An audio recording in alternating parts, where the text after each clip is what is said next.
Before I make you. Look here, you bitch. I was brawling with you. Did he catch you? I've got it.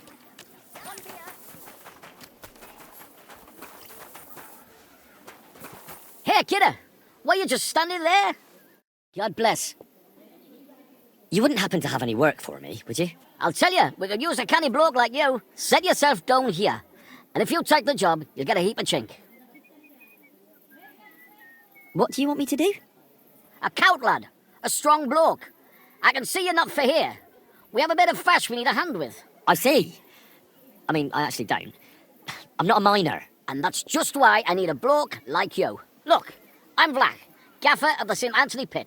They call us the Striped Tonies. Yackers? Striped Tonies? Aye. There's a heap of shafts here in the mound, and each has its own gang of yackers, miners, who all think they're the canniest. Only now, our festival is coming up, and there's always some backcast around it. Backcast, you say? Tell me more. Aye, trouble. Fash.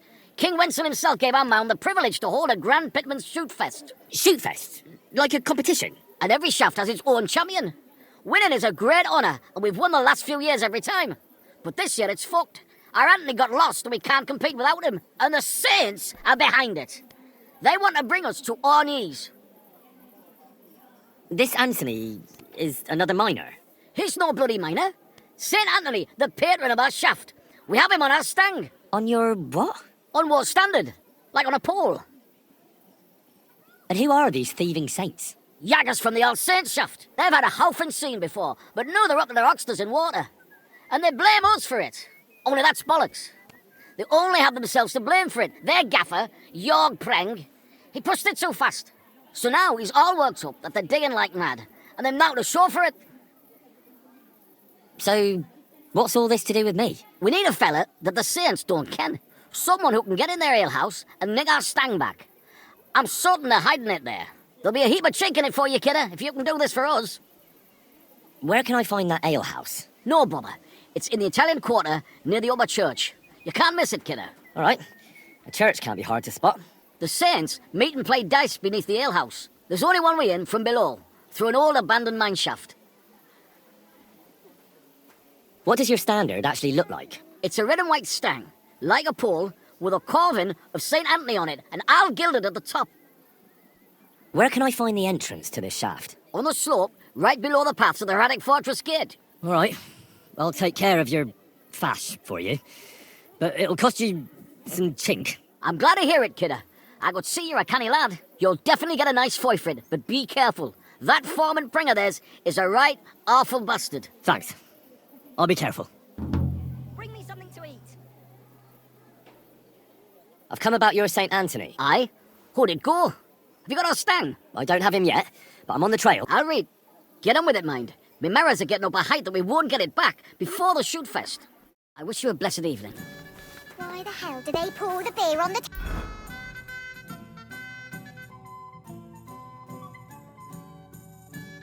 table? It happens. Just watch me mind it.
What a mess. Who brought it all in here?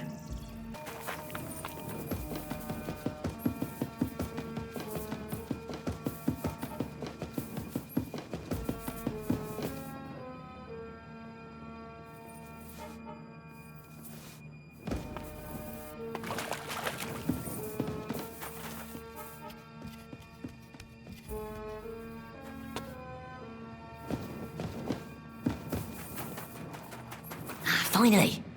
Here it is. Just have to be careful with the lock. Sacra. It's suspiciously quiet there. Well, we'll see. Boy for the stang. Spread it around a bit, man, why don't you? That's none of your... It's my chink too, though.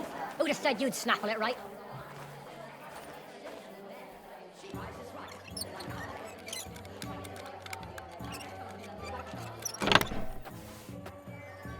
God, a wedding dress. With old dry bloodstains. It's all that Crime they or win. tragedy? Well, maybe that stang Tough to of theirs say. is enchanted. Guys, we'll have soon. Hey, what's that Doylan doing here? If you're the leader of the Saints, I've come to see you. Herrgott, how'd you get in here, horse son? Go back to where you came from. Now, let me explain. I'm here in a matter of faith. What are you blathering about? Are you some kind of priest? I'm looking for Saint Anthony. And something tells me that I'm in the right place. I can offer you a good deal. Ah, I see. So the Stripes sent a new Yacker for this thing, did they? Well, there will be none of that. Get lost and tell Flash to go fuck himself. I don't care what your deal is with the Tonys. I just want to make Vlach pay. That idiot gave me an advance, and I'm fine with giving it all to you. Then I'll get the rest out of him anyway. Herrgott, you're not like them Stripes. This is a whole new tune. But I don't have that stang anymore. I sold it to Hansel. And who the hell is that? You've been getting answers for free, but for any more, you'll have to pay. Nah, I'm not going to pay you anything. Where is that standard? Don't come to our tavern without money, and especially never below the tavern. I'll make certain you won't forget that. There is some Ugh. Ugh. God, it's on it.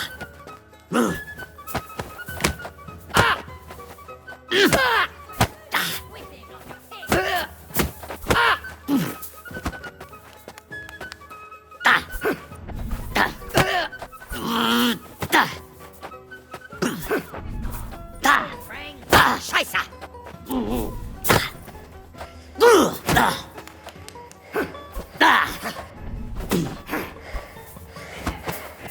Whip him, you pig! Hey, all right.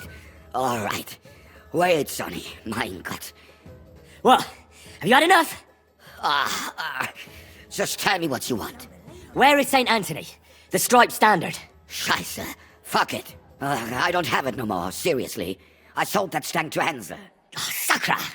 And who the hell is that now? A merchant, but you won't find him in the city no more. He left with his cart for Prague. He'll be somewhere near Bilani by now. With a good horse, I might be able to catch up with him. But if I find out that you lied to me, then I'll come back here and I'll break your legs. Do you understand? It's no fib, I swear. Goodbye. You can't just stroll around here without so much as a by your leave.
The angel of the Lord appeared to Mary.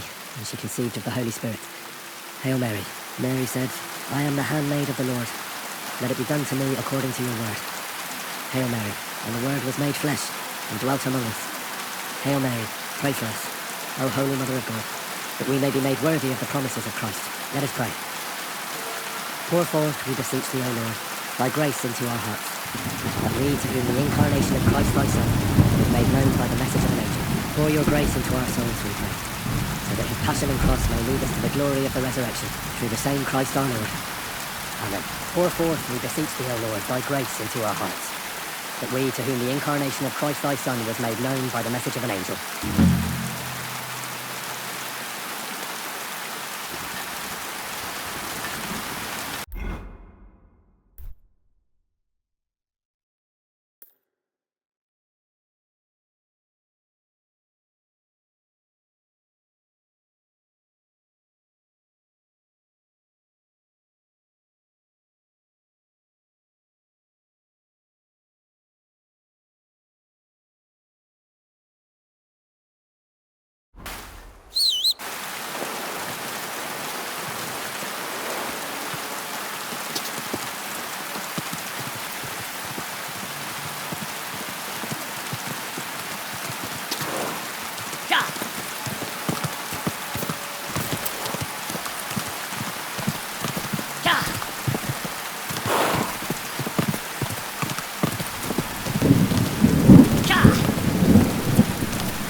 So, this is the road to Billamy. Now just to find Hensel and that damn stag.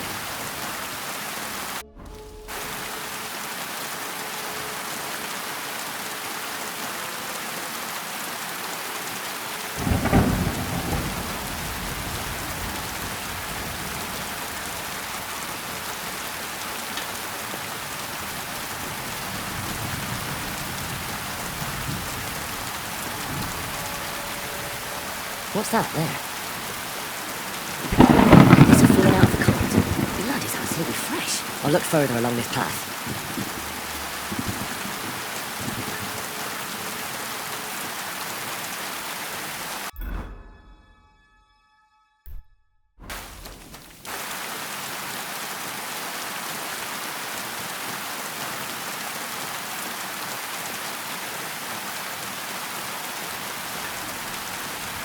Free!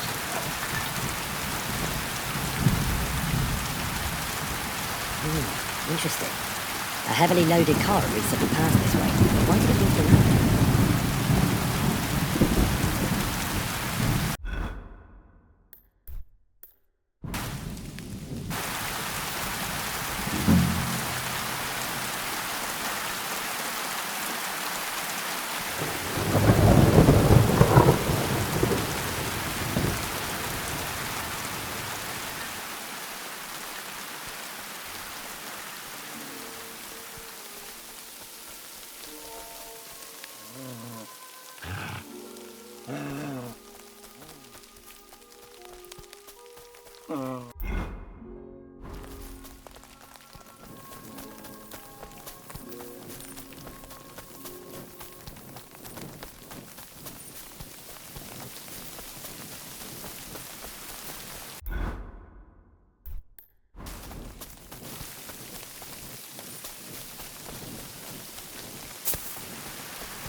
Run!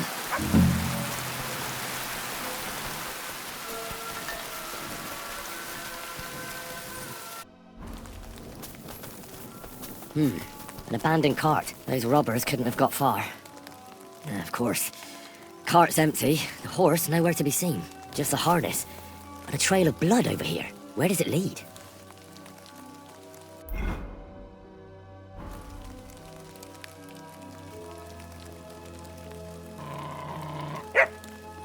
Search.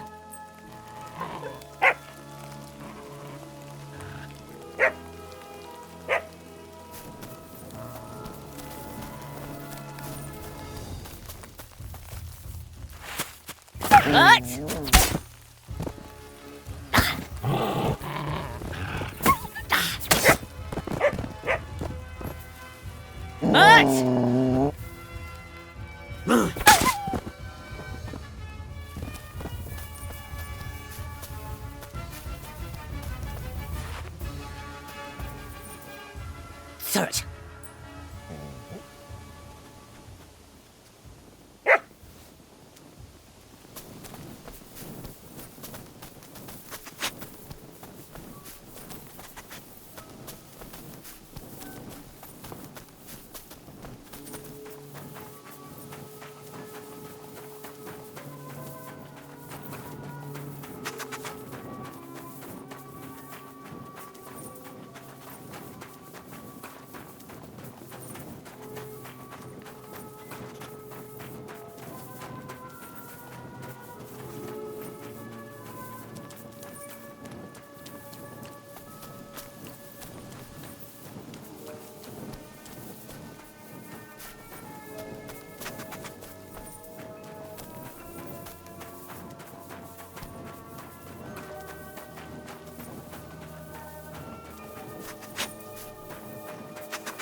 Could that mill be hiding something? I'll take a closer look.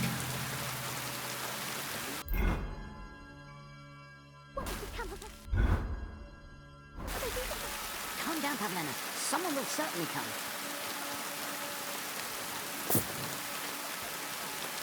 They want. But if they only bound us... Hey, maybe they'll leave again. Be brave and everything will be fine. You'll see. Thanks. Thanks, lad. The good Lord himself sent you to us. Be quiet. Those men outside are capable of anything. Fuck, they attacked us, those bastards. They killed him. He's dead. Do you have anywhere to go? Aye, we'll run to Malishov, to my brother-in-law's. Wait here, Miller. I'll take care of the robbers. But if I'm long in returning, run. Hold on, what's your name? I'm Henry. Henry of Skalitz. I'm Herman. If something happens, we'll meet at my brother-in-law's at the Malishov stud farm. If you get them, I'll reward you handsomely. And Henry, good luck. A bit longer without food, and I'll really start to be grumpy.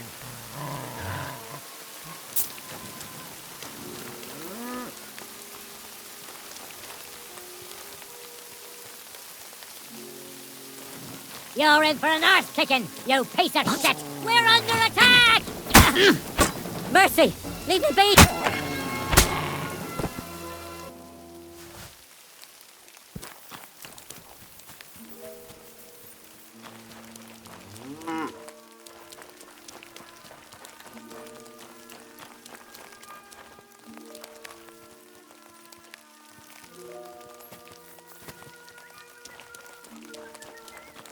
Now you're gonna get it! Attack! Everyone, get over here!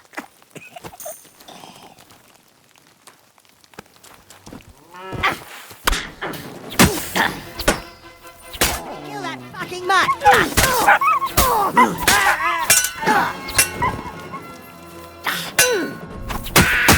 I'm all yours! You're in for an arse kicking, you piece of shit!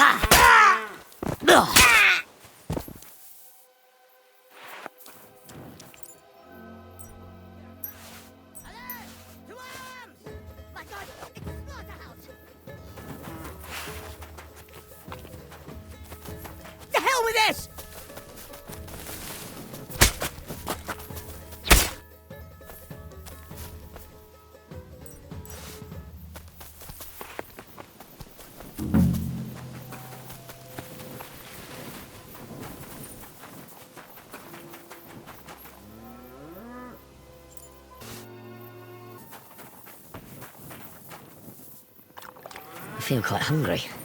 Oh, damn. Poor girl. They raped her and then strangled her.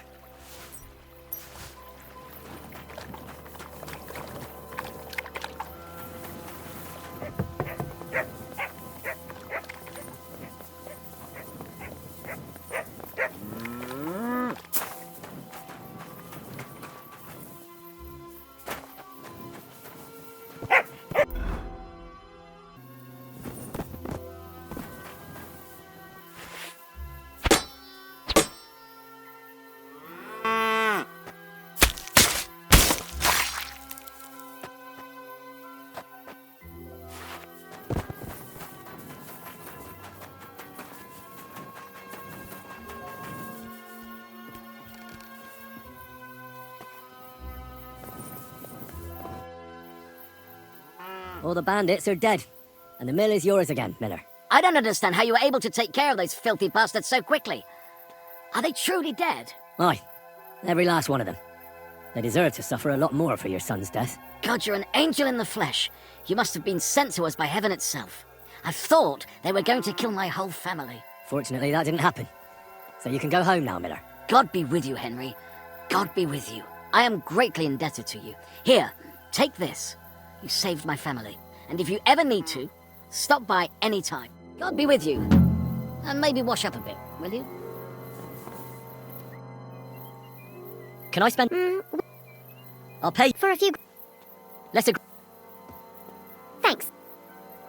Where can I... Climb up the ladder in the stable. There's some... I really need to eat something.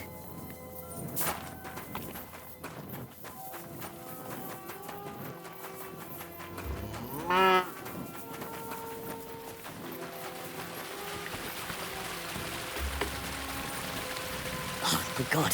The mill hands. Oh, they've been chopped to bits.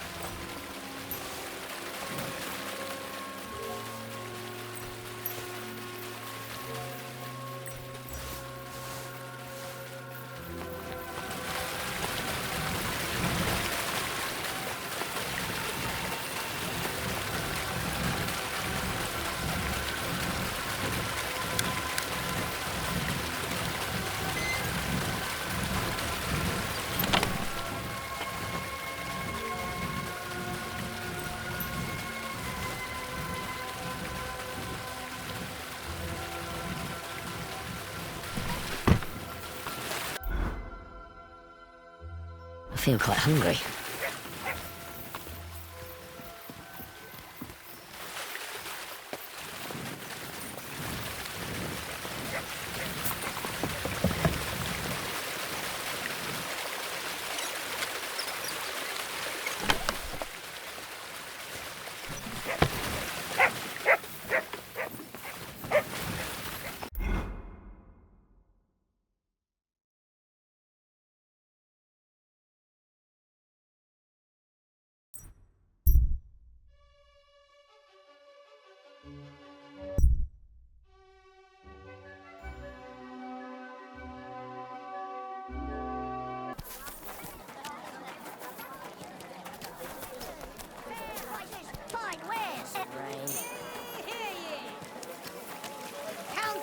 Yeah, read, kidder. I've come about yours. Aye? How'd it go? Have you got our stang? Aye, I got it back. Here's your Anthony in all his glory. By Christ, it really is our Tony. A little scratched here and there, but in one piece. You helped us out a lot, Henry. The Pitman Shoot Fest will be in a few days, and we'd have had a right basin without it. It was none too easy, I can tell you. You saved the good name of our St. Anthony pit. Here's the foy we promised. You handled it well. Glad to be of help. The next time, keep old Tony well locked up. Thanks. Come by sometime. You're always welcome at our table, bonny lad. God be with you. Farewell.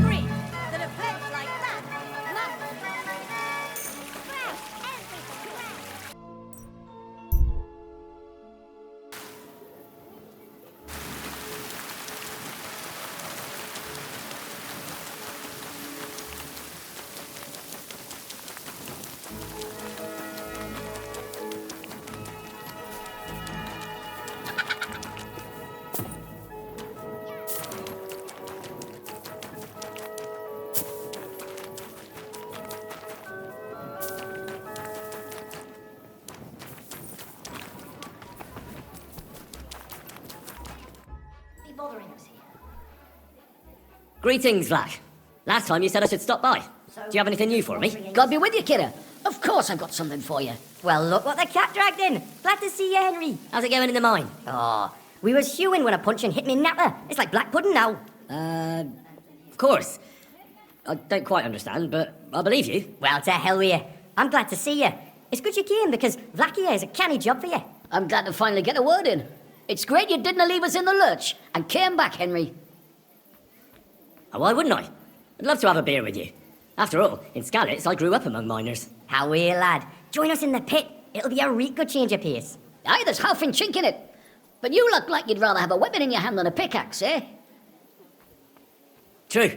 I'm my lord's protector, and that's done better with a sword than a pick. Fair enough, but if you brace someone on the napper with a pickaxe, they won't be moving either. But let's get to the point. Aye, it's a damn serious matter. The most serious. War mining tradition. Uh-huh. That smells like more trouble. You proved yourself to be one of us, Henry. And that's why I'm inviting you to our traditional shoot fest. And that's not all. As the gaffer of the St. Anthony mine, by the authority entrusted to me, I offer you the honour of ganning with us to consecrate the Pitman's Stang. Tell me, do you accept the offer? Well, how could I turn down such an honour? Grand. Glad to hear it. Tomorrow morning, Francie and our best marksman Anton will wait for you at the Church of John the Baptist on Hoprink. That's tomorrow now, and be there on time. Can I help you?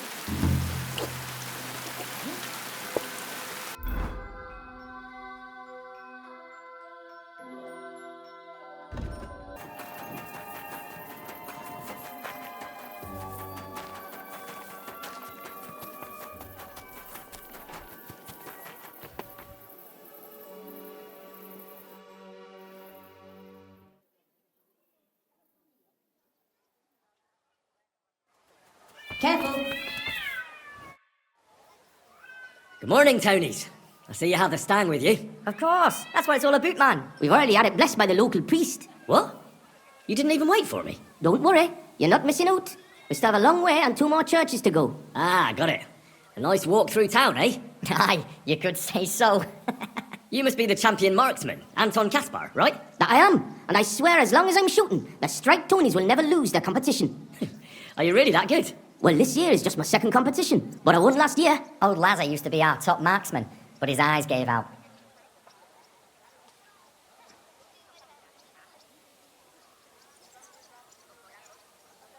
What if we run into those saints who stole your Stang last time? Luckily, their churches are on the other side of the tomb. That may be, but their tavern's on the way, so watch your step, Maris. Why do you consecrate the miner's Stang? It's a local pitman's tradition. Aye, every year before the shoot first, the different pit teams go around to their churches. Like Francie says, tradition. Interesting custom. We don't have anything like that back home. Why, aye, interesting and sometimes a wee bit wild. We have to watch out for the saints. Let's go, Maris. We can crack on the way. First we'll go to the upper church of the Virgin Mary, and then to the church of St. George. And we have to make it before dark. Otherwise, we're out of luck. What if they actually hewed at the post down in the bottom road? We got an opening, I read, but the windlass broke loose, so the carpenters have to make a new one. Ah, it'll be a week before we can get hewing again. To hell with the pit. Better to hear some crack from you, Henry. So, tell us, Mara, where are we going with that Stang of yours? You're crocking there like one of us, man. You'll be joining us in the pit soon, eh?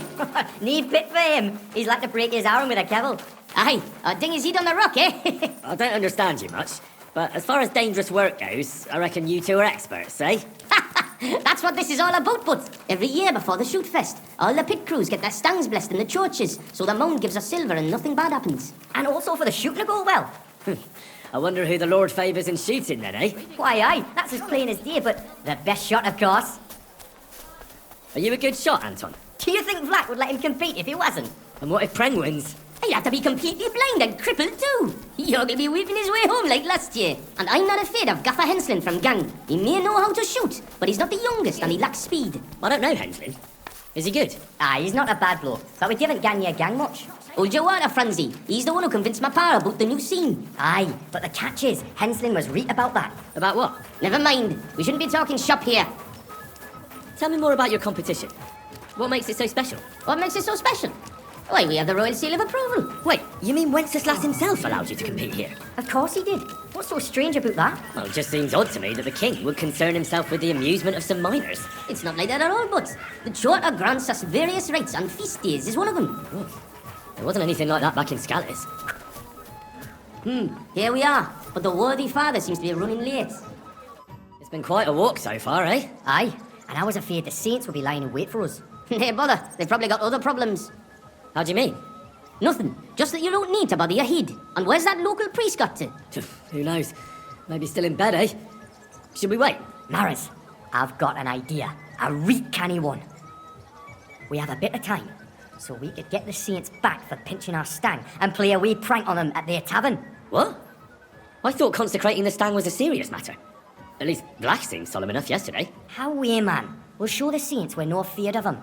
Vlach doesn't even have to find out. I'm for it. The tavern is right around the corner, and there won't be many people there right now. But above all, Francie, no stealing. Of course, we won't pinch nothing. On the contrary, we'll give them a wee gift for their tavern. Yesterday, I took 6 as braes, and I'll tell you, man, they're reaming. Aha!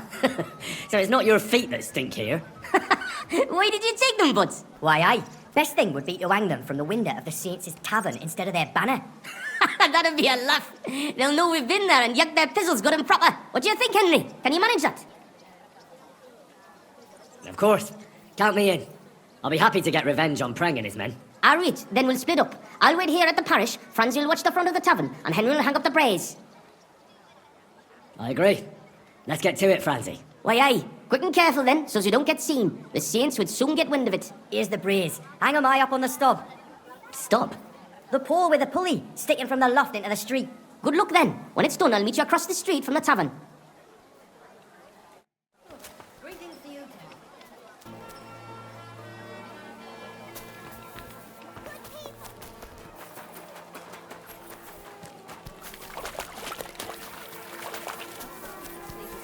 We're getting married tomorrow.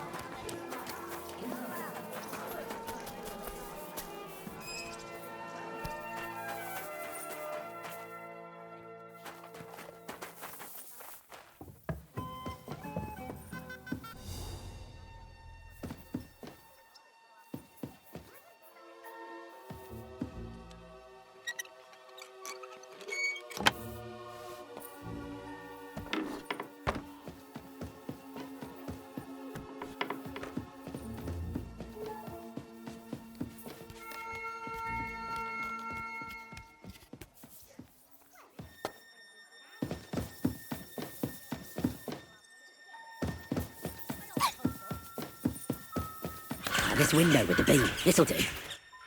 What a sight. 6 of stinky braes hanging proud. Can't be overlooked.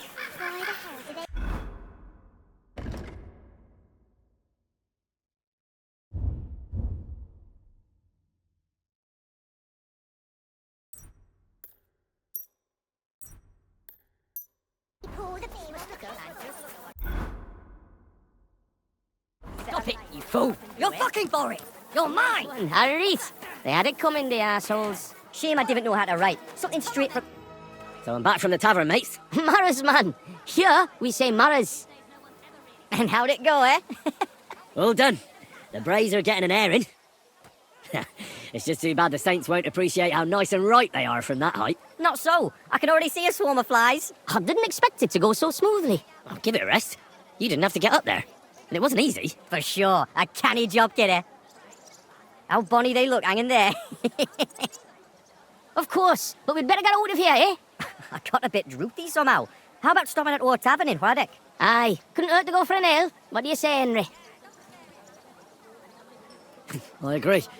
Finally, a decent idea, Francie. I beg your pardon? You're right. Now would be a good time to get off the streets. The saints would never dare to come into our tavern. Christ, I'm droopy as fuck. Aye, I can't wait. Can it go wrong with a beer? Like I said, finally a good idea. I knew you wouldn't let us down. Too bad you don't want to join us in the mine. Hear ye, hear ye. Andreas Flimmel, bailiff of Kuttenberg, and the council as a whole. You shouldn't be out here alone like that. Hey, look over there. Fucking stripies. You want a smack in the gob? What a Come on, you coincidence. traitors. Where to We'll smack your Tony's? gob to I have and pop you like a Kuttenberg cork, traitors. you cowards. You're winching up shit. Gone and kick at the prank we played at your inn. Ah, was? Aye, we decorated it real canny for you. Gott, ihr Schweine. You won't walk out of here. The saints stink like brocks with wee little cocks. Ah, ich schlage dir die Fresse ein. Have it then, lads. I'll get you.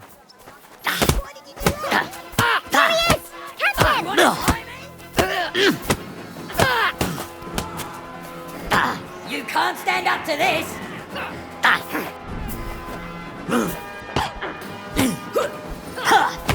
Hey, get him! Get home.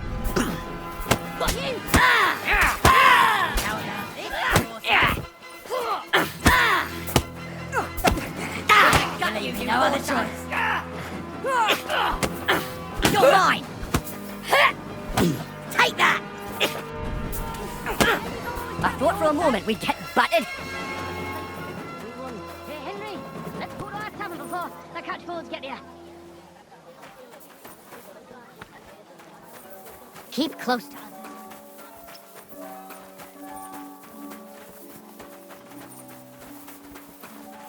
I'm sorry. I wasn't paying attention.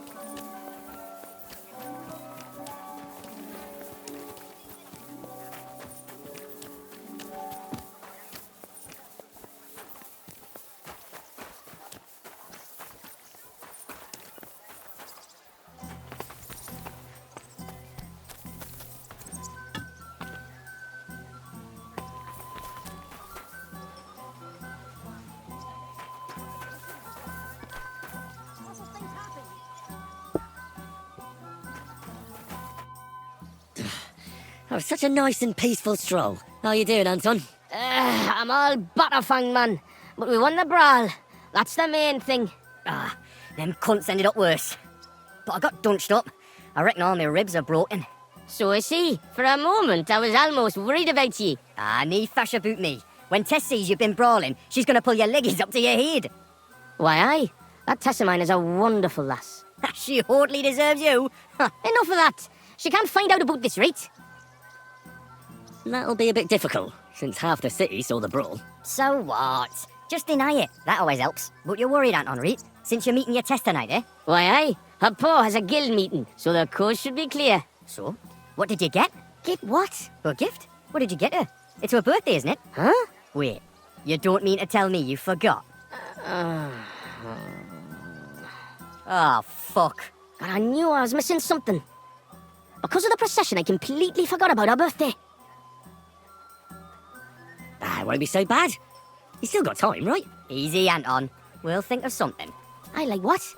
I have to stay with the stang, and after the brawl, we have to lay low for a while anyway, before going to St. George's. And then it'll be too late to look for a gift. Ah, heat up. We'll surely figure something out. What do you think, Henry? I think fresh meadow flowers can't hurt. And you can buy those, right? That's good, but not enough. You really need to go overboard with a woman's birthday gift. Well, Anton, what exactly does Tess like? Like any woman, nice clothes, perfumes, going for walks, roses. Good enough. The roses and perfume are interesting. We can work with that. What if I looked after the stang instead of you, and you went to find a gift? Can't do it. If Vlack found out, he'd never let me shoot again. Ah, you're right. War Gaffer's a stickler for mining traditions. Better to get martled than break tradition. Where can we get fresh roses? Well, they're rarer than silver in this town, but there's a few gardens hereabouts. Most of them are well watched. But I know of one garden in the cobbler's quarter by the walls. The house in front of it's locked, but if you can certainly get into the garden somehow. Wait, does that mean you'll help, Anton? And why don't you go? Sorry, but the saints lick me good. I'm so banged up I can hardly walk. Can you help Anton by yourself? Of course. I'll be happy to help a friend. And there's nothing horrible about getting some flowers or perfume. Good on you, me Mara. I knew you were a canny lad. I'll give you a decent fight for it. I'm not as poor as I might look, you know. What kind of perfume does Tess like? She keeps gunning on about some perfume her neighbour Elsa has. I think that would surely please her. But careful. I think Elsa's a little jealous of Tess because of me. So dinna tell her I sent you. I'll go and get Tess a gift and be right back. Grand. We'll wait here for you, but don't take too long so we can still make the last kirk.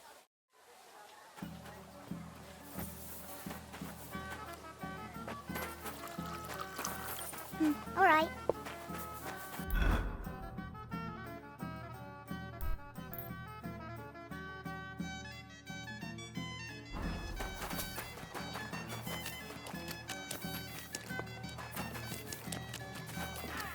Be careful.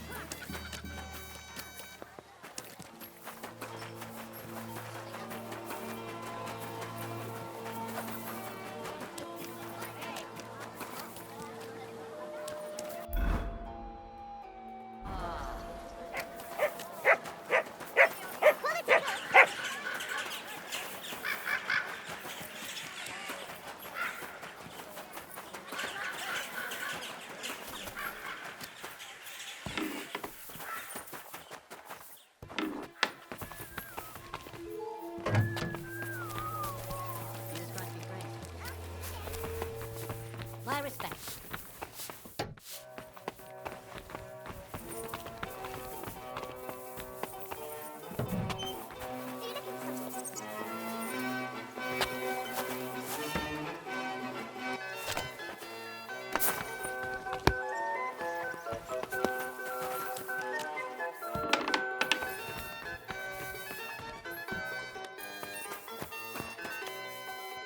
Was ist los? I just need a little favour from you. My name is Henry, and I've just come to town. I would like to become an alchemist's apprentice. You don't say. And with who? Well, I don't know yet. Oh, was? And like a silly goose, I almost fell for that. Shoker. Scoundrel. Go spin your yarn on someone else.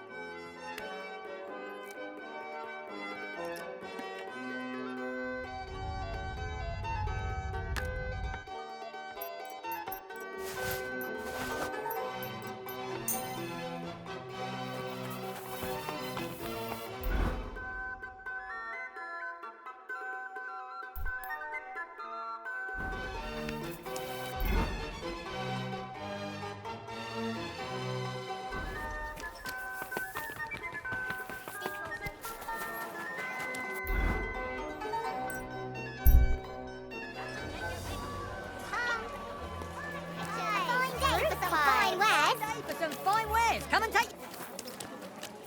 How's your...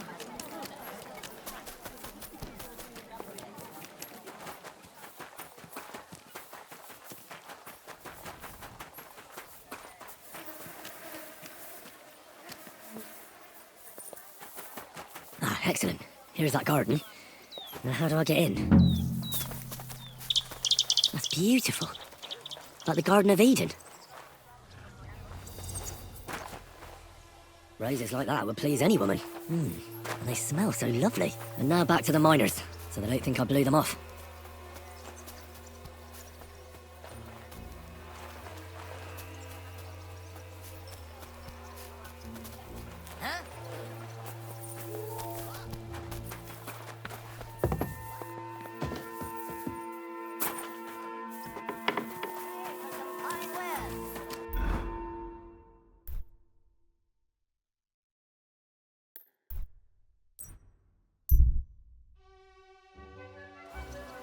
Oh.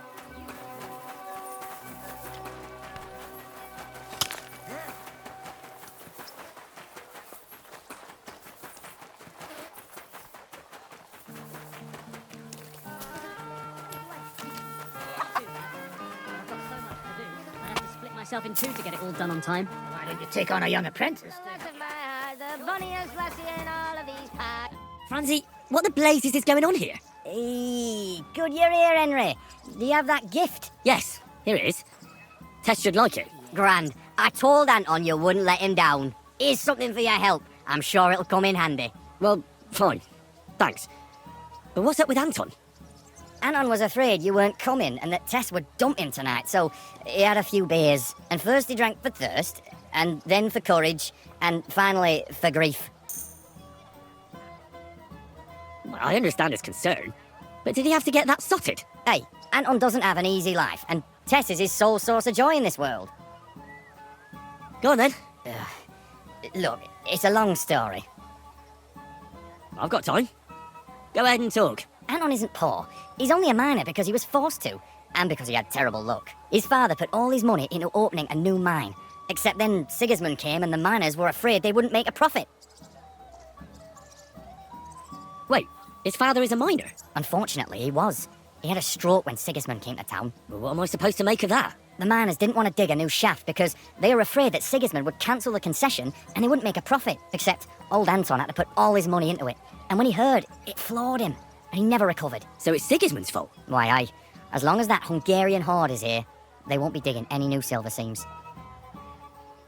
And what does that have to do with Tess? Her father, Linnart, is a well-respected burgher, and he's already betrothed Tess to Anton. So what's the problem? Just that Anton doesn't have any money for the dowry. And now Linnart is looking for a better match for his daughter. All right, but what are we going to do now? We have to finish the procession, right? And what about our champion drinker? How will he shoot tomorrow? And how's he going to make it to the last church like this? I wouldn't worry about the shooting. You don't know miners. He'll snap out of it in a few hours. Worse, we'll be getting him to the Church of St. George so he can take the oath in front of Priest Tobias. Fine. I'll carry Anton to the church. Excellent, lad. And can you manage it? Certainly better than you. God, why am I such a do-gooder? It's settled then. I'll take care of the stang, you take care of Anton. Now just have to make sure we can still catch Father Tobias at the church. Oh, God. So heavy. I swear, if you puke on me, I'll break both your arms. It's not far from here to the St. George's Kirk. But get a move on so we can get out of tune. The saints will surely leave us alone if we can get past the walls. And don't worry, I know Father Tobias. He's a canny bloke. Everything will be fine, you'll see. Damn it, Francie. Just explain one thing to me. What? What are you getting on about? Look, what's really going on with Anton and Tess? I just told you a while ago. Tess's father is a reputable cobbler, and Anton's just a young yucker. So what? That's obvious, right? No reason to suddenly get shit-faced. But that's exactly his bad luck. Anton's not poor. He inherited a house from his father, who arranged the marriage years ago with Tess's pa, Linnet. So what's the problem? Chink me Mara, coin. Before he died, Anton's father sunk all his money into digging a new opening. Oh, like a new mine shaft? Aye, they say they hit a new seam in gang. And what about the silver? The seam's really there, man. But with Sigismund's breathing down their necks, they can't keep hewing, if you know what I mean. So, Anton has wealth, but he has to wait until Sigismund leaves? Exactly, you got the gist of it. The poor fella has to wait until Ginger fucker gans to hell. Only in the meantime, Linnet's looking for a new bridegroom for Tess. All the Richard double crosses. And what about you, Francie? Do you have a girl? Plenty. 3 for each finger, even. What lass would want me, eh? A poor orphan with his toes sticking out of his boots. A miner has to make some money, right? And what of it? Do you know how much food costs here and everything else? Here in the city, grocery only goes so far. Not like in some village. And the main thing is not to drink it all away, right? Hold your water, lad. You're on thin ice here. You know what it's like to go down in the pit every day and break rocks in the pitch dark? It can get so tight down there that you want to get the fuck out straight away. Your heart starts pounding, but you can't shit your brakes, so you just keep hewing. Aye, any master carpenter makes more chink than me. And besides, if he falls off the roof, he's dead on the spot, in the pit. If it caves, then you're stuck there for days. Breath running out and praying to the Virgin Mary for mercy.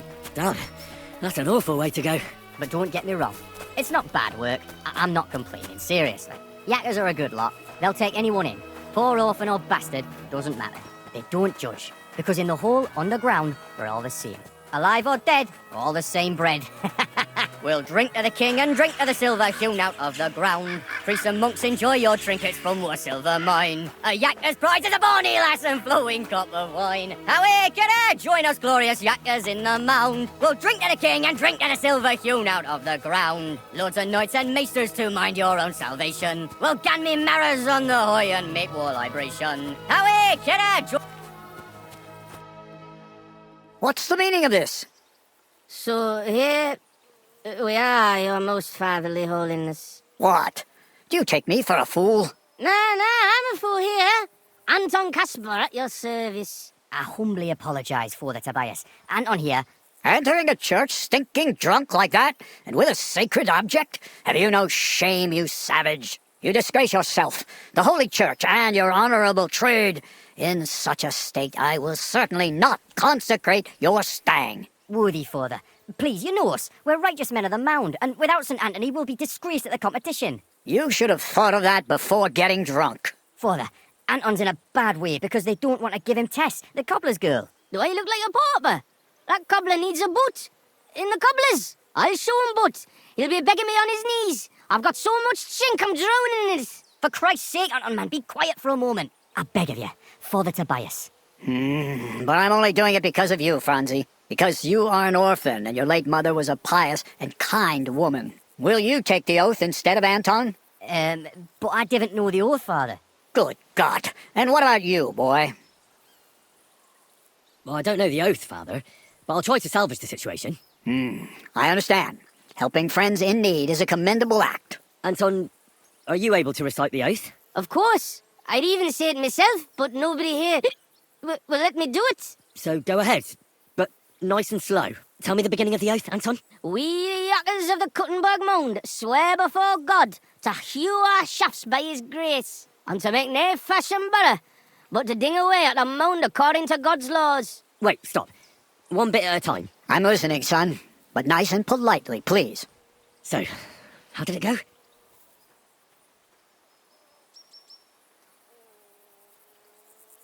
We, miners of Kuttenberg, swear before God to open the shafts with respect, without malice, and mine the vein honestly, according to the law of God. Our Lady of the Seven Sorrows. All right, and then? What's next, Anton? Of course. We promise to graft proper, obey the gaffer and not pinch any ore or silver, but to gie it by reets to the masters on the bank out by. Good. That's enough for now. Well, friend?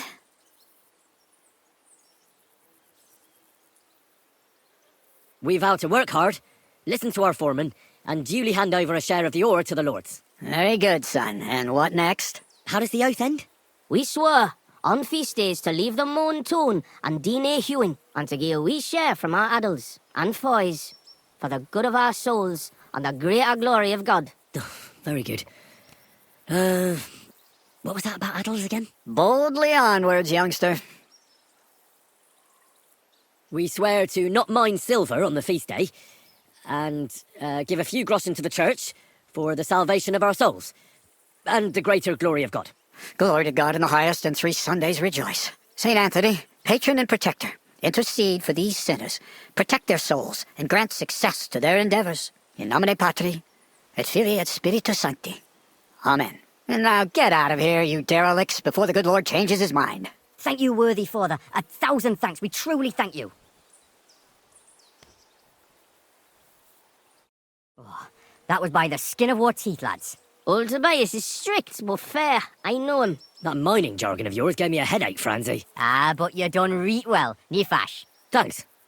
If that was a compliment. Aye, muckle thanks for nie leaving us in the shit. We're truly grateful to you. Take this as a reward for not betraying us, and come in the morning to the shoot fest. Well, I might come, but what about Anton here? Will he be able to shoot? Oh, sure. He'll snap out of it in a few hours. Hey, bother, kidder. I'll be fine. Hey, where's a puddle? I need to drown myself. So you see, we yackers can handle plenty. Like we say, everybody ends up on the bottom sometimes, but yackers are there all the time. Interesting. I'll have to remember that. Farewell, Tonys. God be with you. We say, God be with you. Remember that too.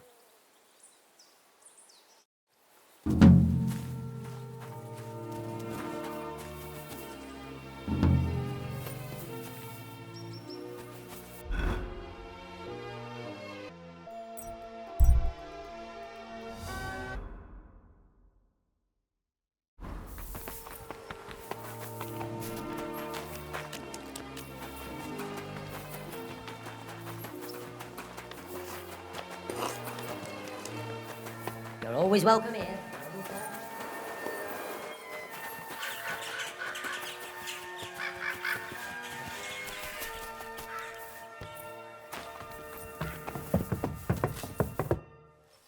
I'm here to... Well, it's about time. Put it somewhere inside. There must be some mistake. I'm not delivering anything. What do you want, then? The innkeeper sent me. He said you're looking to hire someone. He's not wrong. I was afraid nobody would turn up. Who might you be? Henry of Scallis. I'm Betty. I run the place. I'm guessing business isn't great. Everyone has to start somewhere. Once I've got the place in good nick and up and running, it'll be the best establishment in the city. I need you to bring some things from Grund. And while you're there, find my wagoner Martzek and bring him back as well. He went there before you and he hasn't come back yet. What do you want me to bring back? You know, a bit of this and a bit of that. You're not telling me much. Curiosity killed the cat. And what if I told you to forget it? You wanted a job, didn't you? I promise, you won't regret it and you'll enjoy the journey.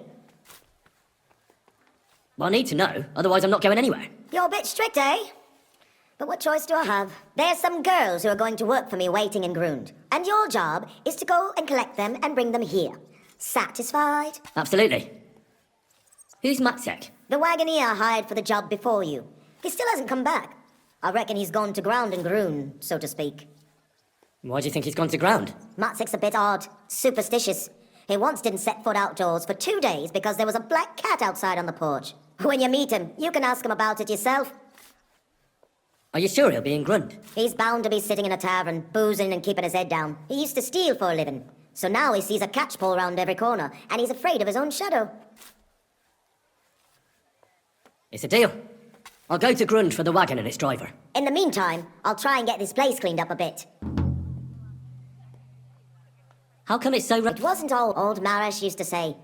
Betty, this place has to shine, and everyone must find what he's looking for here, except he wasn't good with money. So he ended up broke, and then everything went downhill. We couldn't even afford herbs for the baths. People stopped coming, the girls left, and the old man fell ill. For a while it was just the two of us, and then he died. So it's up to me to get this place back on its feet. Farewell, it happens. Just watch where you're going next time.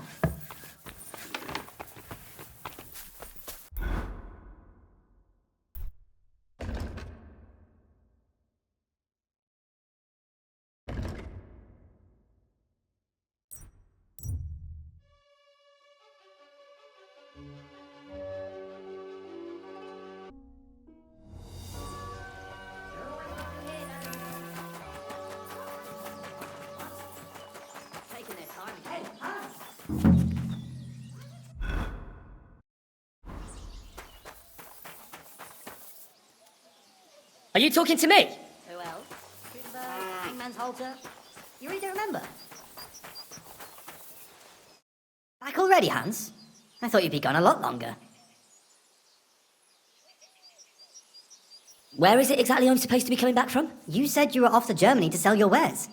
I gave you some trinkets to see if you have any luck hawking them for me there. Didn't you go in the end? You're Just a play. How's business? It's been better, but they... Where do you... Wherever, every now and other time. So I... I'm curious. Wares? Trinkets and bo...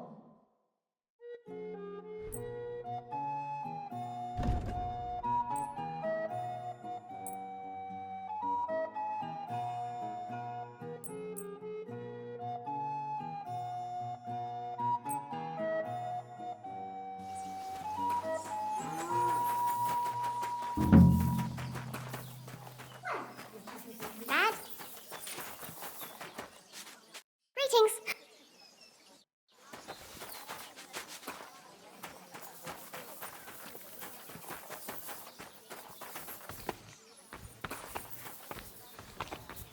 Do you think it'll be worth it? Of course it will. A big... I was sent by Betty, the bathkeeper from Kuttenberg. Do you know her? Aye, we know her, sweetie. What can we do for you? She said you're supposed to work for her, and I'm supposed to escort you there. Well, about time. We've been stuck here for ages and there's no sign of anyone. So far we've had to make do with some local customers so we can pay our bill. Who are you, handsome? Henry of Skalitz. Well then, Henry. Can we go now? I don't want to spend another moment in this shithole. Where do you know Betty from? We met by chance. We were sitting in a tavern, complaining about our jobs. Before that, we was in a bathhouse in Backwater, the same as this one, and it wasn't nothing good. Betty heard us, and there and then she offered us something better in Kuttenberg. All of you? That's right. She said she had big plans for her bathhouse. But the main thing is it's the city. Nobody in their right mind would say no. Are you girls going to work as bathmaids? What do you think we're going to do? I don't know. I thought maybe... What? We might want to join a nunnery? Ha! No chance. We're all experienced. We know what the job's about. Can we go? You expect us to walk to Kuttenberg? Betty said she'd send a wagon for us. Oh, yeah, I forgot. Give me a moment. I'll sort it out. Greetings, my friend. I'm looking for Matsek, the wagoner. Is that you? Who's asking? Relax. Betty from Kuttenberg sent me. She said you were supposed to bring her something, but instead you're still hanging around here. So she wants to know what's going on. If you need help, I'm your man. Thank God you're here. This job will be the death of me. Everyone thought it was suspicious that I was driving girls to and fro. Do you mean the girls you were supposed to deliver to Betty? What girls do you think I mean? Getting them there is not that simple, though. A wagon full of girls is suspicious. Everyone watches, and then they remember your face. What of it? There's no law against driving girls into the city. It's just with my face. Everyone wonders what pretty girls are doing with a bloke like me. On top of that, I had a dream. I dreamt I was stopped by soldiers. And soldiers are bastards. They treat you like dirt. Like in the Potovits, they stop every wagon and check what's on it. We're in Grund. We're a long way from Apatovitz, so there aren't any troops here. Besides, it was just a dream. My dreams never lie. Last time I dreamt I fell off a hay wagon. And then I had a rash all week. I'll give you my word. You don't have to worry about any soldiers. Not when you're with me. Besides, Betty's getting annoyed. And I'll be more afraid of her than soldiers. Christ, you're right. But if anything happens to me, it'll be on your conscience. Where are the girls? Let's get them on the wagon and go. In there. The whole tavern knows about them. I don't want it to look like I know them. Well, you get the wagon ready, and I'll go and get them. Good afternoon, sir. What's new around? Well, Zadmira Blacksmith had one too many a while back, and told me some curious... His wife was having an affair with Tomlin Brutons from Horsham, but then she sent her Zadmir to rough Tomlin. I've no idea how things are between them. Strange thing is, Zadmir's a big fella, but Tomlin still beat the shit out of him. Don't mention it to Zadmir, though. He was all upset about it, but you could ask Kona, his wife. You might find out what's really going on there. And I also know Zadmir the Blacksmith finally got himself a new apprentice. He was cursing for ages that he couldn't find anyone who could hold a hammer properly. Maybe he'll be satisfied now. And... Interesting you. Can I spend... I'll pay... But all That's enough for... Let's... Thank. Where can I... You can... Show me...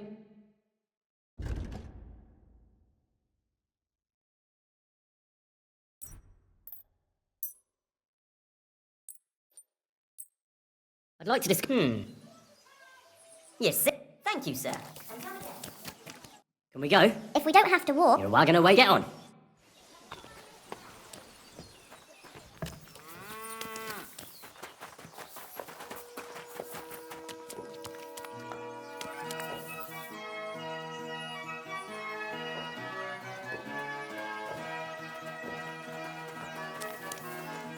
I apologise.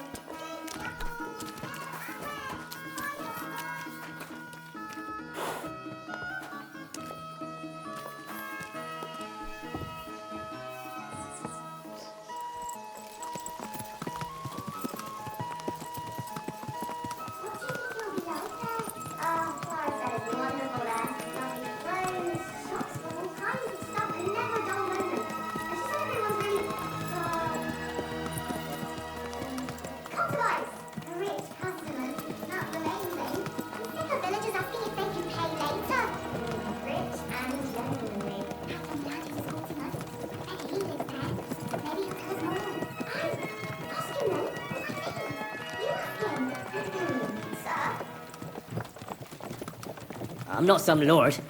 Just call me Henry. What do you want? What's it like in the city? Oh, the city's big and beautiful. Everyone there is living on the pig's back. You're having me on. No, I'm not. You'll see for yourself soon enough. It's not like in a village. Everything's a lot bigger. And others? Are they all bigger as well? I've never given it any thought. Pity. Do you work at the bathhouse as well? No. I have other business to take care of.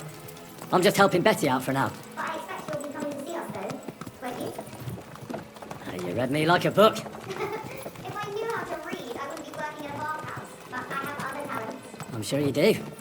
Otherwise, you wouldn't be doing what you're doing. I'll gladly show you my talents if you come and see me. Actually, I wanted to ask you, well... I find it hard to believe a girl like you can be shy. Right, there's no point beating about the bush. Are you more into tits or bottoms? Is that what you lot talk about all the time? Don't change the subject. I want to know.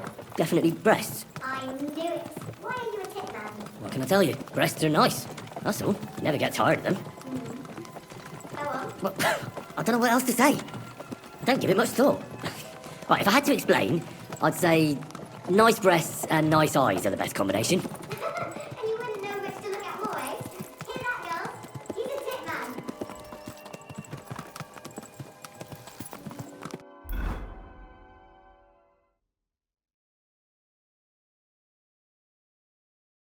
Here I am. How'd you like my new girls? The girls are very sweet. I couldn't have wished for a nicer journey. I knew you'd hit it off. I expect you didn't get bored on the journey. I certainly didn't. What do you want to do next? There's still some tidying up to do inside, and then we've got to get the word out. Betty, what a lovely surprise. I see you're doing the place up. Nice to see you, Adam. What can I do for you? I came to see how you're cleaning up the pigsty. It's hard to believe. It's the same building. Right. You've had a look. Now get lost. Is that any way to treat guests? What would the old man think? I don't think we've met. I'm Henry. Oh, pleased to meet you. I'm Adam. I run the only bathhouse in the city. Come and take a look when you get tired of this pigsty. Do you need something? I just wanted to discuss something with Betty. What if I don't want to talk to you? It'll only take a moment. If you don't want me here, I can go. Yes, thanks. No, wait. Stay here. At least you'll hear the offer I have for Betty. What offer? It won't be anything special. Adam just came for a quick look around. He has to be going again. You're wrong. I'm here on business. Betty, we're old friends, and I'm worried about you. I'm offering you help from one friend to another. Don't make me throw up. Running a bathhouse requires expertise, money, and courage. But you, Betty, you have none of those things. And that's why I'm offering to take you under my wing. I'll buy the place. All of it, including you. You can still be the bathkeeper, but the bathhouse will be mine. What do you think? I'm not interested. Come. I haven't even told you how much I'm offering yet. Not even for a golden goose. You don't have to answer right now. Think it over. Sleep on it. Just imagine. We'll do the whole place up. I'll sort out a permit, some proper girls, and furniture. I said no. What a pity. And it would be an even bigger pity if someone made a mistake and you lost everything. Just imagine. The house burns down and you find yourself on the street with the girls. What then? That's not what the old man would have wanted. Get out! Fuck off out of here, you piece of shit! How dare you even mention him? Now, Betty, anger isn't good for the heart. You're not as young as you used to be. You need someone by your side who knows the ropes. Out! Get out right now! Pity. A real pity. You alright? That fucking whore son. Wow. I must admit you surprised me. Thanks. What will you do now? I'll show him I can manage just fine without him. My bathhouse will be so great that everyone will forget about his. How do you want to do that? I'll throw a party that people will remember for as long as they live. I'll invite the whole city, and everyone in the district will be talking about it. And that scumbag will tear his hair out with envy. Why did you yell at him like that? Because it's no more than he deserves. He's to blame for my misery in the first place. Things have gone downhill since he got rid of Marish. Have I told you about him? Not yet. Marish ran this bathhouse before me. I was like a daughter to him. Before he died, he left the bathhouse to me. And Adam can't get over it.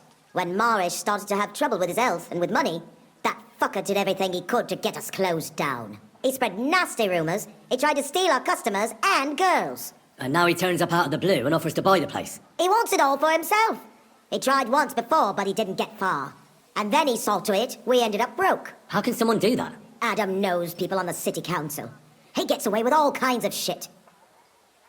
A big opening night party sounds good. But I don't have a crier to spread the word around the city. So, I was thinking, would you help me? Me? A crier? I thought you needed a special talent for that. Bollocks! You just need to be able to shout. And you won't be doing it for free. It doesn't sound too hard. What do you want me to say? That's what we have to figure out. The name of the bathhouse is already decided. It's going to be called the Kingfisher. I like it. Now for the rest. We need a good opening line. We'll begin with the name. What else? And then something that grabs their attention. We have to get them interested. Come to the Kingfisher, the new bathhouse. It's like nothing you've ever experienced. I like it. That's sorted then. Then we have to recommend our services, so people know what they can look forward to. You have to praise my girls to high heaven. That's the main thing. So openly. I thought those services would be more secret. You have to find a clever way to say it. Our bathhouse wenches will soothe your body and soul. They'll warm you up from head to toe, whether you're in a hot bath or not.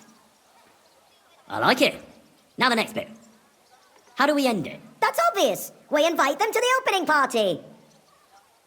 Come and enjoy a grand opening party. Wine, women and song, and maybe something more. I like it. I reckon it's good. It sounds all right. Now go to the square and announce it. I want the whole city to hear that a new bathhouse is opening in Hoprink. Where's the best place to try it? The best place would be... Grain Market, near the town hall. Then Horse Market on Vinter Street. And the market's in Merchant's Quarter. But do it during the daytime, all right? If you go around yelling at night, the only attention you'll get is from the night watchman. Right. I'll go round those places when they're full of people and shout my head off. Come back when you're done.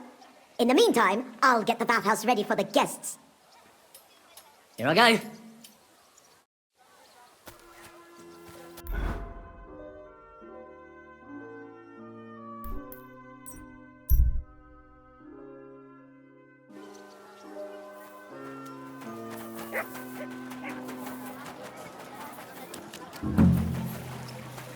A fountain? Where does the water come from? Here, in the middle of the city. Come to the Kingfisher, the new bathhouse, like nothing you've ever experienced. Our wenches will soothe your body and soul. They'll warm you up from head to toe, whether you're in a hot bath or not. Come and enjoy the grand opening party. Wine, women, and song. Did you bring anything Maybe back? something more. The Kingfisher Bathhouse. Hoprink. People that sin like that. Have you no fear of... You got a problem? Quite right I do. Openly encouraging people to sin. Here on a Lord's Day. Such disgraceful behaviour in broad day. Encouraging people to fornicate and sin. Is it forbidden? I don't pretend you don't know. Holy Scripture tells us that fornication, whoremongering and adultery are grave sins. And this is the main street, right next to the city gate. Have you lost your mind? Luring people onto the path of hell, here of all places. Get lost. I'm not in the mood for this shit. What do you mean? What I mean is that you'll be the one with a serious problem if you push me too far. I'll be going then. Sorry.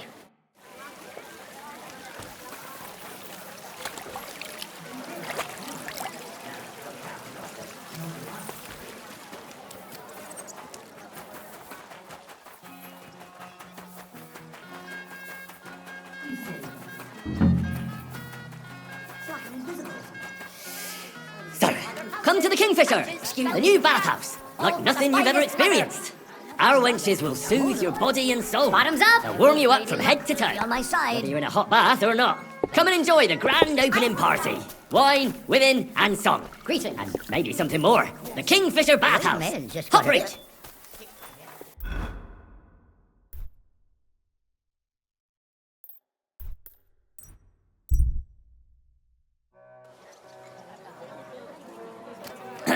Come to the Kingfisher, the new bathhouse, like nothing you've ever experienced. Our wenches will soothe your body and soul. They'll warm you up from head to toe, whether you're in a hot bath or not. Come and enjoy the grand opening party. Wine, women, and song. And maybe something more. The Kingfisher Bathhouse. Hoprink.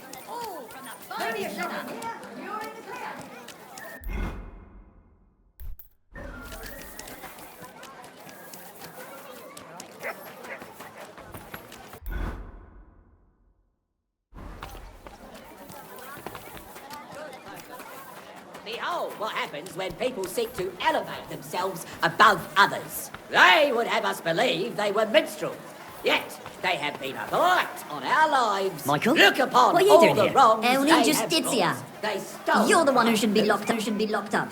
To sin is human, to forgive divine. So may God forgive you all for being such pricks.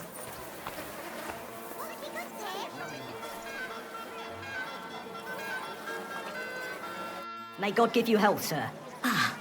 Let's hurry back to Zhelyov. These big cities aren't for the likes of us.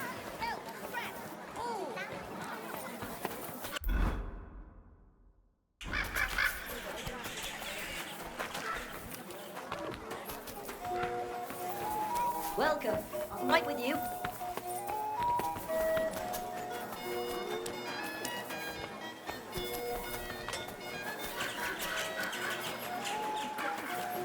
apologise. So, come to the Kingfisher, the new bathhouse, like nothing you've ever experienced. Our wenches will soothe your body and soul. They'll warm you up from head to toe, whether you're in a hot bath or not. Come and enjoy the grand opening party. better call back that wine, dog. women, and song. And maybe something more. The Kingfisher Bathhouse. Hot drink. Kommt, Leute! Kommt!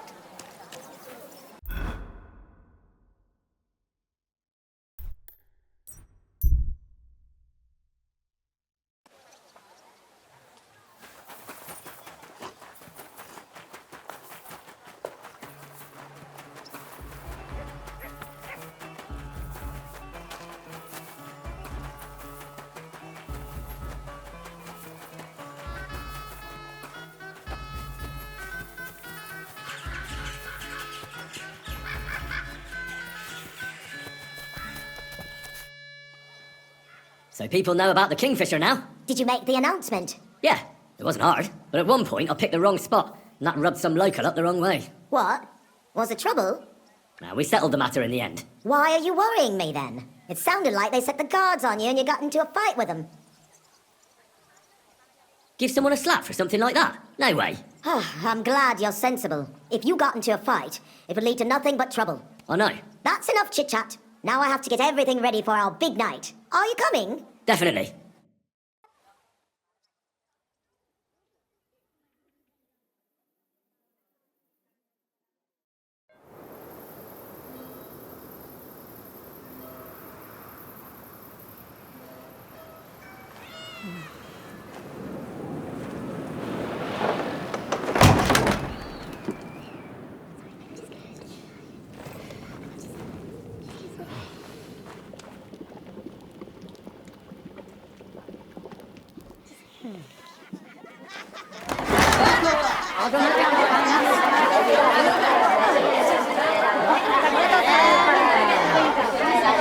Welcome to the best baths in Kuttenberg.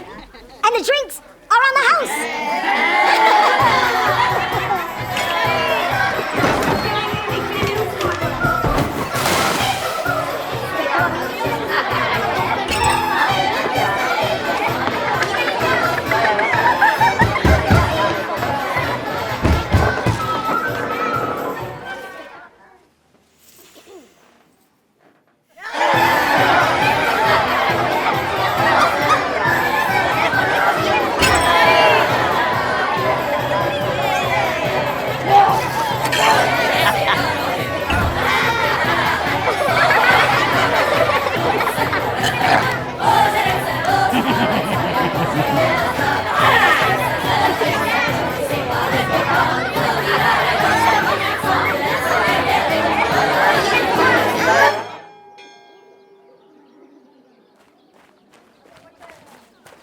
Henry! Get up, you two! I'm not here. Get your act together, we're in deep shit! Get up now! Stop screaming, for the love of God. The councillor's right outside! He's come to check on things! What? Jesus, well, why didn't you wake me up then? Holy shit. What's he doing here? How should I know? Betty's stalling him so he doesn't see what a shambles the place is. We have to clean the place up, sharpish. He'll be alright. Somehow. Can you get me something to drink?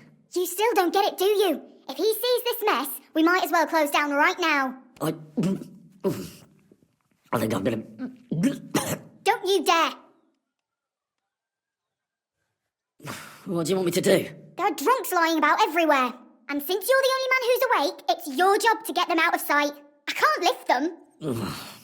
You sure? And don't just drop them round the corner. We don't want the councillor seeing them. So take them upstairs, into the first room on the right. Upstairs? And pick up the tankards and clothes lying all over the floor, so it doesn't look like such a pigsty. I'm really not up to... And you puked under a tub last night, so clear it up. I don't remember that. I expect there's a lot of stuff you won't remember, but that doesn't matter now. Clear it up fast. That's all that matters. And don't go outside so the councillor doesn't see you until it's done. Got that? Welcome, Honourable Sir. What brings you here? He is awash with rumours about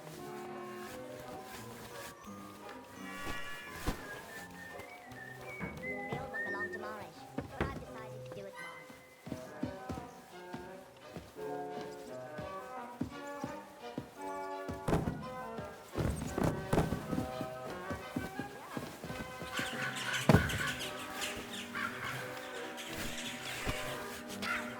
clothes on. You can't just go walking about like this.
I could go for something to eat now.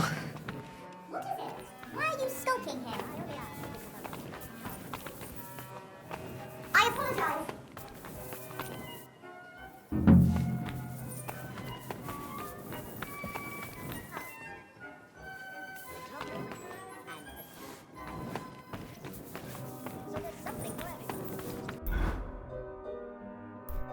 I should eat something.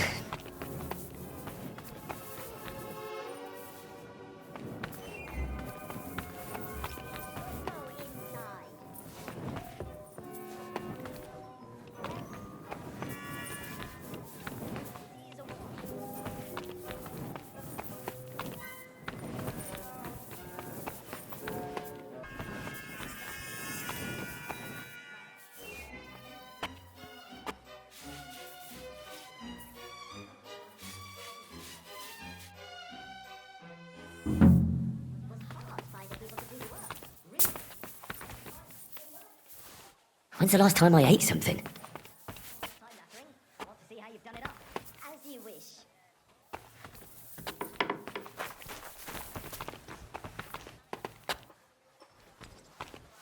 I apologize.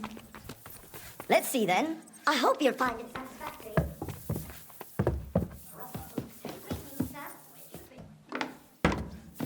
Kitchen is almost part of the ale room. As long as the food's good, that's all that counts. Now let's see the most important part.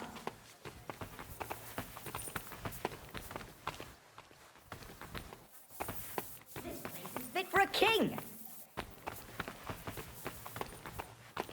I see your tubs are brand new. I'm impressed.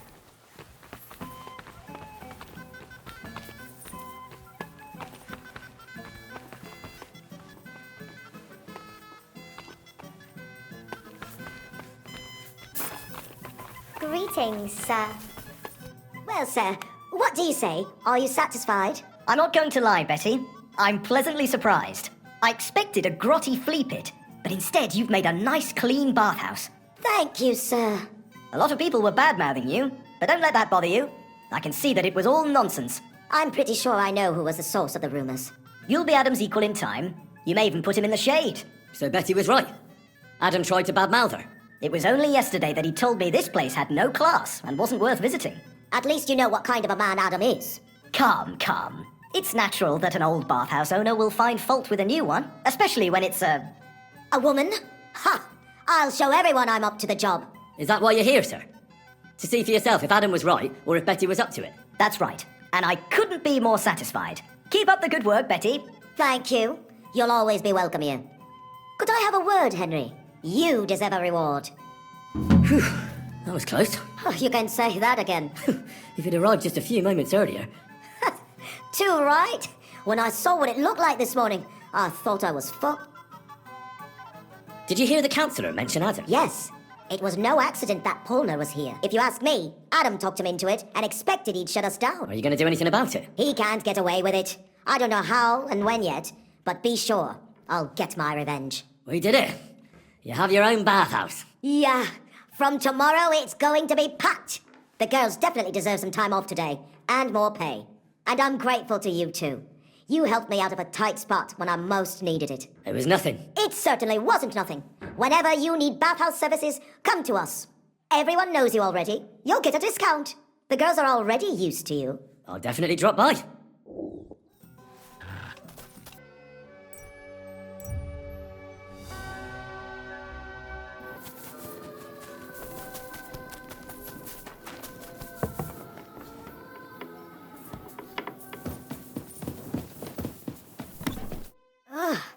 It's late. I hear you're having some problems with the city council. Has word got round already? Oh, wonderful. What's going on? The leeches have run out of ideas who to bleed dry, so they've come up with a new tax on us. What tax? The clean tax, they call it. One bathhouse in Kuttenberg will be chosen that won't have to pay into the city coffers. The official municipal bathhouse, they're going to call it. But they'll slap the clean tax on the rest of us and bleed us dry. How much will the tax be? A lot more than I can afford. I already have to think twice before spending a single groschen, and every extra cost will only make it worse. I'll have to close down before the first snows. Do you already know which baths they'll choose? As a municipal bathhouse? Couldn't it be yours? I'd have to be friends with the councillors for them to vote for me. But do you know who has votes for sure? Adam, I'd reckon. That's right. And when he gets special status, I'll be ruined by the tax and have to close. It almost sounds like that's no accident. You find it fishy as well, eh? Do you think he's behind it? He couldn't do something like this on his own. But he does have one special customer. Councillor Jerome Naz. That man has half the council under his thumb. And Adam treats him like a king. The best girls, the best wine. And he's never had to pay a single groschen, believe me. So Adam is buying him? Exactly. And I bet he was the one who came up with the clean tax. Extra coin. No councillor will say no to that. Is there anything we can do? I don't know. These last days, I've been trying to persuade at least some councillors to vote for me. But without Naz's supporters, it won't do me much good. How many of them promised to vote for you? A few. But even those are not certain. The leeches are happy to take your coin and promise you the world. But how they'll vote, only God knows. Well, what if this Naz had a nasty experience in Adam's bathhouse? Maybe he and Adam wouldn't be so close anymore. That might not be a bad idea. If he thought they couldn't care less about him, maybe he'd give my bathhouse a try. Right. So what are we going to do to him? I'd try asking the wenches at Adams. They're bound to know the councillor's likes and dislikes. Right. I'll try to spoil his day somehow. Thanks very much. It's wonderful you're willing to help. But please, don't leave it too long. It's not long till the council meets, and I need to win over those votes before then.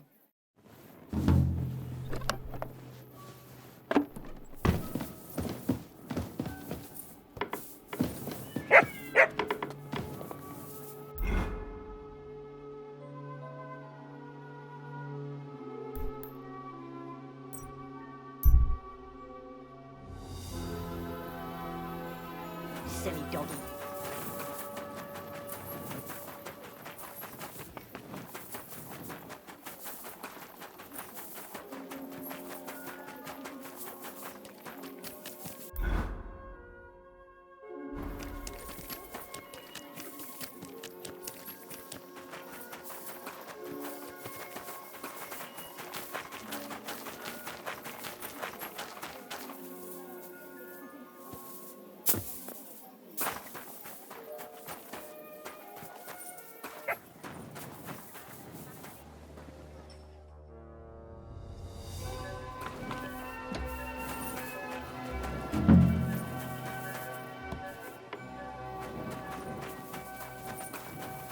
I'd be with you.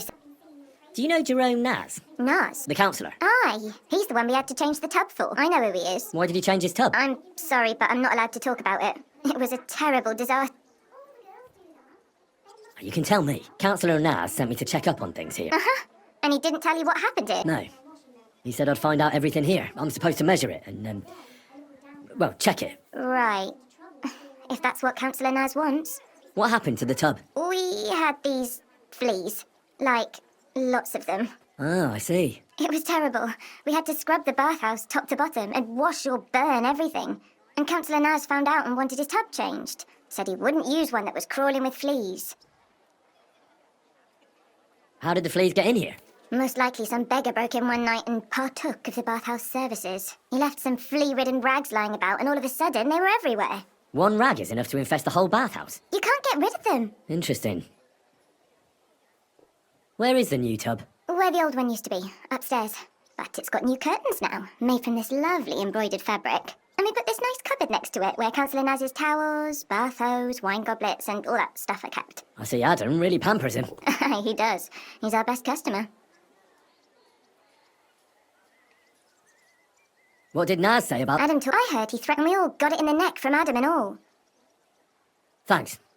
That's all I need to know. Are you going to check the tub then? Well, I can see you take excellent care of the councillor, so it won't be necessary. Bye for now.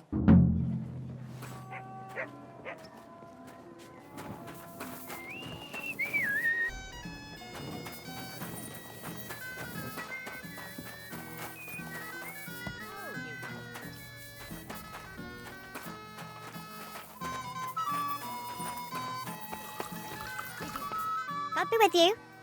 Do you know he's a Kuttenberg councillor? Of course I know him. Me and the girls look after him like one of our own. What services do you give him? Ooh, wouldn't you like to know? All the girls do their own bit. We make certain Councillor Naz gets the best treatment. And what do you do? Wouldn't you like to know?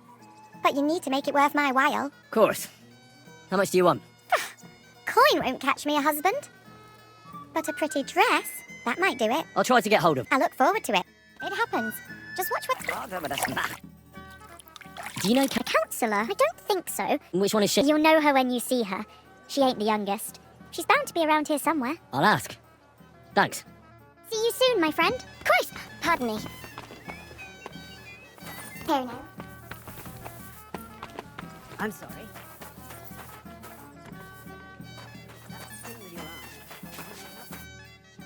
I heard Councillor now. Maybe he is, maybe he isn't. I can't share our secrets with you, can I? You can tell me. I could tell right away you have important duties here, and that you'd know about an honoured guest like Naz. Well, It's true. I'm the only one allowed to prepare him wine. Nobody else is allowed to even touch his barrel. He has his own special drink. Special and expensive. Adam gets it from... Actually, I don't know where he gets it from, but it's from somewhere far away. I secretly tasted it once, and it was... Horrible? I suppose my tongue isn't refined enough. Is Naz's wine stored properly? If it's so precious, it'd be a shame if it's spoiled. It's kept in the pantry with the other casks, but this one stands on these tall legs. Adam's afraid of it splashing on the floor when it's being poured, or something. Oh, that makes sense, if it's so precious. Is there anything Naz doesn't like? Something you're forbidden from doing? Doesn't like? I don't know. He's never complained about anything? Never been unhappy about something? Oh, he can't stomach herbs, actually. I recently brought some chamomile brew to his bath to give him a compress on his eyes. But the drunk Burke drank it when I wasn't looking. He came out in nasty rashes. Horrible it was. Chamomile, you say? Interesting. I'll have to go now. But thanks. You've been a great help. What with? That's not important. Pleased to be of service, you man of mystery. God bless you, sir. Good day to you.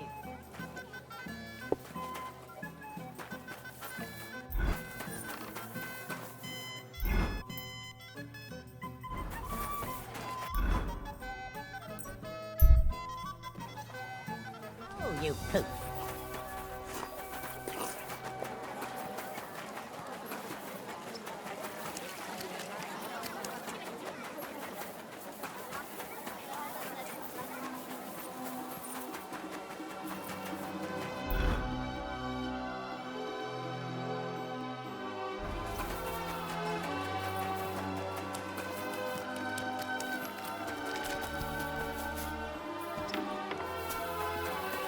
Willkommen.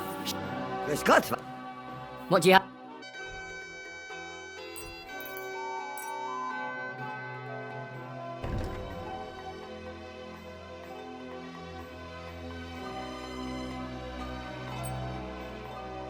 Let's talk about...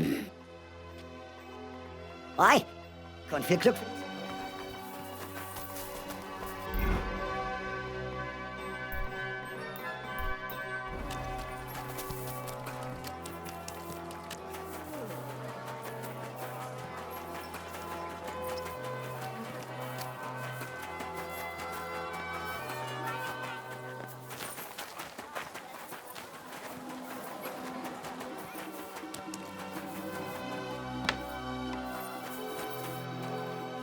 Grüß dich.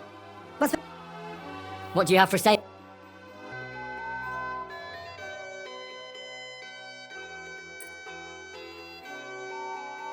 Word about the Aye, you... Danke. Das war ein gutes...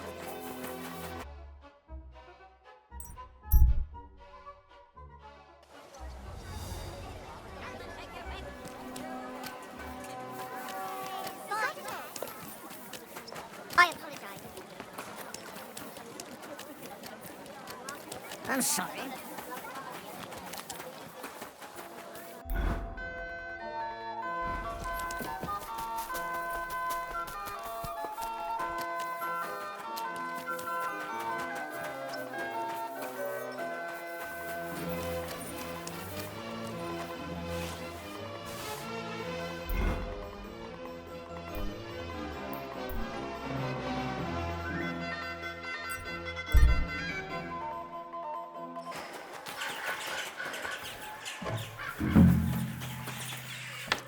The customers have been singing your praises recently.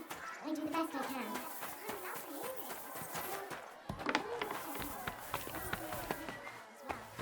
Their backs are proper kneading.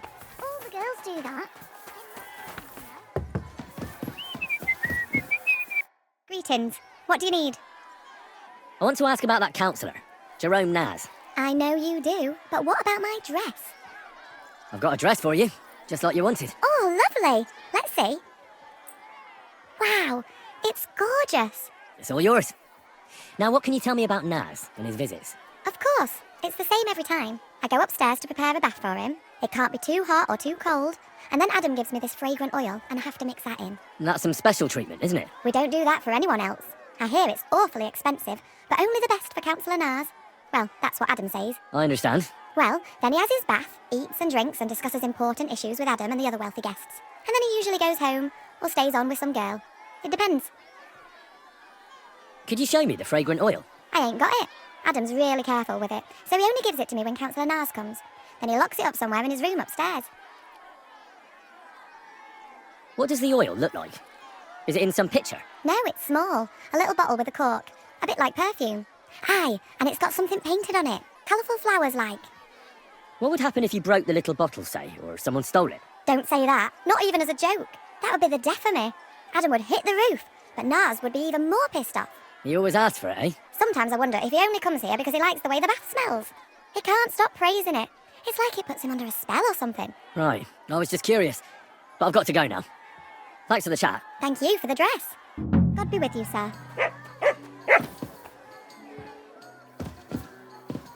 You're always welcome here, noble sir. Careful. Quick!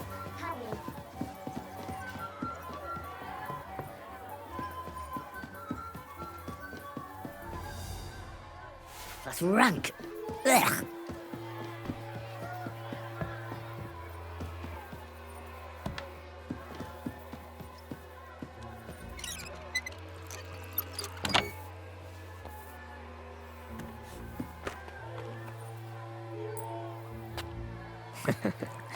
Let's hope he enjoys the herbs.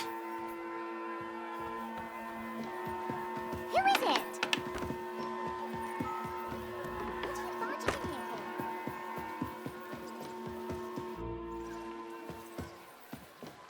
for? And bite the heart's content.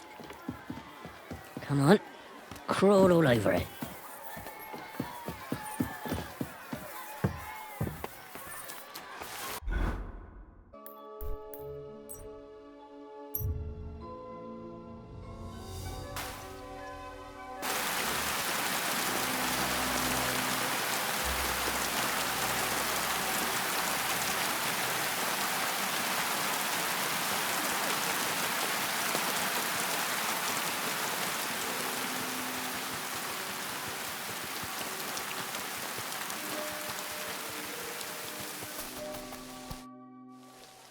I was at Adam's bathhouse. And how did it go? Tell me. I asked about Naz, and let's say he won't feel as comfortable there as he used to. That sounds good. At least he might be willing to talk to me now. Oh, so I don't forget, I brought you something. This is some precious oil they mix into his bath. He's crazy about it, it seems. So you can surprise him when he turns up here. That's great. Thank you. What are we going to do now? Wait. Well, there's one more councillor we could get on our side. Who? Councillor Tuchmacher. Apparently, some nobleman accused him of swindling his customers, and he has some problems now, or something like that. If you go to him and ask, maybe he'd appreciate some help. Who is this Tuchmacher? What else do you know about him? He's a master tailor and draper. He has a shop in Town Hall Street. And he's one of the councillors who's likely to vote for Adam. He was always a bastard. You know each other? Depends on what you mean. We had a bit of a row some years back, and he's pissed off with me. I'd never have thought that moron would be on the council. All right. I'll go and see him and find out what's up. Oh, and when I said we had a bit of a row, maybe it'd be best not to say I sent you. He might not take kindly to it. All right. Don't worry.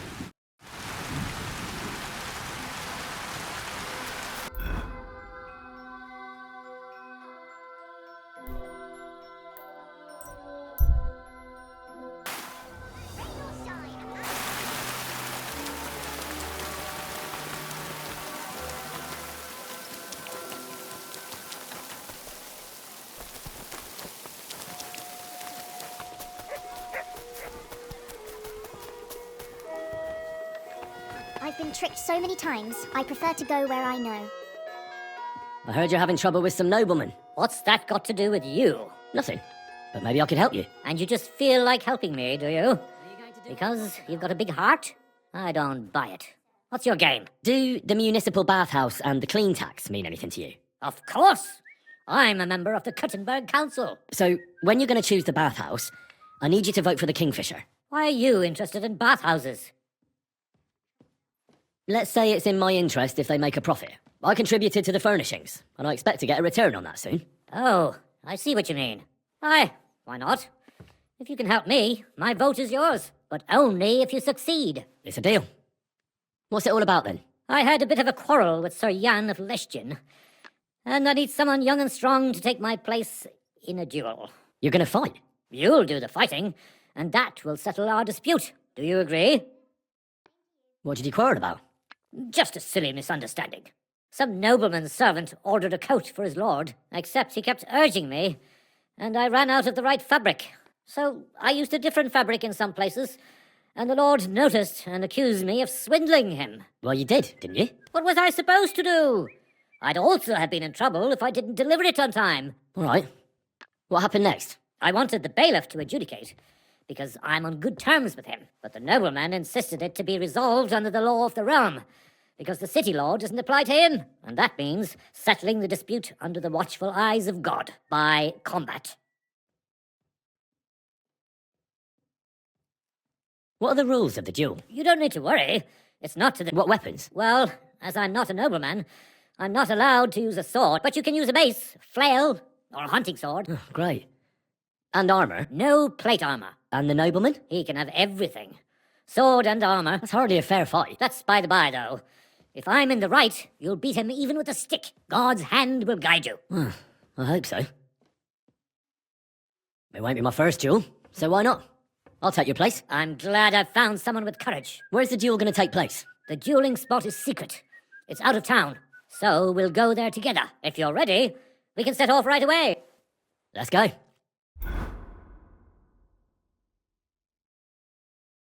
I'm here like we agreed, sir. Tuchmacher. Who's this with you? My champion. He's going to fight in my name. Sir? I would laugh in your face here and now, but that wouldn't be chivalrous. So I'll just ask if you're ready, lad. I'm ready. You have to say it's of your own free will. I, Henry of Skalitz, fully aware of all the risks, am prepared to represent Tuchmacher in combat to restore his honour, and I shall win or lose in his name. Let God's will decide the outcome. If you fight as well as you speak, you could be a worthy opponent. I was afraid Tuchmacher would beg for forgiveness. Shall we begin? Let's get on with it. Hold on.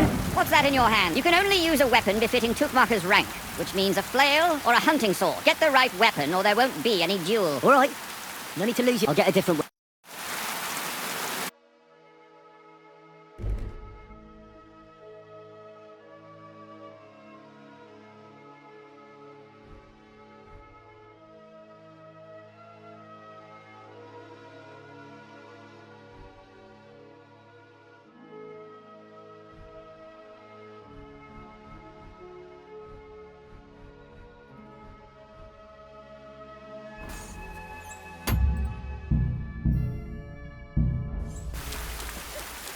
Well, are you ready?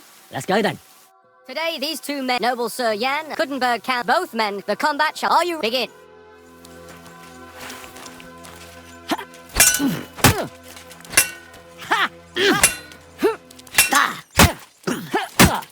Yeah! Fucking hell! Is that all you've got? Take that! And God's providence determines the winner. Well done. God's will. You were better. But that Tookmacher is just a devious little burger. He's laughing now because he got the better of a nobleman. But justice will catch up with him one day.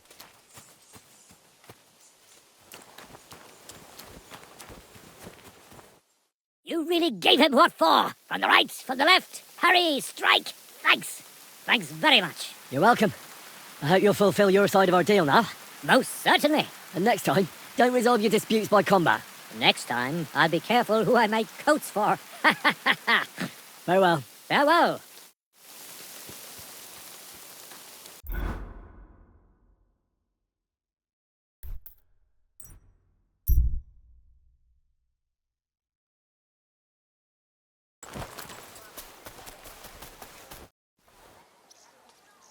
I went to see Tookmacher.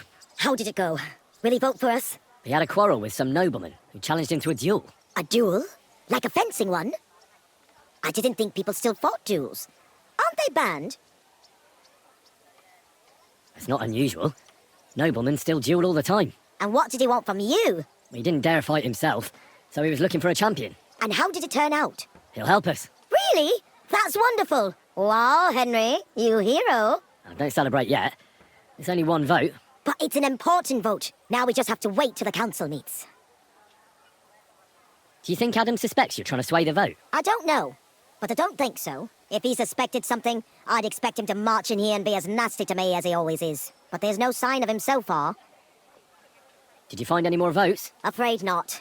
With the meeting coming up, everyone's kind of on edge. I suppose there are lots of people trying to get something from them, or something like that. All we can do is wait.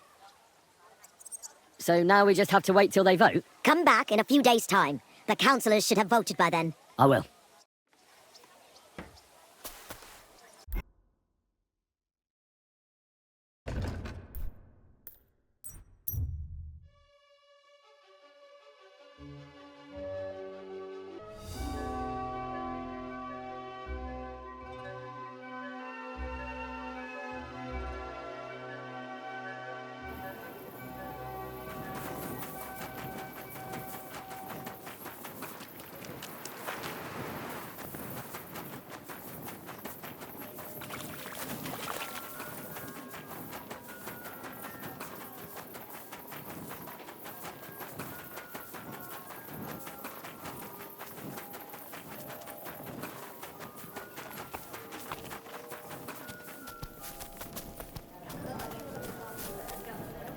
I'm sorry. What about the council? Have they already voted on the municipal bathhouse? Henry, we did it! I can hardly believe it, but they voted for me! Really? They voted then? Yes! We are the municipal bathhouse! That's excellent! I can hardly believe it! We won! And Adam's left scratching his head. I'm so happy, and it's thanks to you. I'm so grateful. Aren't you afraid Adam will find out what happened? Let him find out. I've got the certificate, and nothing can change that. He's been bribing the council for years now, so why should it matter if I swing the balance in my favour for once? Balls to that! Now that we've got the result, how about some kind of reward for me? Of course. My door is always open for you. Come for a bath. Get your clothes washed. Have some fun. Everything's on the house. And if you want to learn something about herbs, go and see Ma. She'll be glad to help. Thanks very much. I'll take you up on that. So it's all up. Now I'll tell the girls to do whatever anyone asks for. Everyone will get what they want here. You won't find girls who are more eager to please and who have the prettiest arses to slap. Now with the municipal bathhouse, I want this place to be special. That sounds wonderful. I'll be on my... Thanks very much. Drop in when you're in this part of town. You'll always be welcome here. What can I do for... I need a bath. And what are... I'd like to get to know one of your pretty bathmaids. My girls know how to make a fella happy. What I really need right now is a little taste of paradise. Don't worry, friend.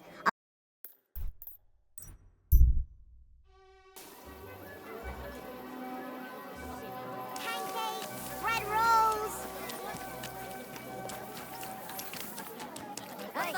Innkeeper. That beer.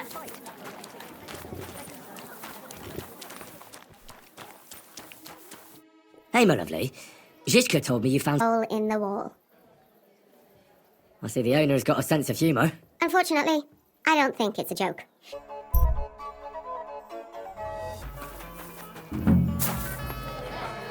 She's stealing wood. No chance. What's new in the city? Nothing much. I'm looking for a fella called Goatskin. Do you know him? You'd be surprised, the people I see, Chenyak. I don't know nothing. Show me your... I'd like to just... That many. Thank you, sir. And come again. I'm looking for a fella called Goatskin. Do you know him? Aye. But I reckon I ain't gonna tell you nothing. Why not? Because I don't know you. Although the way you're kitted out, you seem like you might fit in here. You don't know me, and you don't want to tell me anything. I get that. But there must be some way I can get you to trust me. I'm sure there are things I can help you with. Of course there is. But we're mainly looking for fellas what can handle themselves. Ever since this town got a new lord, we've had to use a bit of violence now and again, innit? I don't have any problem with violence. Most times a fella tells me that, it ends badly for him. Anyways, if you want to join us and get some jobs, go across the yard to the barn. You'll find Goliath there, and he'll let you know if you're up to it or not. And if you get through that alive, come back here and we'll talk.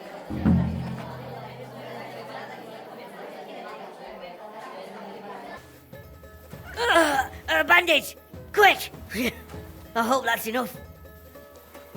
And stand up to Goliath. You know how it is. The bigger they come, the harder they fall.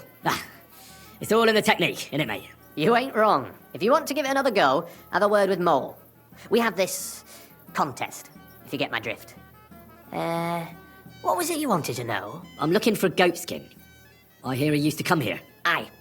Thing is, ain't nobody seen him here for a few days. But he used to come here. Aye. He was here day in, day out. Only this time some burly lads came here and duffed him up proper. What happened to Goatskin? Does anyone know where he is now? No word. But I reckon he's holed up somewhere, licking his wounds. Seems he stuck his nose in a wasp's nest, and he won't be sticking it out again for a while. If you're going to look for him, try it at night. He don't stray far when he's on the job, usually between Hradek and the horse market. He goes after drunks, so I try asking in the local drinking dens. All right. What does he look like, though? He can't be the only fella who likes to relieve drunks of their purses. God's truth, but you'll know Goatskin when you see him. They call him that on account of how he got kicked in the head by a goat as a nipper. He's got a dent in his forehead you could use for a game of marbles. Why didn't you defend Goatskin? Isn't he one of you? He is and he ain't. I'm no saint, but that Goatskin stepped in some nasty shit and then walked it in our door and all. I ain't saying we don't look out for each other, but there's limits, innit? All right. I'll head out. Good luck. Farewell, good sir.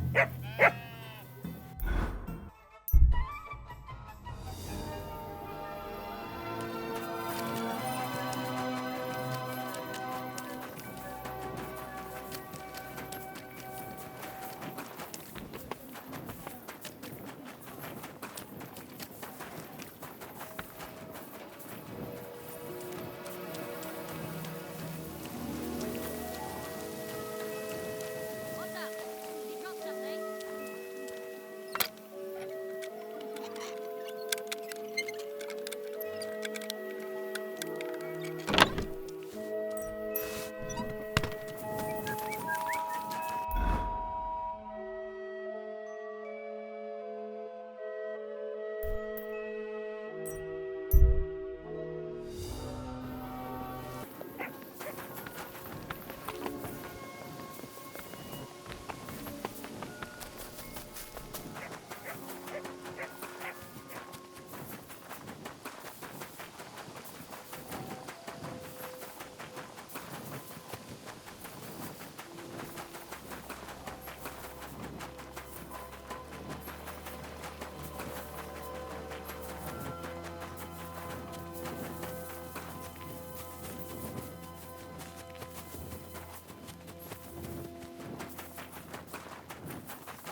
Stay.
What are you doing here?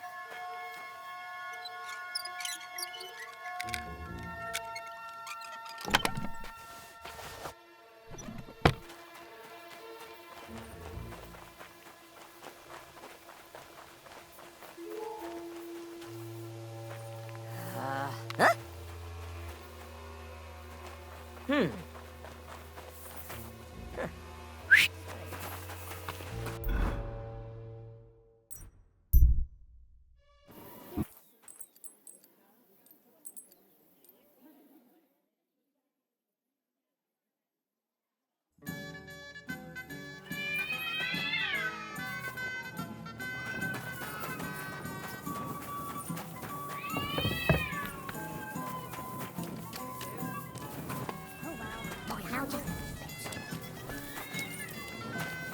Good day to you. Filthy again. Nice out today. Lord be with. Take care for now. If you get hungry,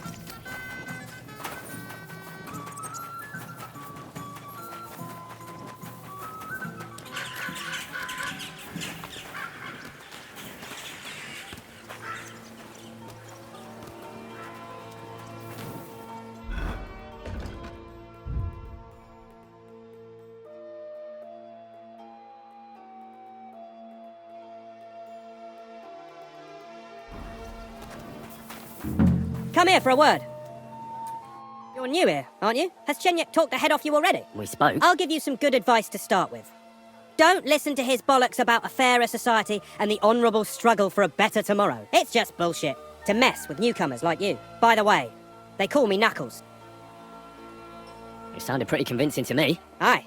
Chenyek can sweet-talk people like no other. I mean, Chenyek talks about sharing stuff fairly and how we don't do it for the money. But you know what? It's horseshit. It's every man for himself down here, even if they say otherwise. And Chenyek just gives it such a nice polish. Are you saying he lied to me? More like, he didn't tell you the whole truth. I heard from friends that Sigismund has a bottle of very fine wine somewhere in his warehouse. The kind of wine that you don't often see. I have a buyer for it. So if you bring it to me, I'll give you half the coin he's paying for it. That sounds reasonable. I knew we'd get... The wine is in a warehouse somewhere. If you find it and bring it to me, I'll give you a better price for it than any merchant in the town. So think about it. The buyer I got is particularly interested in this bottle. I'll look for it. Chenyek said you could give me some gear too. All that talk about equality, brotherhood. But when it comes to lockpicks, I'm supposed to give you stuff from my own stash. Here's something you might find useful. Thank you.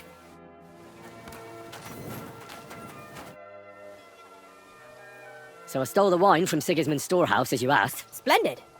And what are you going to do with it? Here you go. And I want the half you promised me. Don't worry. I've got the groschen saved for. Here they are. Thank you. No, thank you, brother. Thank you. Take care. Cap. Tell me more. What can I tell with the guild? Don't you have any... Listen, believe me. What can you... I'm not going to let me spare you. We're scram... So why does it... To survive, I bet. So you're not in it for the noble cause, I gather? That's right. At least I'm willing to admit it. But the others seem to really believe the stories about society where all folk are equal. Take care, sir. Oh, so hungry I could eat a horse.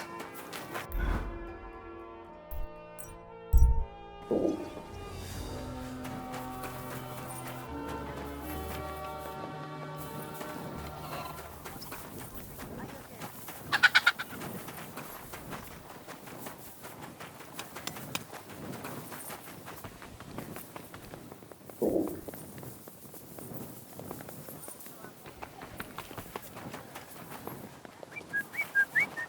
sorry.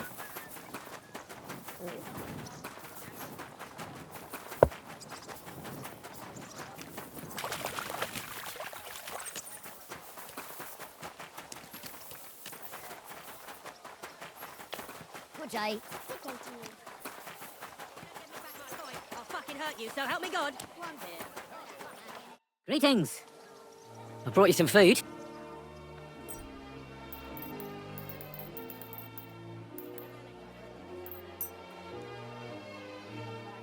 Dear God, I must be dreaming.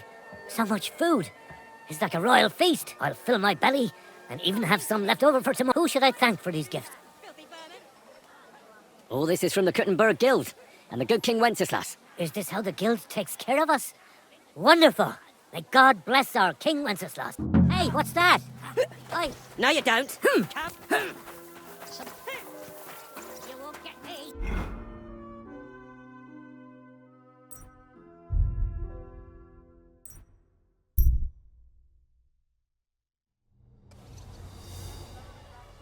You pooch. My God. I brought you some...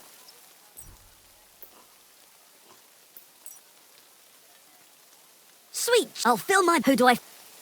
All this... Is this... May God... See you later, my friend. Greetings. I'm bring... Steve, who sent? The Kutten... Love. It's the last time I ate something. Good day, sir.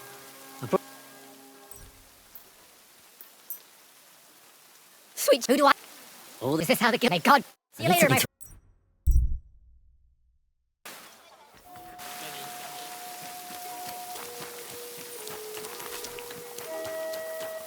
Welcome, sir. I brought... Dear God, I'll fill my... Who should I... Oh. May God... Farewell, good sir.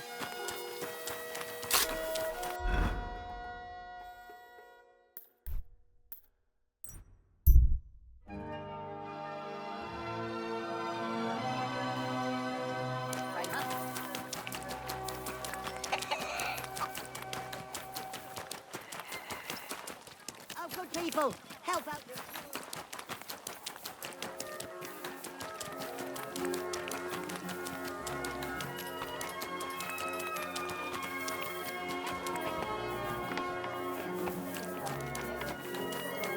Good day to you. I did what you asked. Great! So you robbed the chest and fed the poor? I robbed the chest and left a few heads of cabbage for Sigismund. He's good for a week. Beautiful! Good work. What about the beggars? I fed as many people as I could. You're a hero. Folk will really appreciate that, you know. They've never eaten like this before. Now, that wasn't so hard, was it? And that feeling of satisfaction. We may not be any richer, and yet... You know what? I'm beginning to understand the Guild's modesty. See? And now, let's talk about your next job. Just before I tell you more about it, try talking to Rat. I'm sure there are a few side jobs for a chap like you. And Goliath could teach you how to throw a proper punch. He's the best brawler far and wide. You said you have some more work for me. What is it? Well...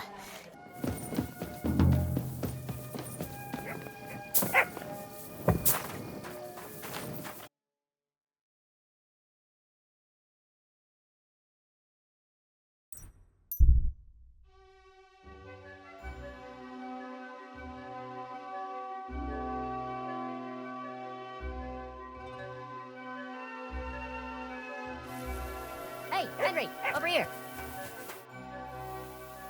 What is it you want? You must be Henry. Yes, I am. I've got a message from Master Chenyak for you. Go and see him in the Ole as soon as you can. What does he want? Oh, I don't know. I was just told to find you and give you the message. I'm as hungry as a wolf.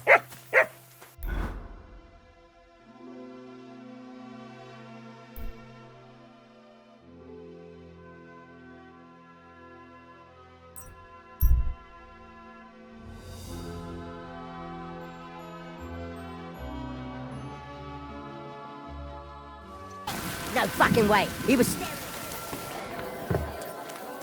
Service is kind of slow today. Good afternoon. I'm here. I'm sure you have another job for me. I do, but not just any job. Dies Irae is upon us. We'll finally hit Sigismund where it hurts the most. We'll cut off the flow of silver into his purse. Sounds like you want to shut down his mines. Aye, that's exactly what I'm planning to do. Well, what we're planning. And you'll be the most important figure on the board. What do you mean? As you already found out, the flow of silver is the reason why Sigismund laid siege to the city. If we take that reason away from him, he'll have no choice but to leave. If you put it simply like that, I reckon you're right. Can I count on you? Aren't you afraid of the gallows? What's one human life compared to the importance of saving the entire kingdom? Someone would have to rat us out, and I don't think any one of us would do such a thing. How do you want to do it? With the combination of modern science and some good old hellfire. Could you be a little less cryptic? We're going to blow the place sky high. Why me, of all people? You're reliable, Henry. You've proven yourself. Besides, I've heard you've been down in a mine already. It won't be anything new to you. I still don't exactly know what it is you want me to do. Do you know what black powder is? I've had the pleasure. A lot of smell, smoke and noise. 1 barrel should be more than enough for our purposes. A whole barrel? We need to collapse the adits, and to be sure it'll work. Your job will be to get your hands on the powder and bring it to the mine. You can count on me. Do you know where I could start? I know exactly where. Ask the gun forger, Eldris. He's one of the Kuttenberg councillors, and one of Sigismund's men. If there's anyone that knows where to get black powder, it'd be him. Wouldn't it be the irony of fate that the one behind Sigismund's fall will be one of his allies? Getting the information out of him won't be easy. But we'll see. I'm sure you'll figure it out. And remember, I don't want to see any needless violence and bloodshed. We're trying to overthrow a tyrant, but not stain ourselves with mortal sin. Don't worry. I'm no butcher. As soon as you have the barrel, head straight to the mine. Goliath and Hogg will be waiting for you at the camp near the entrance. Oh, and before I forget, here's a few groschen. Hopefully they'll make your search a bit easier. Take care, sir. Hey, Henry! Well, Your dad tell you've been here. a week. Shenyek. I couldn't agree more. You see, friend? We can all agree on that. We're better off without him, don't you think? Unless we start bringing in a lot more money, we'll all starve to death anyway. Shenyek is dragging us down. No, you're right. We need to get rid of him. You're a smart one, lad. That's what I like about you. Consider him dead. Leave it to me. I like your enthusiasm. Finish the job he gave you. The more chaos in the city, the better for us. But before you head to the mines, make sure Chenyek's dead, all right? Of course. His days are numbered. Take care.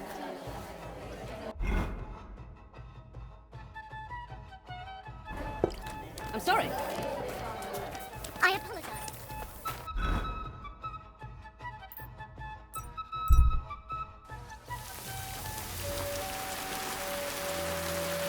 Keep focused.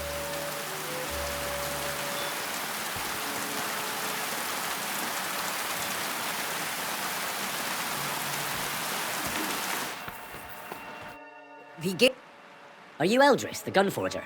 Yeah, that's me. What is it you need? I'm looking for black powder. A whole barrel. Can you help me? Wait. I'm Ganses Faz. Forget about it.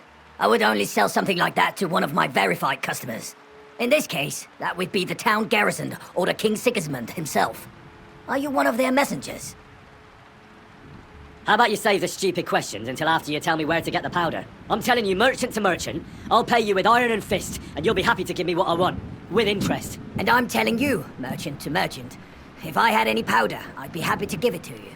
Unfortunately, I don't have any black powder at the moment. I was robbed recently. Can you believe it? Scheissdreck. Isn't there anyone else who makes black powder? Definitely not here in the city. Es gebe dann einen Weg, but you cannot tell anyone I told you. Go on then. My lips are sealed. My business rival, Whisker of Colin, also supplies black powder to the camp. Ist ein glitschige Schlange, aber that is of no importance to you. More importantly, Whisker drives his wagon north from Colin through Bohunovitz towards the military encampment with a powder in tow. If he were to lose it, he would be in großen Schwierigkeiten. And I'd have my powder. Exactly. But like I said, you didn't hear it from me. You can count on me.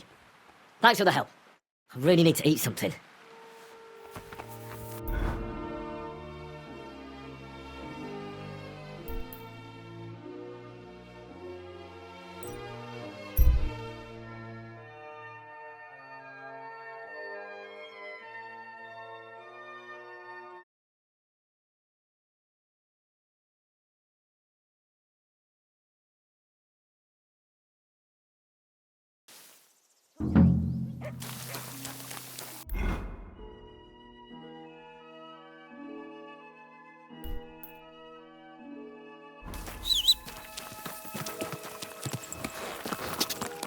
Quick! Quick! Ja!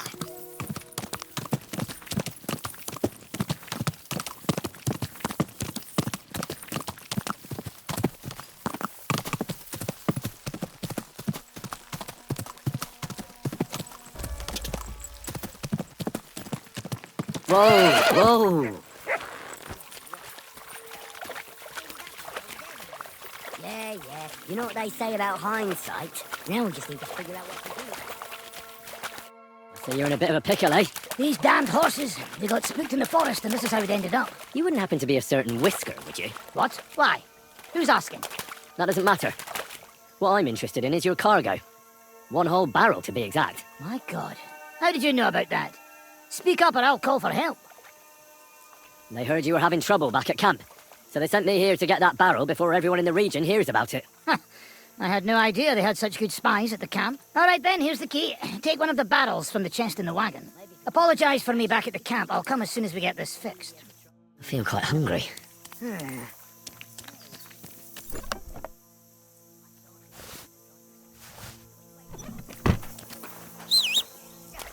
What's that?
Bailiff, I've learned something that may interest you. All right, but schnell.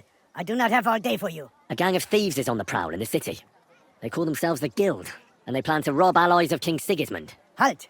How in the world did you come by such information? I met them in the hole in the wall. That's the tavern where they meet. They asked me to join them. Wirklich? That's actually not a bad idea. I could send soldiers to the tavern, but you know how it is. Before they get there, half the gang will run off, and the rest will clam up during the interrogation. But if you would pretend to join them, then you could report their every move to me. Naturally, I would reward you accordingly for each report. What do you say? Very well. Deal. Ausgezeichnet. Do you have anything you would like to report right away? The leader of the gang is named Chenyek. He told me to break into Sigismund's food stores outside the city. He wanted me to take all the sausages and leave the king a few heads of lettuce in their place. Hurensohn! He will regret every sausage he eats. Once I get him, I will have his toenails ripped out. But Chenyek doesn't want the sausages for himself. I'm supposed to feed the city's poor with them. Such a waste. Hast du die Würste verschenkt? Did you hand out the sausages? Aye. The beggars of Kuttenberg will feast better than the city council for a while. Mein Gott. Besides Chenyek, there's also a woman in the tavern they call Rat. She's responsible for all the petty crime in the city. A rat, you say? I cannot wait to catch her in my trap. Chenyek told me about a gang of thieves that once prowled the city. They used to paint various symbols on houses. But these days, nobody really knows what they mean. And he asked you to find out for him, right? Exactly. I was able to find a hiding spot used by that old band of thieves. There was a parchment in a chest describing what their symbols mean. Chenyek was very happy when I gave him the document showing their meanings. I'm not surprised. That saving swine. Show me. Give it here. Here it is. Excellent. Here's a little something for your trouble. I think Chenyek has gone completely mad. He intends to cave in the local mines. He says if there's no silver to be had, Sigismund will leave. Boss? That is a step too far. It seems we will have to finally set a trap for that gang. It wasn't easy, but I finally got that barrel of black powder. Verdammter Scheiß. Now this is truly dangerous. You must be careful what you do now. Is that clear? Under no circumstances can you light that powder. Well, that's about all I know. Keep it up. Come back once you learn something.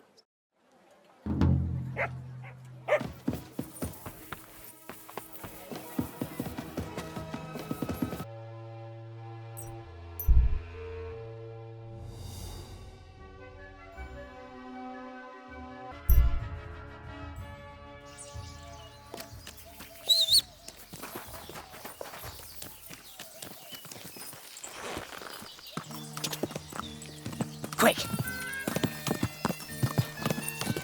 Go! Ka!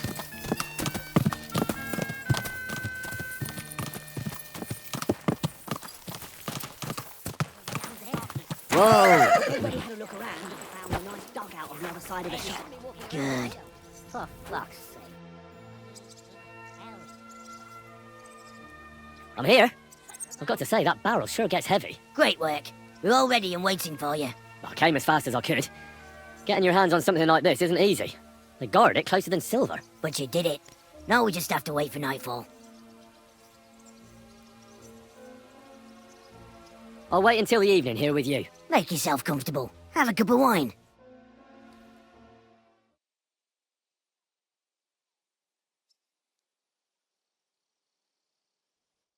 It's time. While we were waiting, Hog went to prepare that little surprise of ours. If I'm not mistaken, he did it. The others are stirring up a panic in the meantime. The miners have already gone to put out the fire with the guards, so we'll have the whole mine to ourselves. Great. So what am I supposed to do? You're in charge of the best part. You'll carry the barrel into the mine shaft, to where the main supports are. There should be a red rag hanging from one of the beams. That's exactly where the best spot is. Christ, how the hell am I supposed to find that? Head straight, then right at the wheelbarrow. You'll manage. Then you'll light the barrel and run for your life. The whole thing will collapse like a house of cards. Jesus, can't someone else blow it up? Like the fella who put up the rag? He's busy putting out the fire. Do you know how suspicious it would be if he just got up and left all of a sudden? He can do it. Besides, you've been there already. All right. Well, wish me luck. I've got a feeling I'm going to need it. Just don't dawdle. Everyone's in a panic for now because nobody knows what's actually on fire, but it won't last for long. I'll come with you to the adit and keep an eye out, just in case. Come on now, let's move. With me! Move it! They won't be putting out the fire forever.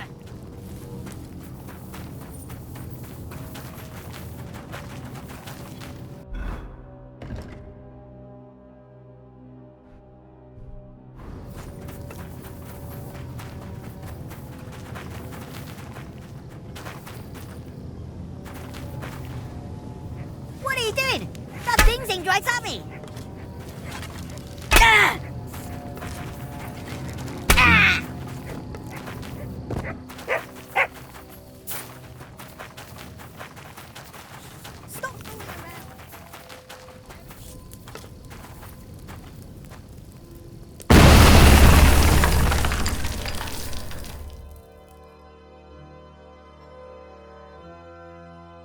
They won't be putting out the fire forever.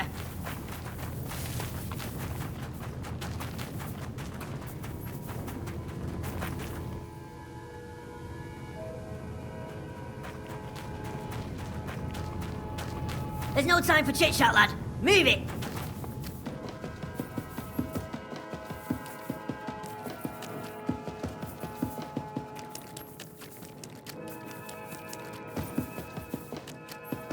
Where now?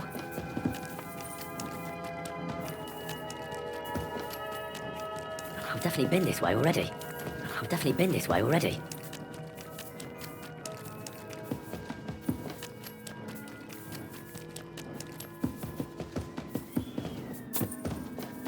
There's the beam with the rag on.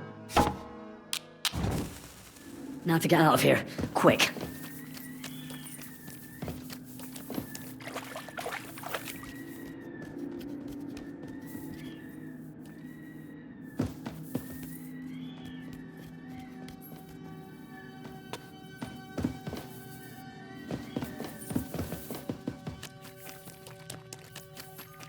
I should get a move on.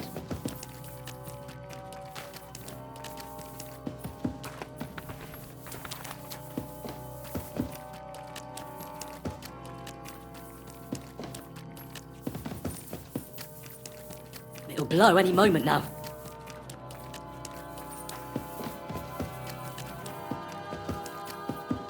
Doppadelle, I'm running out of time.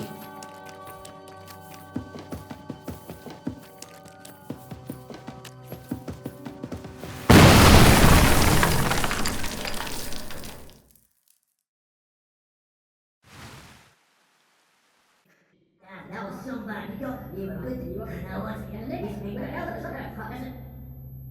If you value your life, you'll pack up and leave. We've got more of those powder barrels. One more step, and we'll all blow up sooner than you can say amen. Kurva, are you out of your mind? Join me. To hell with all of you. This isn't over. Let's go, fellas. What, you're Henry? I didn't expect that of you. You seemed amazing. We probably shouldn't stay here for much longer. You're right. Let's get out of here.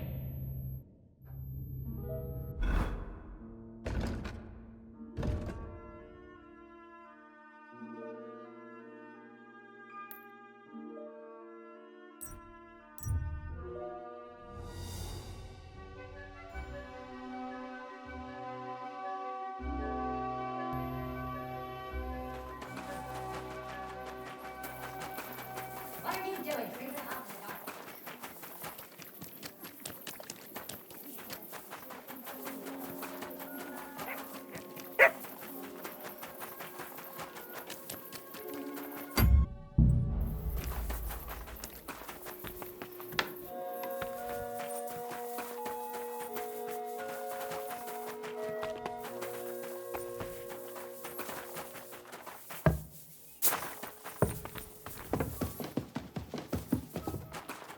You shouldn't be walking around without...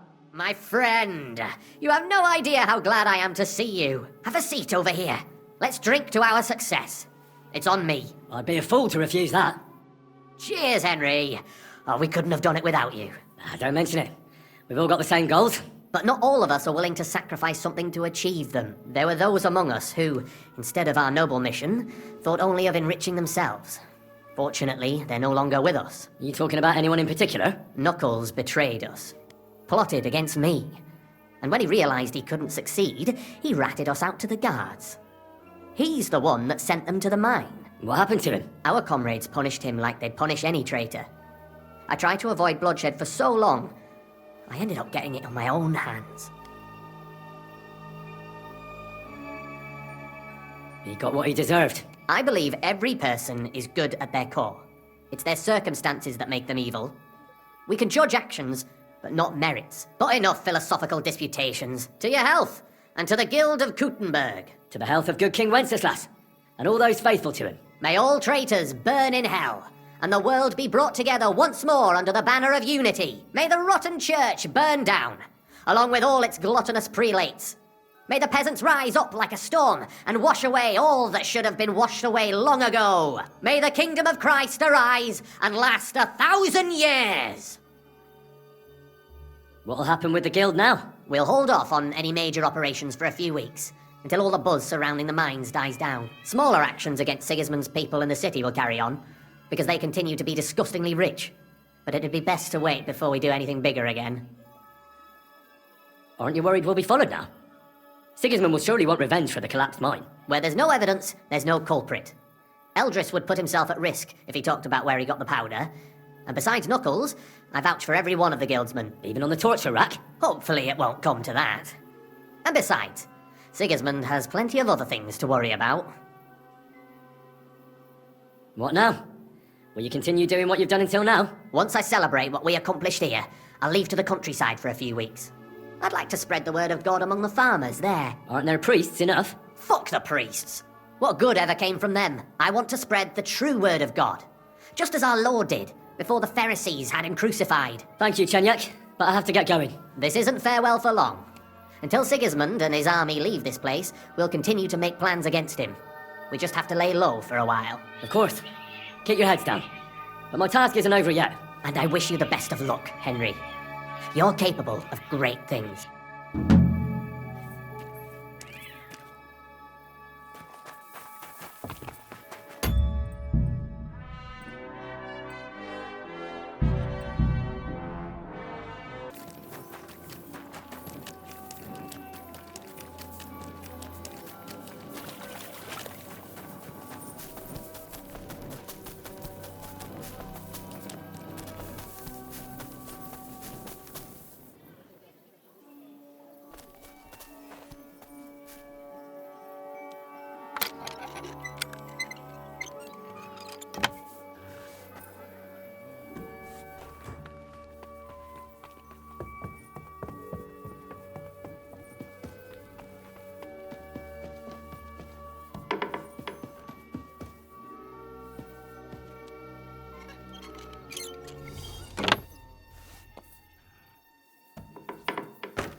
Links um die Ecke. Would you like to know what the guild is up to? Natürlich, of course. The guild's plan for the mines didn't work out. I took that barrel of powder, and instead of bringing it down into the mines, I just ran off with it. My God, lad. Good work. I will take care of the so-called guild myself from now on. You have helped me more than enough. It was my honor to serve truth and justice, sir. And it was my honor to meet someone so passionate and honest. For that you deserve a handsome reward. Go away now.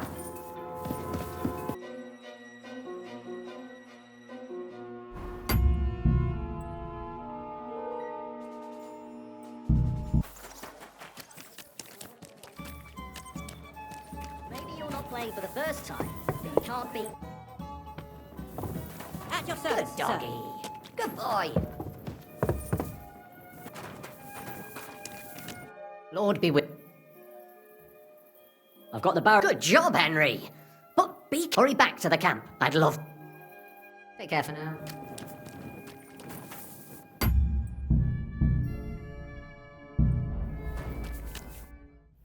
Chenyak, I've got something important to tell you. And it's not good. The innkeep's got into the wine again? You've got to be kidding. This is serious. It's about Knuckles. Oh, what did he come up with this time? He wants you dead. He even asked if I'd be the one to do it. And? Will you? Of course not. I'm glad that you told me, and that you didn't actually consider doing it. What are you going to do? Me and the fellas will go and have a serious talk with Knuckles, then show him the way out of the city. I'm not a traitor like he is, so I'll let him leave on his own. Farewell. Greetings to you. Good day. You're always welcome here, noble sir. Chenyak, This he wants you... And? That's exactly why I'm here. You bastard! Pray for a quick death, you bastard!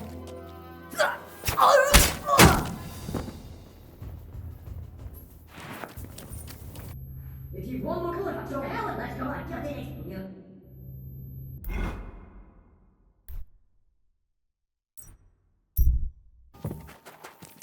It's good to see you. Have a seat. Let's drink to our achievements. I won't say no to that. That's it. You're a hell of a bloke, Henry. Finally, we can breathe freely without all that sanctimonious bullshit about morals and values and fraternal coexistence. I can't even begin to tell you how much he pissed me off.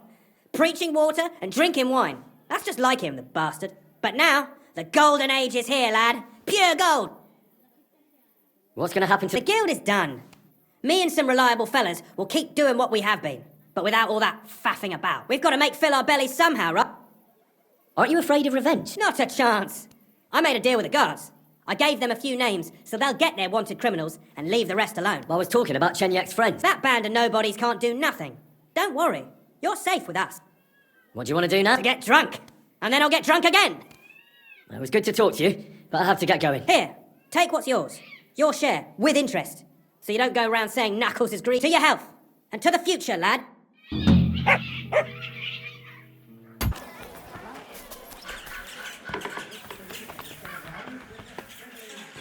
They're called letters, and that's exactly...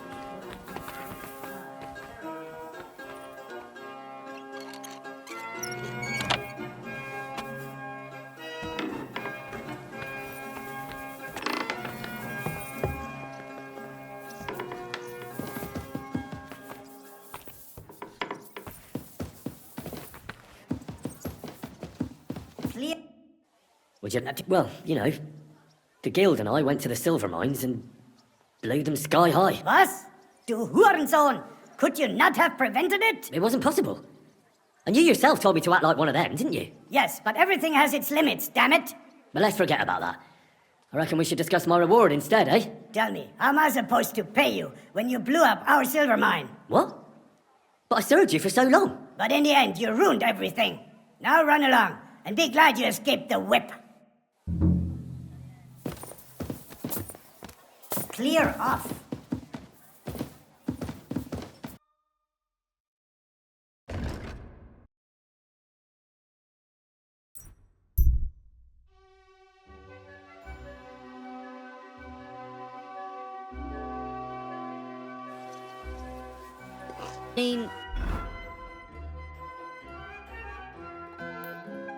I thought...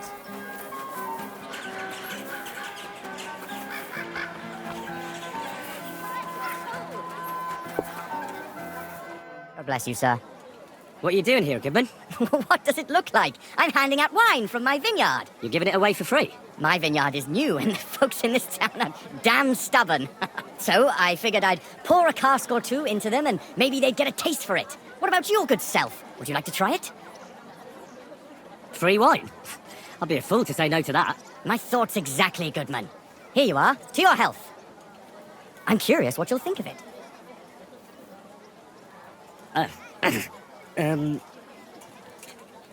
Are you sure that's wine you poured me? This tastes like... Well, how should I say it? Forgive me, Goodman, but say no more. In Vino Veritas, and the truth in my wine is that I'm a fool, an idiot whose wife is cuckolding him, whose children can't stand him, and even the dog pisses in his boots every morning. And my wine tastes like dog piss as well. I never should have bought that damned vineyard. If it wasn't for those fucking monks selling their wine everywhere they can, I might have a chance. Not like this. Is there anything I could do to help you? With the dog pissing in my boots? Well, I'm not sure. I tried sticking his snout in it, putting pepper in my boots, and nothing worked. Piss in my boots again the next morning. I meant your business troubles. Oh, I see. Well, maybe you could. If you're not from around here, that is. No, I'm not. Allow me to introduce myself. Caspar Rudolph, vineyard owner and a not very successful wine seller. I'm Henry. Maybe you could help me, Henry. I'm looking for someone who's not well known in Kuttenberg. Someone who can pretend to be someone else, if you know what I mean. Sure, why not? If all you need is someone folk won't recognise. The monks in Setlet's monastery make excellent wine. They call it the monastery secret. People can't get enough of it, and I can't figure out what their secret is. But I intend to find out. Right, I understand what you want from me. But if it's a secret, it won't be easy. No, it won't. But don't worry, I have a plan. The custodian of the monastery vineyard has a relative in town, an innkeeper called Havel. And this Havel is a real know-it-all when it comes to wine. He really likes to boast about it. If you were to pose as a sommelier who's just come back from abroad, I'm sure he'd be happy to talk to you, and maybe he'll reveal something. That won't be a problem. I've drunk so much wine I know all about it. Excellent. But I also have this clever book all about wine by Buschek of Velhatitze. I'm sure you'll learn a thing or two from it. The book might come in handy. Can I borrow it? When I said I have it, that wasn't, entirely accurate. What's the truth then? The book belongs to me, but I lent it to someone and she hasn't given it back yet. Miss Adleta Manlica should have it. I lent it to her during our, let's call it our friendship, which has come to an end.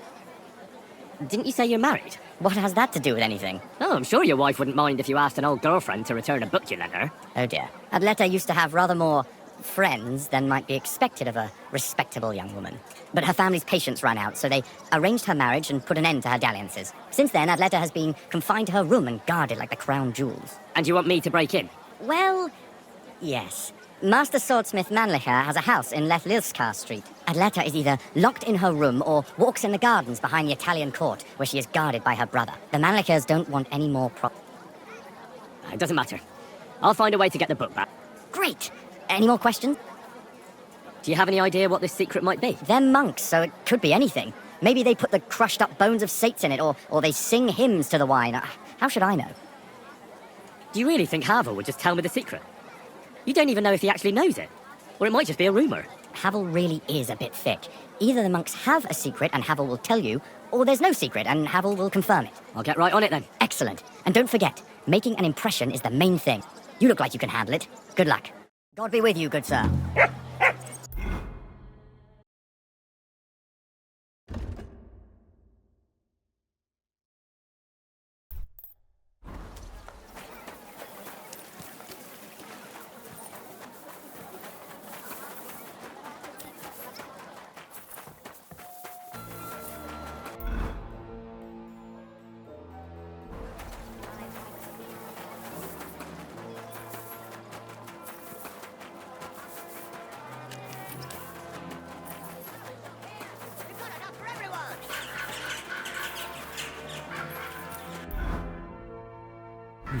A bit longer without food, and I'll really start to be grumpy.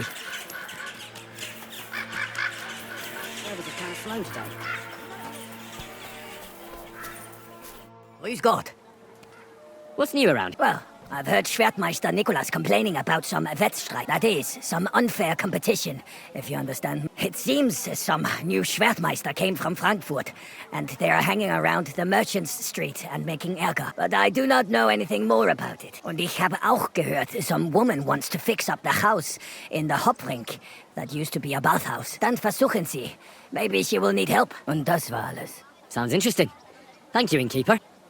What's new? Nicht viel. If you need Geschäft, you should look elsewhere. Show me your wares.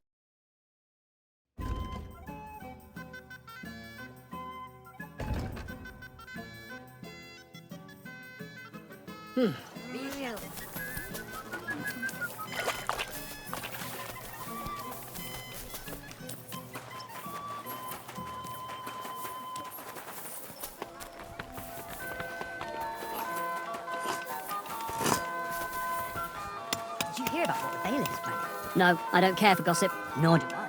This is important. I'm not. Interested.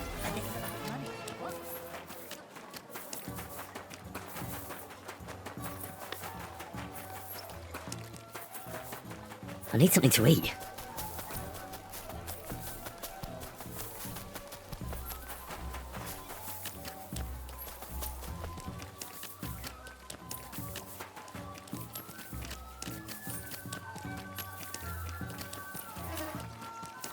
You have. I'm sorry.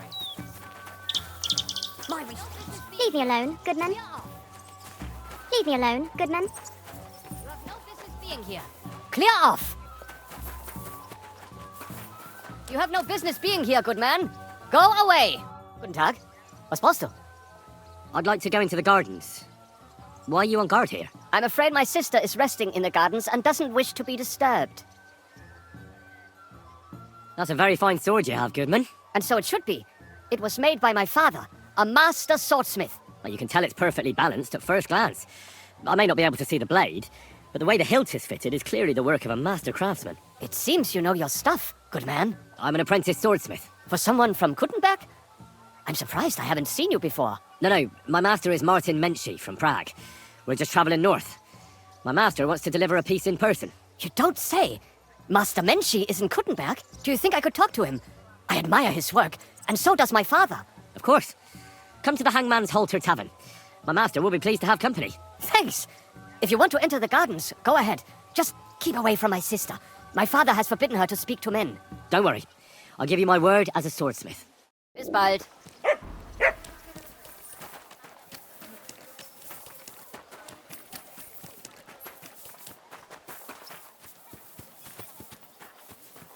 Are you Miss Adletta? That's me. And what is your name, you handsome fellow? Henry. A nice name. But I have to warn you, I won't be a miss for much longer. Seeing you here makes me regret that a little, though. The pleasure's all mine. I'm here on behalf of Caspar Rudolph. It's about the book he lent you. Caspar? Oh, the poor thing got a proper hiding from my father. How is he? He's well. His wine business is flourishing. I know perfectly well that it's not flourishing. But I'm glad Caspar at least has good friends. What about that book?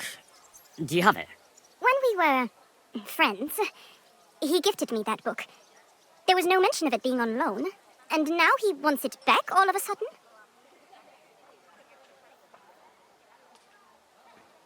No offence, miss, but are you even interested in a treatise on wine? Of course not. But Casper kept going on about it, and I wanted to make him happy.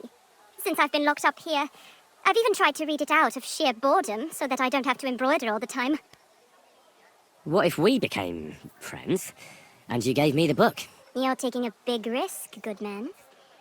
My father could have your tongue cut out for that kind of talk. He's not too keen on my friends. That doesn't bother me. But it's not that easy to become a friend of mine. First, you need to impress me somehow. How about a splendid gift? I have a room full of splendid gifts. How about something more poetic? A flower, perhaps? You see that garland? It doesn't go with my dress. It needs a little something extra. I can manage that. Hurry up then. Off you go, gardener. I brought you something. Well?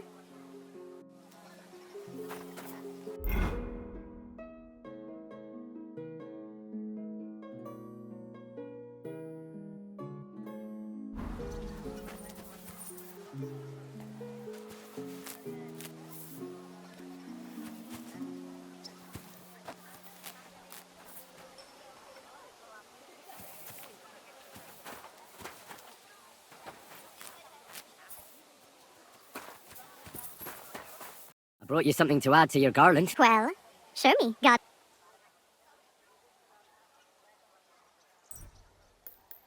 Oh, they're lovely. You have an eye for flowers. What would you like as your reward? I'd like to take Casper's book now. Of course. That's what you came for, isn't it? How about a kiss? Here, now? In broad daylight? Nah, you're right. Yes. Another time. When I'm a widow, perhaps? That's a long time to wait. I wouldn't say so, but having you caught me so charmingly has raised my spirits. I have the book, so I'll be off. Farewell, Henry. Never forget me.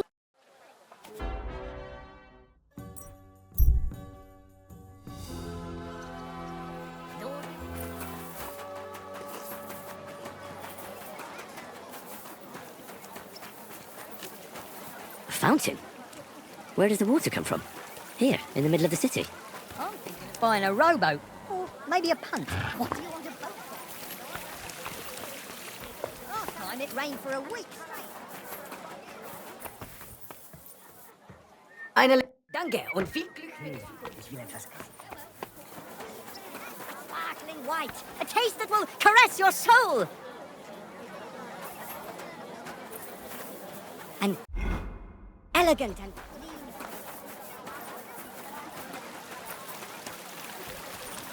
Hail Mary.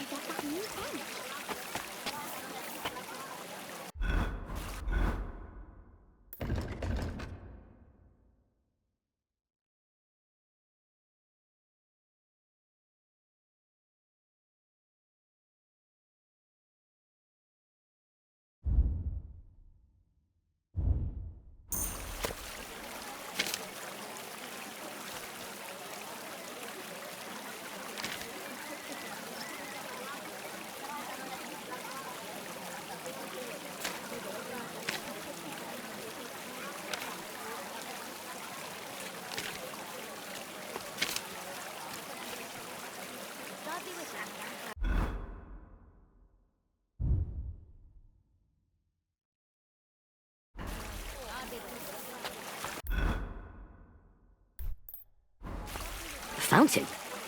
Where does the water come from? Here, in the middle of the city.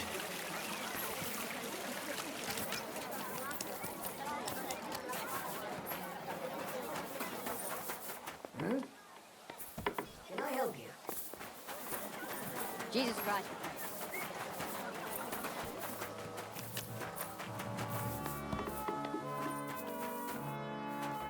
Gepriesen seid. What do you...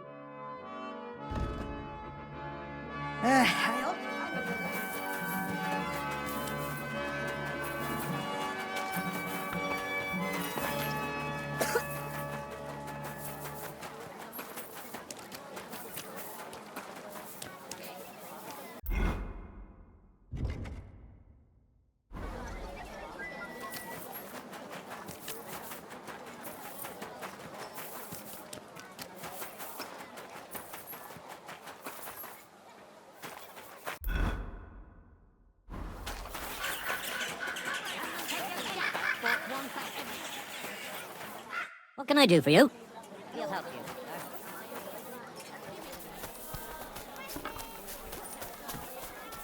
I apologise. Are you being a true work of art? Can I get something to eat and a place to sleep? But of course, sir. And for how? I'd like to... Aye, that can be arranged. Let's talk about... Do we have it? That's more... Agreed. You're going to like it here, sir. The rooms are clean and a cauldron of good food to go with them. Where can I find my room? On the second floor, right across from the stairs. There's a green wreath on the wall there. What's new in town? These days, there's mainly been talk about scuffles between the Kuttenberg miners. I don't know what it's about, but I heard it has something to do with a traditional archery contest. If you're interested, go and see the foreman, Vlach, in the Black Horse Tavern. Try asking Goldstock. He owns the Zum Eisner Adler. He's offering a little job. And if you took care of it, you'd be pulling a thorn from my side. And not just mine. All the merchants in the city. And that's about it. That doesn't sound bad. What's new? Nothing much. Pavel, the owner of the local inn, That I am. How can I help you? When I asked where I should go in this city for good wine, your inn was recommended. You've come to the right place. You won't find better wine in this city. Have you come from far away? Very far, Goodman. I'm Henry, and I rarely hear my name spoken in my native tongue. Mine has an unusual ingredient in it. Let's see if you can tell what it is. Saxony, Bavaria, and so on. The German states, basically. Wonderful. It's not often I get the chance to talk to someone so well-travelled. It'd be nice to have someone to discuss the drink of kings with. An invitation I can't refuse. Thank you. I'm slow today. Well, good man, how shall we begin our tasting? Ah, I know. How about a little white to begin with? Excellent.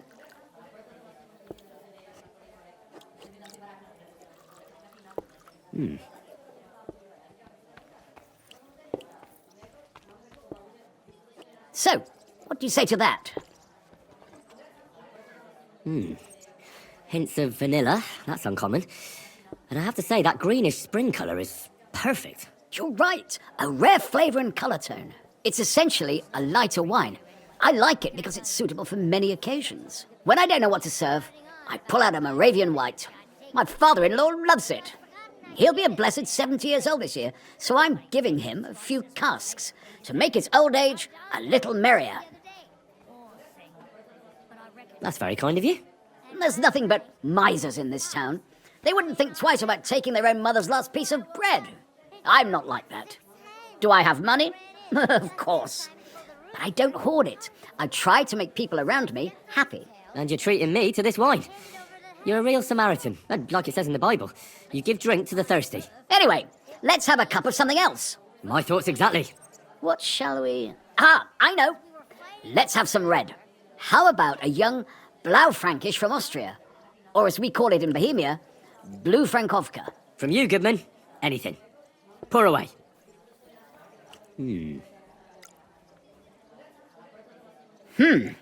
Quite a decent vintage. A bit bitter for my tastes. But you said it's a young Blaufränkisch. I'm getting notes of black currant. The colour is dark, almost purple, but as it should be. Yes, the colour enchants me every time. Almost like drinking from an inkwell. Oh, I've never drunk ink. Would you recommend it? My grandfather used to say, you won't know till you've tried it. He lived and died by that saying. Uh-huh. What happened to him? Well, the poor fella suffered from ulcers. So one day, true to his favourite saying, he tried drinking spirits to cure himself. Burn the canker, he said. Well, he burnt it so thoroughly, he was dead in a week. God rest his soul. To your grandfather, and his contribution to advancing the knowledge of medicine.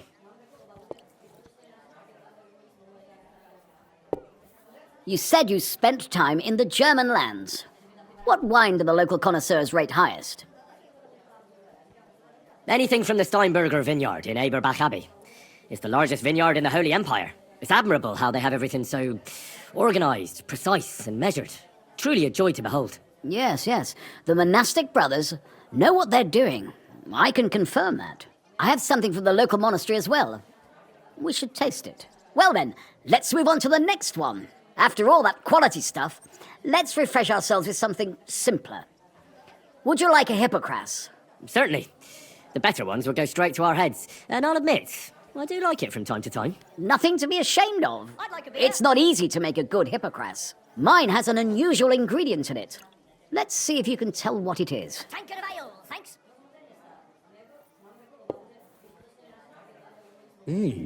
Very nice. I'd say it's mint? Precisely. It gives a nice freshness, wouldn't you say? And there's a garden full of it right behind the tavern. I don't know where to put it all. But it's missing some kick. I reckon your cook forgot to add something.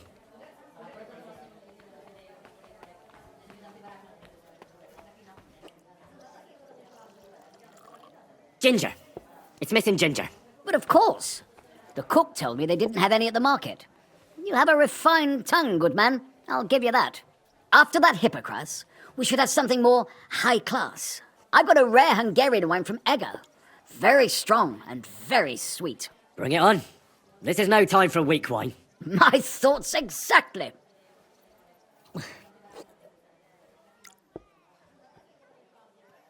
So what do you think? Good, isn't it? Very good and very red. Besides that, it has a sort of raised taste at the end of the tongue. Raised taste? What do you mean? It's hard to explain, but it really is very red. As anyone can see at first glance. What will you tell me next? That the sky is blue? And isn't it? I drank this particular wine from Egger at a banquet held to celebrate the new city council. Hungarian government, Hungarian wine, and Hungarian delicacies. I was so looking forward to enjoying some nice Hungarian sausages or pate. But I ended up leaving disappointed. How so? They started bringing out melons, apples, plums, and all sorts of other fruit. And finally, they served fish. I don't eat fish, and fruit makes me burp. So I went hungry at a feast. Well, that's very unusual. Fruit, fish, and red wine. Maybe it's some sort of Hungarian custom. I was so disappointed that I wanted to make myself something at home to get rid of the taste. But I was so drunk that I fell asleep. The housekeeper woke me up, and what can I tell you? The porridge was charcoal, the kitchen was like a smokehouse, and I had egg on my face. Well, that's Hungary checked off the list. What's next? How about something local? I noticed there were vineyards in Kuttenberg. But of course, we have vineyards and grapes from Burgundy that Emperor Charles himself had brought in. The local vintners grow some fine grapes, but they're still learning everything that comes after that. The local stuff gets diluted a lot. They flavour it with all sorts of shit, or leave it for vinegar. Don't tell me you don't have a drop of anything local that would be worth trying. Well, there's the monastery secret. A wine from the Sedlets monastery. My cousin Jerome is the custodian of the monastery vineyard. Ah. Why is it called secret? Taste it, and you'll see.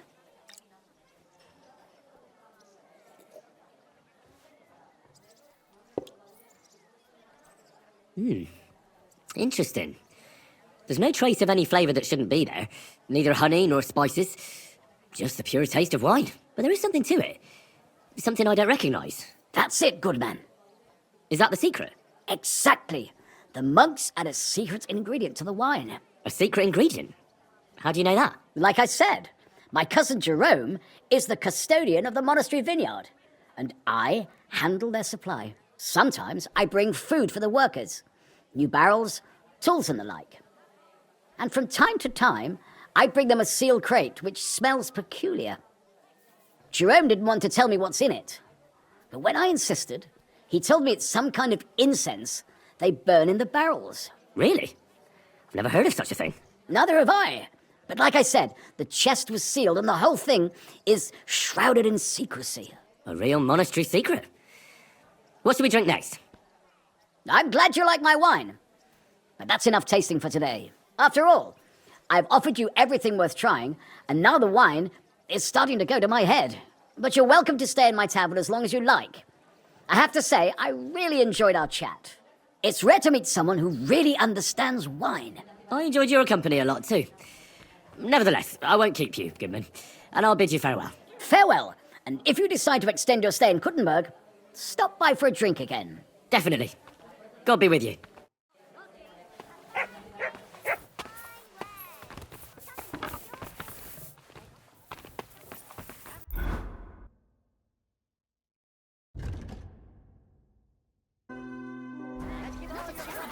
Your local church!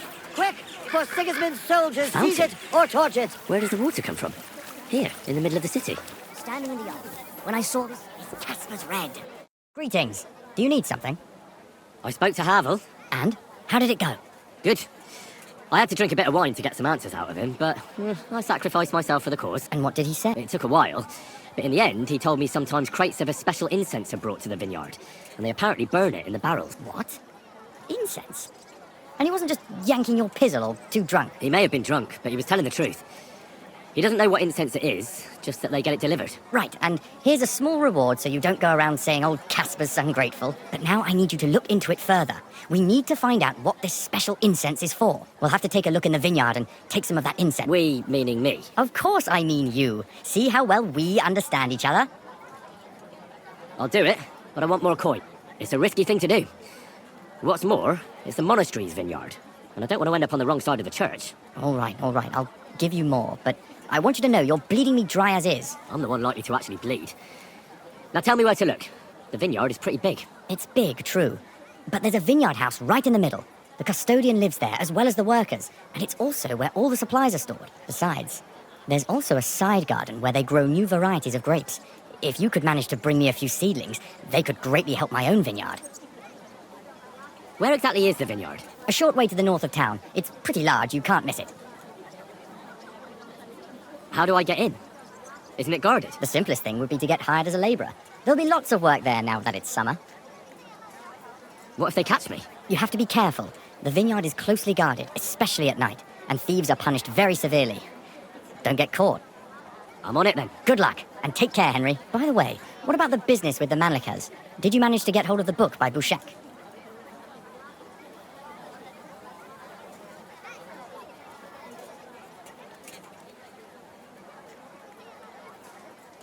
Yes, Miss Adletter is sweet. And she even gave me back your book. Here it is. Ah, thanks very much. I'll try to sell it and pay off at least some of my debts.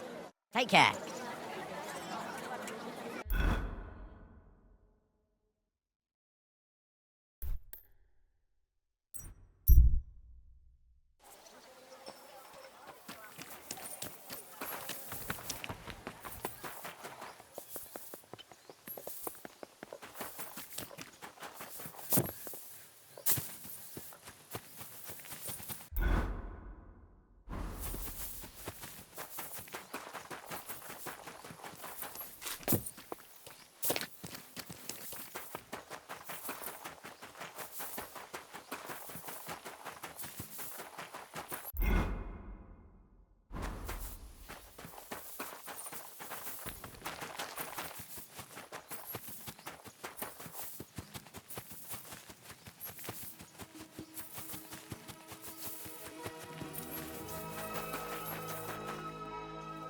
Are you hiring? Us? Always. But don't be fooled. It's hard work. Days spent bent over in the sun. It's not for everybody. But you'll get a few groschen, something to eat, and a place to lay your head. That sounds good. I'll tell you tomorrow. For now, go and speak to the custodian, Jerome. He'll tell you what to do. Any questions? What's in that building in the middle of the vineyard? Vineyards aren't just vines. They need a place to sort, press, and wash the grapes. And we also need a place to lay our heads. We spend half a year up on this scorching hill after all. What's the master custodian like? Jerome? He's my cousin, and he gave me this job. Can't complain about him. And the others? I don't know, but I've never heard any complaints. You'll see for yourself soon enough. What if I'm not up to it? You have 2 arms and 2 legs, and that's all you need. The only thing we won't tolerate is someone slacking off. We have a lot of blow-ins, so don't expect any breaks. If you laze about for even a day, you'll be out of here. Understand? I understand. I'll be going then. All right, run along. Jerome will be waiting near the winery. And remember, wine is liquid gold, so we keep everything well guarded. Don't worry. I don't steal. I have to say that because we do get light-fingered individuals here from time to time. And now you know everything. Off you go to work. I'll be going. All right, run. Don't worry. I have to. And now. Take care.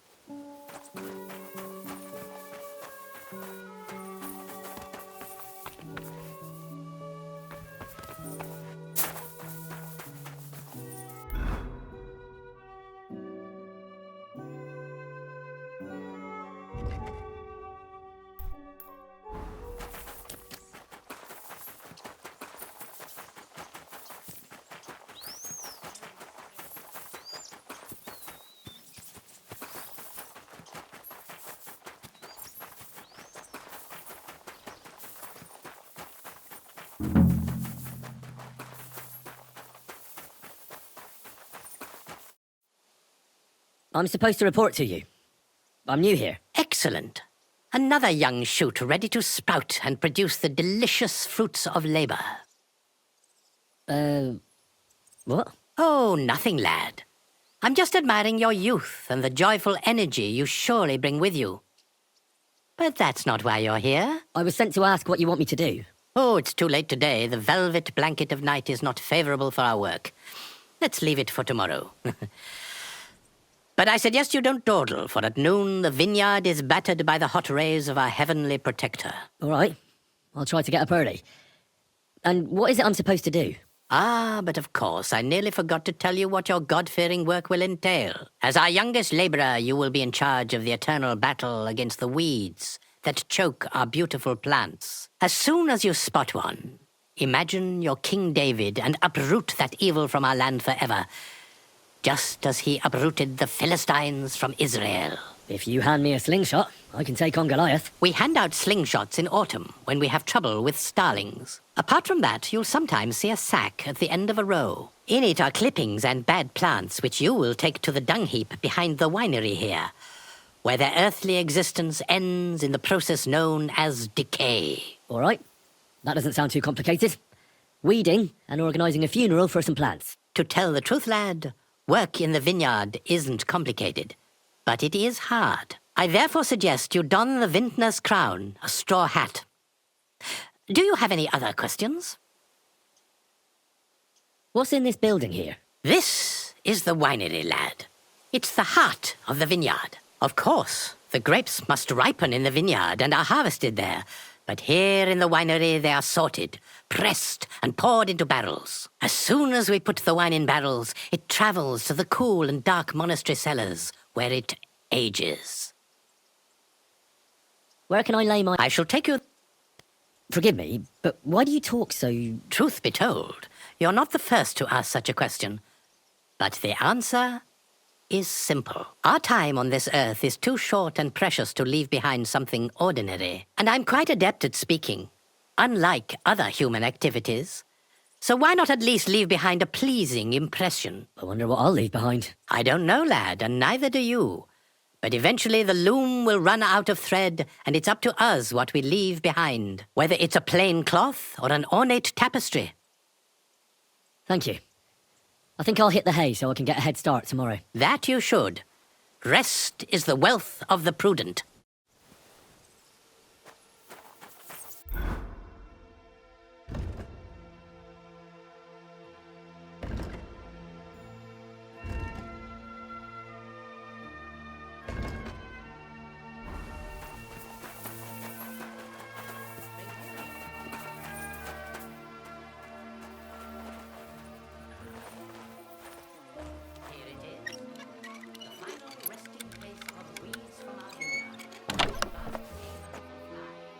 Dung heap. This is where you shall bring the sacks. And moreover, after a hard day's toil, you can lay your head down in that hut over there. Questions? I still don't actually know what I'm supposed to do. If the tasks of a vineyard labourer are beyond your comprehension, you are either blessed by the Lord or a simpleton. I repeat, pull up weeds and take any sacks you find to the dung heap here. Now get some rest. You'll need all your strength for work tomorrow.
I'm always glad to see polite people.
God grant you health.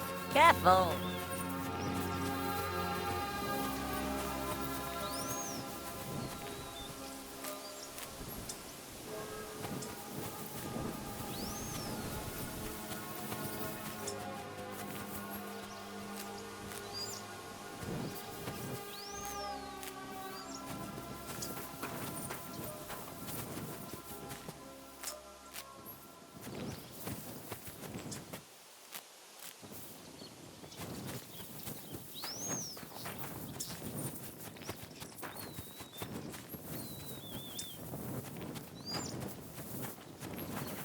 Hail Mary.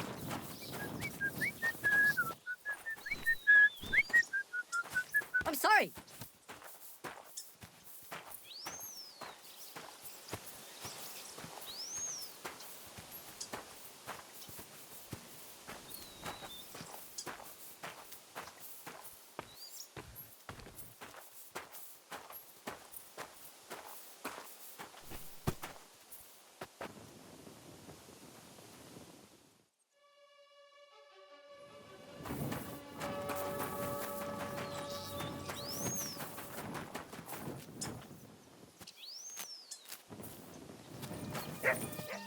You have a kind master, eh, Mutt?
You mangy mutt.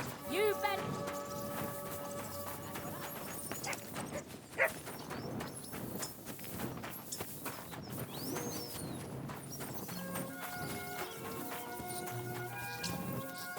You better call back that dog.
excellent. Our youngest labourer returns after a day surely filled with hard work. I did the best I could. I can see that. Your hands are covered in calluses and your back is arched like a bow. You worked well, lad. Now it's time you were rewarded. Thank you. Now go enjoy your well-deserved rest.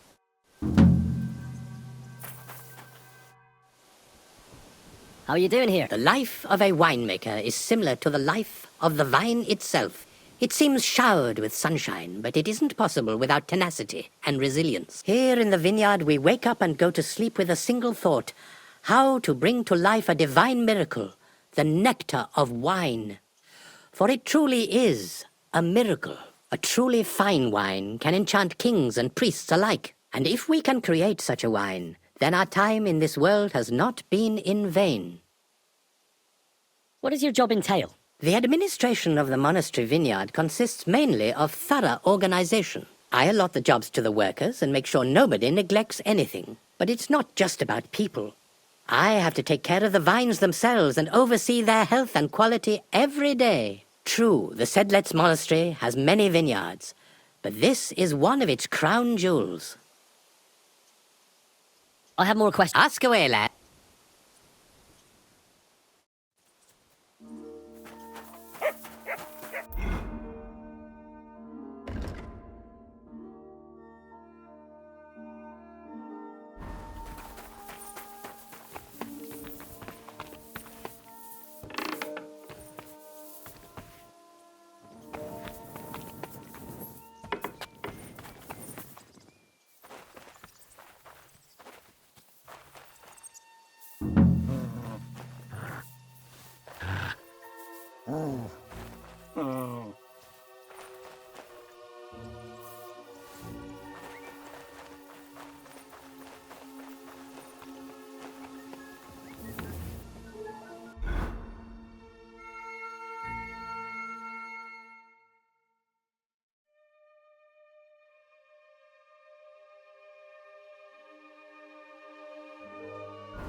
This crate smells like sulfur.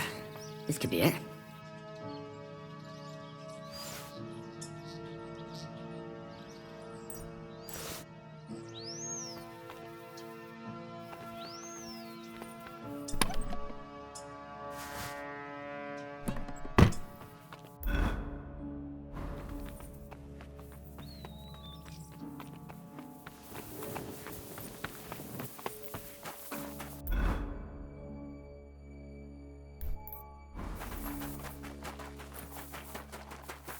You silly doggy.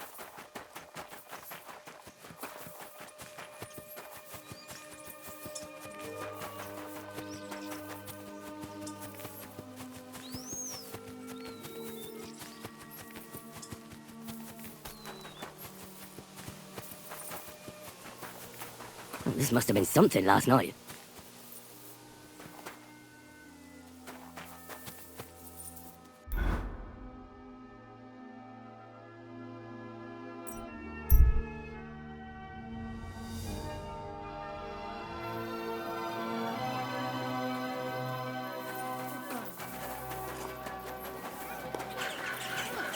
So much dust.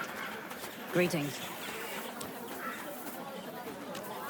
Taste the delicious Jesus Christ be praised. I'm back, and I've got the mysterious monastery incense. It looks like wood chips soaked in sulfur. It stinks a bit. They were smoking barrels with this. Sulfur is the stink of hell, and this is a monastery vineyard. Maybe there's another reason. The miners in Skalitz used to say where there's sulfur, it's easier to breathe. Healthier air. But it stinks to high hell. So do many noble delicacies, and they're still delicious. I suppose you're right. I'll give it a try. I hope it doesn't make my wine reek. Here's your reward. I added a bit more, as we agreed. I almost forgot. I have the seedlings. Ah, I'm curious what they'll grow into. You've made me doubly happy, Henry. So here's a little something on top for you. Take care, Fred.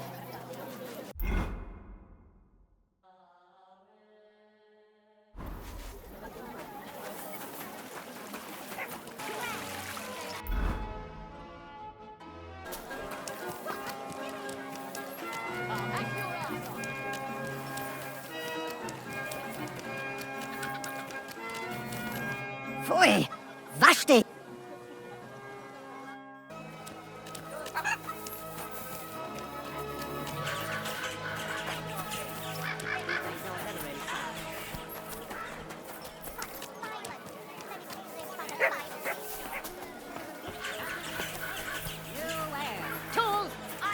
I heard that there are some Fechter here.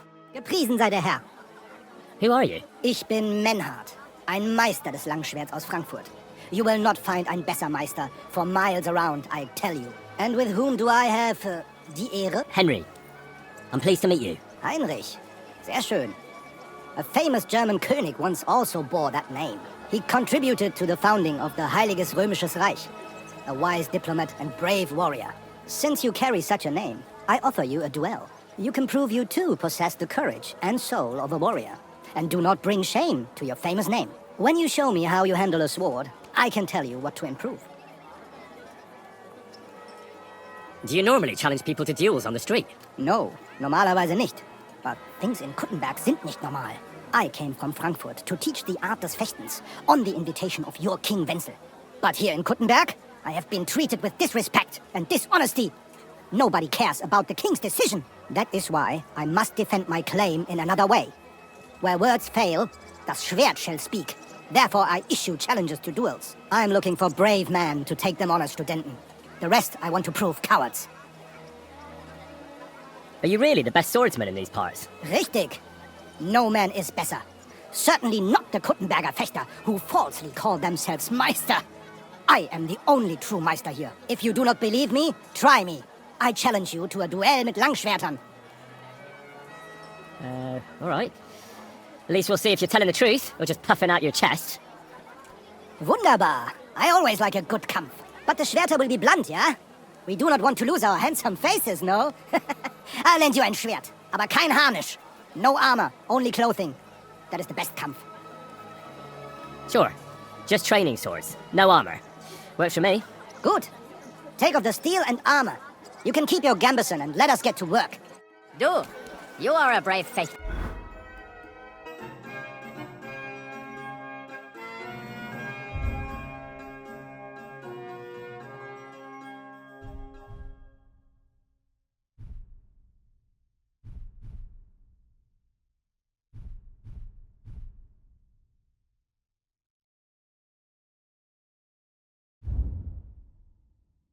Good day to Why you. not test Greetings yourself to you. against... Oh, All right, Menhard.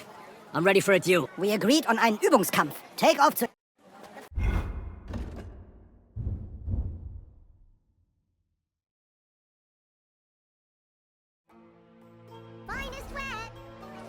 All right, Gut, Hein. How about eine Wette? Wette?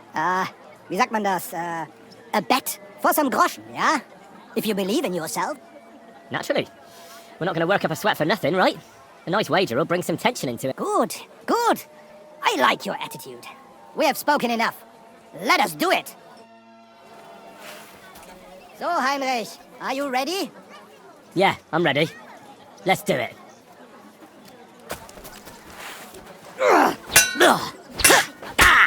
Like that, huh?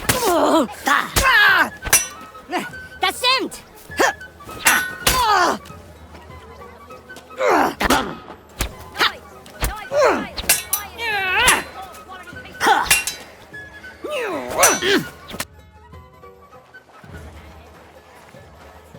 That's enough! You know full well you've no right to conduct the art of sword fighting here. That's the privilege of our brotherhood. Halt die Klappe. I am Meister of Longsword. You well know this right we have from the charter of your King Wenzel himself. Meister Menhart, let me remind you that your petition was discussed by the town council, and your claim was rejected. That decision was not just, and it went against the will of your king. There's no use arguing, Deutscher. The council represents the king, and the council has decided in his name. Nicholas of Prague here is also a master longswordsman, and we don't need another. Any more than we need your foreign poses. Right then. So I will face your Nikolaus or any other man. We shall see then who is der wahre Meister and who is just full of hot air. Well, I'm ready when you are, Master Menhart. No, I forbid any dueling here. Master Nicholas, do not allow yourself to be provoked by this German cock-baiting. No doubt where they come from, they would rather hack each other in the streets than respect law and order. But here, we have more sense and dignity. If anyone is to clash swords here, it will only be when our brotherhood convenes a tournament, not when some Hundsfott feels like it. Fick dich, du Metzgerschwein. Enough of this, all of you! The council has decided this matter, and I won't waste any more time with your squabbling.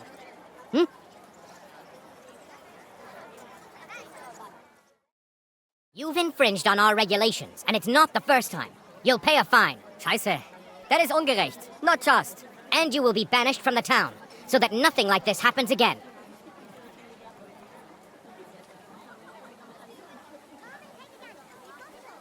Councillor, Menhard and Arn are friends of our good King Wenceslas. That's why they have his charter, isn't it? You don't want to treat someone of that stature like a common criminal or troublemaker.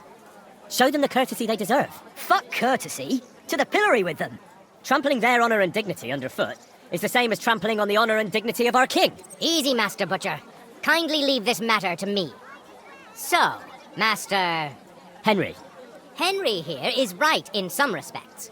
You have a charter from King Wenceslas, which, in truth, I cannot simply ignore.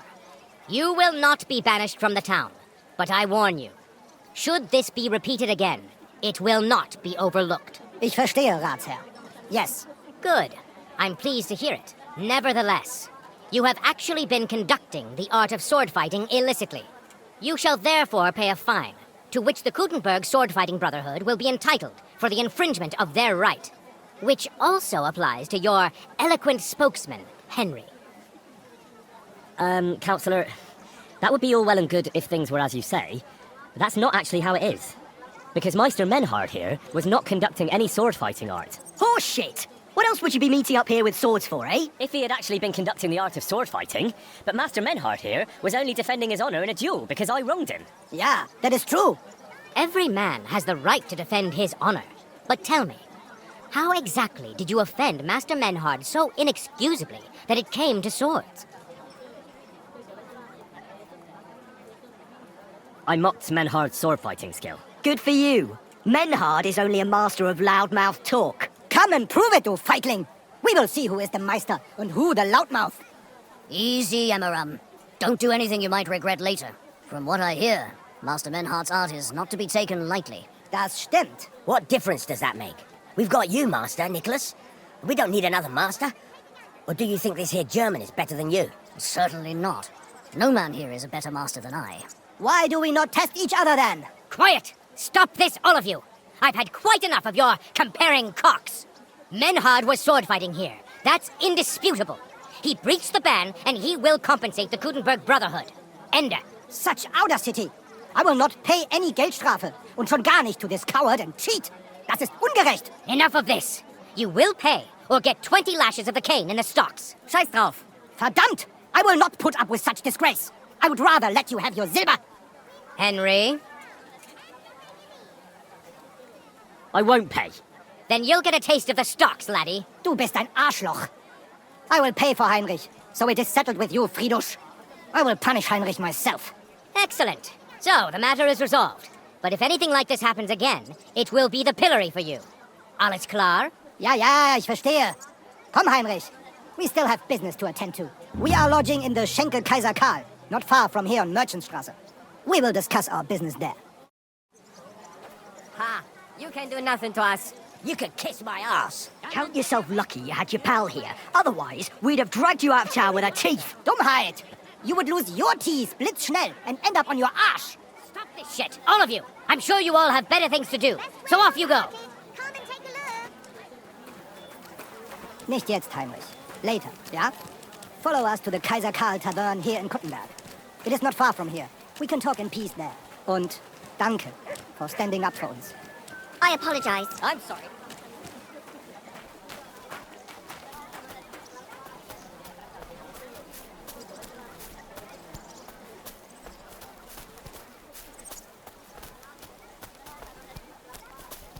Put some clothes on, you scoundrel. I was just changing clothes. Right away.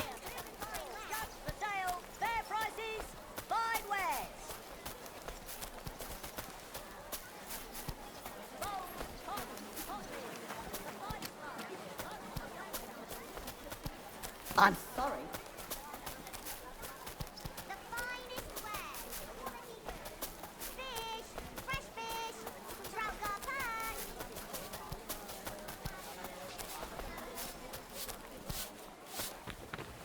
Betty, did you forget your Oh, thanks for pointing that out. I was just changing. Look here, Menhard. Danke, Heinrich, for standing up for us. You handled it well with the Friedrich. Schade aber, that we had to pay that Strafe. It is a disgrace. Auf jeden Fall, it is not over yet with those Kuttenberger Fechter. We must somehow compete with them to preserve our honor and glory. It is not possible that a Meister such as I can be rejected and humiliated. Richtig. Es muss Gerechtigkeit geben. Listen, Menhard. Tell me what it's all about. You have some charter from King Wenceslas. Ja, genau. Well, actually, I'd be interested in knowing everything. Of course. Hör mal. Your King Wenzel sent me the charter and invited me here to Kuttenberg to set up a Bruderschaft der Fechter. I should serve here for 3 Jahre and teach Fechter. Then I would choose a new Meister from among them who would take my place when I went back to Frankfurt. How come you came all this way for that? Wouldn't you be better off in Frankfurt? Ja, aber King Wenzel promised much Geld. But the most important is my honor and my duty to teach good Fechten. The Frankfurt Meisters of Langschwert travel thus and start sword fighting schools in towns of Deutschland und anderen Ländern. And one cannot refuse an invitation from the tschechischen König. King Wenzel promised it would all be settled by the Kuttenberg Stadtrat. But before we got here, alles war anders. Ein neuer Stadtrat. Wenzel held captive and König Sigismund here with a big army.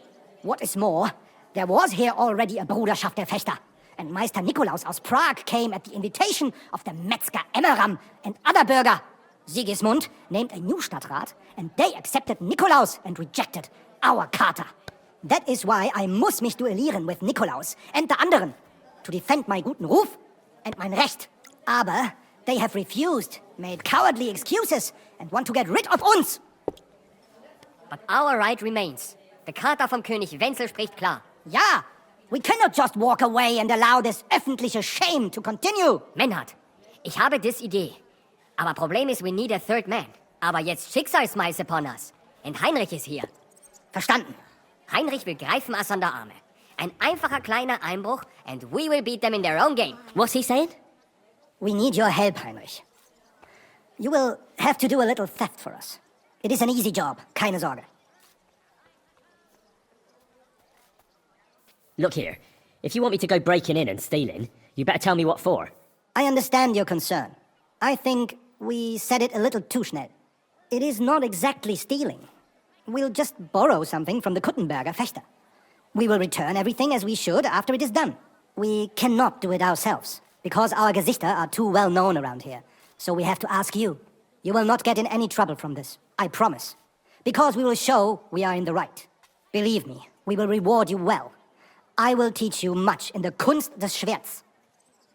All right, I have a feeling you're in the right. And besides, you serve King Wenceslas. You can count on me. Wunderbar.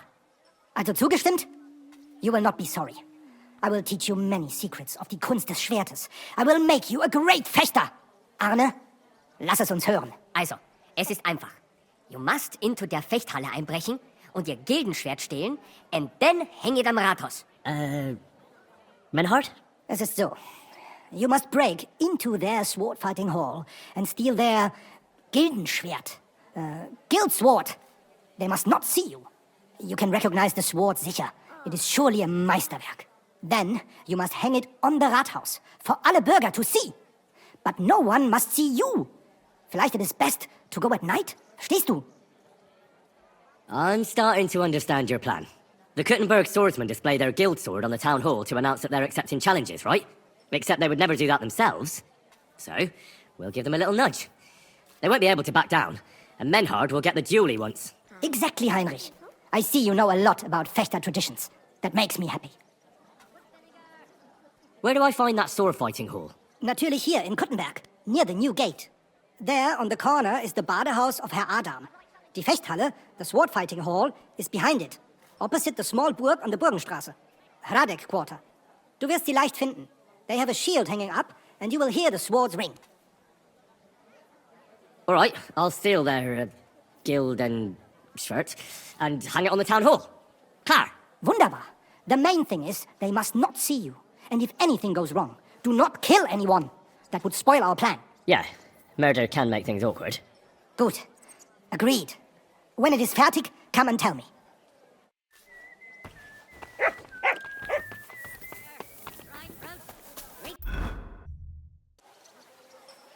You have a kind master.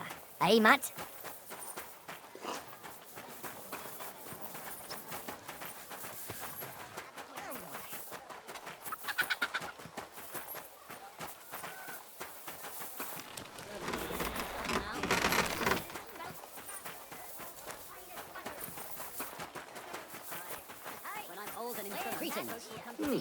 G'day. Careful! Spurs! Ornate pouches! Afraid of all? Why, good day to you, friend. Hey, innkeeper, that beer! Excuse me. For the cold, for God's sake. You know what Germans are like. What are you here for? Showed up, they're 100 times worse. I'd like to buy a horse. That's right. The Kuttenberg horse market is under my supervision. It's important and demanding work, as you can see. So if you're interested in a horse, tell me exactly what you want and get your money ready so we don't... I already have a horse. If you're buying a new horse, you won't want to pay for the old one's upkeep. That stands to reason. So the answer is yes. I'll put a value on your horse and deduct it from the price of the new one. And if the value of your horse happens to be higher than the price of the one you want, but I hardly think that's given the quality of our horse. Anyway, down to business. Have you inspected our horses? No. Come now. You must. I recommend you inspect them and you're after bravery, stamina. Then you can ask about... Well then? Right. Excellent.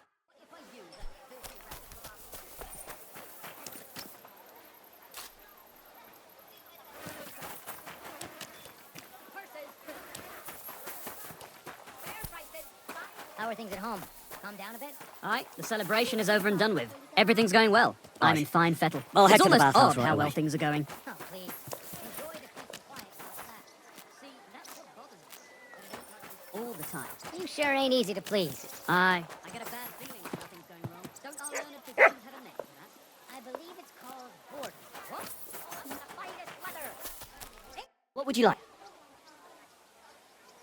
I'd like to buy... Which one do you have? I don't see...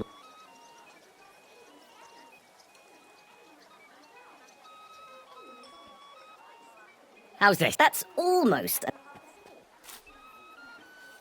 I reckon even Sir Peter would be satisfied with that price. As he should be. One of my assistants can help you put your saddle on her. In the meantime, I'll record it in the register. Then I'll teach you how to call the horse. May she serve you well.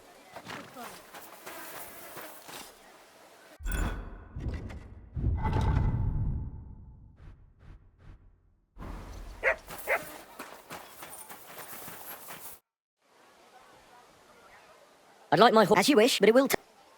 I changed my mind. Something.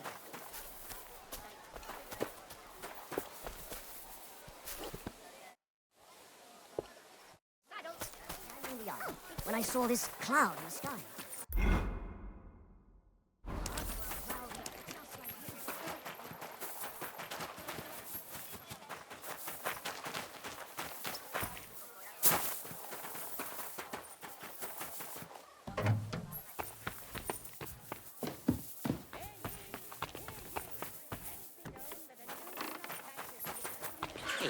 I know. No longer look down their noses at us because of their superior swordsmanship. Come and let the Kuttenberg sword-fighting brotherhood take care of everything. Good afternoon. I'd like to sword fight with... I'm glad to hear it. Master Nicholas will be happy to train you. If you're one of us. One of you? Aye. One of us honest Kuttenberg citizens. How come it's only for citizens? Can't a decent man sword fight with you? It's the Kuttenberg sword-fighting hall, and it's reserved for Kuttenberg citizens. We wouldn't want any old stranger strolling in here learning our art, would we now? And how can an honest man become a Kuttenberg citizen? Well, it ain't that easy. You have to wait until there's a meeting of the council to accept new citizens. And you have to have 2 Kuttenberg citizens to vouch for you. We can't just take every man jack that comes along. That's clear. Then you have to appear before the council with your 2 supporters and pay your dues. If the council consents, you'll be accepted into city law. I see. And when will the council be accepting new citizens? Not for a while. Not more than half a year, though. Oh, Sacra! I don't have that much time. Thanks for the information. I'll be going. Farewell, good sir.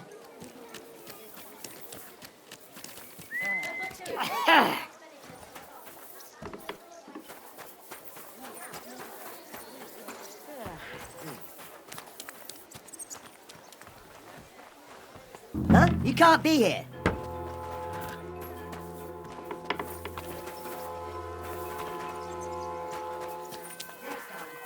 In here without permission. Oh, thank the Lord.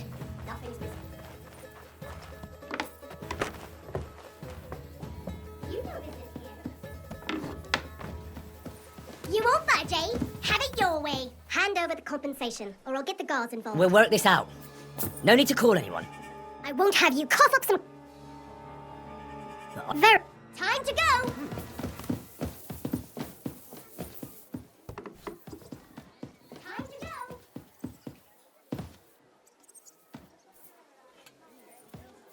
Time to go!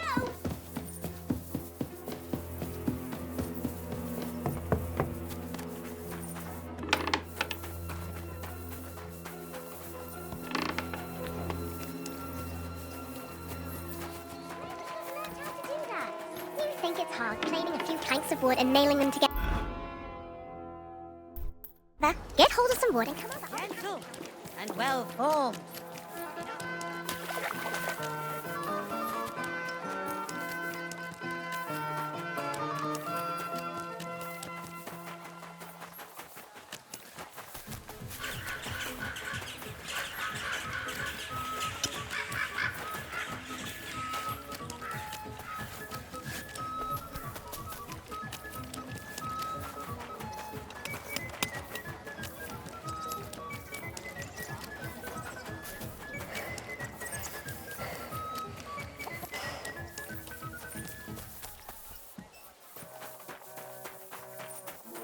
Who goes there?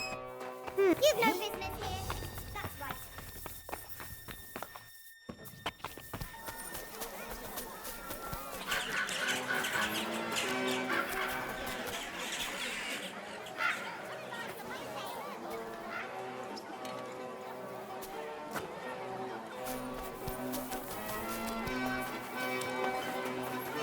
Be careful.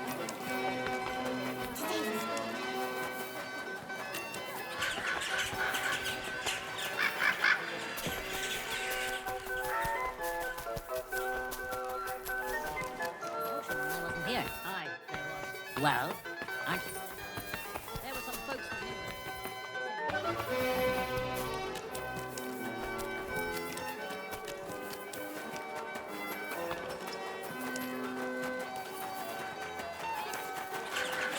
Have you got anything to eat?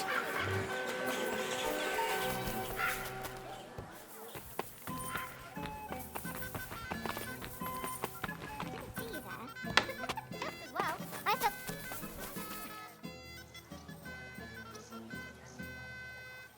Menhard, there's this one thing. Before Friedrich and the rest came, I won our duel in town. Das stimmt. Fortuna smiled on you. You would not have the same luck again, be assured. But it is true. You won fair and square. And because I am fair too, here are your groschen. Danke, Menhard. Master Menhard, the sword is at the town hall.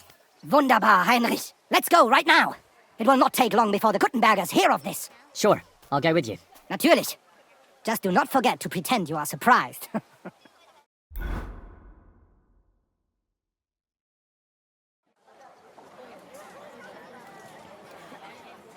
Fucking thieves. No, no. We can't take it back now. We'd look like fools. Na, was haben wir denn hier? I see the Kuttenberg Bruderschaft has made a challenge to combat. So, I see you have endlich worked up the courage to face us in public. There's no need for mocking, Manhart. We've made our challenge, as you can see. Wunderbar. Das freut uns. Genau. We accept your challenge. Well, since we've arrived at this point, listen up. It's time to put an end to this bickering. Besides, it will only benefit our town if the best of the sword-fighting masters takes charge here. So, whoever emerges as the victor of your tournament shall win the right to lead the sword-fighting brothership here. That will bring a just close to this whole affair. By allen Heiligen, you have decided wisely, Friedrich. It will be seen that it is we who were right from the start. No way! You can't do this, Friedrich. We set up the sword-fighting brotherhood. Stay out of it. You said yourself that we shouldn't go against the will of the council. And Friedrich here is a councillor. isn't he? You keep your mouth shut, you thief. Calm yourself, friend. It's not such a big deal, is it? We'll compete honestly against these Germans, and then we'll finally have peace from them. All right, Nicholas. Let's show them Deutschers how we sword fight here. Because we ain't afraid of no one. You want combat? You'll get it. 3 members of our brotherhood will fight with 3 of yours. Each will have a bout with all 3 opponents, and we'll see who wins the most. You Schwindler! You know there are only 2 of us. I agree with Emmeram's proposal. Kein Problem, Arne. We also have one promising student, nicht wahr? Richtig. I'll fight on Menhard's side. Good, Heinrich. Good. Ah, just what you'd expect. Menhard making pacts with fucking thieves. Was sagst du? Just that. Your little sticky-fingered Heinrich broke into our sword-fighting hall. I'm no thief, and I won't be called one. Take that back. Or what? You'll steal my weapon and then challenge me to a duel? You're telling the truth, Emmeram. I heard about it too. Nevertheless, the duels will go ahead with longswords. But, because Henry committed a dishonorable deed against the Kuttenberg Brotherhood, they shall be allowed an advantage. The Kuttenbergers may fight in halbergs and steel helmets, and the Germans will face them only in gambesons. Es ist nicht gut, Menhard. Es ist ungerecht. Moan all you like, Deutscher. You deserve it. Keine Sorge, Arne. Wir können es schaffen. Agreed. Komm, Heinrich. We must prepare for the Fechten. So, Heinrich, we will engage with these Kuttenbergers. Endlich! Danke. You arranged it for us. Aber schade that they have seen you doing it. I'm sorry, Menhard. I did what I could. Is it gonna make... Yes. The Kuttenbergers will have light armor, but we must manage it. I am more disappointed that they will now know of our kleine Deceit. Aber nichts. We can only restore our good name by victory in combat. You can count on me, Menhard. It will be an honor to fight by your side and enforce the will of our King Wenceslaus. Genau, Heinrich. But first, we must make you one of us and accept you into our Bruderschaft. All right. Is that a problem? Nein, nein. You must only take an oath and undergo a test. We cannot just take everyone. That is our Regel. You must show that you have some skill with a Schwert and that you will not bring us shame in the Gefecht. So we know that you will not lose your life in combat. Surely that's not necessary. After all, I defeated you the first time we met, remember? Na ja, you are right. Herrgott, you must have been sehr glücklich. But you fought well, yes. And you showed that you have some skill. So, we can receive you into our Bruderschaft sofort. Menhard, I'd like to join your brotherhood. Certainly. Let us go somewhere more geeignet, so it has some clout. Each new member must pay for acceptance. But in your case, since you have helped us, I will relieve you of that obligation. Danke, Menhard. And now, the oath. Arne will be the witness. I will be honored. Kneel, Heinrich. Hör gut zu.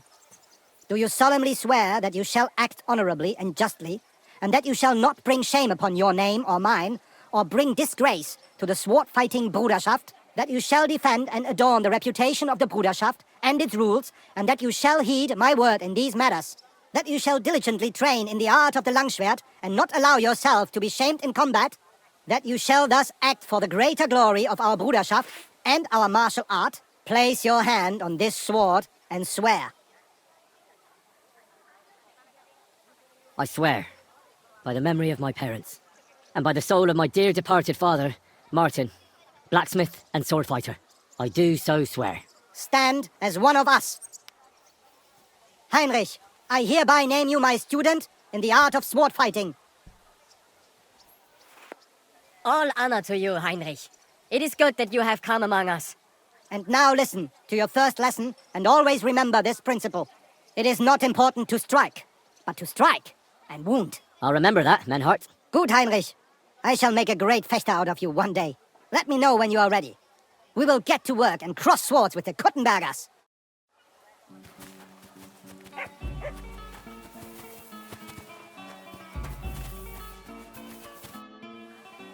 Menhard. Wunderbar. It is high time we put an end. Today, 2 sword-fighting brotherhoods will match their skills. The Kuttenberg Brotherhood, led by Master Nicholas. Glory to Kuttenberg! Kick those Germans' asses, Emmeram! And the Frankfurt Brotherhood, led by Master Menhard. It is an honor to be able to show off our skill in front of the whole Kuttenberg. The reason for these duels is the dispute over the right to run the local sword-fighting hall and the associated brotherhood. The local brotherhood was founded by Emmeram the Butcher and his associates. What they did not know, though, was that King Wenceslas had tasked Master Menhard to do the same. The king ain't here, Emmeram is. The brotherhood belongs to the Kuttenbergers. And since King Wenceslas cannot resolve the dispute, the town council ruled it shall be decided through a duel. So, the matter shall be settled before the eyes of the council, as well as the burghers of Kuttenberg and God Almighty. A wise decision by the council. Let the best master lead our brotherhood. The duels will be fought with longswords. The Frankfurt Brotherhood will fight in light armor. However, the Kuttenberg Brotherhood will be granted the advantage of the hauberk, because Henry here present aggrieved them with dishonorable behavior. Nicht nötig.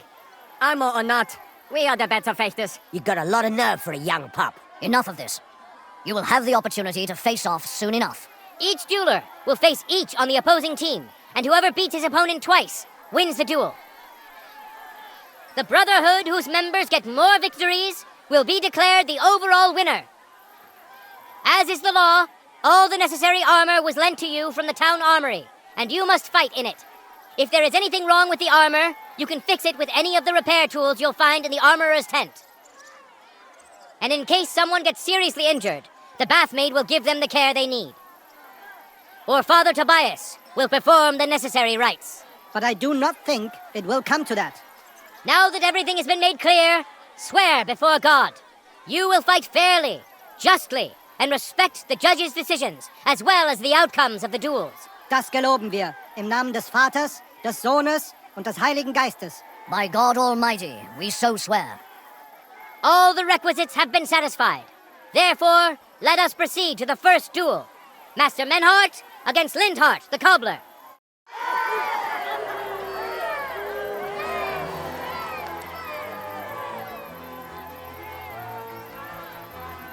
Let your steel ring! Fight!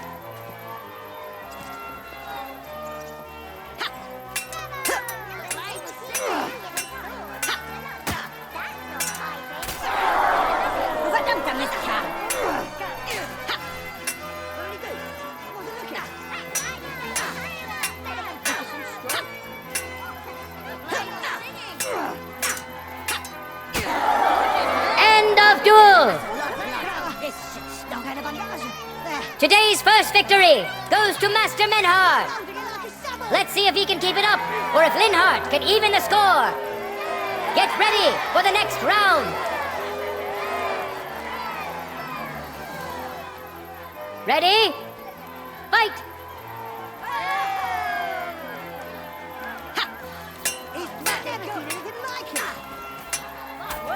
Like that, huh?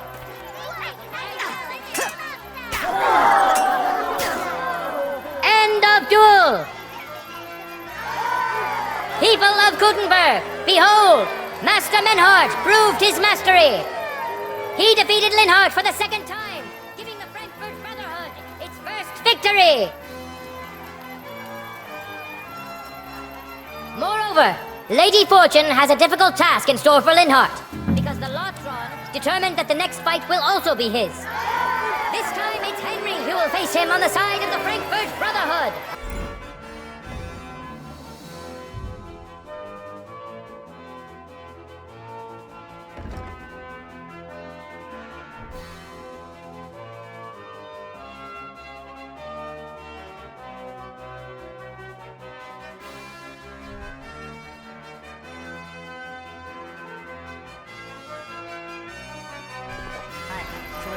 Cheer for both fighters! We'll shortly see which of them will best his opponent!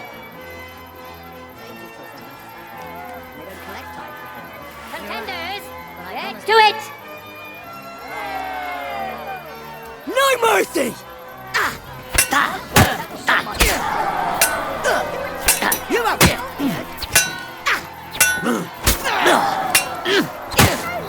Jesus! I'm hit! Back! More down over the edge!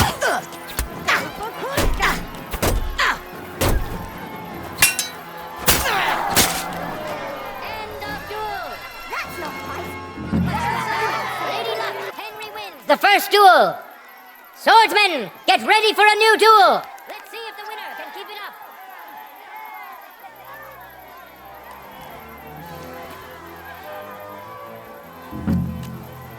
No time to lose. Get to it.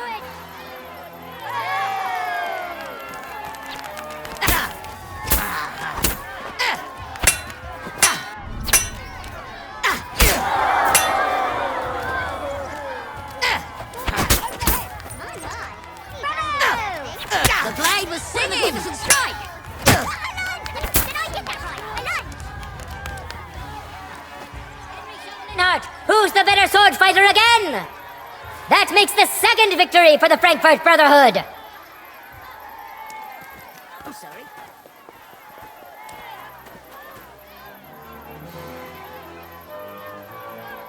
How's life treating you? Not too bad. Much to do. I'd have to split myself in two to get it. Let's now proceed to the third duel. The Kuttenbergers will be represented by Emmeram the Butcher. Give him your support, and we'll see if he can do better than Linhart. Because his opponent will once more be Master Menhart.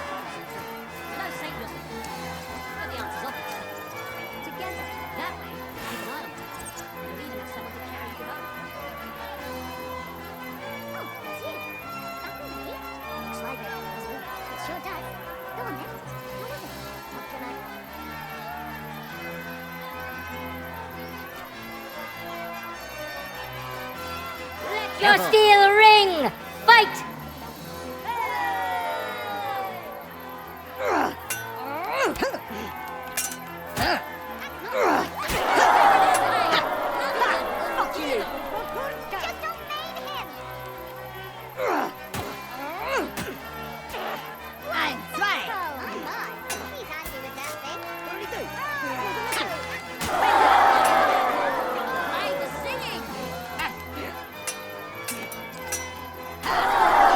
End of duel! You saw it with your own eyes, good citizens of Kuttenberg. Menhart's skill is second to none. He wins again. Can Emmeram still manage to defeat him? We'll soon find out. For the glory of Kuttenberg, let the duel begin.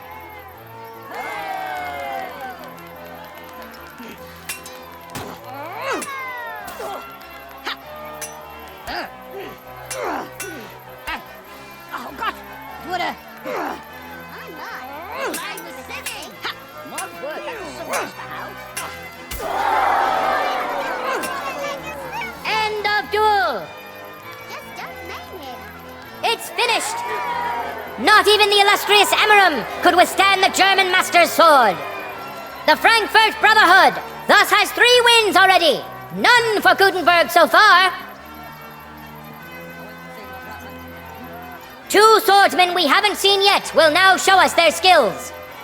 Arne the German will face Master Nicholas. Soon we'll find out if Nicholas can secure the first victory for the Kuttenbergers.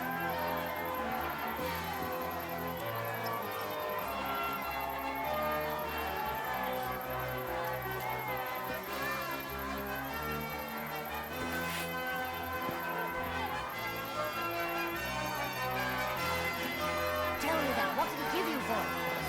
Contenders, forward! Crazy?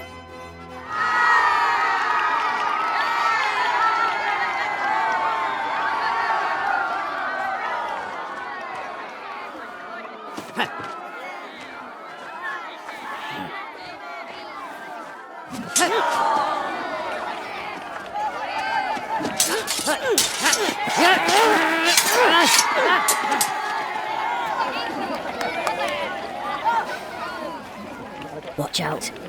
He's coming round.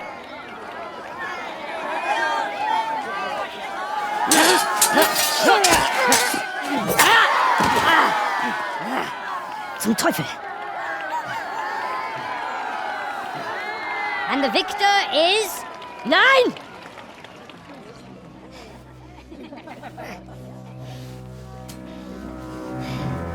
Mit der Hilfe Gottes. I will continue. You're brave, but foolish. This will not end well for you. Yield. Niemals. Honor does not yield.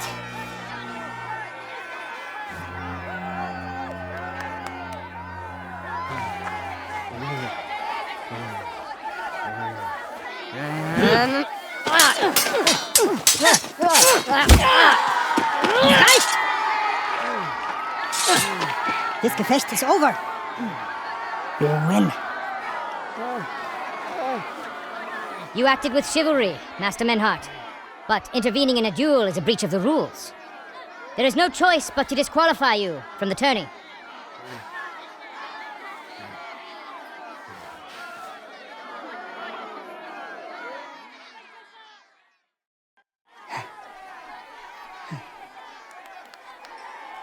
How does it look? He's badly shaken up, but that should improve in time. At first, I thought I'd have to send for the priest. But he had more luck than sense. Was ist mit deinem Auge? Siehst du meine Hand, Arne? Nein. The good news is the blade missed his eye. The bad news is such a blow to the head can cause many different problems. I hope in time he'll get his sight back in that eye. But I can't say for sure. In my experience, it's in the Lord's hands. Send for the best physician in all of Kuttenberg. Schnell! I will pay alles. Rest assured, Master Menhart, we will send for him as you command. I am sorry that the whole affair has taken such an unfortunate turn. I will pray for your companion's health. Danke, Friedrich. Aber what about the duels? Beruhige dich, Arne. Yes, that's what I came here to clarify. However, I expect on account of Arne's injury, your brotherhood has forfeit the fight. Nein, Menhart. Du musst keep fighting. As Arne says, Menhart and me can continue. Heinrich hat recht. I want to duel Nicholas. I understand your wish, Menhart, but I can't grant it. You've been disqualified. Scheiß drauf! I will fight Nicholas, and you better get out of my way, Friedrich! I'm warning you, Menhart. You swore to respect the results of the duels. Verdammt! Listen, Nicholas has defeated Arne, and Arne is in no shape to continue, so all 3 victories go to the Kuttenbergers. Menhart, you defeated Emmeram and Linhart, but you can't duel Nicholas, so 2 victories belong to you, and 1 to the Kuttenbergers. The only one who can still fight for you is Henry. He already defeated Linhart, so the score is 3-4 in favor of the Kuttenbergers, with 2 duels left. If I beat both Emmeram and Nicholas, the score will be even. What happens then? Ein Moment, Friedrich. I did not fight Nikolaus. It is not right and honorable for Kuttenbergers to get the victory for this. Humor me, Friedrich. You stand to gain either way. If the Kuttenbergers win am Ende, it will not matter. Aber if we win, I will repay you sehr gut. You have my word. All right, then. The score is tied at 3 each. So if Henry beats both Emmeram and Nicholas, you'll get the overall victory. Gut, Heinrich. Fight for us. You are ein guter Fechter. Also, Heinrich, our fate and our honor lies in your hands.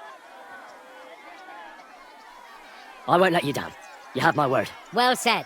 I'll be waiting for you in the arena where you'll face Emmeram. So get ready quickly.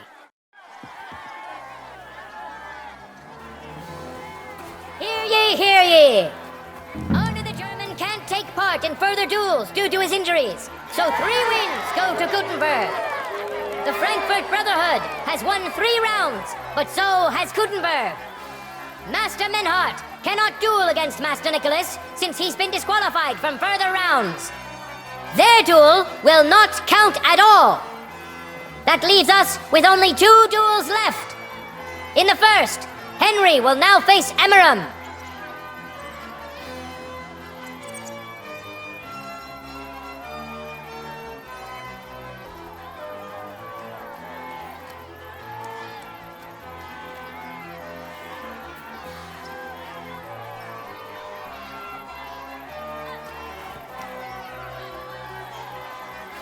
Ready? Go for it!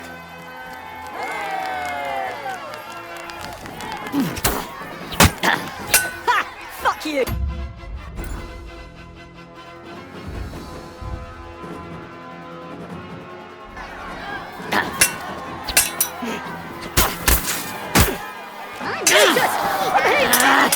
Go fuck yourself!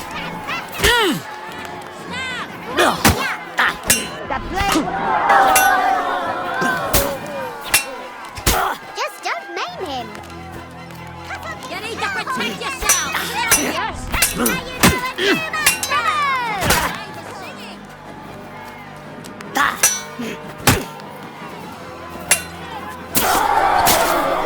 I'm surprised the other bloke's still standing. Take that! Bastard prick off! Things are not looking good for Frankfurt town.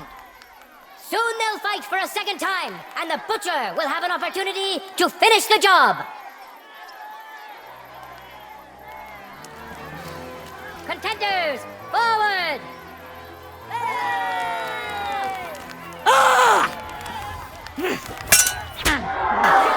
Fuck you! Show us a trick. Hit him!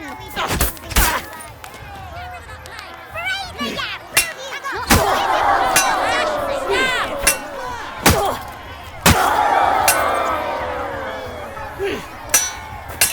He's fucking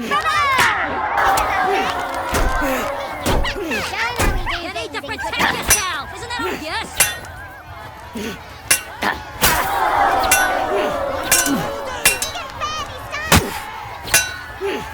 Bravo! That's not fighting, that's dancing! Amazing! Both swordsmen deserve respect for putting on such an exciting show. Each of them has won once, and a tiebreaker duel is up next. Cheer for the man who has won your heart, but best to cheer for both. For the glory of Kuttenberg, let the duel begin. For glory! Oh my, he's handy with that thing!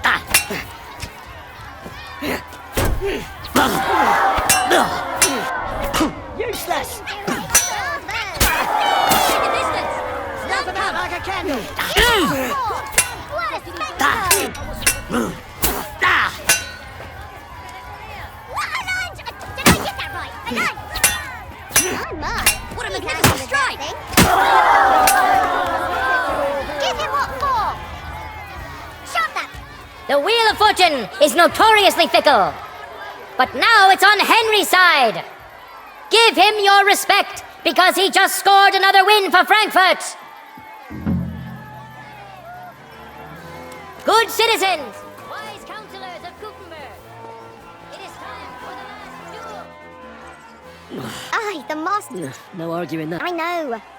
Come here, I'll fix you up so Nicholas can break you again. All done. And 3 for Kuttenberg. If Henry can win, the match is over.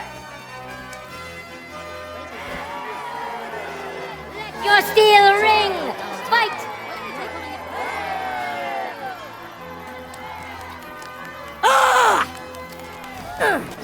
My word, that was so much to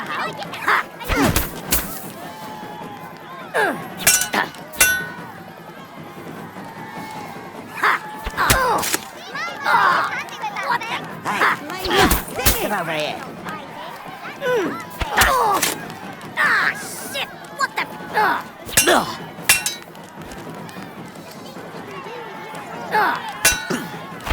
Truly, Didn't see that one coming, eh? That's not fighting. Dancing. He can do with his sword. Hey, watch and come over here. That blade was singing. The things he can do with his sword. Still standing. The blade was singing.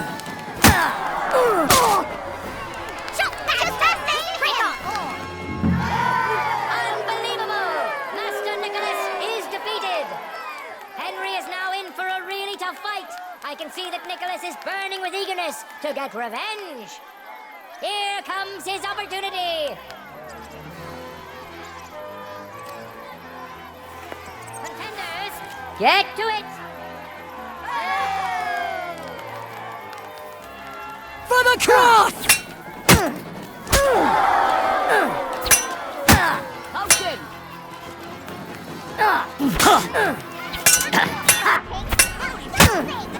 Jesus! I'm hit!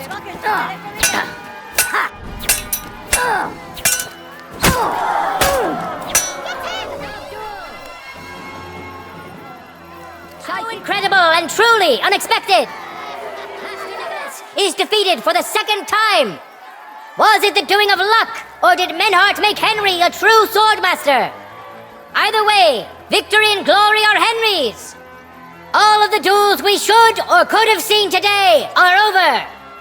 Now, all that remains is to settle the very matter that inspired the duels in the first place. I invite both brotherhoods to step closer. Revered counselors, righteous burghers of Kuttenberg, lend me your ears one last time. Two sword-fighting brotherhoods have clashed before the eyes of God as well as yours to demonstrate their skill and settle their dispute. And it was a spectacle beyond all expectations. The Frankfurt Brotherhood secured 5 victories against the Kuttenberg Brotherhood's 3. The right to run the local sword-fighting hall and to teach the art of the long sword thus falls to Master Menhard of Frankfurt. That was the task entrusted to him by King Wenceslas, and Menhard has duly defended his claim. Thus is it settled before witnesses and by God's will. It's just like Friedrich said. The council is in agreement on this, and we'll instruct the scribe to enter the proper records of everything at the earliest opportunity. Let this dispute be thus justly settled, and let there be no further enmity between you. Thank you, Friedrich, for finding justice and for overseeing the matter so wisely. We would like to invite all good Kuttenbergers to come and learn. Fuck! We built the sword-fighting hall with our own money. You can't just take it from us. As for the money you invested, you'll be duly compensated for your good service to the town. I shall see to that. And I'd like to remind you that you have sworn to submit to the outcome of the duels. Don't forget that. I won't forget this, Friedrich. I'm done with you. Heinrich, let us leave Meister Metzger with Friedrich and go to Arne. Menhart, I had word sent to Master Torwart to expect you at the apothecary shop on Tarmac. He's also currently hosting the famous physician Sigismund Albicus, so Arne will receive the best possible care. Hab vielen Dank, Friedrich. Good day, Meister Menhard. Oswald Torwart, Magister at your service. Gut, Arne hier braucht deine Hilfe. Und schnell. Beruhige dich. I know everything. Herr Albicus, the physician, is already upstairs preparing all that is necessary. In just a short while, Arne will receive treatment fit for a king. Rest assured. Gott sei Dank, Herr Oswald. Tell me about your fight before Albicus gets ready. Rumors spread like wildfire, but they have not yet reached us at Tarmac. Letztendlich lief es ausgezeichnet. We won dank Heinrich here, and our claim was recognized. Heinrich fought for us, and fortune stood by him today. Der König himself would be proud of him. Genau, Heinrich. Glory to you. You have gerettet our Herrscher. And to defeat Meister Nicholas too? I have no words. Unglaublich, Heinrich. Ganz ausgezeichnet. You know, Menhard, Henry of Skalitz is no easy mark. I'm glad to hear that. Congratulations to all of you, especially to Henry, as word has it. Gut, gut. Jetzt noch wait until Arne heals, and then we take over the Fechthalle and die Bruderschaft. Heinrich, komm zu mir in a few days, when alles fertig ist. What better place to reward you than there? And zwar richtig, you can be sure. And do not get too betrunken when you are celebrating your victory. I will only go drinking when there's 3 of us. When Arne is all right again. Good. We drink out of joy for my recovery, or out of sadness for my eye. I'm sure it'll be the former. Wunderbar. Deal. Menhard, ich muss mich hinlegen. Ich fühle mich ein bisschen krank und schwach. Of course. Menhard, let's get him inside. The quiet and a bit of shade will do him good. Can I be of any help? Danke.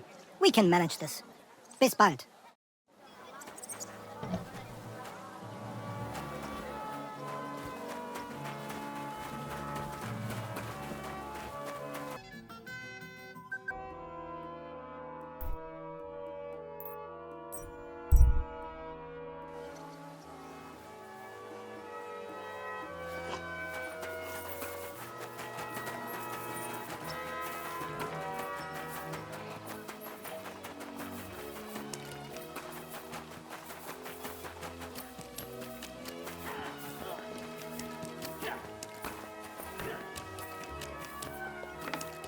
Excuse me.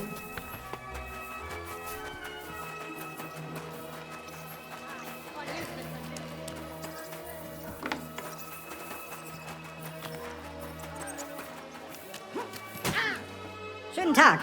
Was willst du, mein Herr? So, you finally got your way, eh, Menhard? Yeah. It is a great feeling after all the effort.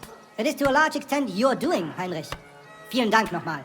In token of our thanks, recognition and Freundschaft, I wish to make you a gift of this Langschwert, which I received from my Meister in Frankfurt on the day I too became a Meister. My word. Thanks a lot, Menhard. This is a great honor for me. You have earned it. Do not lose this Schwert or bring shame on it. You can count on me. And that is not all. Listen well. I also agreed with Friedrich that we will do things richtig. In Kuttenberg, we will hold a great and glorious tourney every week. Offensichtlich, as I promised you, I can teach you the art of sword fighting from now on. I show you Meister technique of handling Langschwert. Then Arne show you the basic teachings of combat stance. Arne learned a lot from me and mastered also other weapons than the Langschwert. He has much to teach you too. A tourney? That sounds good. It will be here in the city. Genau. It will be by the walls, near to our Fechthalle, one time each week. Always with Langschwert, sword and shield, and free combat in heavy armor. If you want to join, come to me. I write you down and tell you more about it. It will be good practice for you, and you can also gain good rewards and glory. The art of sword fighting, you say? What kind of things can you teach me? Alles. Langschwert and other weapons. Meisterschläge and technique. Or just practicing combat. Wie du willst. What do I need more practice for? I beat the Kuttenbergers in combat, didn't I? You know a lot, but not alles. Practice makes a Meister. And fate plays a big role and may not smile even on a Meister. Remember that. Take that, you shit! Do not be proud, be modest. Pride will come back to haunt you in Gefecht and in life. Remember that auch. And since you are in our Bruderschaft, I will teach you one echt Meistertechnik that no one else here knows. You only have to ask. What about Arne? How's he doing? Good, Heinrich, good. The local apothecary and physician Albicus did an excellent job. Arne's eye all right. His sight come back. Only scar remain. Gott sei Dank. I'm glad to hear that. Thanks for everything, Menhard. I'll certainly come and see you sometime. Good. One last thing. If you are in need of a bed, you can sleep in the loft of our Fechthalle. Bis bald.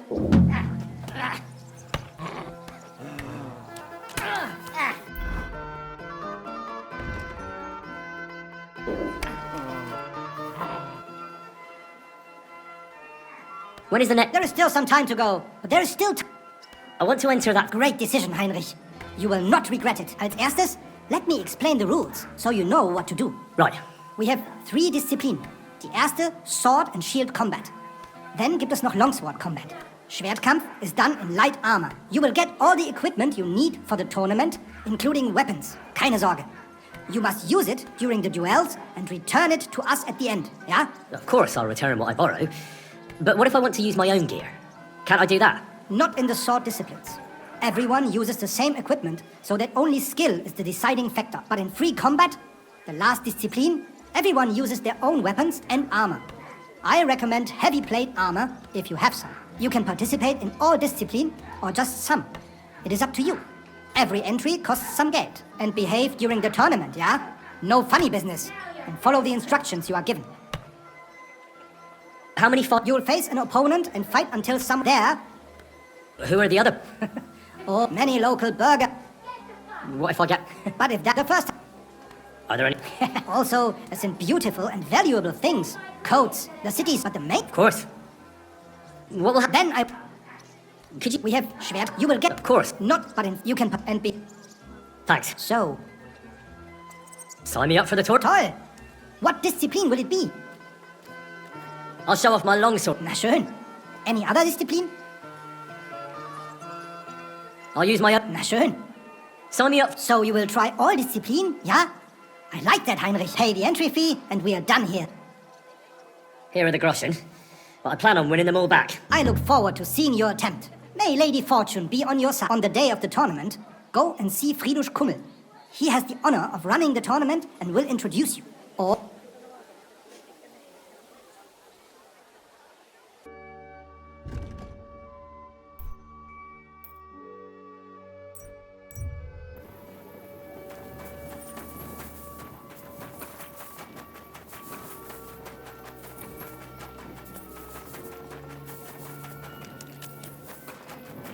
God be with you.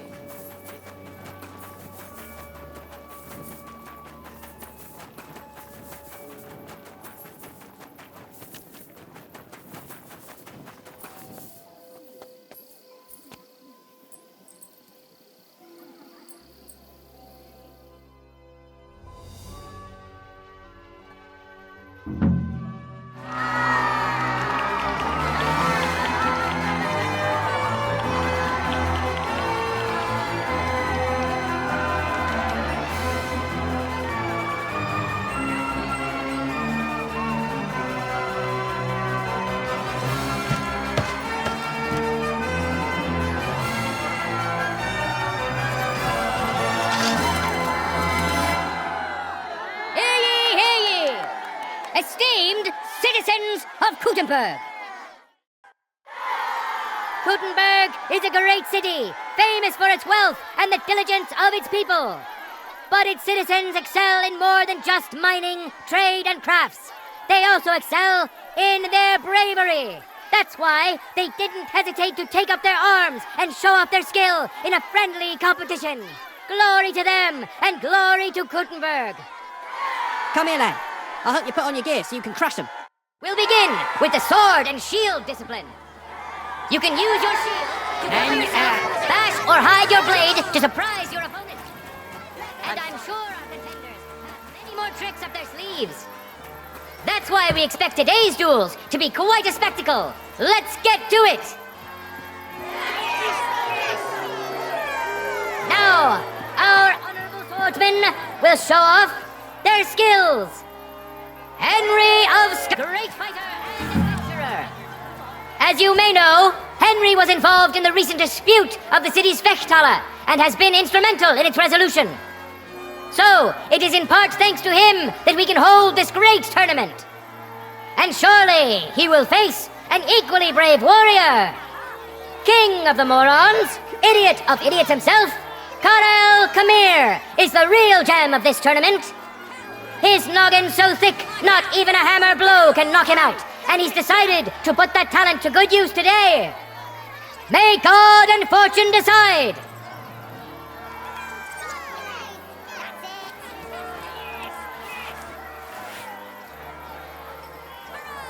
Contenders, forward! I feel quite hungry!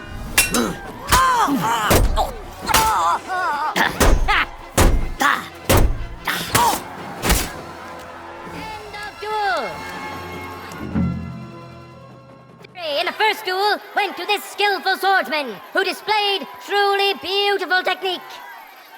Henry of Skalitz! Victory's within his reach, but things are far from over. His opponent surely won't go down without a fight.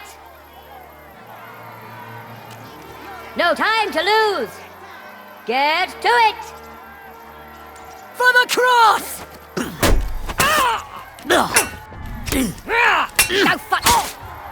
End of duel. Lady Fortune has fairly decided to award the second victory to the stronger of the two contenders, Henry of Skalitz.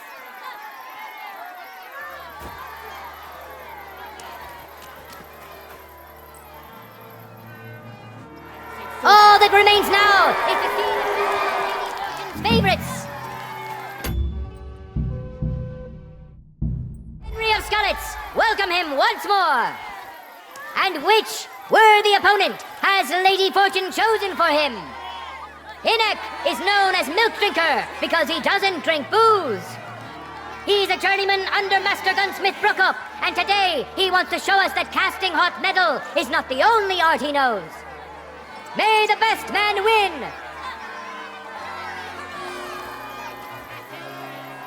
Ready? Fight!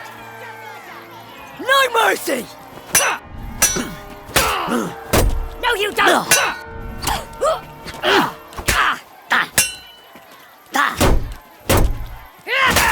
I'll be with you. End of duel! In the first duel went to this skillful swordsman who displayed truly beautiful technique. Henry! Let's wish him luck in the next round. And his rival, too. He may still turn the duel around. For the glory of Kuttenberg, let the duel begin.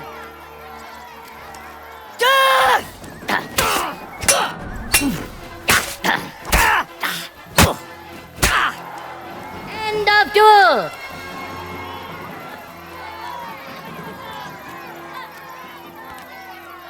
People of Kuttenberg, behold his shield, an impenetrable wall, his sword, a punishing weapon, an undefeated and unmatched fighter.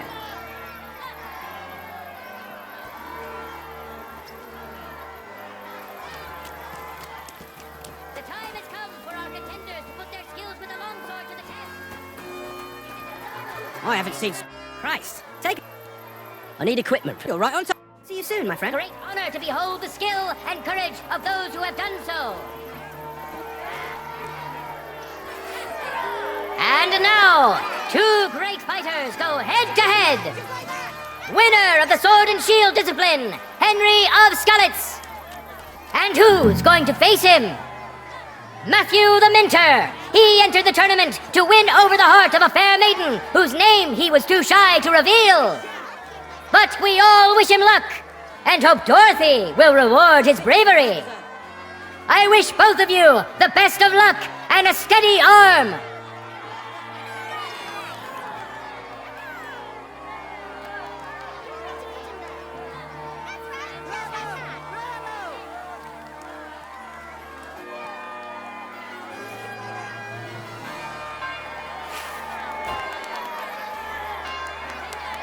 Get to it! For glory! Victory was well deserved.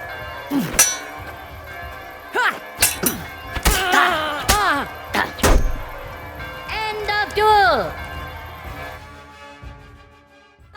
Our brave contender secured the first victory. Henry of Skalitz, who has already triumphed once today. It seems Lady Luck is on his side. Let's see how fickle she is today. Contenders, forward! You're quite a skilled swordsman.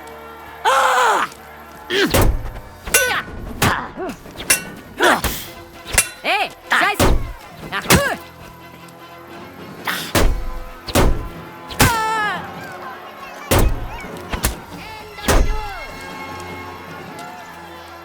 You both put up a spectacular fight, but there can only be one winner. Winner of the sword and shield discipline, Henry of Skalitz.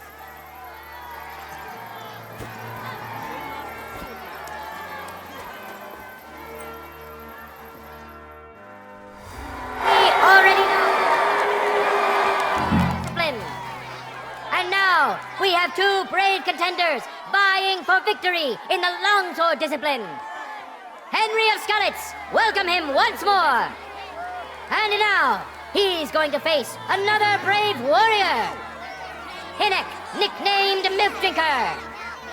Watch closely. We'll now see whose skill proves to be greater.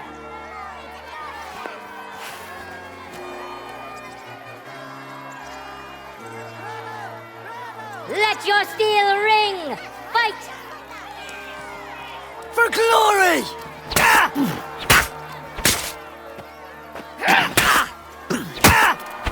End of duel!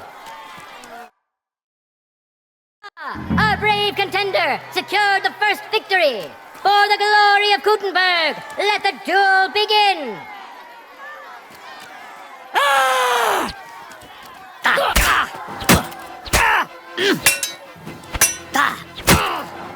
End of duel!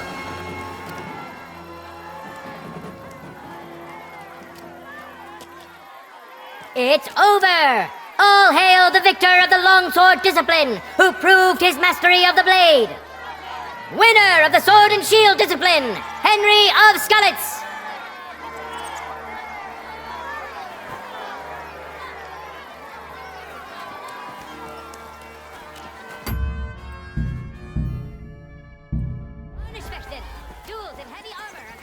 My word, you're quite a skilled swordsman.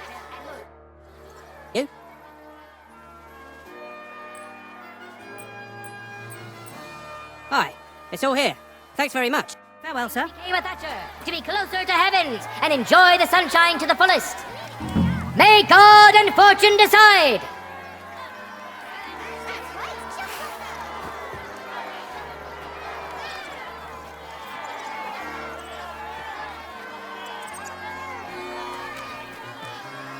Contenders, forward! No mercy!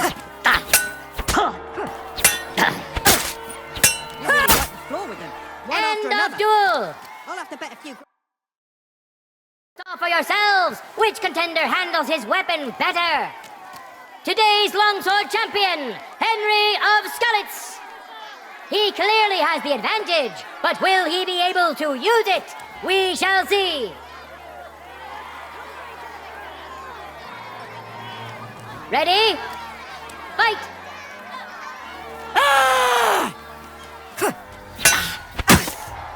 End of duel. You really wiped the You floor with both them. put up One a after spectacular another. fight, but there I'll can have to bet only a few be groschen. one winner. Today's longsword champion, Henry of Skalitz.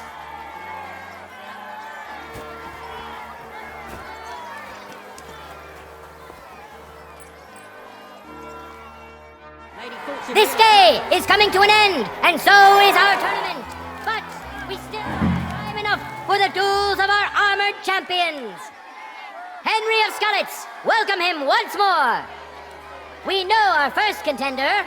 Now let's see who'll pit his strength against him. Matthew the Minter. May the best man win.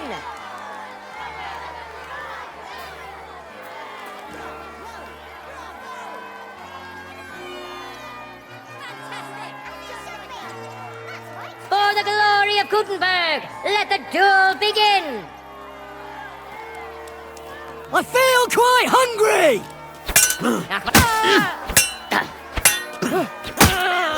Corva, I'm wounded.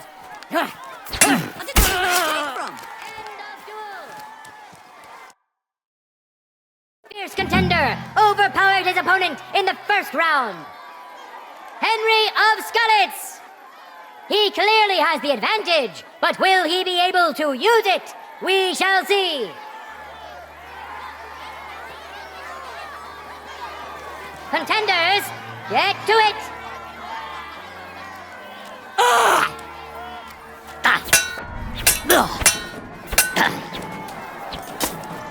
End of duel!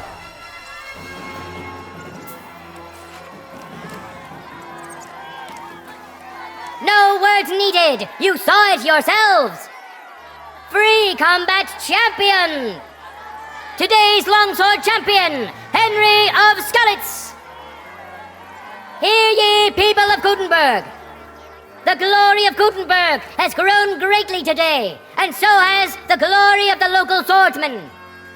Our contenders fought honorably and fairly and deserve your thanks. Look forward to the next tournament, and I wish that many of you good townspeople will find the courage to stand in the arena as well. And for those of you who'd like to learn the art, the Swordsman's Guild will happily assist you. God be with you, good people of Kuttenberg. God be with you. Keep the peace amongst your friends. God be with you. How's the watch going? Not bad, so far.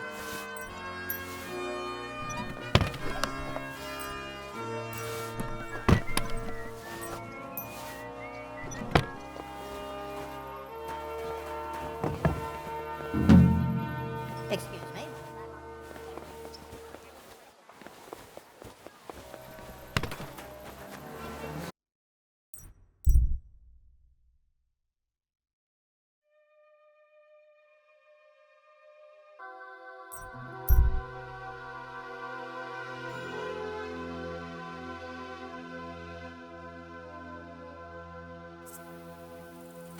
Go and have a look. Damn it, I thought something was going on here. Well, look at me, over here like a fool. Hey, good man.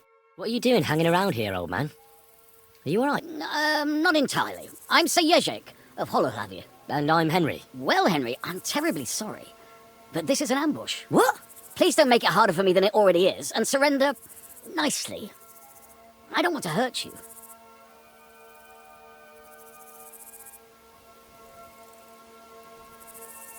Are you yanking my pizzle? Unfortunately not. Turn out your purse so we can get this over with. Touch me, and I'll break your legs, you old fool. Calm yourself, my good fellow. Believe me, this hurts me as much as it does you. I sincerely doubt it. What kind of peculiar robber are you? Robber? How dare you insult me so? What else should I call you? I am a man of honour. Only I've been a bit down on my luck recently. So it seems. Even this ambush isn't working out too well for you. What you were shouting at me sounded more like rather rude begging for alms. And what was I supposed to say? Your money or your life? That usually does the trick. But I don't want to take your life. I just want money. Can't you find some fucking other way to earn a coin? You said you're a knight, right? So go and serve some lord. I'd have to get my horse and armour back first. Without them, I'm useless as a knight. Someone stole your horse and gear? How? It's a long story. Cut it short. Otherwise you might drop dead before you get to the end. Until recently, I served in Sigismund's army. But I had a quarrel with the commander, one Zavish of Garbov. We insulted each other so much that I ended up losing my temper and challenging him to a duel. And you lost? We each bet our horse, our armour, and knightly honour. And I lost all of it. That's really bad luck. We were getting supplies in Betchwar, and Zavish had the whole village torched without blinking an eye. I was the only one who spoke up against it. It was noble of you to stand up for the common folk. Perhaps. But you see the result. No good deed goes unpunished. Now, I'm trying to get enough coin to get my things back, and you seemed like a skilled fighter. That's why I chose you. If I must do something so despicable as robbing people, then at least they should be capable of defending themselves. What if I tried to help you? I'll go to your commander and try to convince him to give it all back. You'd do that for me? Ah, I offered, didn't I? So, where can I find this man? In Sigismund's camp.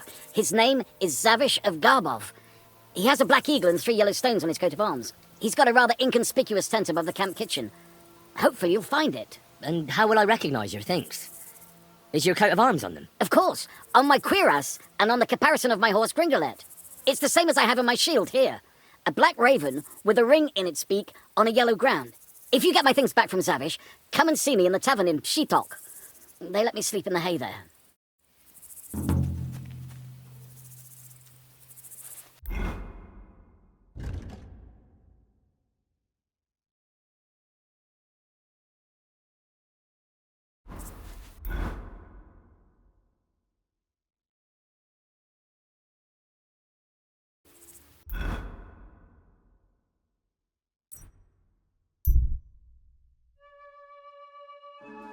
People like you.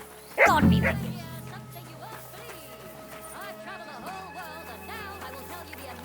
Things I've seen and experienced. In the south, I saw a land without end, all covered in sand, hot and dry, with no fresh water. The people there called it...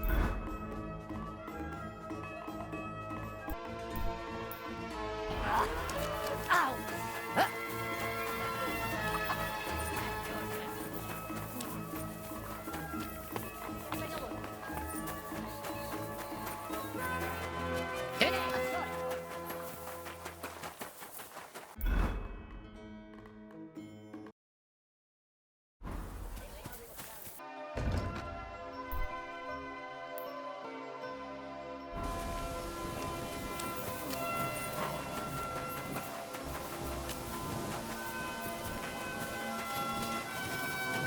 God be with you. Excuse me, sir. My name is Henry, and... Forget the pleasantries. Czego chcesz? I've come about Sir Yacker Kapolahlavi. Ależ, no w takim razie to zacznij gość, prawda? Such a distinguished visit. What do you want from me?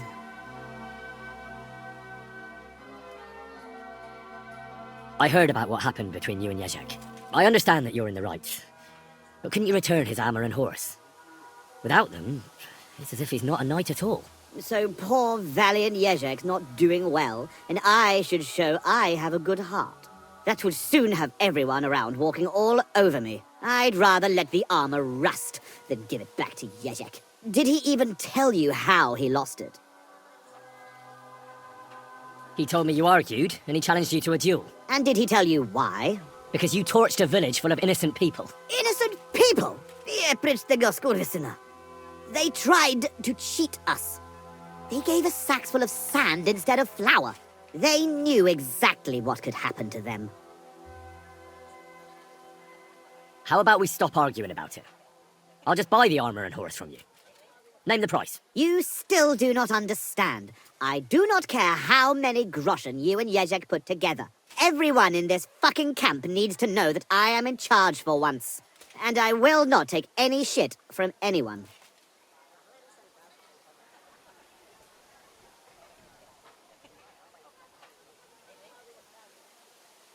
I understand that you're mad at Yezek, but he needs help. It's just not right for a lord to become a thief. So that is what his lordship from Hololavi is doing now. What else is left when you've taken everything from him? You're the only one who can do anything about it. Yes, maybe I can send my men to drag him here in chains and lash him with a whip. You know what? I've had enough of this. I should have known right away. There's no reasoning with a murderer like you. It's people like you with no conscience who make war so ugly. If Yezek had beaten you, then... Yezek lost! And he still understood nothing.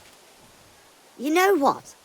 I'll give you Yezek's armor and his old nag, but we will duel. Nice and chivalrously, like knights should. I will bet the horse and armor, and you will match the price in groschen. It will give us both something to strive for. What kind of duel? We will compete in 3 rounds. Pole arms first, then short swords and shields, and finally with long swords. Each man shall take his own weapons and armor. All you have to do to win is beat the other man twice, and the winner takes it all. But that's not very fair. You're a knight. You trained in combat all your life. I'm barely a page. Couldn't I have a slight advantage? Shall I blindfold myself? Hop on one leg?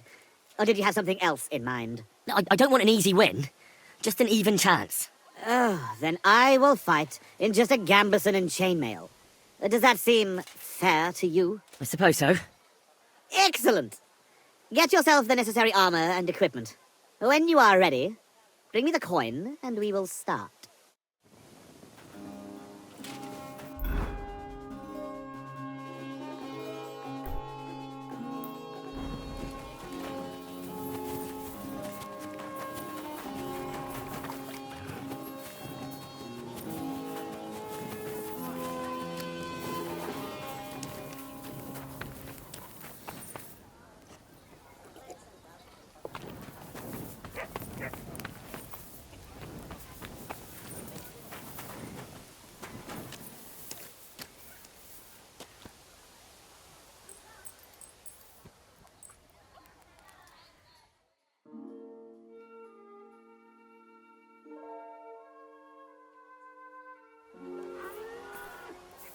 May God give you health, sir. What can I do? Show me.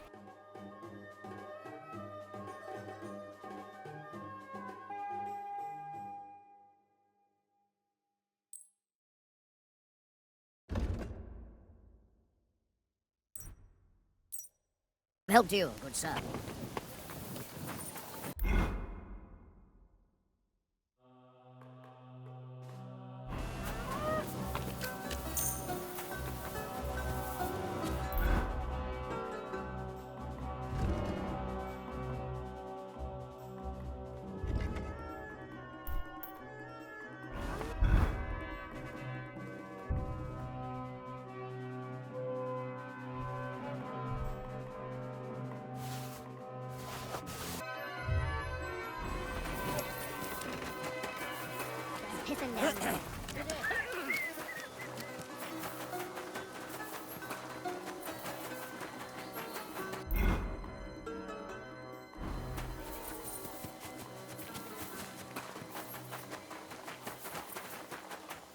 I'm sorry.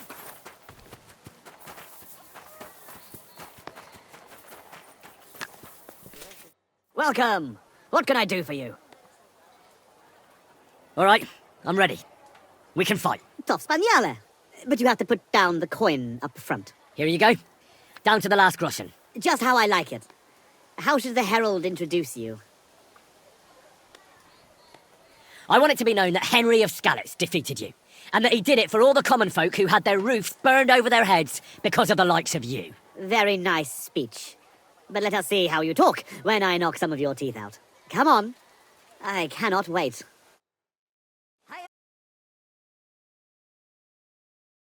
Loyal comrades, today we will witness a duel between Sir Zavish of Garabov, called the Black, and Henry of Skalitz.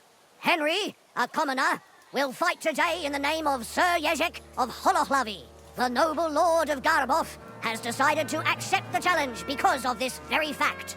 With 3 duels, they will settle once and for all the disputes between the Lord of Gabov and the Lord of Holohlavi.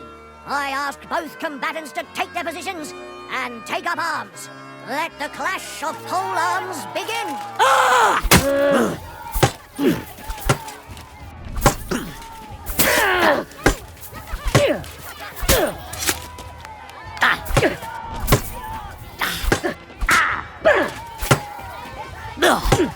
Wanker!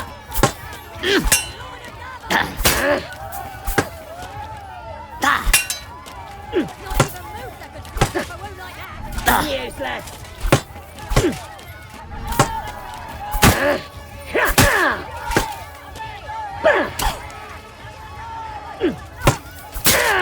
The pole-arm duel has come to an end, and the winner is Henry of Skalitz. I can't believe it myself. He's beaten the Lord of Garabov.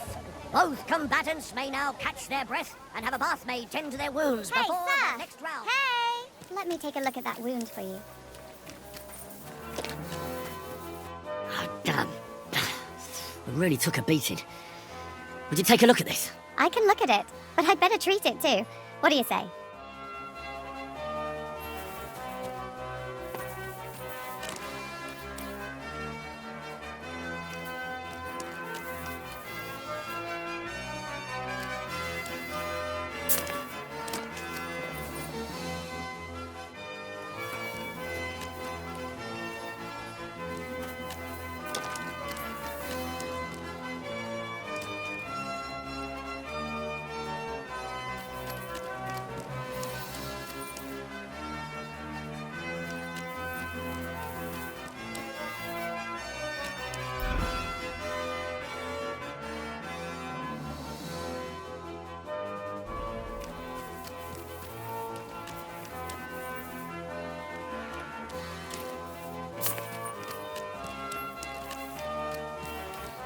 Both combatants are ready for the second round. The duel with one-handed weapons can begin.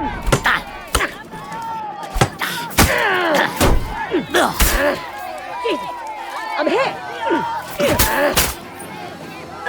And thus the duel of shields comes to an end.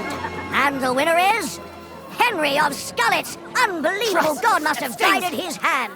Both combatants may now tend to their wounds and rearm themselves for the third and final duel.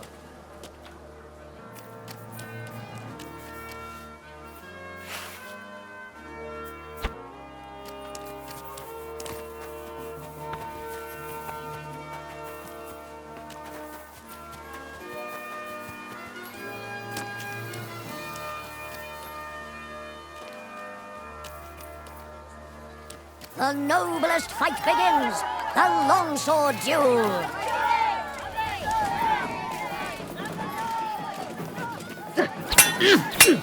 I'll smash your face! Hey, sir! Hey! Let me take a look at that wound. Undisputed winner is Henry of Skalitz. He's defeated his rival with an incredible performance. All 3 duels were well fought, and God was on the side of the one in the right. If I hadn't seen it with my own eyes, I wouldn't believe it. Not only has the brave Henry won glory, he's cleared the name of Lord Yezek of Holohlavi from disgrace, while he put the Lord of Garabov to shame with his performance. The dispute between these 2 gentlemen is now at an end. Glory to the victor, honor to the vanquished. Well, is that everything? Is it not enough for you? I cannot believe it. I, The champion of tournaments all the way from Brittany to Venice. And I end up beaten by a yokel like you, with his finger up his nose. I thought losing would make you angrier. I would like to kill you like a dog, but you won fair and square. I must give you that. You will find the horse stabled up by the gate, and you can take the armor from my chest. Haven't you forgotten something? The groschen are in the chests too. I'm glad I cleared Sir Yezhak's name. Yeah, the old man gets his stuff back. But I'd still prefer if you at least kept the armor. You won it, not Yezhak. Am I supposed to lie to him? The spoils of victory are yours. What you do with them is entirely up to you. Put that pig sticker away, right now.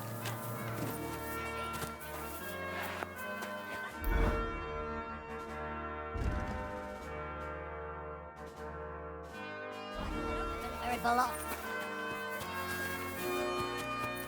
Excuse me.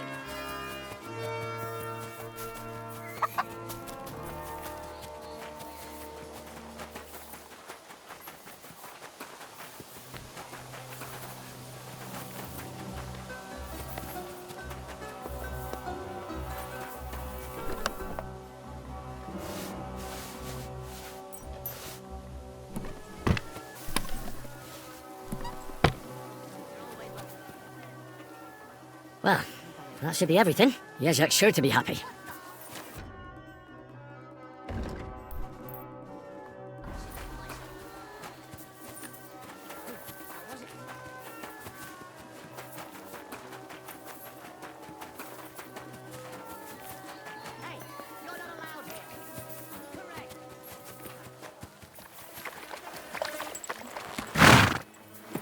Hey there, pal. If only you knew how much trouble you caused me, friend. But I'm sure Yezhak can't wait to see you.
Whoa!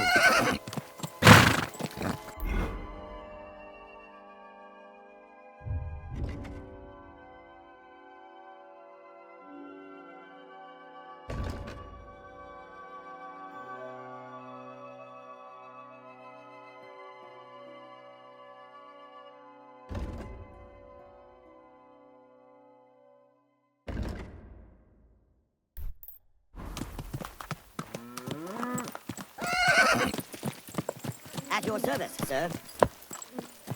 All right, boy, we're here. I'm sure your master is waiting for you.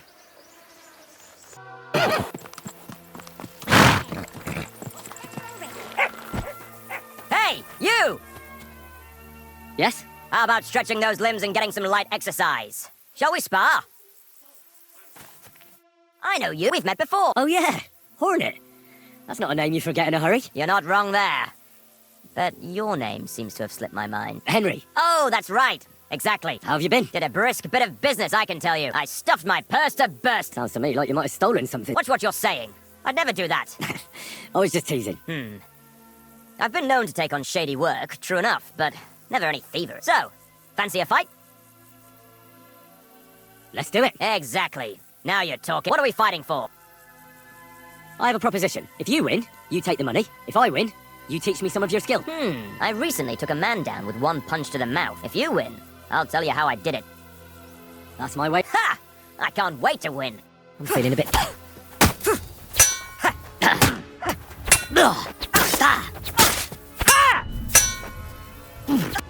That was a good fight. Good. Very good. Perhaps I'll have better luck next time. I promised you that punch in the mouth, didn't I? No, you promised to teach me how to give a good punch in the mouth. All right, all right. In a fight, don't aim for the chin, aim for the jaw. More towards the ear. When you land a punch there, it works wonders on people. Most times. That sounds good.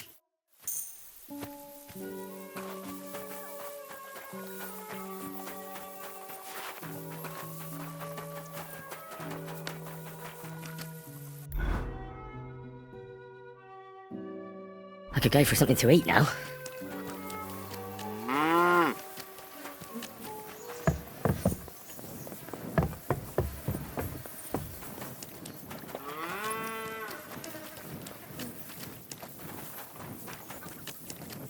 I wonder what else today will bring.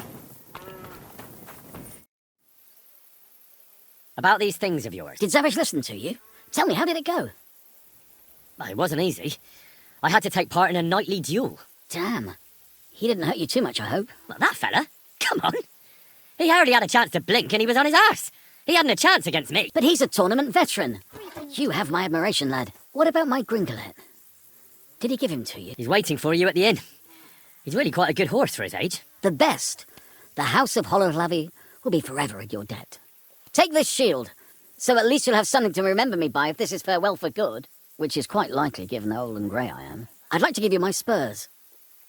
You may not be a knight, but they can still be of use to you. And you know what? Now that I have my things back, I can do without the groschen I've saved up. Take them. Let them be of some use. Ah, it was no bother. And what are you going to do next?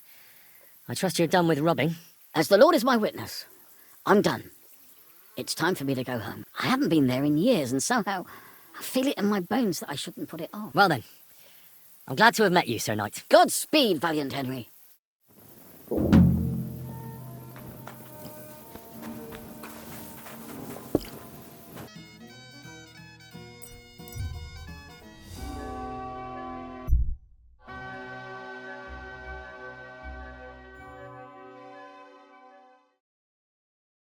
Calm down. Surely there's a reasonable explanation for this. You could stick your reason up your ass. I told you something like this would happen. We never should have stopped bringing the offerings. Your offerings are a blasphemy before God, and this is his punishment. I won't stand for any heathen idolatry here, especially this close to the church. What idolatry? The pit to hell is real, and Father Richard knew it all too well. If nobody feeds them hellish beasts, all of us here is as good as dead. There are no hellish beasts here. So, what's going on here? As you can see, something slaughtered all these cows. Not just something. It was that creature from hell. I saw with my own eyes how it fled back to its hole in the mine. Give it a rest, would you? I won't. What'll happen when that monster comes for us next? Seems we've been fortunate running into you then, eh? I'm Henry of Scallows. I'm Marion, the local priest. You look like someone who knows how to fight and isn't scared off all that easily. Just the kind of man for the job. Tell me what happened from the beginning. What killed those cattle? I was in my cottage when I heard such strange noises. It made my skin crawl. So I went out and saw this. And that beast what did it running away. How am I supposed to make a living now? These cows were my most treasured possessions. Didn't you say you saw someone running away from here? Not someone, but something. A monster from hell itself. Just an old wives' tale. I swear by all that's holy, the beast ran from here straight back to the old mine. What did the beast look like? I only saw it from afar. But before it got lost in the thicket, I saw its giant pointed snout. Couldn't it have just been an animal? Maybe a wolf or a boar. Can't you see my poor girl's here? What kind of wolf would leave wounds like these? Oh, and the monster ran on 3 legs. 3 legs? Aye, as sure as my name's Vladimir. You mentioned a pit of hell. Is that located somewhere around here? That's just a local fable. It's no fable. In the days when silver was mined here, terrible misfortune took place in the mine. A pit to hell itself opened up there. The mine shuttering fell apart and the gallery collapsed. That's all. Shuttering my arse! It was a pit to hell! Shuttering don't just blow up on its own. But hell didn't scare good old Father Richard, so he set off into the tunnels and struck a deal with them demons. Ever since then, we brought food to the mine for them every second Sunday, and they leave us in peace in return. Father Richard was a crackpot.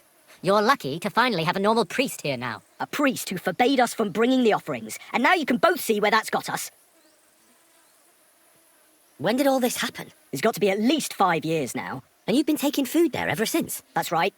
And nothing's ever happened until now, all because our new priest here forbade us from bringing offerings. Has anyone actually looked around in the mine? Only old Father Richard. Nobody else has ever had the courage. The very mine shaft stinks like hell itself, so we only ever lower a bucket down with the offering, and then clear off quick. After the cave-in, the miners left to work in Grund. It seems they'd no longer felt the vein was worth the trouble here. Where's Father Richard now? He returned to his maker not long ago, and now I preach here in his place. The moment I caught word of that foolish superstition, I put a stop to any offerings. And you can see what that caused. It's only happenstance. This isn't the first, nor the last time that wolves dare to venture into town. I agree with Father Marion. I grew up next to mines, and we never came across any pit to hell.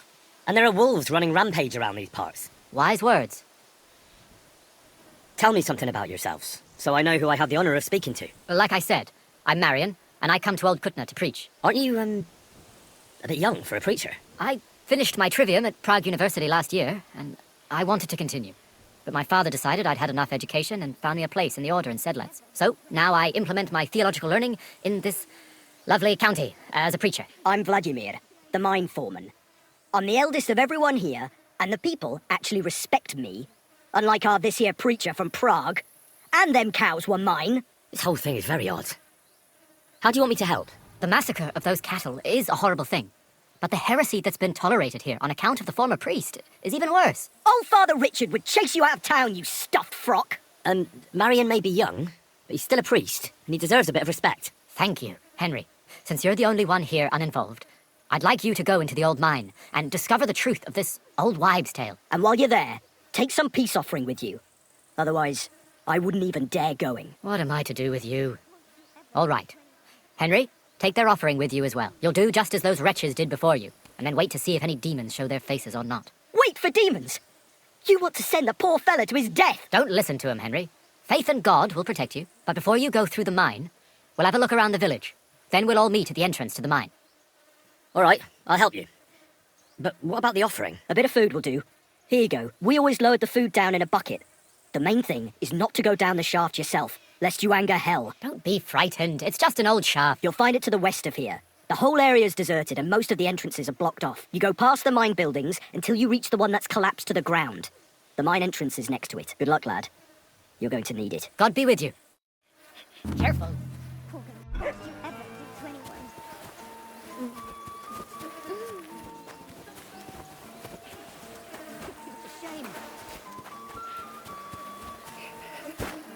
It's the devil's work!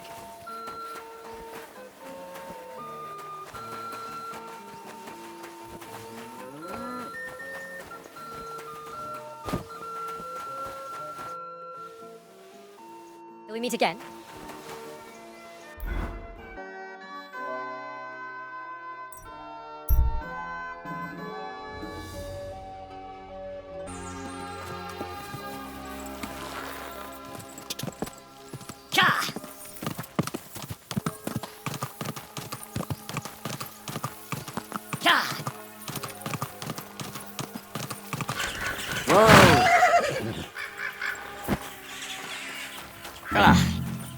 It really does smell like hell here. Might there be some...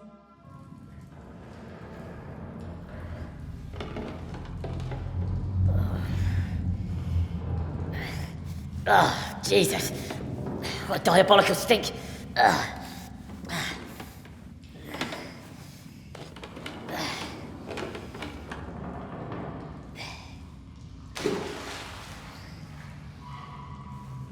Right then, let's see if we can't lure the devil out.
Where am I?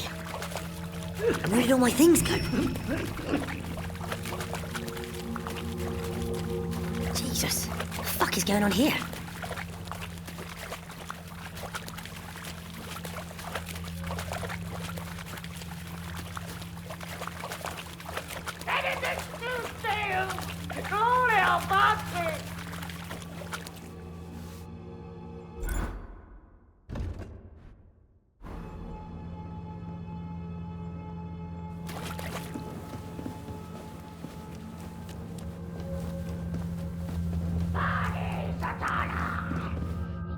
What's this?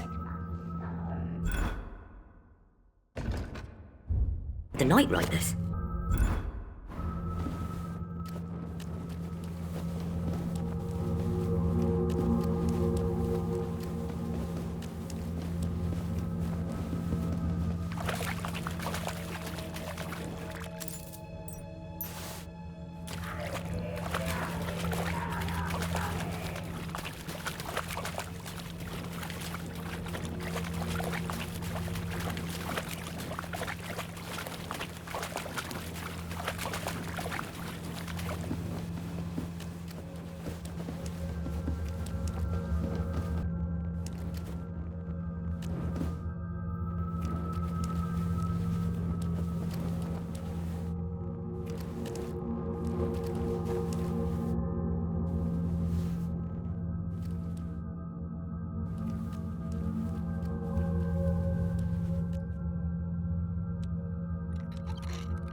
This looks like some kind of contract.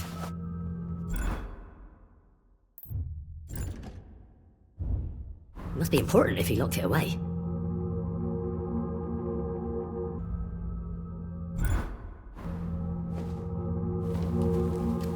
Who goes there? I am the shield of God, demon. I am Taras.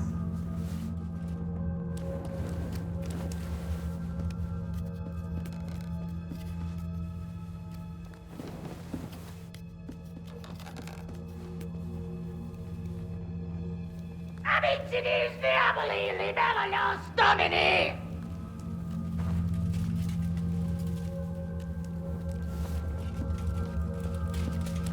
They're everywhere! Demons and death!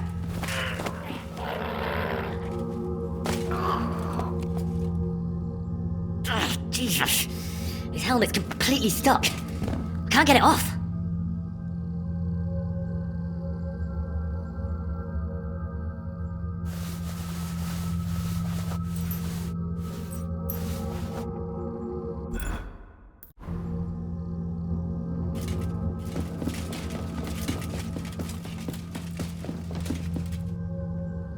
More entries.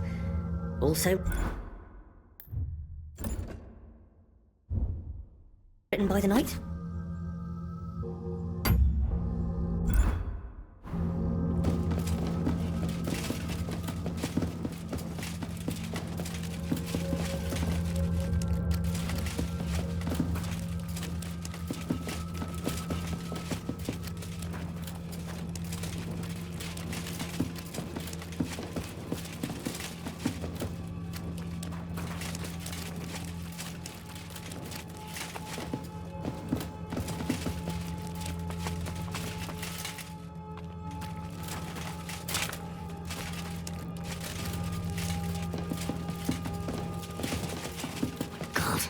So many corpses. This is where the mining accident must have happened. And that stink! Could there really be a gateway to hell here?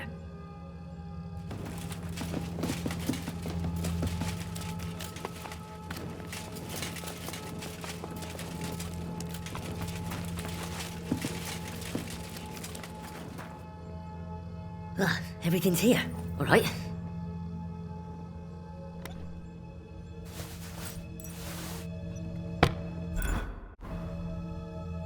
Even more entries.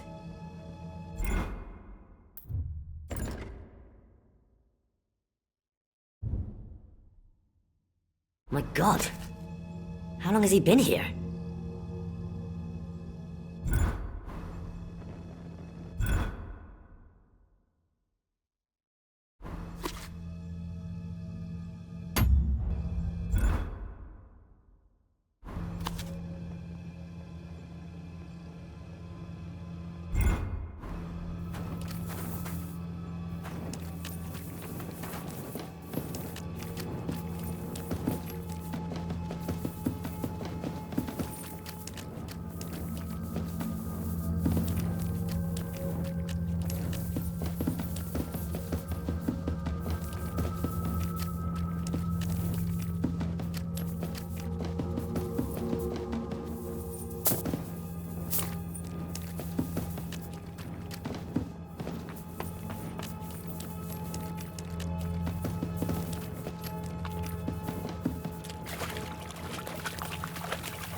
More journal entries. Taras Mura. What in God's name happened here?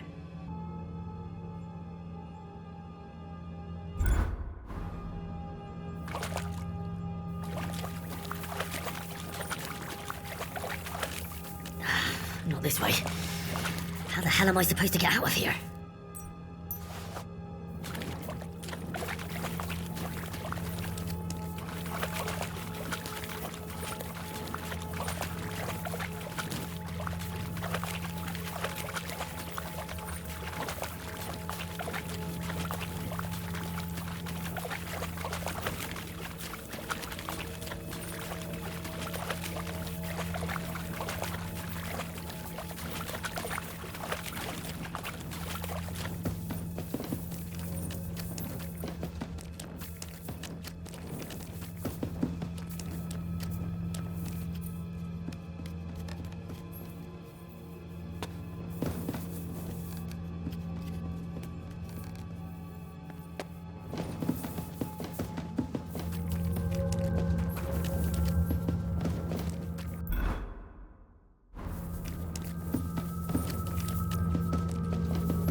What happened down there? I know this'll sound strange, but a deranged knight lives down in the mine. He almost killed me, but I managed to get away. They were bringing the supplies to him, not to demons. I told you that there would be an explanation from our world. No demons or devils. And what if the knight himself came from hell? Even you don't believe that. He's just an ordinary looter and parasite. Quiet! Do you hear that?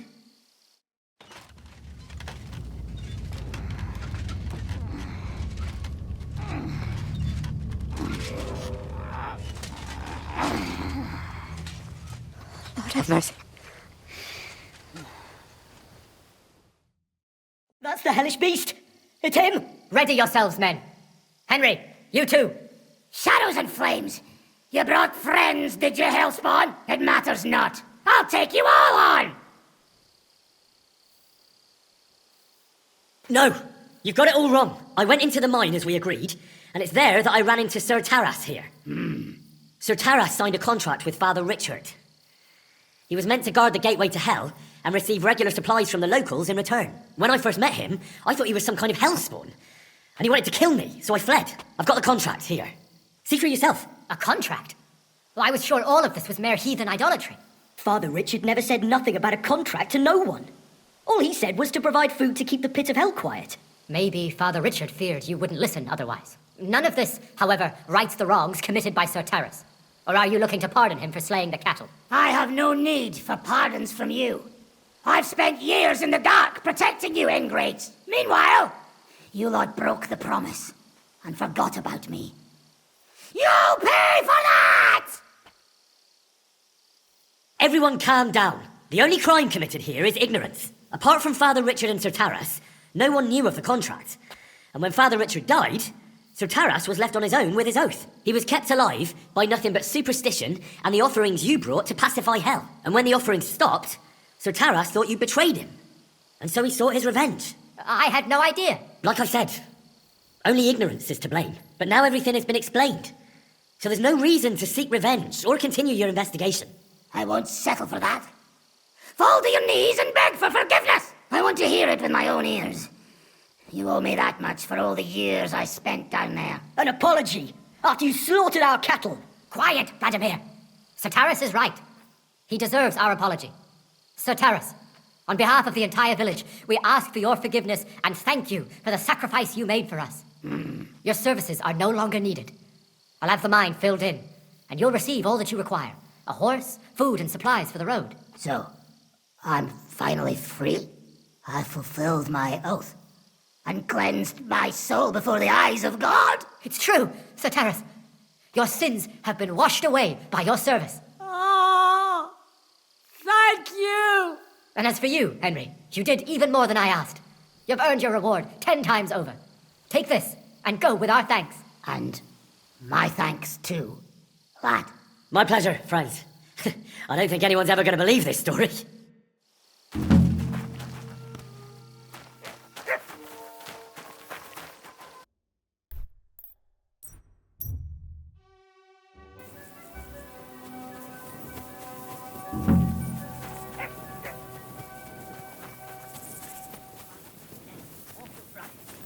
An endless night. What fills people with such terror of sleep? God be with you, brother. Are you taking care of this chapel? Mortitius is my name, good friend. Though all that is shall one day end. Fame and fortune are but clay. Ad honore domine. Ah, I see. I think. Though my eyes are old and dim, and I live apart from the world of men, I serve a cause that's good and sound, and companions have I underground. But slow down. I can't keep up. So, you are the blind keeper of the ossuary? You speak the truth. And now I ask, if you would help me with one task, will you help me take care of those who sleep below in eternal repose? You need my help with something? Christian bones in the church lie scattered. Bringing order to them is a very grave matter. If the prior should see the disarray, he'll send me packing this very day. Then what shall I do, sightless and old? Left alone in this world dark and cold, roaming the earth with a beggar's cane? Help me, dear brother, in God's holy name. Wait a moment. So there are bones strewn about the chapel, and you want them tidied up? Aye. 'Tis a job that some might find morbid, but fear not, good fellow. You'll be well rewarded. Wait, am I supposed to touch the dead? No decent Christian should do that. Fear not, it is no desecration. God shall bless this congregation. They shall find eternal slumber, all arranged in divine order. What's in it for me, if I help you? To help thy neighbour is a virtuous deed, and charity thy soul shall feed. But if your body hungers too, some groschen I shall give to you. All right then. What am I supposed to do, exactly? Arrange the bones in pyramids. Make them nicely stacked. Build one out of pristine skulls, the second out of cracked, the third then build from arms and legs. And here there's quite a lot. But bear in mind the commandment, thou shalt not, thou shalt curses. None of the commandments rhymes with that. Lose thy virtue, thou shalt not? A pretty rhyme, I must admit, although you're jesting just a bit. Enough discourse now, it grows late. The task before you cannot wait. All right, so if I understand correctly, I'm supposed to put the bones in 3 piles.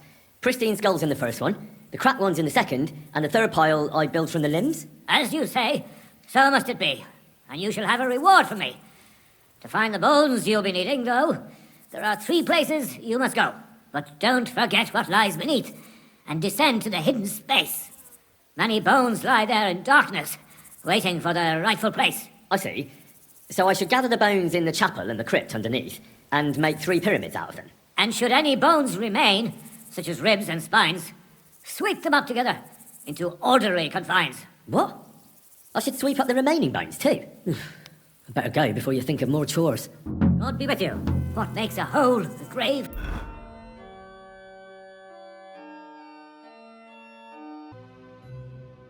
For the dead, what makes the grave?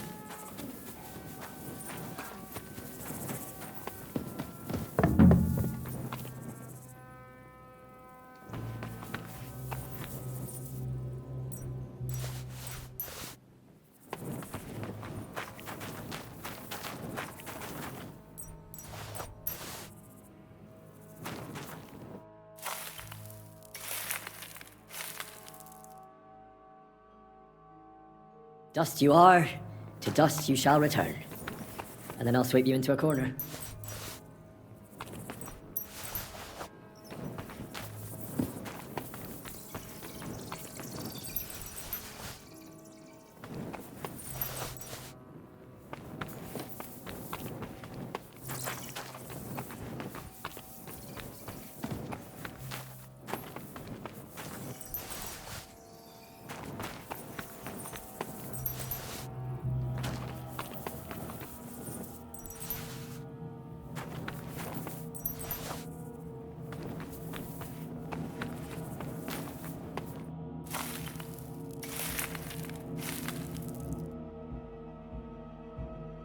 Isn't it getting crowded in there?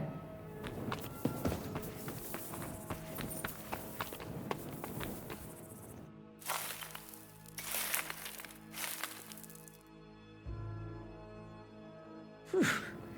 Doing God's work sure ain't easy.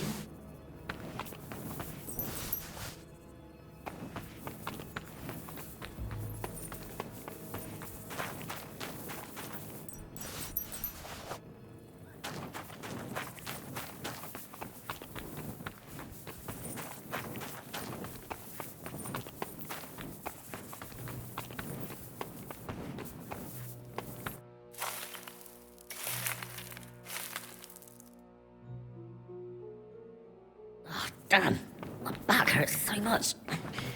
Might have found a new one here.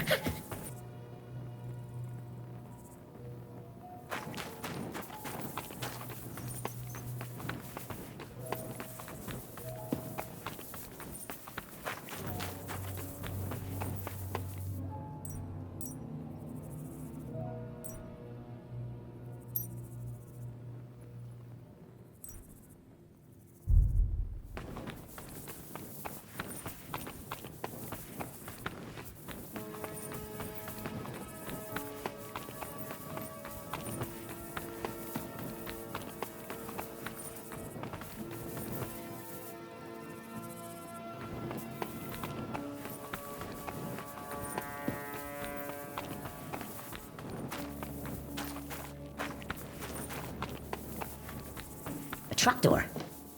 It seems it leads down into the bowels of the earth.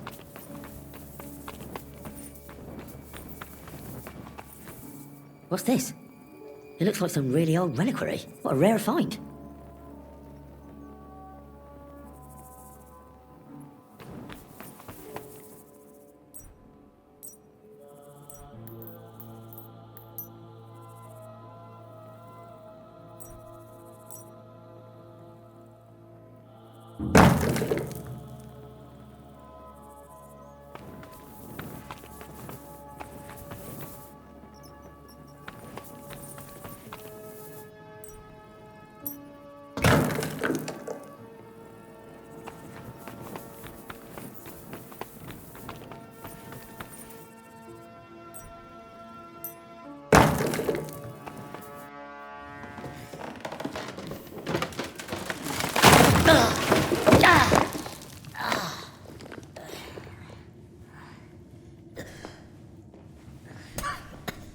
Hey!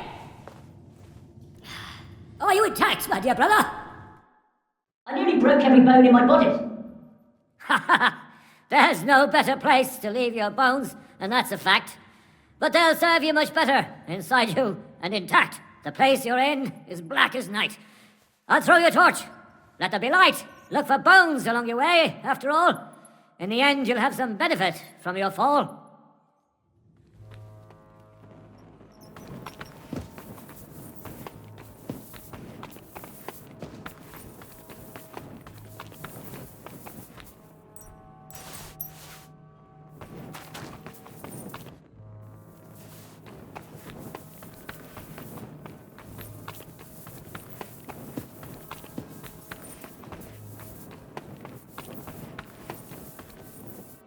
This looks like the crypt for the monks. Wonder how long they've been lying here.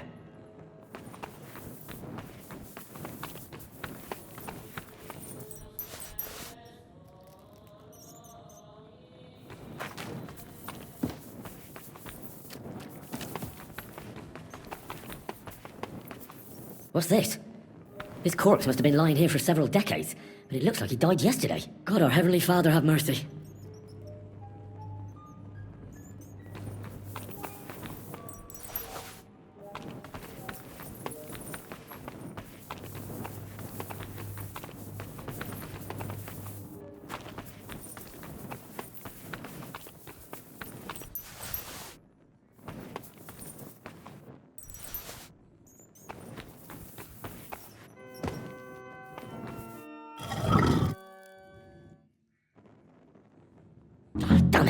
That sword isn't here.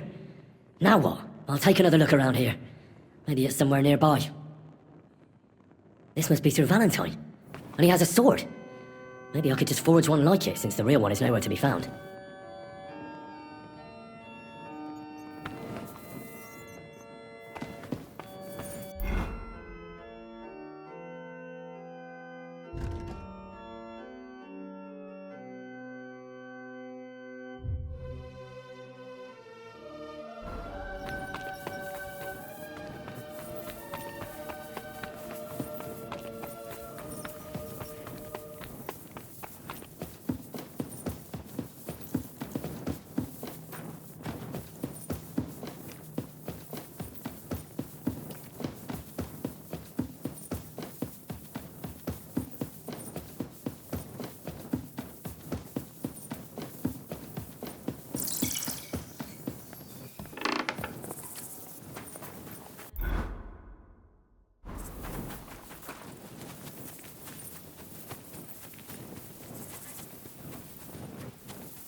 First pyramid is done. Impressive, even if I say so myself.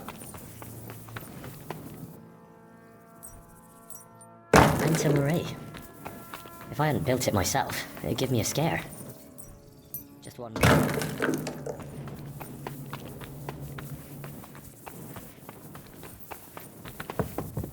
Where did that blind madman get to? He was sitting here the whole time, and now he's just vanished. I should ask if anyone saw him.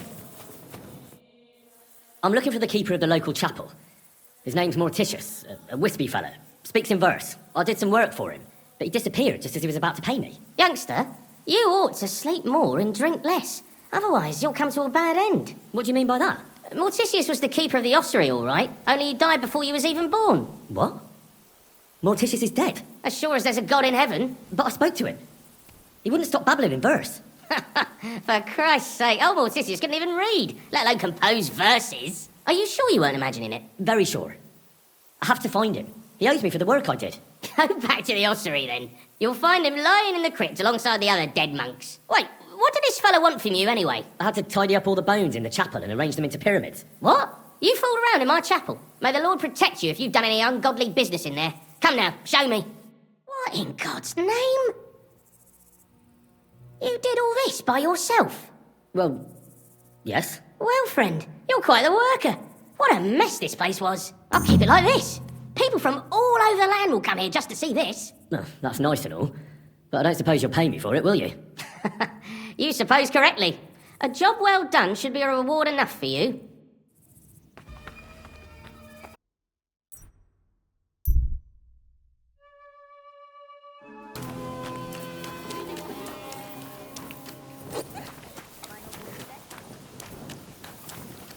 You there, lad! Aren't you here for the requisitioning? I don't know anything about that. Then today is your luck. I need to requisition supplies for the camp from the locals. Grub for us, fodder for the... Where do you want to get the supplies? We haven't been to Bohunjovitz in a while. I reckon they can't wait to see us. Who's coming along? Me, and they usually send some cumans. That's not much. And that's why you're coming with me. But don't worry, I already sent a couple of blokes ahead to get everything ready. I reckon they can handle a few peasants. Won't the people resist? They will, but fuck all good it'll do them. We'll chase them out of their houses, bring in the cart, and take whatever we can. And what if something goes wrong? That'll only happen if we take our eyes off them. Then there might be bloodshed, but usually not ours. I don't need to hear any... I'm glad to hear it, but it's too late now, it's getting dark. Come back tomorrow. The sooner the better. We'll leave before noon, otherwise we'd only be in a rush.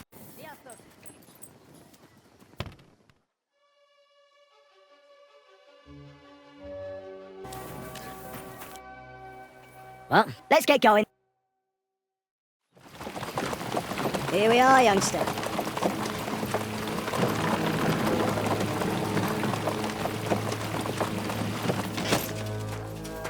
Hoi charter kiaket!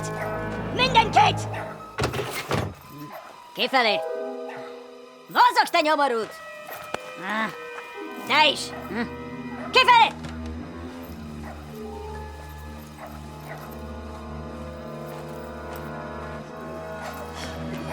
Come on, we don't have all day for this!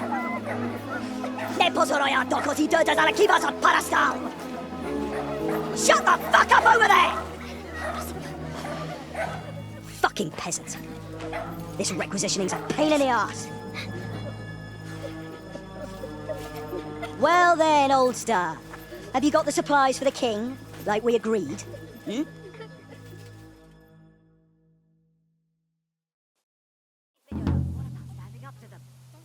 We prepared what we could. Where did the men I sent in advance run off to? I just hope they're sleeping off the hangover from your friendly welcome. Your men? Nobody was here. God fucking damn it! Can't even rely on forward patrols anymore. If I catch them, they'll hang. Kurva! What about the food for us? Flour, cabbage, meat, cheese, eggs, like last time? We've got everything, just not as much as last time. We gave what we could, but we're living hand to mouth as is. Then you better pray it's enough. The lad here will check it and load it onto the wagon. Got it? I understand. Where should I start? The men will help you out. None of that. I said the lad would do it. Tell your people to stay where they are so I can see them. We don't want anyone to get hurt, do we? We definitely don't. Tell him where to go so we got this over with. Everyone is standing in front of their cottages. The biggest house in the village belongs to Fowl. Next to him lives Old Man Willow. And across from Willow, above the stream, is Smill's house. And mine is above that. I'll go there with you myself. You'll stay right here. Ask my daughter, Sofka. She'll show you where the supplies are prepared. And what about that fifth house? Nobody has lived there for years. The whole family died of the plague. Fine. Now enough talk, peasant. Let's get to it. I want to be finished by nightfall. And you, lad, wait a mo. What? Come closer, so I don't have to yell. Now listen close, and remember what I say. I'm bloody well sure these peasant rats hid something somewhere. Why would they risk it? Oh, come on. I'd do exactly the same. Nobody wants to go hungry. Don't believe a word those stinking bastards say, and look through those houses of theirs from top to bottom to make sure they don't have something tucked away. What if they're not lying and they really have nothing left to eat? These peasants are used to being hungry, now come off it! They can be glad we're doing this the easy way, for now. If there's not enough food, they'll have me to answer to. So, food on the cart, all valuables and silver straight to me.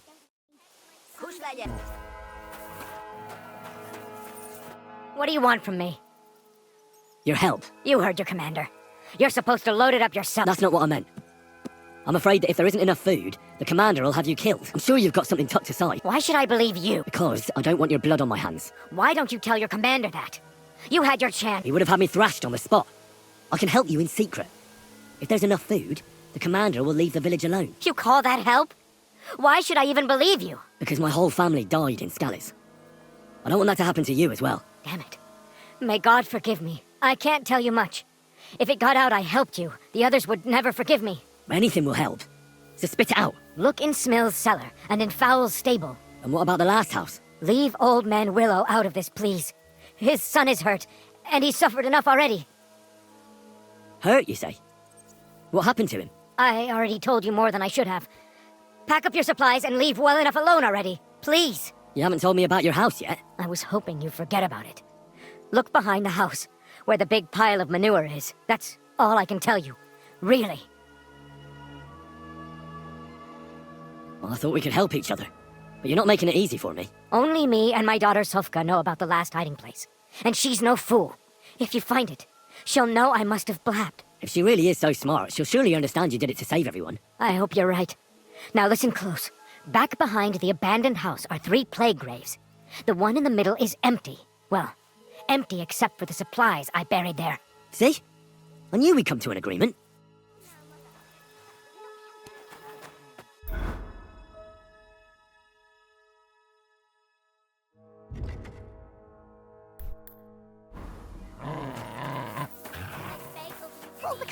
I'm here for the supply. When you pass through the gate to the yard, you'll see them on your right. I hope so. And things will be better again.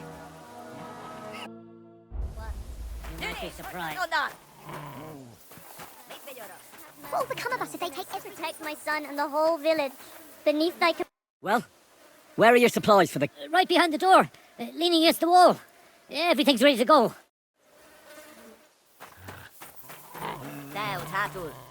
I'm really afraid it won't be enough. Don't worry, everything will be good again.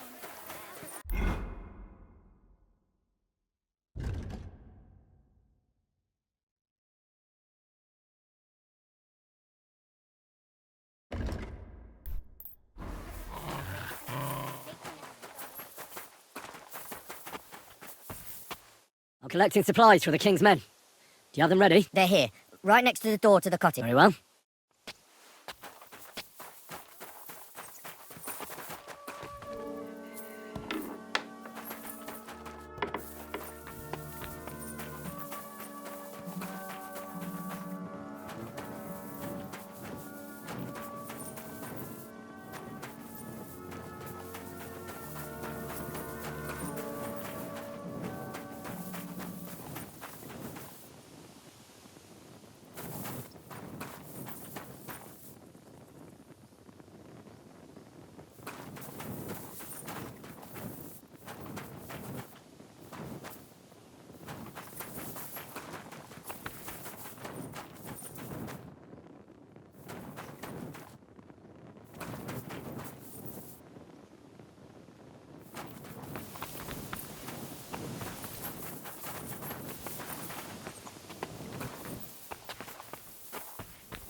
There's a little bit here.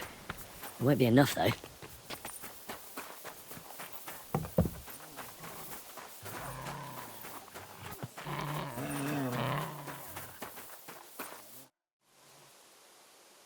Haven't we taken too much from you? The cart's empty. So what are you asking me for?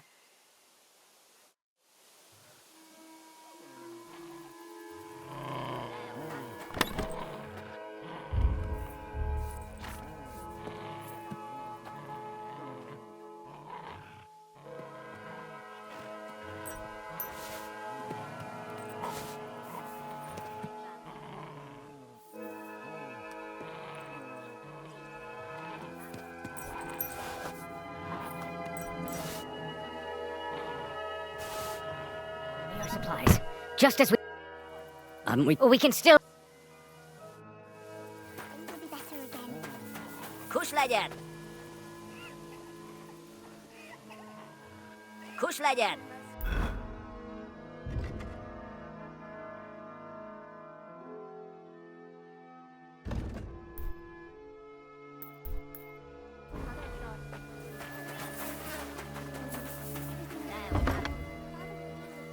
Supplies.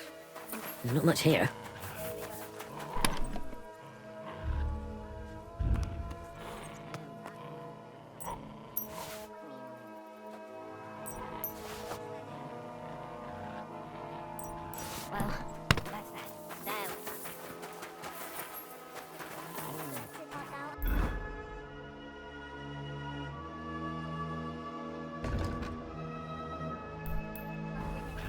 Read right from thy womb, Jesus. From one mother to another, I beg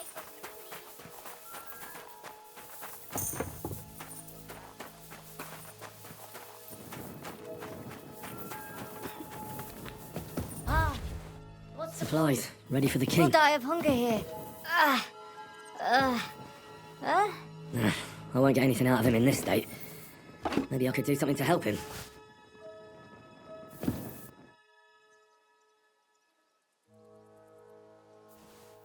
Let's take a look then. I reckon I won't be able to fix you up completely, but maybe at least enough to talk to you. I'll try to take the bandage off for a moment so I can take a look at your wounds. You better pray my hands are steady. Careful. It's sticky with blood. Ow! Those are some deep wounds. From a sword. We can take a look at those wounds now. Your wound stinks. I reckon it's infected. It'll have to be cleaned before I dress it again. I'll have to clean the wounds, preferably with some strong spirits, and then re-bandage them. And it's gonna hurt, so I should find something for the pain before that. Sovka. Let's get to it. First, I'll give you something for the pain. A decoction for the pain. This should make you feel better. Now I'll clean the wound, if I have something to do it with.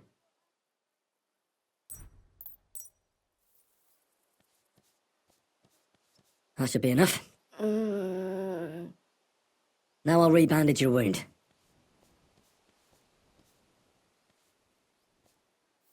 Ow! And that's that. That'll have to do. Hopefully I'll get something meaningful out of him. Hey!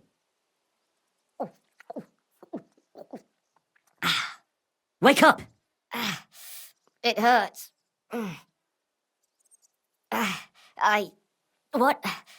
What happened? I was hoping you'd tell me. Who roughed you up like this? Soldiers. I have to... Are you one of them? Don't worry. I won't hurt you. I just treated you so you wouldn't die here. What soldiers are you talking about? They came to take everything away from us. Like always. Sigismund's men. We were only defending ourselves. What happened to you? I tried to stop them. So they, wouldn't take anything more from us. So they wouldn't come back. So, we sent them away. Where can I find these soldiers? I don't know. There was a fight. There's a hayloft nearby. We sent them there. Oh. I should have listened to her. Get some rest. I won't get anything more out of you now, anyway.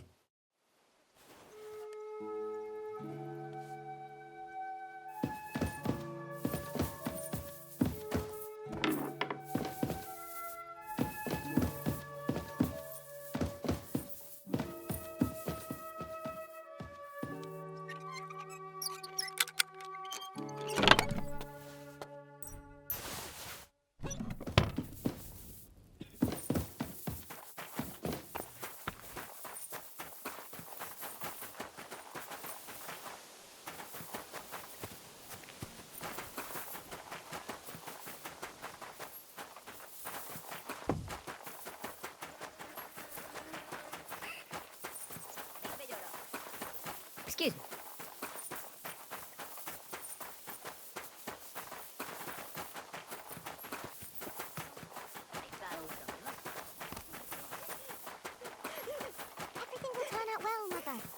Don't worry. You're supposed to tell me where I can find the supplies for the king. Where do you think? Right behind the door in the cottage. Everything's ready underneath the window. It's just, I always worry about him. What do you think? They look like hungry wolves.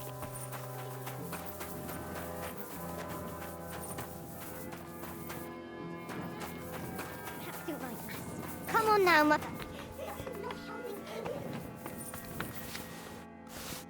That still isn't enough.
Plague pits.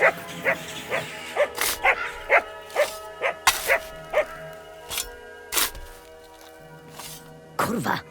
A corpse. Oh, there won't be anything here.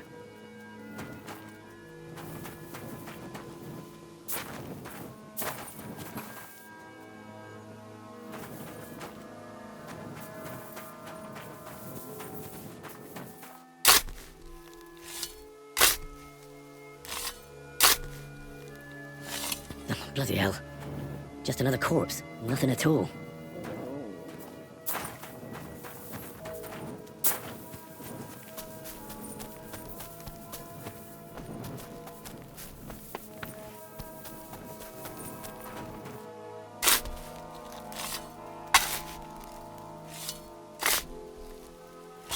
There's something here. I wonder what's inside.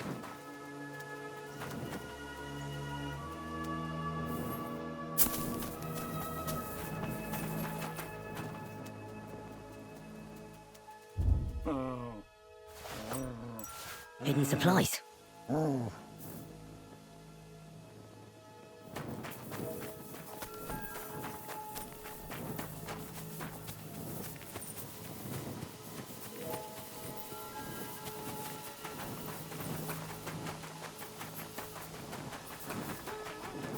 Fuck, youngster, where are those supplies? Is that enough? No! You'll have...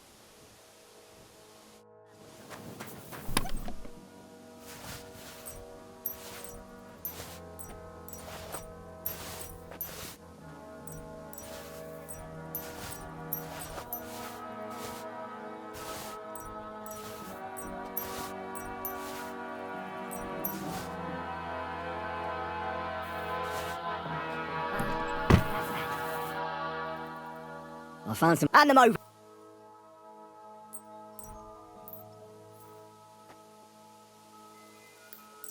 Here you go. Beautiful. Keep at it. Maybe you'll get something out of this too.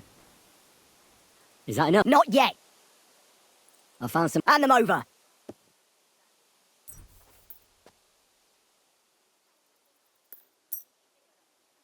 Here you go. Great. Maybe you'll find some more. Is that enough? Not a chance. I found some. Hand them over.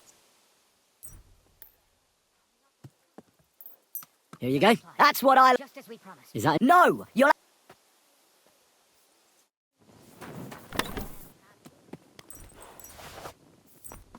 We'll make it through this.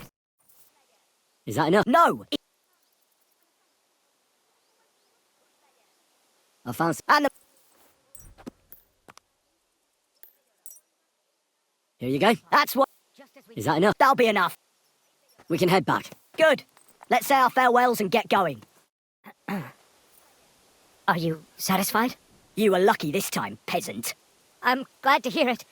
But don't bother coming here next time. We've got nothing left, and we'll likely starve to death. Are you trying to make me cry? If nothing else, I'll come back to piss on your grave. Form up! We're heading back to camp. Home sweet home. That's for sure. It's not much, but at least folks don't look at you like you're a murderer here. Anyway, job done. Here's your pay. Now get lost. A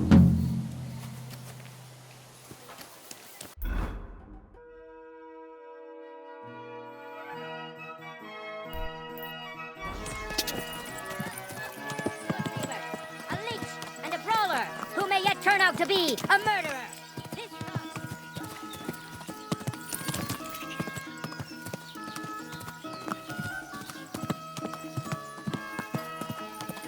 Whoa!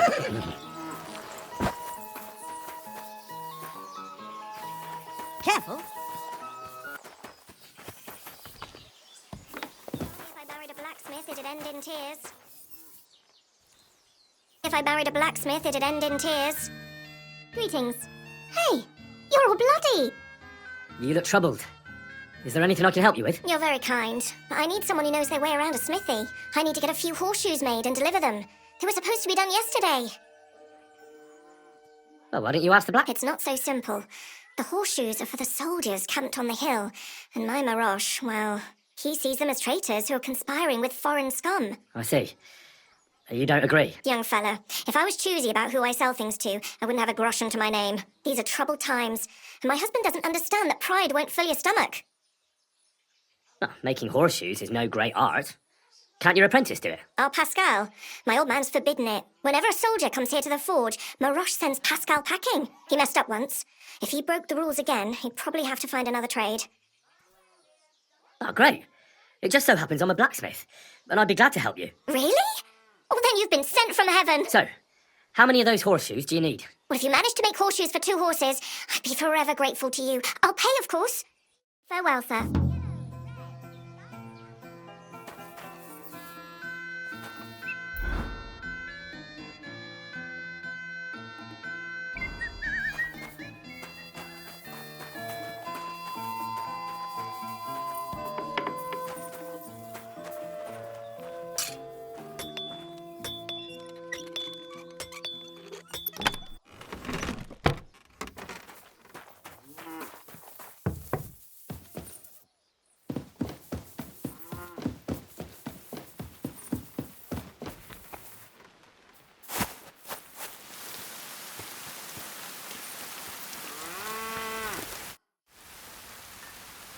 Martha says she needs to have something for it. Let me guess. Horseshoes for that rabble from the camp, eh? God damn it. I'd rather go broke than do anything for that lot.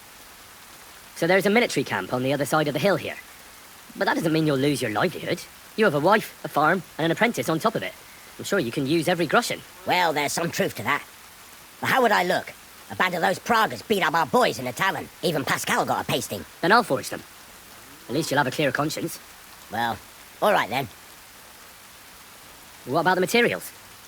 If those horseshoes are needed in a hurry, I don't want to waste time scavenging for iron. You're right. Just wait a moment. I had a piece of iron here. But just where did I? It seems you'll have to figure it out for yourself.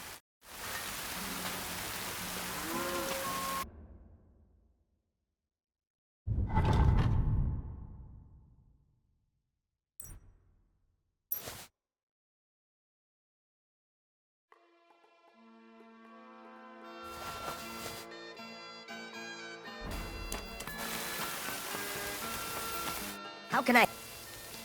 What do you have for...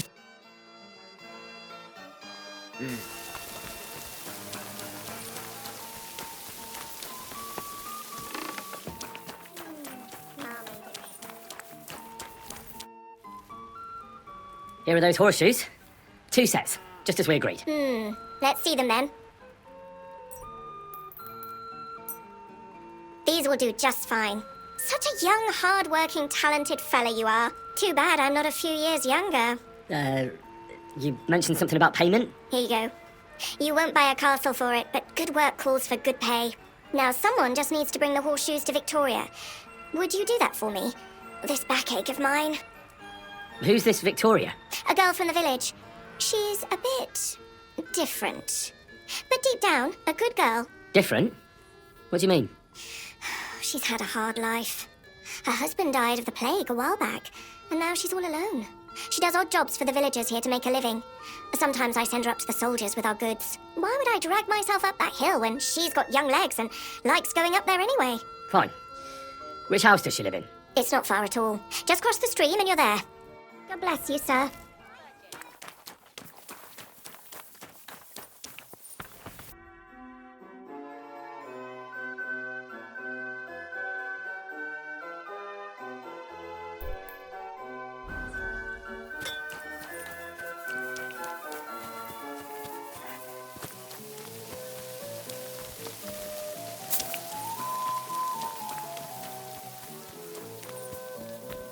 Victoria, I bought you horseshoes from Martha. Victoria? You here?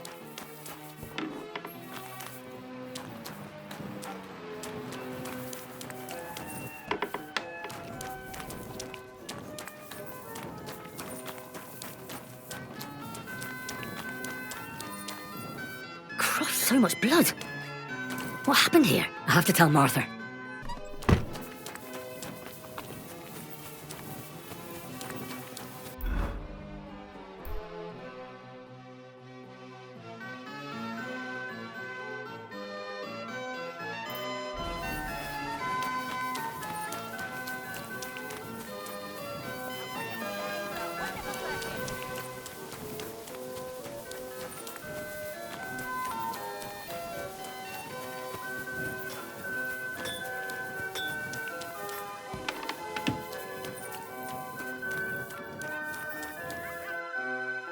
I brought Victoria those horseshoes, and I think something's happened to her. What?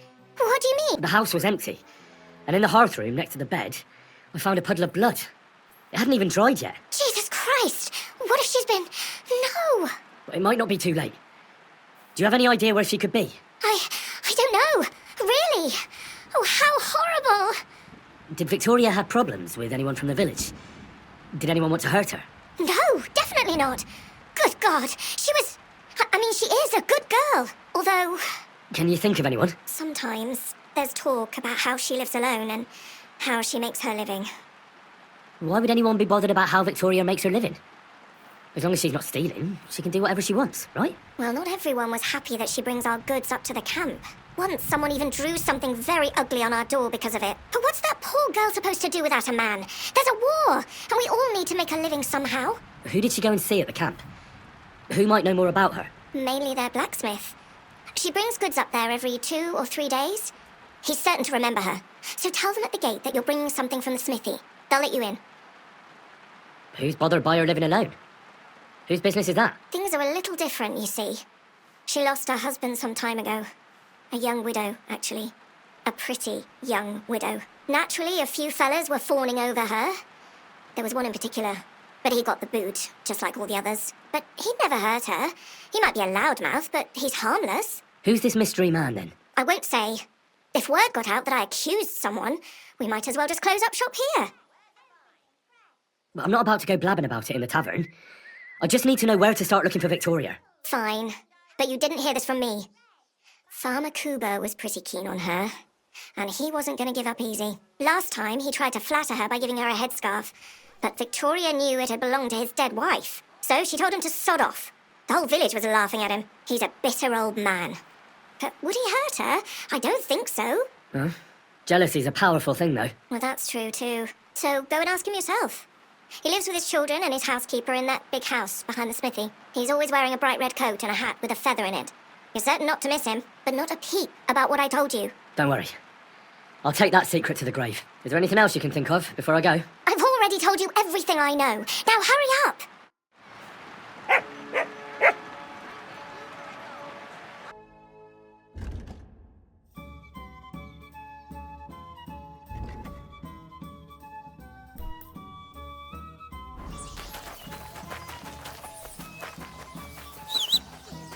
I'm not interested.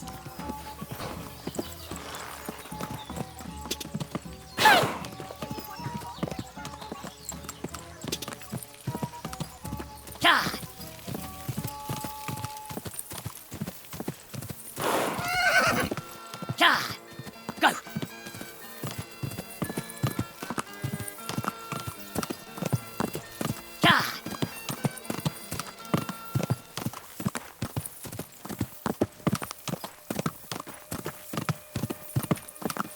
Cha!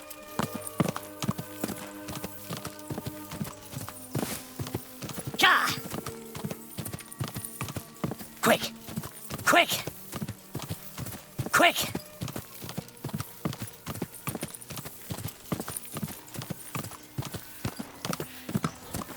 Quick!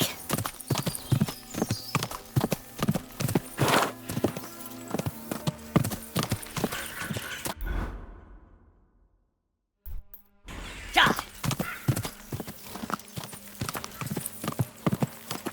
Oi!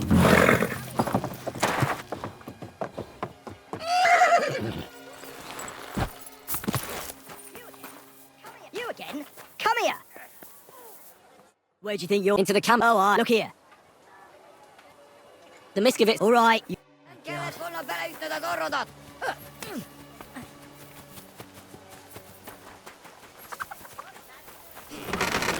What do you need? I'll have a look.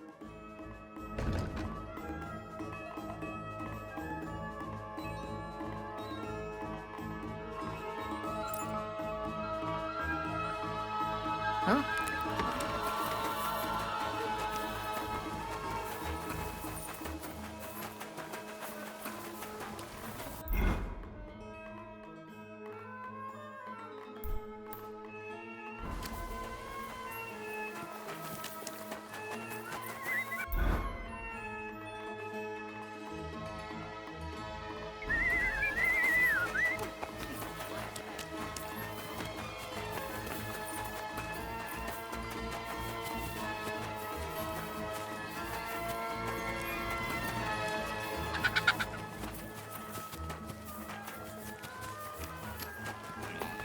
How can I...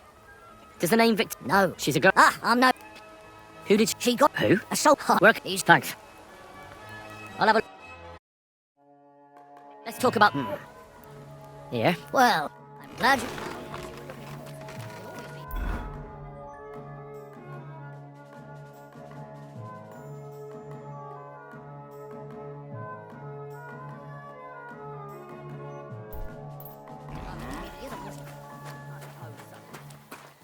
I'd like a beer.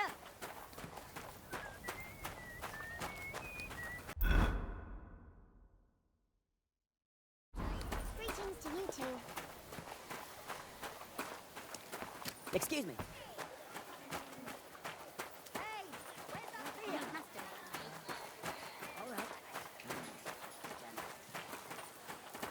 It happens. Just watch where you're going next time.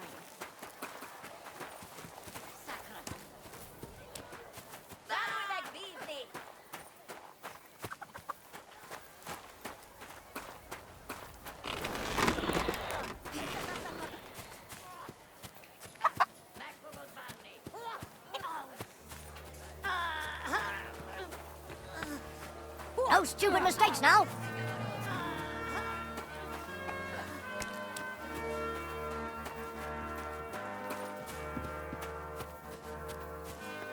Good day, sir. Show me.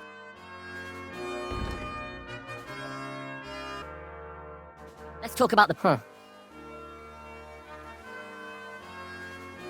You see? Thank you, sir.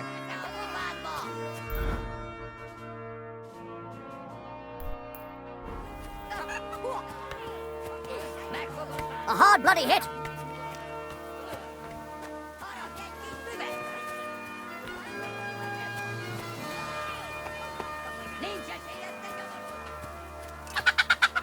I'm always glad to see polite care. Sure. Help to you, good sir. I'll have a look at the ware. How can I help you? I'll have a look at the... Does the name Victoria mean anything to you? No. Should it? She's a girl from Miskovitz. I heard she comes up here to sell things. Ah, I know who you mean. Aye. There's a girl who shows up here every now and again. I'm no good with names, but Victoria sounds familiar. Who did she know best around here? She got along with the merchants, but I'd say she fancied Black the most. Who? A soldier from the provisioning unit. I'd say her business dealings were more of an excuse to meet with him. Where can I find this soldier Black? He's lying in the infirmary. He's got gut ache, and you can hear him howling halfway across the camp. Thanks. I'll go and look for him. What do you have for sale?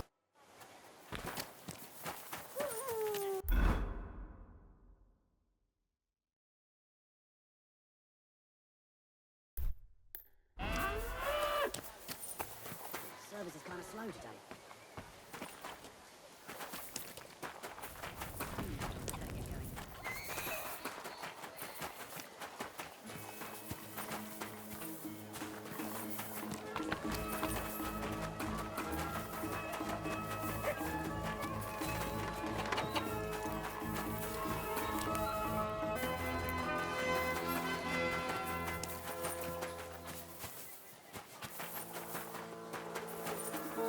Takaro!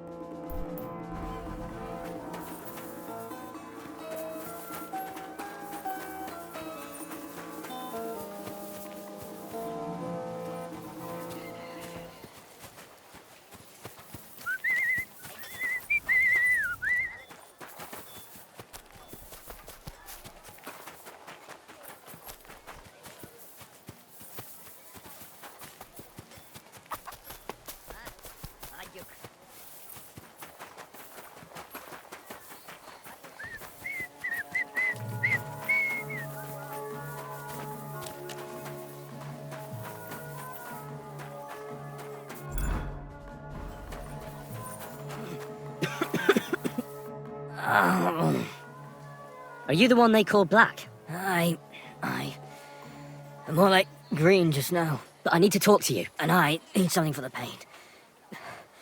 Can't you see I'm barely breathing here? Kurova, I feel like I'll burst. Tell me exactly what's wrong with you. My belly hurts. It's killing me. It's as if I'll burst at any moment, or give birth to a calf. It's from the fucking pig swill they give us to eat here. Maybe. Does it hurt when I press here? Yes! I feel it here. Here. Oh! It's no wonder. Your stomach's blown up like a bellows. You must have eaten something really bad. We put some mushrooms someone found in the woods into the stew. Oh. Fuck. It's obvious. You've eaten poisonous mushrooms. If you want relief, you need an antidote. The sooner the better. But I can barely move. Oh, please. Bring it here to me. I have something for you that should work. Thank you. Oh, I can feel it bubbling and gurgling inside me. Well, are you better now? Not yet. No, to look at you, I'd say you're as fit as a fiddle. You're not as white as you were, Black. I still feel like I got run over by a team of oxen, though. It'll be all right once I get a good meal in me. So, what did you want? It's about Victoria, the girl from Miskovitz. Christ almighty. That woman won't leave me alone. Now she sent someone to try and change my mind? Well, I didn't come to change your mind. Why would I do that? Well, she's tried practically everything. Complaining, screeching, threats, tears, but none of it worked. And what was she trying to achieve? Look, we had a bit of fun once or twice, but that was it. She just didn't get it. Victoria's missing. Her house is empty, and no one knows where she's gone. What do you mean she's missing? Wait, seriously? As if the earth opened up and swallowed her. Seeing as you two used to meet up, you might have some idea where to look for her. She didn't tell anyone? Not even the blacksmith's wife? There was a pool of blood on the floor. I was shocked when I went into the hearth room. She often said she didn't know what she'd do if I left. But I thought it was just the kind of thing girls say. Well, what were you expecting? She's already in a tough situation, and you just made it worse. Get off your ass and do something. I can't just prance right out of the camp. Unlike you. Not far from here to the east, there's a spot we used to meet. A small clearing in the forest, where there's a pair of big birches. She might be there. Good. I'll look there. But I'm doing it for her, not for you. Got it? I know. But bring her a message from me. Tell her she's a stupid cow. I didn't force her to do anything, and now she's crying over spilt milk. Try and think it over a bit. It might not just be Victoria's life at stake here. Could you live with yourself, knowing you could have done something, but just couldn't be bothered to help her? Could have. He's right. I got her into this horrible mess. So tell her I'll take care of her. And if she wants, she can stay here. I'm sure they'll find work for a woman here. At least we'll be together. Now that sounds like a man talking. I'm going to see her now. I hope it's not too late.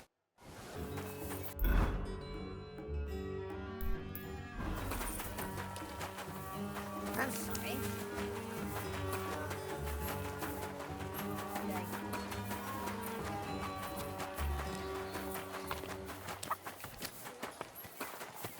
And here's something you won't believe. I travel the whole world.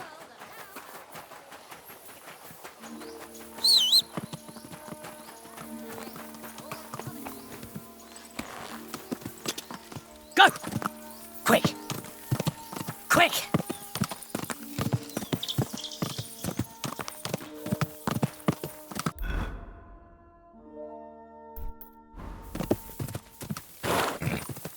God!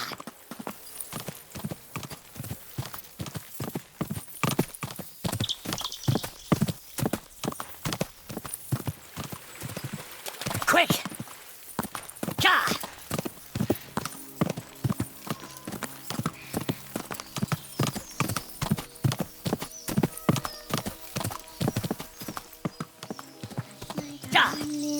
Whoa, whoa! So mild, and your tender little head. You're Victoria, right? And who are you? No one important. Well, it all started like this. I was supposed to bring you some horseshoes, but then... I'm not interested in any damn horseshoes. Wait, though. In short, I'm Henry. Black sent me to talk to you. Oh, and so did Martha from Miskovitz. They're worried something happened to you because you vanished all of a sudden. I'll accompany you back home, all right? I don't want to go back there. Nothing good ever happened to me in that house. I want to stay with my Black. Where is he? Why didn't he come himself? Because he's lying in the infirmary. But you don't need to worry. He'll be all right soon. I know what happened to you. I was at your house and saw... well, everything. I'm sorry, but this is no solution. You have no idea what's going on. You don't know me at all. Then tell me what happened. Maybe I can help you somehow. After all, talking about it will help you feel better. Things aren't as bad as they seem. Well, you already know that me and Black used to meet. But he changes his mind like the wind. First he says he wants to be with me, then that he's a soldier of the king and serving him as his priority. There's gossip in the village that I'm the camp whore who'll sleep with anyone for a handful of grain. Whenever I left to go up there, they'd shout at me not to come back. And then I found out that I'm with child. And Black is the father of your child? Of course. The villagers think I sleep with half the camp, but it can't be anyone else's but his, as God is my witness. And that blood on the floor in your house? I was desperate. I picked some herbs to make a decoction to get rid of it, but I couldn't bring myself to do it. So I said to myself, I'd rather die with my child than kill it and go on living. So you cut yourself? Yes, with a knife. I cut myself once or twice, but once I felt the pain and saw the blood, I came to my senses. I wiped off the blood with an apron and my skirt, but it was everywhere. I couldn't bear to look at it, so I ran away. Here. Thanks for confiding in me. You've had a difficult time. I don't want to talk about it anymore. Please tell me what you know about my Black. Well, Black has manned up and promised he'll take care of you. That is, both of you. Really? And I was beginning to worry he'd forgotten about me. Or worse, I've already lost one man in life. If another one left me, I'd think I was cursed. You aren't. I'm certain. Life is complicated sometimes. That's just the way it is. But it looks like you'll have a happy ending. I won't have to live hand to mouth anymore and do the worst jobs imaginable. Maybe I'll finally have a family. I wish you all the best. May God be with you. And with you too, Henry. Thank you.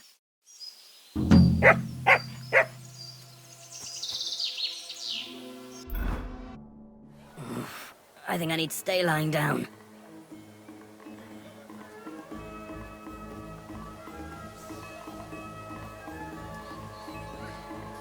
I'll never touch another mushroom again so long as I live.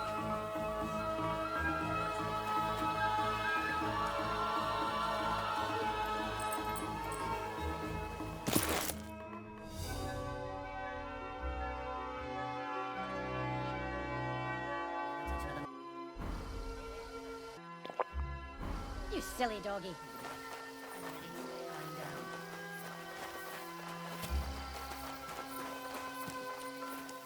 I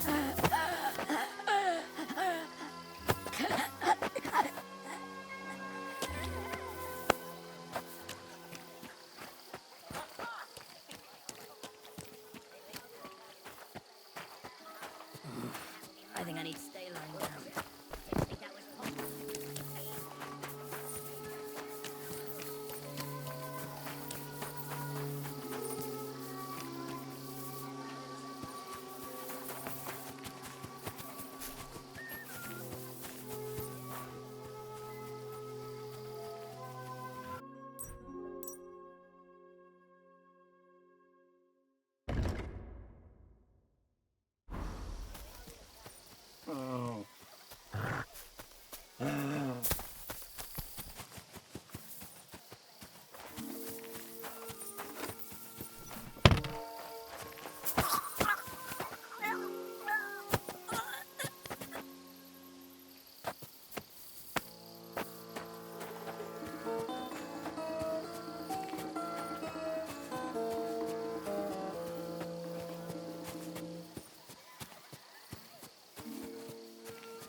Could he be around here somewhere?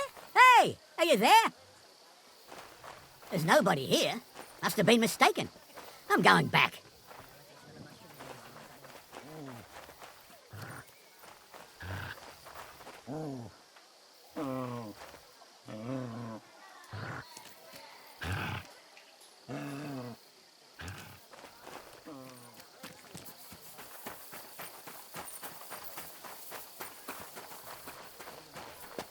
Hey, where are you? I'll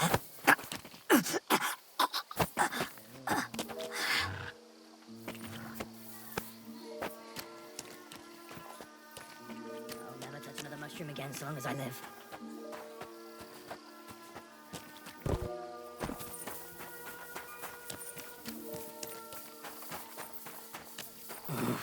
I think I need to stay lying.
your kissing cheek so mild, and your tender little head. Rest thee here beneath the trees, rest thee here among the leaves, where birdsong calls you to. You're Victoria, right? And who are you? No one important. Well, it all started like this. I was supposed to be... I'm not interested in... Wait, I'm Henry. They're worried... I want... Because he's... I know what... You have no idea what's... Then tell me what happened. After all... Well, you already know that me and Black used to meet. But he changes his mind like the wind. First he says he wants to be with me, then that he's a soldier of the king and serving him as his priority. There's gossip in the village that I'm the camp whore who'll sleep with anyone for a handful of grain. Whenever I left to go up there, they'd shout at me not to come back, and then I found out that I'm with child. And Black is the... Of course. The villagers think I sleep with half the camp, but it can't be anyone else's but his, as God is my witness. So you cut yourself? Yes, with a knife. I cut myself once or twice, but once I felt the pain and saw the blood, I came to my senses. I wiped off the blood with an apron and my skirt, but it was everywhere. I couldn't bear to look at it, so I ran away. Here. And that blood on the floor in your house? I was desperate. I picked some herbs to make a decoction to get rid of it, but I couldn't bring myself to do it. So I said to myself, I'd rather die with my child than kill it and go on living. Thanks for confiding in me. You've had a difficult time. I don't want to talk about it anymore. Please tell me what you know about my Black.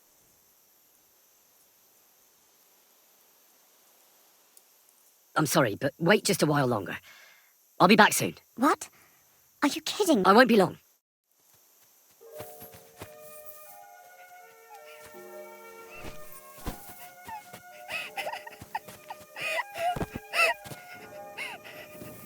You wanted your soldier?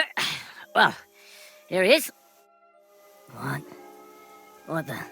Where the hell are we? Now you can have it out with each other. I knew you'd come back to me. Hey, me? Come back? Did you... Don't look at me. It's you two who should be talking. Talking? About what? About how things will be. You said you wanted to be with me, that you'd take care of me. Would everyone leave me alone?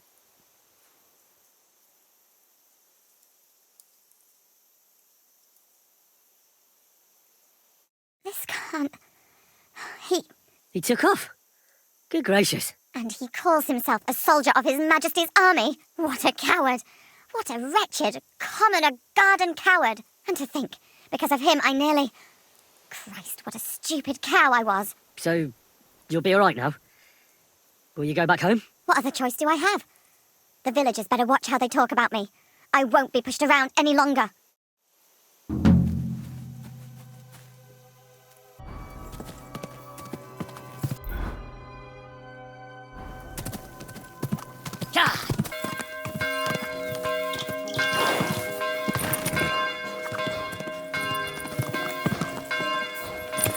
Whoa!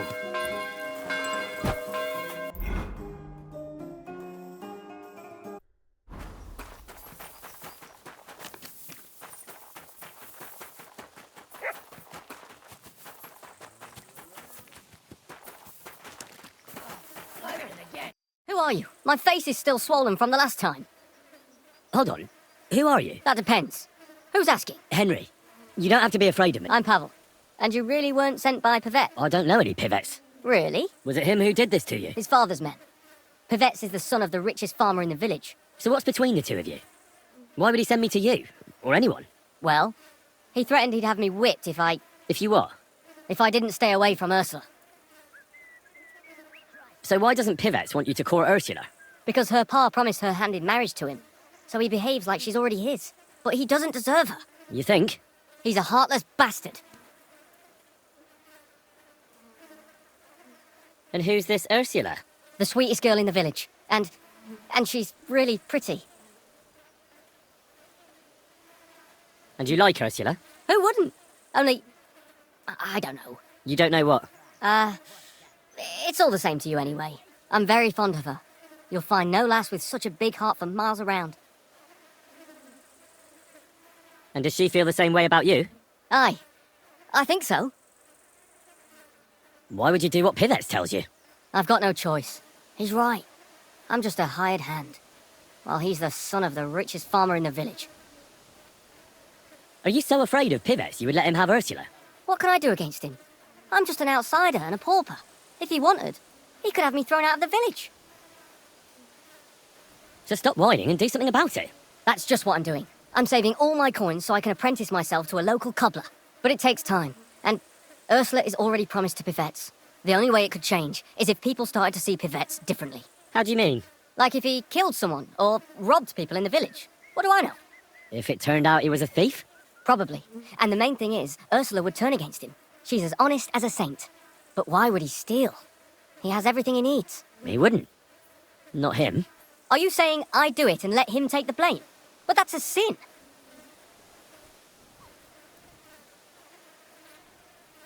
True. But all you have to do is repent, and God will forgive you. I suppose that's true. Maybe it's not such a bad idea after all. Nothing will happen to Pivets if he's from a rich family. But he'll lose Ursula. And it'll give me time to earn enough for her dad to let me marry her. But I live here. If I get caught, they'll make me an outcast and I have nowhere else to go. Someone else will have to do the stealing. I'll gladly do it. You will? Sure. Only I don't know what's worth stealing around here. I can help you with that. For the whole village to turn against Pivets, every family would have to be robbed. And who's living here? Father Anthony, the parish priest, Ursula's family, the Vimola brothers where I work, old Bahushka, and of course, Pivet's family. What should I steal from the priest? Father Anthony? Maybe this manuscript he's been writing for ages. Where is your priest's rectory? The rectory is the cottage by the church. What's the book? I don't know. I can't read. But I heard it's something about potions and... Alchemy? That's it! What can I take from the Vimolas? I can tell you exactly what. I work for them. Besides, I can even give you the key to their house, so you have it easier. Well, the younger brother is the local cobbler, and he's just made a fine pair of shoes for the Suckdoll blacksmith. Thanks. What about the older brother? I don't know. He had this really valuable St. Francis medal. Had? Aye. He lost it a while ago. It'd have to be found first. So someone else stole it? It's possible, but he might have just lost it. Although, young Muller claims a magpie stole it. A magpie? Well, I've found all sorts of things in magpies' nests, that's true. None of us believe him, but it's not in the house for sure. We searched it from top to bottom. All right. I'll have a look around for nests. And you wouldn't know where the magpie nests are, would you? I don't know. Try the biggest trees. Young Muller even showed me what a magpie sounds like, but I can't make the sound. And can you tell me where In the parlour. And when I've got all the loot, where at Pivets am I to hide it? You haven't got anything yet. Be glad if you don't get caught. Here's the key. And when you've got everything, come back to me. Sure. Just you wait and see. And most importantly, I don't want anyone to get hurt. Don't worry. I'm not some cutthroat. It was good to see you, my friend.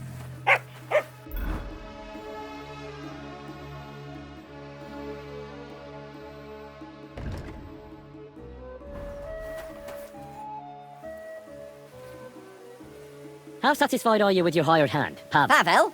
He's not a bad hand.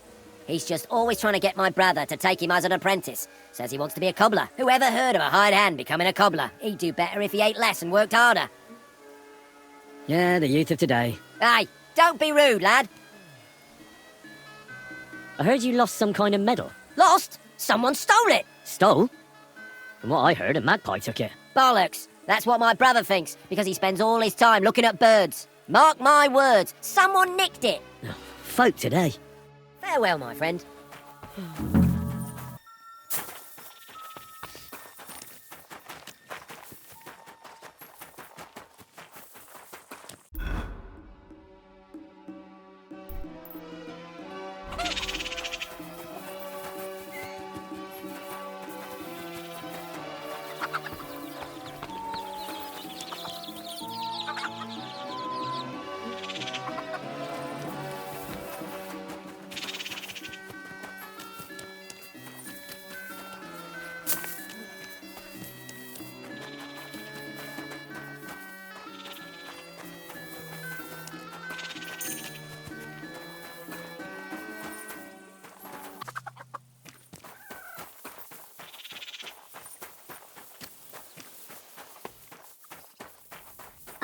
Is that you? Who else, my good wife? Oh, I'm sorry, Francis, but it's good you're here. I just baked some pies, so have some while they're fresh. I made your favourite, too. Poppy seed. I couldn't ask for a better wife. You flatterer.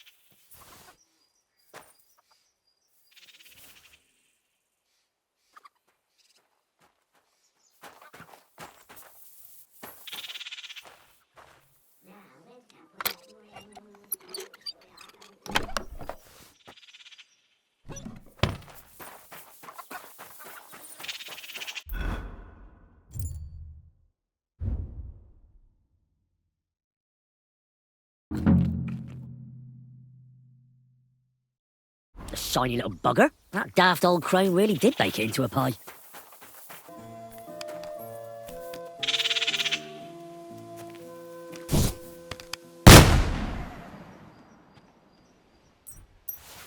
So it really was that magpie that took it. Nowadays, you can't even trust God's...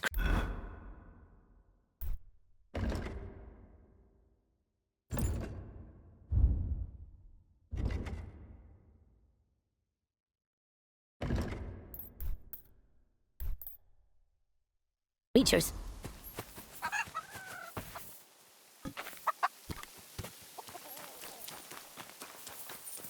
Put that pig sticker away.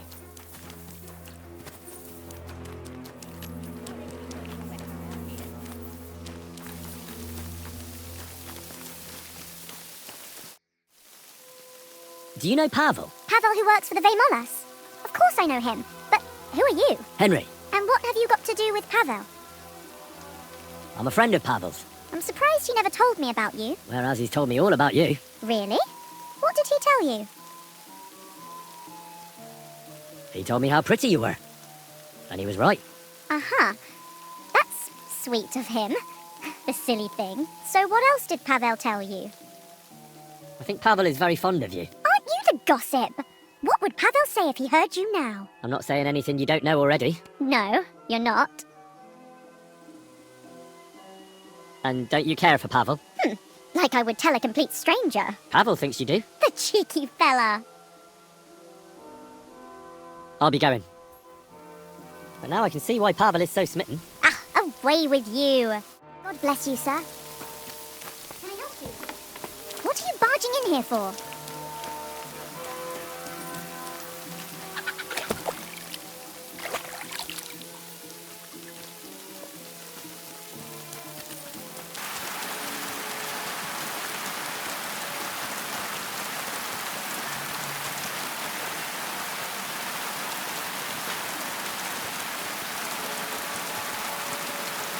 Greetings to you. What do you think of Pavel? The boy who works for the Vemolas. I don't know. I don't know him very well. You'd better ask my daughter, Ursula. She knows him better than I do. Thanks for the advice. Farewell, my friend.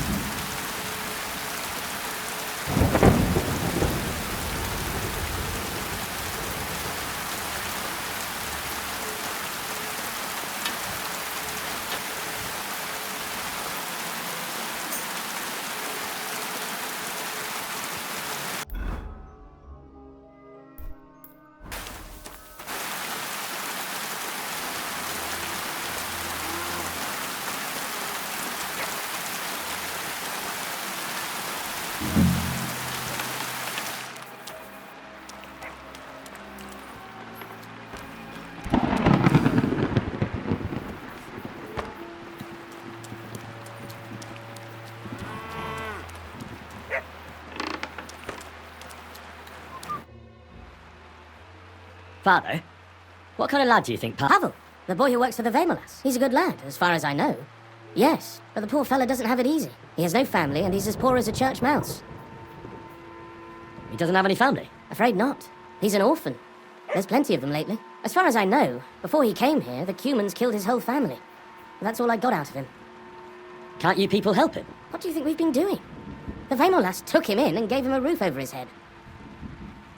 Well, that's not much. No, it's not. But times are hard, and that's all we have to give. Thanks, Father. You're welcome.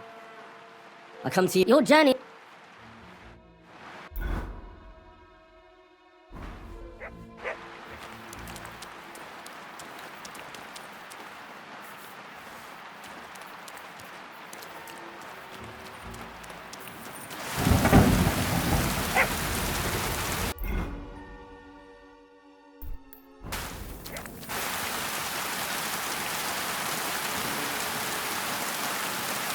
May God give you help, sir.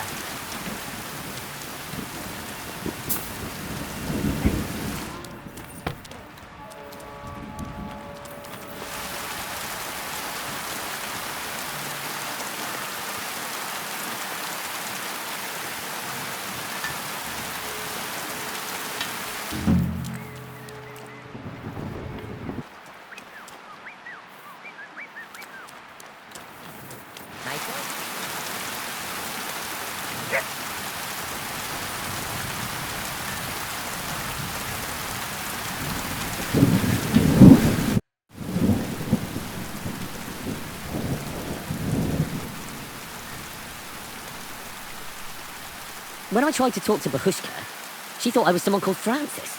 Do you know who that is? That was her husband, but he's long dead. Then Bahushka must think her... I told you she was a... I've got everything. You do?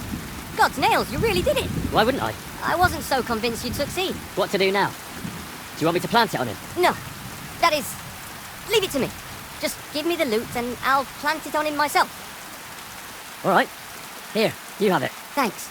I really appreciate this. That's nothing. When will you set him up? In a few days, when everyone notices their stuff has gone missing. Don't worry. I'll pay you back. I don't have anything to give you, but I can teach you something. It's hard work being a hired hand. It teaches you to save your strength as much as possible. That always comes in handy.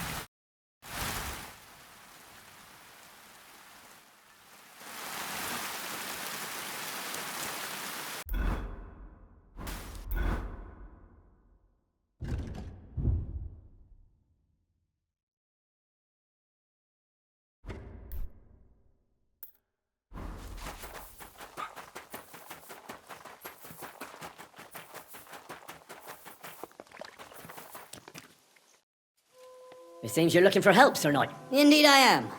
I'm looking for men for a military expedition. I am Sir Jan Posey of Kuttenberg. Pleased to meet you, sir. Who are you, anyway? Whose service are you in? My name is Henry. And you could say I'm in the service of Sir Radzik Cobbler, of Skalitz. Great. I see you're kitted out pretty well, all right. Have you ever been in battle with that lord of yours, Henry of Skalitz? I have. Minor skirmishes, big battles, and not just with my liege lord. Good. If you can keep your wits in battle, I could use your help. Have you faced humans? Turks? Don't they frighten you? But then I heard him coughing his lungs up in the yard again today. I've faced the Cumans. Those Hungarian mercenaries torched our village and killed my parents. My condolences. But your experience with fighting the Cumans will come in handy. I'm on the trail of a band of Cumans who captured my brother. And I need someone who'll watch my back in combat. Your colours, sir?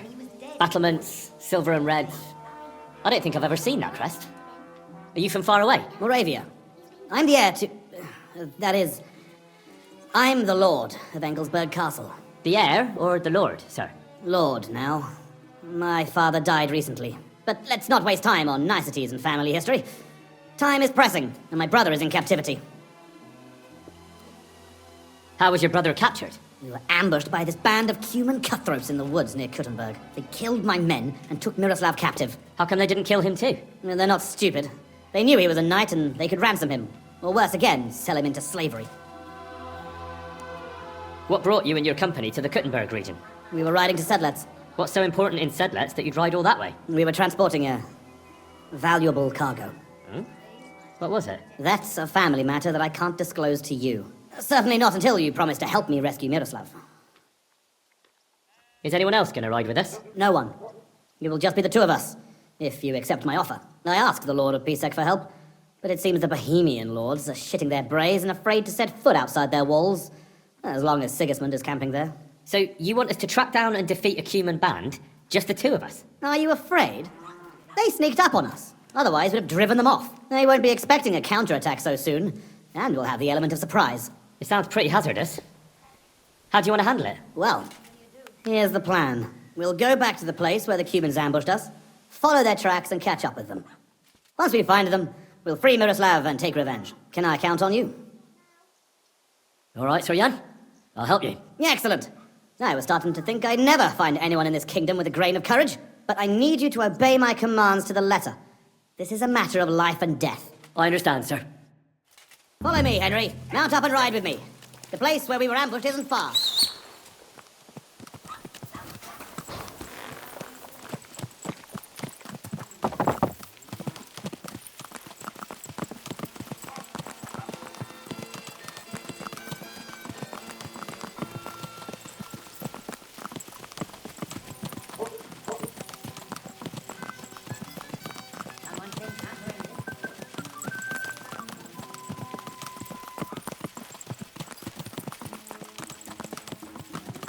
Tell me, Henry, where are you from? From Skalitz, sir. Ah, drop this, sir. You're riding into battle with me, so call me Posey. From Skalitz, you say? Where's that? It's not far from Sassa. They mine the king's silver there. Well, they used to. The place was torched and pillaged by Sigismund's army, and it's been abandoned. Right, you mentioned that. Well, all glory to your family to the end of time. Today we shall avenge them. That I promise you. Which side are you on in the royal war? Are you loyal to Wenceslas or Sigismund? Who said there are only two sides in this conflict? How do you mean? Loyalty. Do you think Jobst or Petr of Pisek stands by Wenceslas out of loyalty? Our own house has had dealings with Jobst. And believe me, that man is loyal first and foremost to silver. Watch out for men like that, Henry. Enough talk. We'd do better to quicken our pace. Dig your spurs in and stick close to me.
There. That's where they ambushed us. Well, well. I see the scavengers are gathering. Follow me, Henry. Halt, you thieves! Don't move a finger, or we'll kill you all!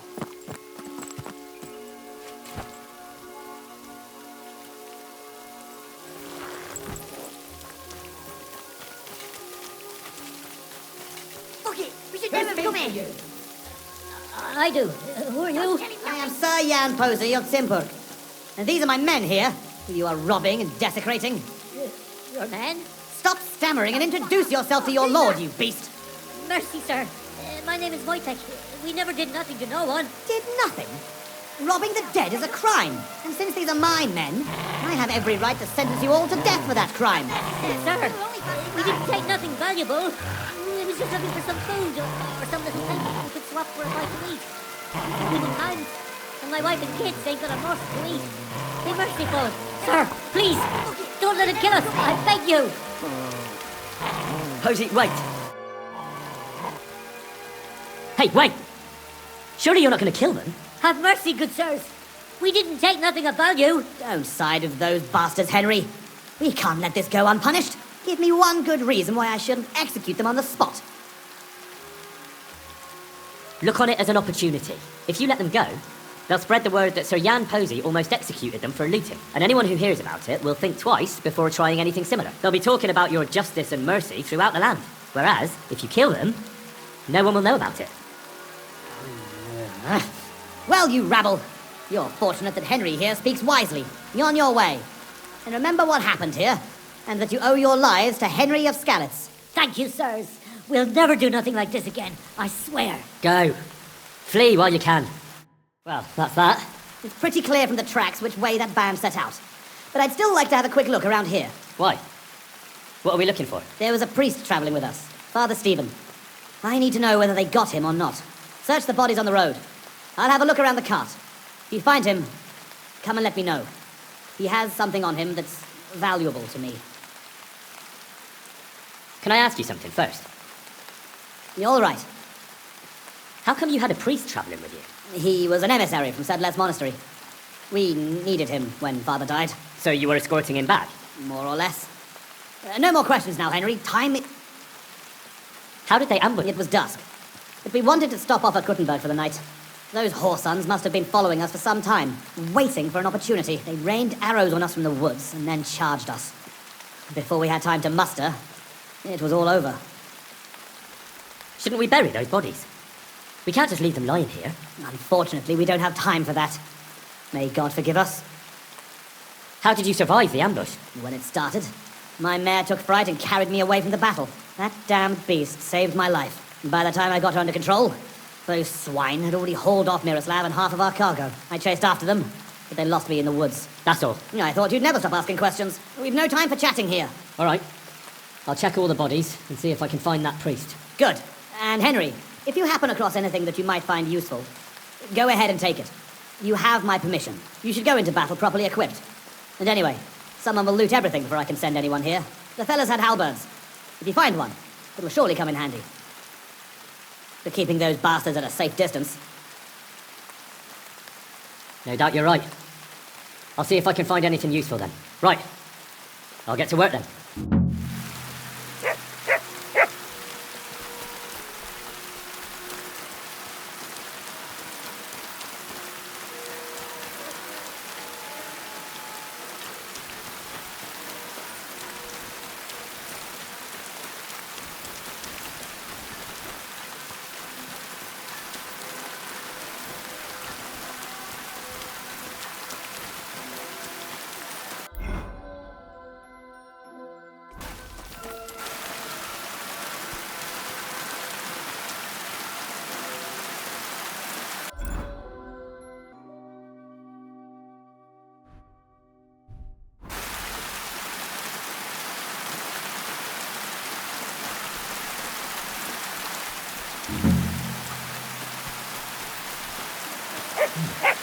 This must be that priest.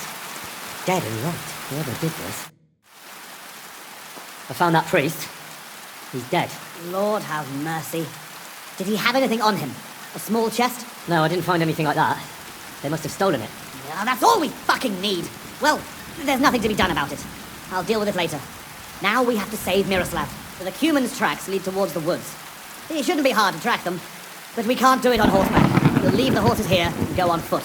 Stay on my heels and be prepared for anything. Let's go then. After me. Definitely more than 5 of them.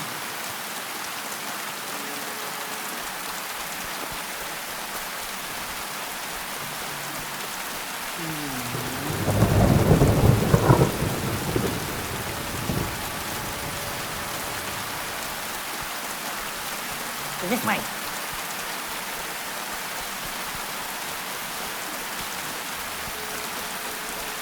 The tracks lead this way.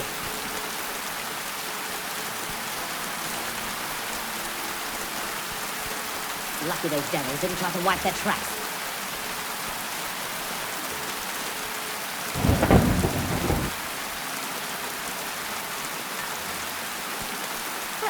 Who are you, sir?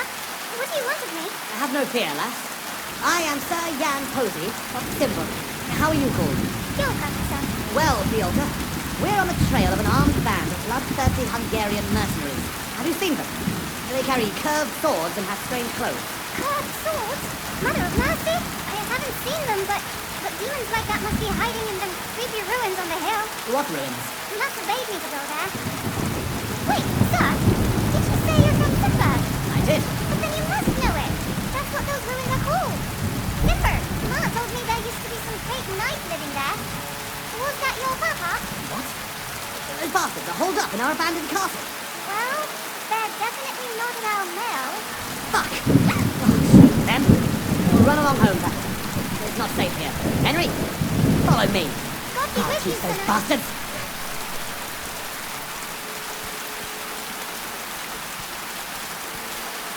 Clear on your heels, fuckers.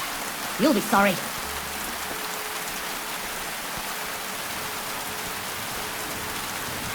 I'll slay them all. Fuck. This is it. They must be hiding here. Quietly. They're really hiding in the ruins of our castle. Come on. I'll hack a lot of them to pieces. Come on. Let's try to get closer. Carefully. We don't know yet how to deal with them.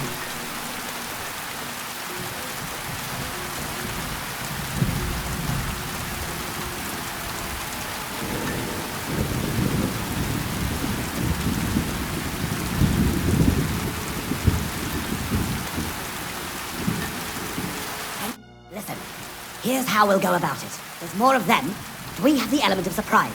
We barge in and get right in the middle of them. They've got archers, but that way their bows won't be worth a damn. We'll kill as many as we can before they get their wits together. But it'll still be tough. You have to watch everything around you, not give anyone a chance to get behind you. If they pile up on you, don't stop. They'll get in each other's way, and that'll be our opportunity. A quick attack and then fall back. No fancy stuff, all right? I'll keep them busy, and you take them out with the halberd. What about your brother, then? I haven't seen him. He must be hidden somewhere in the ruins. We'll cut those fuckers down and free him.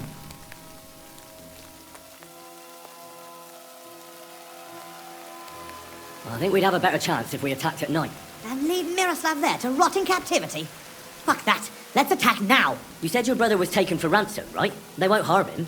Otherwise, they wouldn't get paid. If your brother is half the knight you are, he'll hold out, and we will catch them off guard. Have it your way, then. We'll hide and wait till dusk.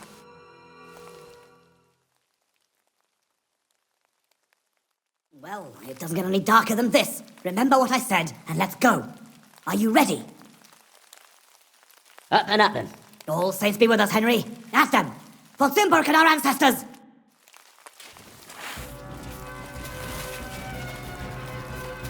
You're in for an arc, you. Pray for a quick death, you bastard. Give him one from below!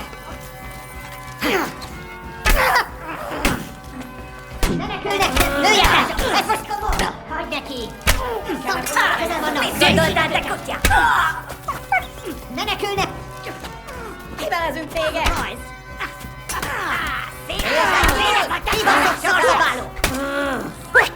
Egyedül nem lennél ilyen bátor, te szarok!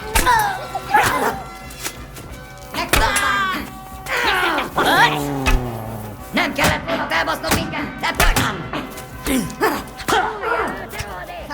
A francba! Baszok rá! És ennyi volt! Kivelezünk téged! Kerítsétek be!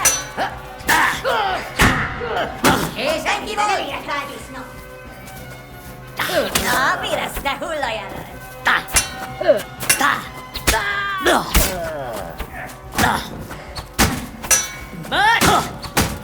Ezt kapd ki! Húzza pokolba, te fasz!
Untie me, fella. Hey, untie me. Miroslav of Kuttenberg. What? Who are you? What's all the noise outside? A battle? No, the battle's over. My name's Henry. I came with your brother to rescue you. Posy's alive? A little bloody, but alive, yes. Where is he? Outside. Thanks, Henry. Let's go and see him then. Miro! Miro! Christ. This whole castle's falling to pieces and this fucking thing's solid as a rock. Miro! You fellas took your sweet time?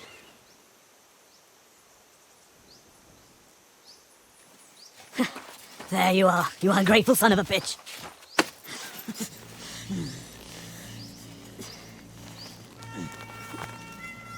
What's the matter? Been tugging your bone too much? I'm still strong enough to get you on your back. Good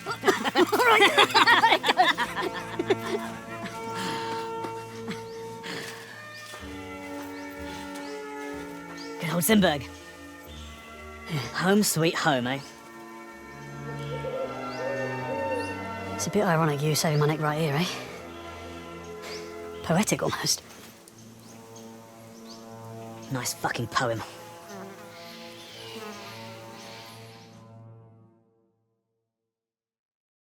Nice work, Henry. I couldn't have managed it without you. I'm grateful to both of you, seriously. But what the fuck took you so long? I went to Suchdol after the ambush to recruit some men to help. Well, you didn't find many. They wanted coin, huh? Not even for coin. All I found was a bunch of chicken shits hiding behind the walls. Not one pair of balls among them. What about Henry here? Henry's not a local, fortunately. Where are you from, Henry? From Scallops, sir. Sir, my arse. Call him Tugbone like everyone else. Tugbone? It's a long story. I'll tell you another time. A story he doesn't like to hear. Yeah, about as much as you love telling it. True. Never mind, Henry. Tell us instead how you learned to handle a weapon so well. That was fucking lovely. You should have seen us, brother. We were like two angels with flaming swords. Seriously, Henry, where did you learn to fight? Posy doesn't praise anyone's swordsmanship without a good reason. I'm sorry I missed it. I learned everything I know in battle. Well, either you win or you die. Combat is the toughest teacher, but also the best. You're one hard bastard, Henry. So, what are you two going to do now it's all over? Over? We've barely started, Henry. Miro, please tell me you know where they took it. I don't know where, but I know who. When we arrived, the band split up. The leader is a big cunt called Sharkan who speaks a bit of our language. He questioned me, but I told him to go fuck himself, and he gave up on it. So it seems we still have some bloody work ahead of us. But first, we must reward Henry here. Here, you've earned this fair and square. Thanks. If you want to earn a bit more, stop by in a few days. Armed and ready for action, like today. Meanwhile, we'll camp here, then go back to bury our men and find out where the rest of those whore sons are hiding.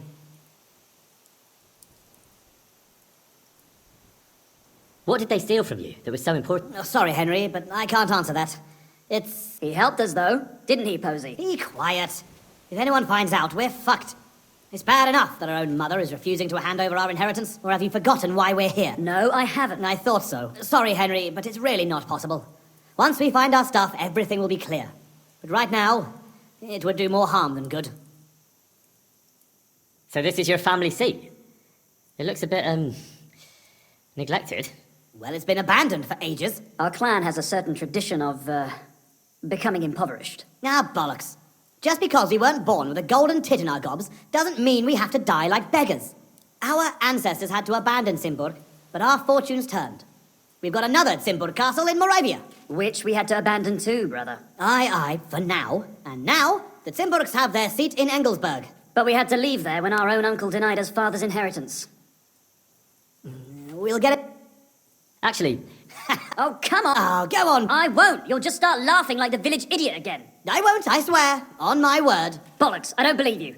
Sorry, Henry. Oh, well, I'm not going to force you. I'll just tell it myself. Jesus Christ, you can't be serious. Oh, come on, it's a good laugh. When we were little, this prioress from the abbey used to come to the castle to teach us to read and write. She used to come early in the morning, and one time... she walked into Miro's chamber and caught him... I can't finish. Oh, for Christ's sake. She walked in just when I was playing with my hobby horse. That's all. You were what? Tugging his bone! Yeah, hilarious. She never came back to the castle again after that. Maybe that's why you can hardly read. Yeah, could be. Well, I wasn't sure what to expect. Not that. I'd appreciate if you didn't mention it to anyone. Naturally. Otherwise we'd have to kill you. What? I'd never... I'm just yanking your pizzle. Tell anyone you like. It's a great story. Jesus. All right. I'll bear your offer in mind. Thanks for rescuing me, Henry. Look out for yourselves.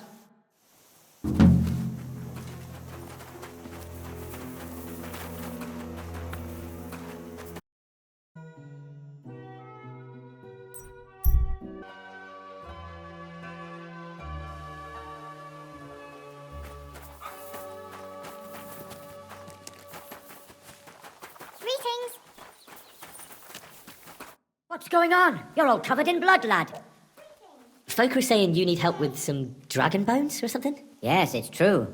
So everyone's talking about it already. Actually, I only heard it from the innkeeper. I might have known it. These innkeepers, they spread gossip like old fishwives. But you've come here to offer help? Yeah. But first, you'll have to tell me what it's all about. Ah, yes, of course. I need to quickly deliver a message to the Abbot of Sedlitz and bring back a reply. I've never been a messenger for the church before. The ways of the Lord are mysterious. For instance, I'm traveling to Vlashim. I'm a messenger too. I decided to spend the night here, and, well, you can see for yourself. When someone discovers something like this, whatever it is, we have to deal with it straight away. It's a church matter. So the message will be about the bones, will it? Of course. But if you want to hear any more, you'll have to promise to help me. A message? Here am I protecting the kingdom, and you want me to go riding off somewhere with a stupid message? You can stuff it up your habit, you Bible thumper. I'm not going to waste my time with this bullshit. What? How? Till we meet again. Are you Indeed I am. And then bring... I'll deliver your message for you. Thank you. And as I promised, I'll answer your questions. What do you want to know? Who's this message for? It's for the head of Sedlet's monastery, the abbot. He's the only one who can properly assess the situation and decide how to proceed. But they won't let me into the monastery. You don't have to go in. When I was leaving Sedlet's, the abbot was planning to visit a small church near Kuttenberg. A new parish priest, Tobias, took charge of it recently, so I suppose he wants to see how he's doing. In any case, the important thing is to deliver the message right into the abbot's hands. Why do you need a middleman to deliver the message? You said you're a messenger yourself. I am, but I'm headed from Sedlet's to Vlashim, not the other way round. Besides, folks from the village are already spreading all sorts of rumors about the findings. They come to me wanting to know what the bones mean. They're worried it's some kind of divine punishment. If I were to leave now, it would look like the church wanted nothing to do with it, and I certainly can't let that happen. What else do you know about the bones? A woodcutter found them and brought one here to show to the locals. Of course, the story spread like wildfire. People think they're dragon bones or something. I keep trying to explain to everyone there are no dragons in these parts. I mean, St. George killed a dragon, that's unquestionable, but I seriously doubt it was in the woods by Billani. Why not? Maybe a dragon really did live here. If that were the case, we'd have records of it, lad. All I want is to help the locals to not be afraid, so they can continue to live in peace and God's favor. That's why you're writing to Sedlet's monastery? Yes. I'm hoping the abbot can advise me how to solve this unfortunate situation. Thanks. I think that's all I need to know. You're welcome, son. Take care on your travels. Till we meet again.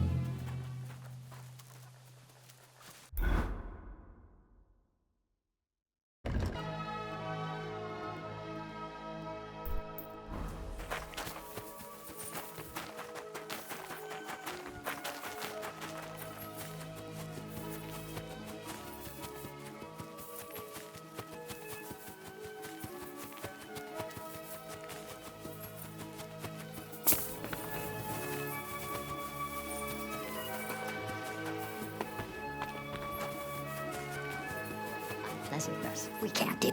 Father, may I have a word? We're in the middle of an important discussion, my child. Can it wait? Forgive me, but it's urgent, Father. I have a message for you from a monk in Billani. It's intended for you personally. A monk in Billani? Brother Slava? He should have been in Vlashim by now.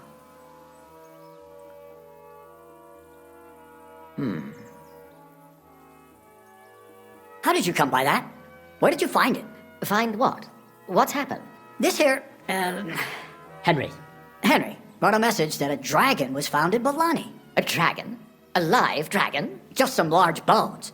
But everyone believes they're from a dead dragon. One of the locals found them, some woodcutter. People are afraid another one will appear at any moment now. And this time, a live one. They're quite frightened. Couldn't this fellow have made it all up? Or could someone have planted the bones there? You think someone might be trying to mislead people?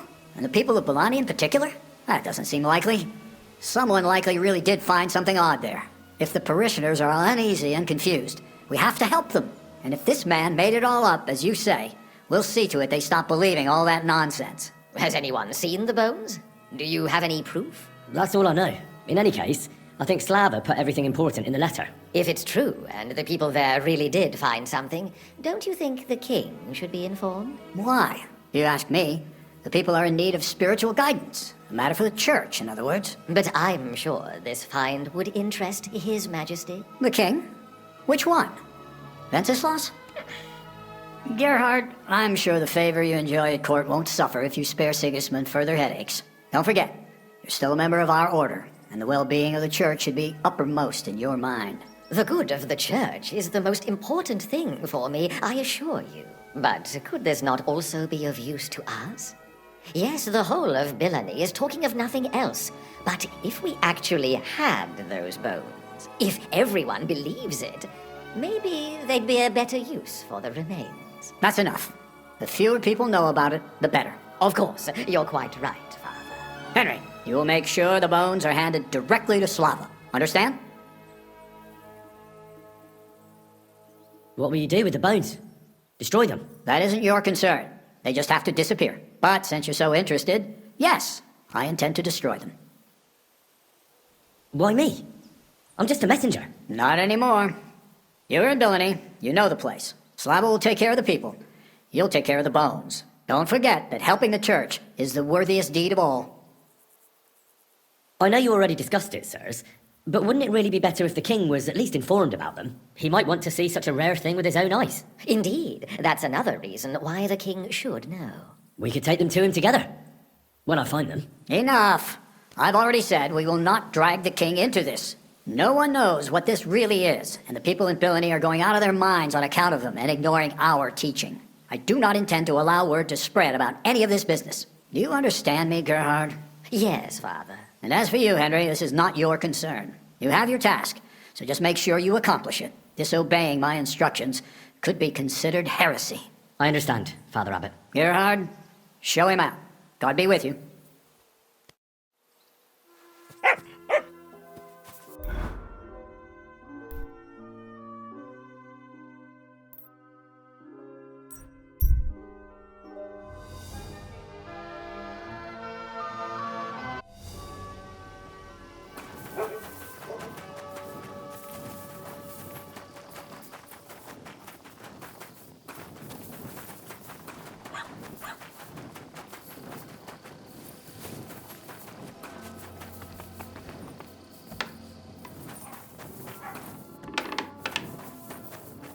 What's going on? You're all covered in blood, lad. I brought you a reply from the abbot, brother. Excellent. What did he say? He told me I should first go and find the bones and bring them to you. That makes sense. What else? The abbot doesn't want the rumours to spread any further. That's why I'm supposed to find the bones as soon as possible. Well, get to work then.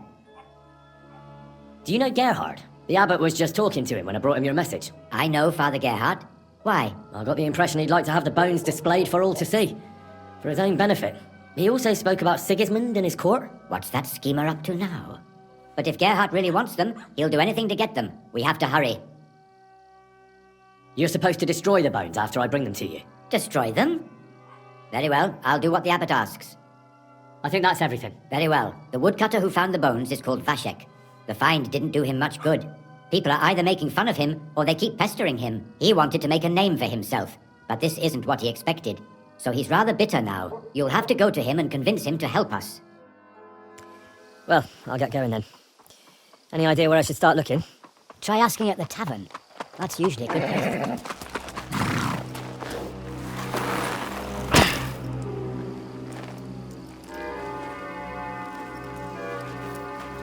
God be with you, worthy sir. Please forgive the intrusion, but I'm here on a rather pressing matter. This isn't the time for that, lad. You seem to have misunderstood me, sir.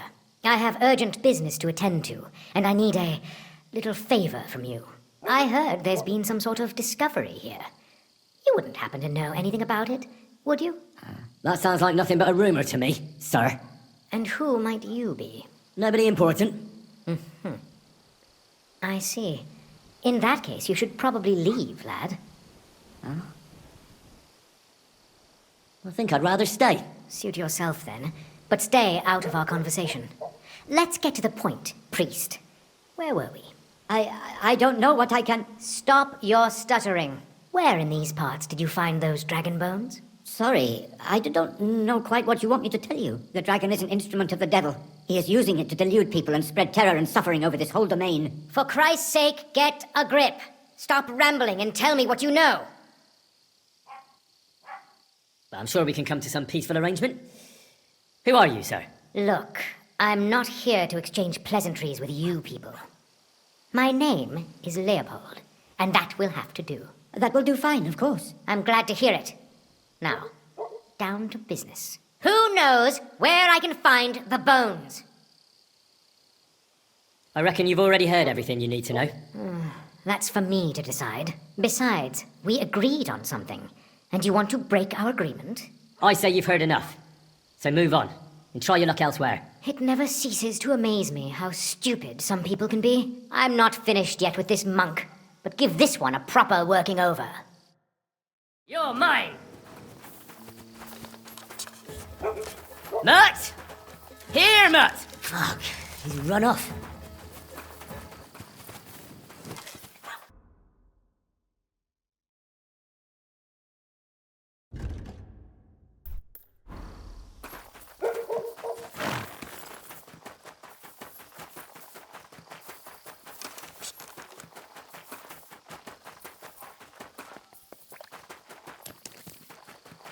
You shouldn't be walking around without a light.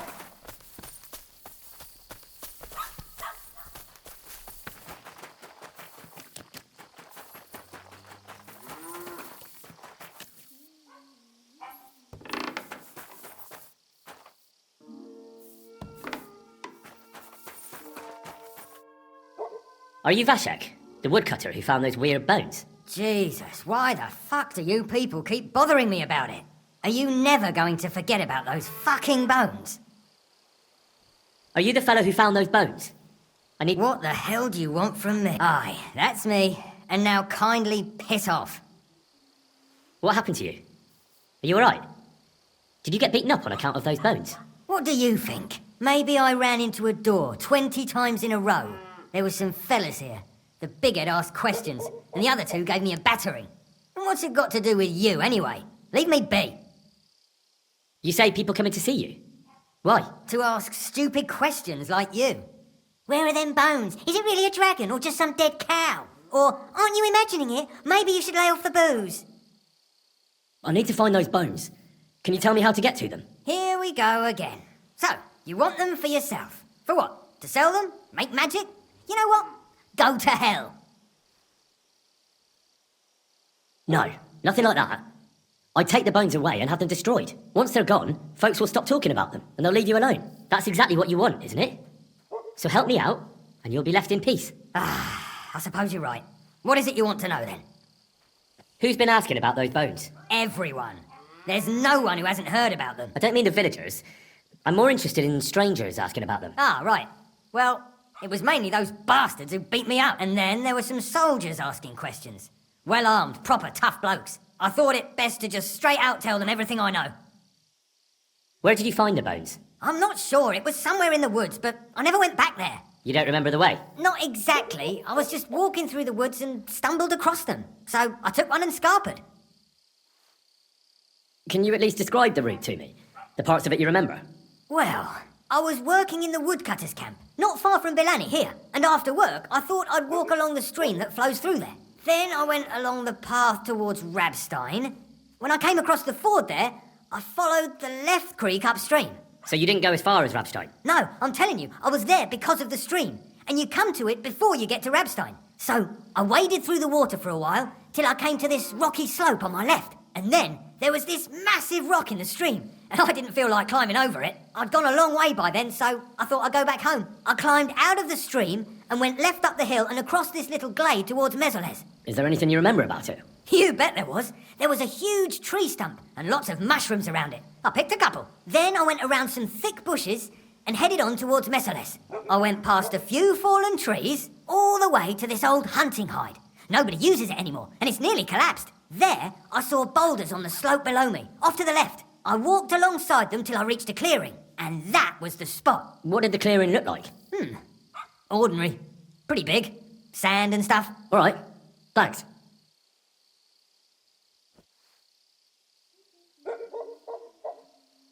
You took a bone. What does it look like? Not any. It was. I just.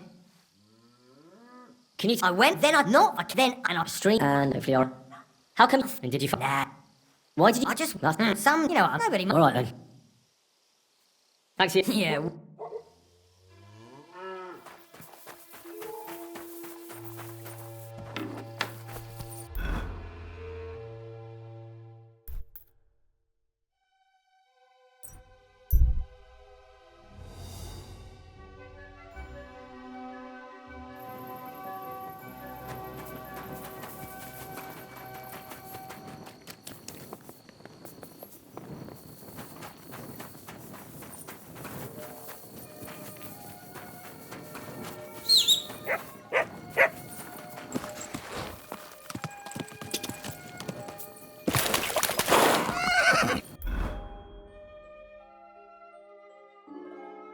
Quick! Cha!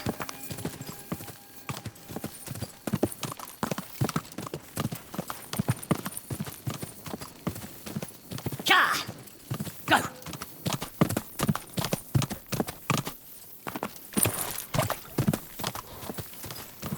Go! Go! Cha! This is the camp. I'll start from here. Now to head towards Rabstein till I hit the stream.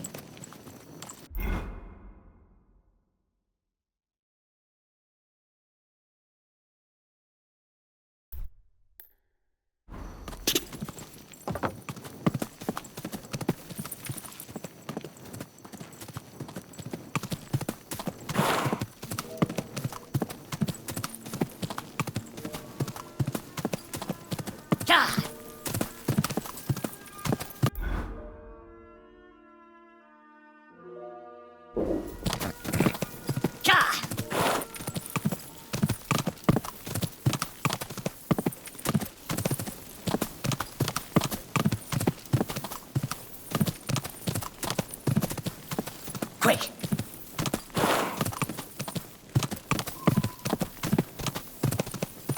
Go!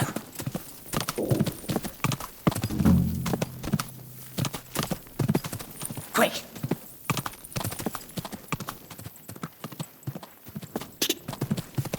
Quick!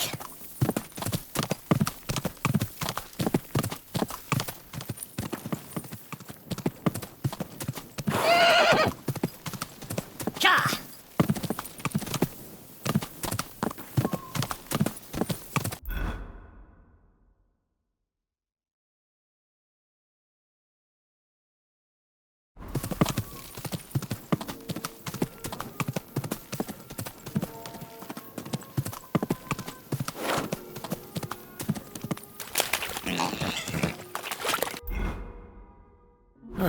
I'm as hungry as a wolf.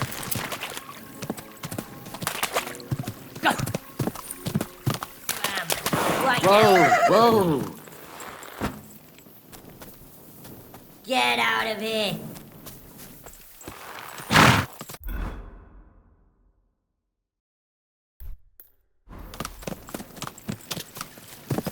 Cha!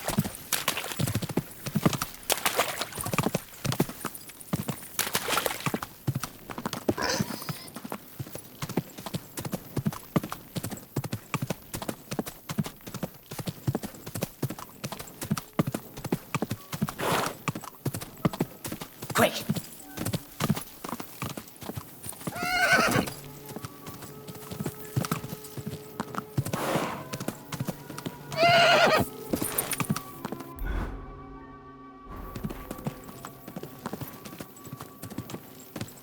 Here it is.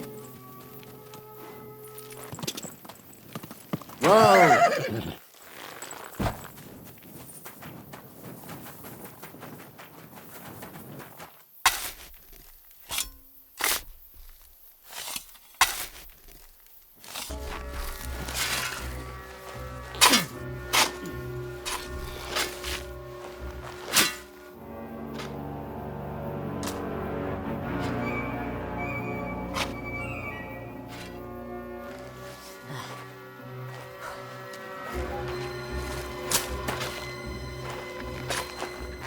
You just won't give up, will you? One rather hoped that you would have comprehended the foolhardiness of getting in my way. How is one to achieve anything when one's endeavors are constantly hindered by tiresome obstacles? I don't care much for obstacles. I found the best policy is to remove them, once and for all. I'll tell you what we'll do now. You will leave me everything you've found, and everything you have with you. Your weapon, too. You'll have no more need of it anyway. And in return, my men won't cut your throat. You'll merely lose some parts you can manage without. I'm not a barbarian after all. You'll have time and... What is the fucking matter?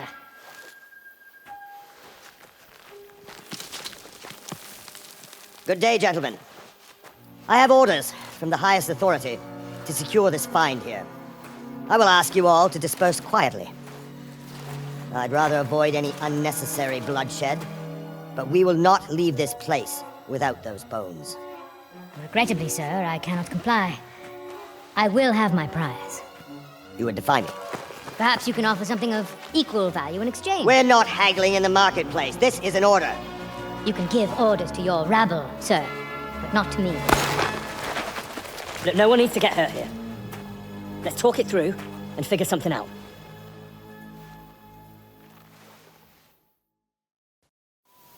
Look, let's not be too hasty here. There must be some way we can solve this without gutting each other. Horseshit! Take a look at yourselves. You think I'm going to believe you're interested in a peaceful solution? You're right. I'm not. We're all here on account of these bones. Why, for God's sake? Don't you understand what these bones represent? The things that could be made from them would have incredible value and power. With them, nothing could stop you. And you want to sell them, do you? What do you know about it, mercenary? Mercenary? I was sent here by the supreme dignitaries of our order. Ooh. These dragon bones will be our rarest acquisition, but you don't need to know anything about that. Order? What order? For God's sake. They're just another band of deluded, impoverished knights who only got some fancy-sounding name from Sigismund. How fucking dare you? What are you doing here? I'm here at the behest of the Abbot of Sedlitz, who wants the bones destroyed to prevent the spread of heresy. So that's why you were with that monk. Then you might as well run along home. The word has already spread, far and wide anyway. How did you find this place? All I had to do was ask the drunkard from the tavern. He was damned belligerent, and then he started insulting us. But soon enough, he realized what was what. I know him. We worked out a deal that benefited both of us. I found out where to go, and he got to keep all his limbs attached. Oh, Christ. We can make a deal. What? No. You have no idea what this is about. I don't intend to leave anything to this fucker. I'd rather put it to the test whether he's as skilled with a sword as he is with his mouth. I see you have no idea how mistaken you are. I'll enjoy this fight. There's a good reason I pay for the best bodyguards. Then we'll give ourselves better odds. Hey, young fella, come and join us. Once we get rid of this loudmouth, we can come to an agreement. At least you'll listen to reason. You'll try to conspire against me? Right in front of me? Unbelievable. Consider this. You help me, and I'll let you go. That's fair, isn't it? I won't join either of you. We can't resolve this with weapons. We have to find another way. I thought you had some proposal? All I've heard from you so far is how we should all calm down. You just jabber on without saying anything worthwhile. Some fucking diplomat. I've had enough of this. At the men! I'll show you. Show your stuff! I'll be done with you in a flash.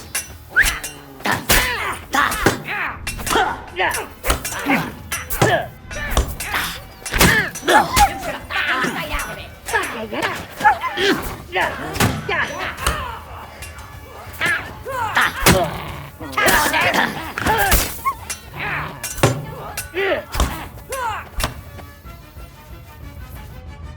Fuck it! Stop!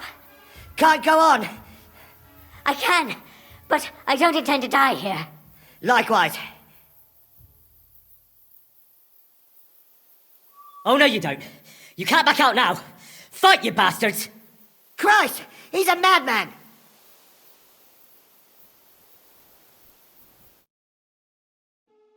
You're mine!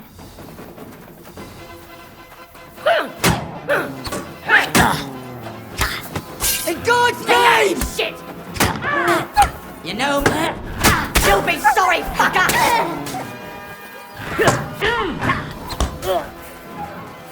Fuck yourself! What? I'll smash your face!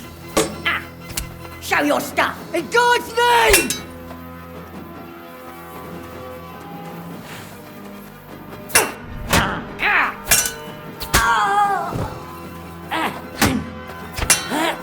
We're gonna cut you, you whore son! Show your stuff! Stick your eyes out!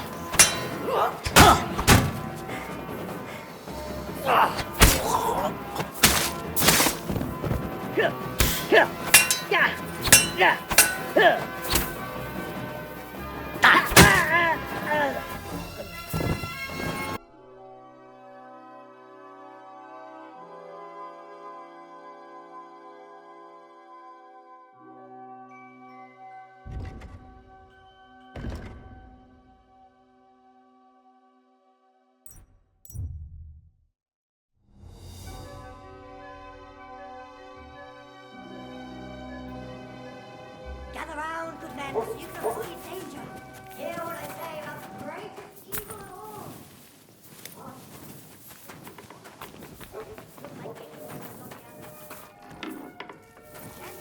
Greetings. I'm here about the boat. Excellent, my son. So you found them. Where are they?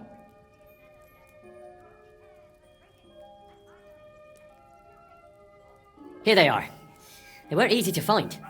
Where were they? In the woods, by Rabstein. I met a few people along the way who were interested in them, and they clearly weren't keen on giving them up easily. But you did it, nevertheless. You are a blessing for Billany. What now? I'll take care of it now. I'll get rid of these bones. How? You want to burn them? Yes, but I'll keep it to myself where I'm going to do it. Thanks for your help. It really was a higher power that sent you to me. And you've made a good name for yourself with the abbot, too. I shall tell him everything. Thank you, brother. God be with you. And with you. Till we meet again.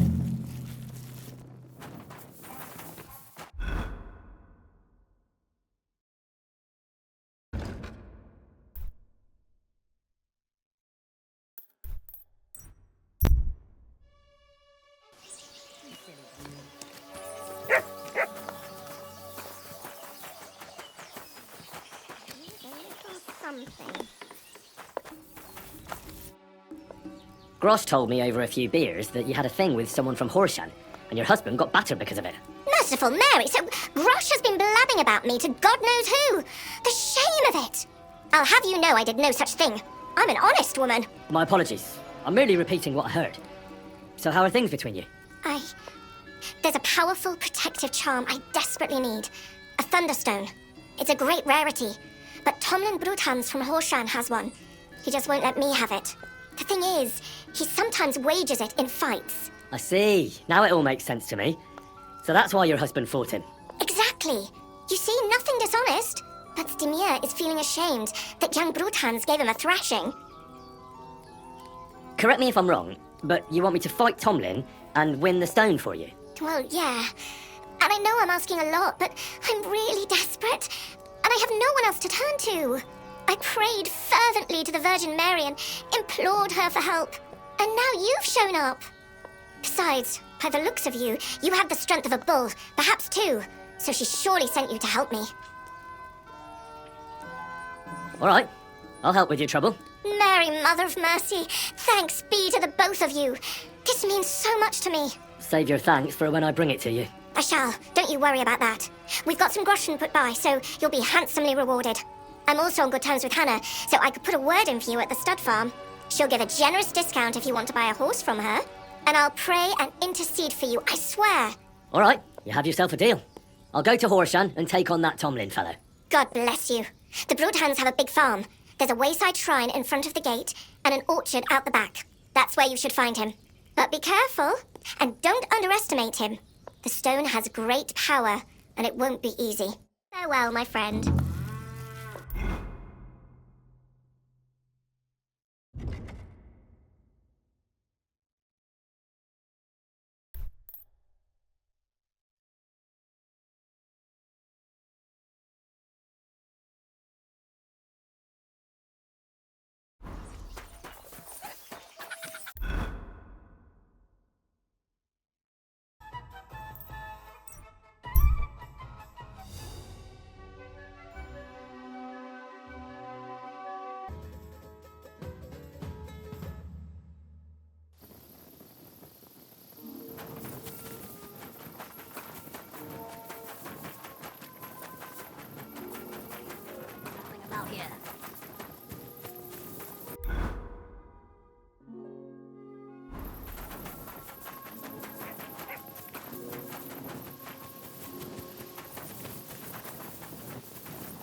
What? You're covered in blood, my friend. Hey, Tomlin. People around here tell me you have a Thunderstone. People say all sorts of things. They also say if I beat you in a fight, it's mine. Those days are over. There was a time I'd put it up for grabs in fights with cocky fools. That much is true. I even had a couple of craftsmen come from the Berg to try their luck. But everyone got a thrashing. Well, then I decided to retire. It didn't seem right, and my conscience was getting the better of me. But I have a proposition for you. The local lads like to practice their fighting moves while I watch over them. So if you fancy a fight and don't mind getting a bit dirty, you can join in and show us what you're made of. So I've heard. The innkeeper at the Devil's Den mentioned it. Fuck me. You know everything, don't you? But yeah, I've battered my share of sluggers down at the Den, that's true. That was before the army showed up. You won't find me at the Devil's Den these days. Anyway, what about you? Want to take on the locals? Look, that's all very well, but it's you I'm here to fight. For the Thunderstone. Fuck's sake. You're a bleeding half-wit, aren't you? Let's try again. I'm not fighting for the stone anymore. I found it. It's mine. I'm keeping it. I challenge you to a fight. Let's fight for the Thunderstone. Or have I made you shit your brays? The only shit being spouted here is from your mouth. You know you can't win, don't you? No one's beaten me for as long as I can remember. And besides, I have the stone. So just back off and forget about it.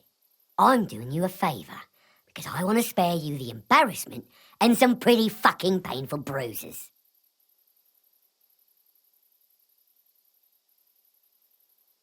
So hey, now I will do you a favour and repeat my challenge once more. And you're either going to fight me, no matter how it turns out, or everyone will hear how Tomlin Brookhands had to shove his magic rock deep up his arse as a plug because I scared the shit out of him. Be my guest. Anyone who knows me and hears your boasting bollocks will know right away you're full of shit. And as for those who don't know me, I don't give a shit. So Godspeed, Henry. Tell me more about Oscar. Can I go? Why not? It'll be good to have some new blood, and maybe you'll learn. Do you have any Well, I haven't won any tournaments here yet, but I've knocked a few people around. Well, you'll see if that'll be enough. And if I manage to beat them all... Don't count your Well, What for? Stand after him. He has a and last... Darling. He's kind of like the local buffoon. His name's... He takes... He doesn't... Wait, and he might... Choose... I reckon I can... You know... What now? But Kona from Grund really needs the stone. Yeah, I know. She came by and I told her, as I've told everyone else, that I found the stone, so by rights, it's mine. Not just anyone can find a stone like that. only a person it's destined for. It wouldn't be right to give it to someone else. That would be tempting fate, and nothing good would come of it. I'll buy the stone from you. It's not for sale. I will fight you for the Thunderstone. Quiver, you're a right mule-headed bastard. I don't want to fight, and I won't. You already tried that on me, or has it slipped your mind already? I don't care about your talk. I command you to fight me for the Thunderstone, as you used to. And if you refuse, I'll cause you a hell of a lot of trouble with the law. Who the fuck do you think you are? Us Brutons have been farming here since the dawn of time, and we've never had any trouble with the authorities. Besides, we're free peasants, so there's not much they can do. Don't worry, I'll find a way. If the local authorities won't listen, the church will. Stop blathering. It's not helping you. Yeah, I get it. You're provoking me. Nice try. All right, have it your. If there's one thing I really hate, it's arrogant, cocky outsiders who think they know it all. Prepare for a beating. Come by tomorrow during the day, unless you chicken out in the meantime.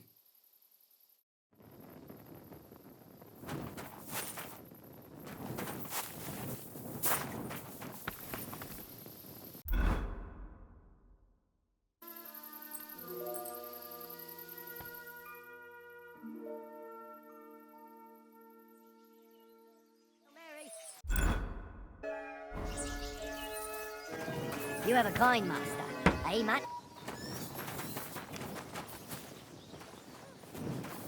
What was I just thinking about?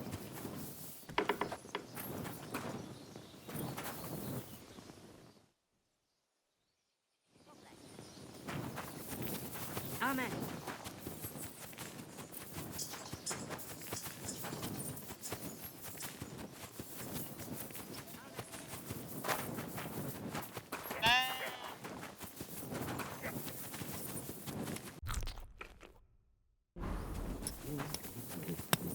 Greetings, sir.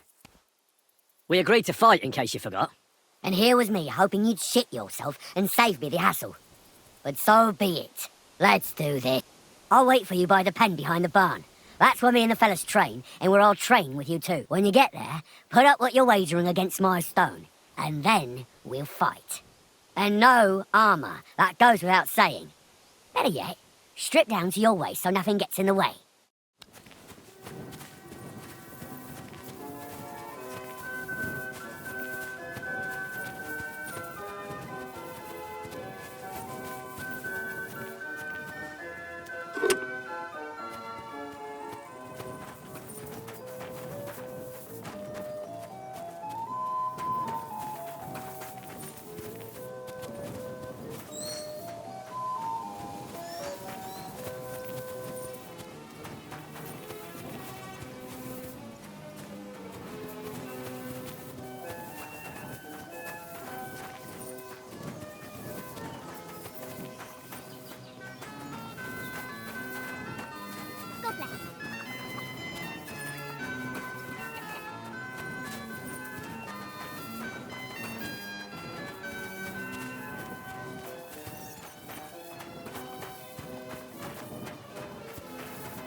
I'm ready for this. Oh, You've got this. Don't you? Have you got it?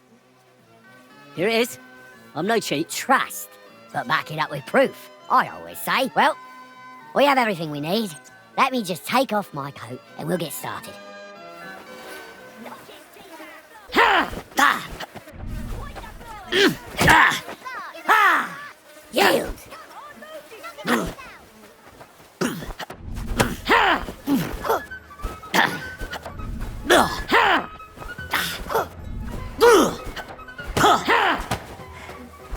I'm just getting warmed up, you shit.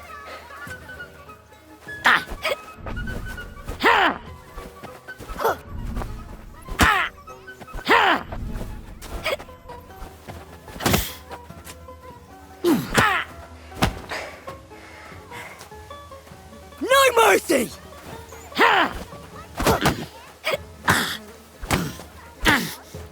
I'm just getting warm. Kurva!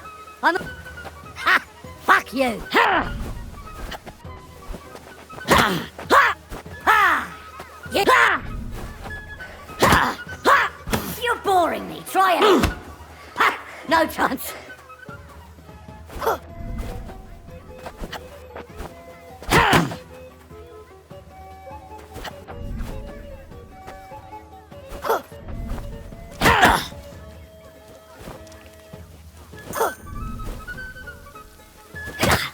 Victory awaits!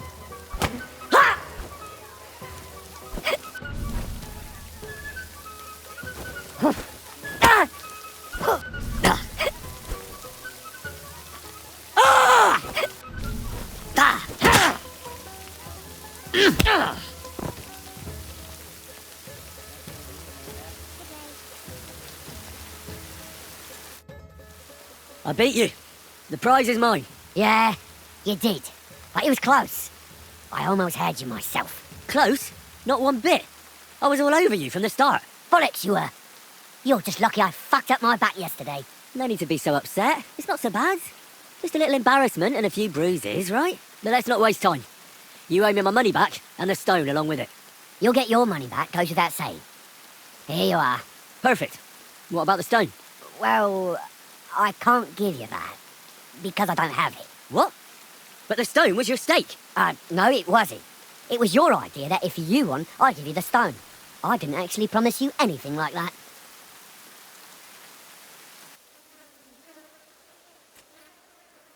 Look, you yokel prick. Don't twist this. You tried to hoodwink me, and now you're playing word games. I suppose it was a bit sneaky of me. But what the hell? I figured if you were up for a fight, I'd at least make a groschen or two out of it. I just wasn't expecting to lose. That's all. But people said you have a Thunderstone. So it's all horseshit. No, it wasn't made up. I really did find a Thunderstone. And I had it right up until the other day when it was stolen. I didn't want word to get out because I'd look like a right fool. So I acted like nothing happened. I'm sorry for leading you on. I didn't mean any harm. And do you have any idea who might have stolen it from you? If you ask me, it was our Hansel from Rabosh and his little mate Peter. They were ever so curious about it right before it disappeared. And you didn't do anything about it? Of course I fucking did. I went to wring their necks, but they disappeared like the steam from my piss. They must have seen me and bolted, which only confirmed my suspicions. I haven't had any luck finding them since then, though, and I don't have time to chase them around the countryside. I have the farm to take care of. All right. I'll have a look for them. Well, when you get to Rabosh, take the main road away from the fortress until you reach the first farm on the right. They're hired hands there. That much I found out. If you find the stone, please bring it back to me. I'll make sure you're well rewarded. You have my word. I was the one who found it, so by rights, it's mine. It was destined for me. To mess with fate would only bring bad luck and misfortune. Look, I won fair and square. But I still don't have that Thunderstone of yours in my hand. Truth be told, I'm feeling a little cheated. You could at least throw a dog a bone, eh? Bollocks to that. You got your wager back, so don't be getting greedy now. And you barely won anyway. If you want anything more from me, bring me back my Thunderstone. If you don't cough up, everyone far and wide will hear what a lying bastard you are and how you tried to fuck me over. If you think you can talk shit to Tomlin Brutans, think again. Tell me, how did you come by the stone in the first... Facts. If you came by it honestly, why be so secretive about it? I'm not hiding anything. I'm just not one to brag, that's all. And until it's back in my hands, I don't want to talk about it. I can appreciate that, but sharing a story isn't exactly bragging. All right, then. I found it a couple of years back in a field outside Billany. On the way to Wizard the Quarry. You probably know the place. I was going to take a shortcut through the woods, but there'd been a hell of a storm about a week before. It tore off roofs, carried away some shepherds' huts, even toppled the tower on those fortifications at Kuttenberg. And it very nearly flushed us out of here too.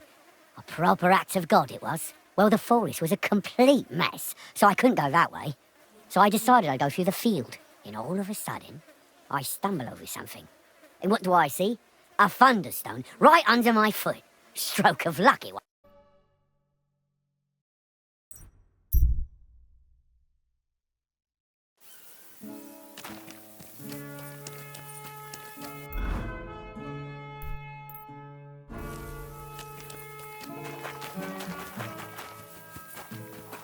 Greetings to you.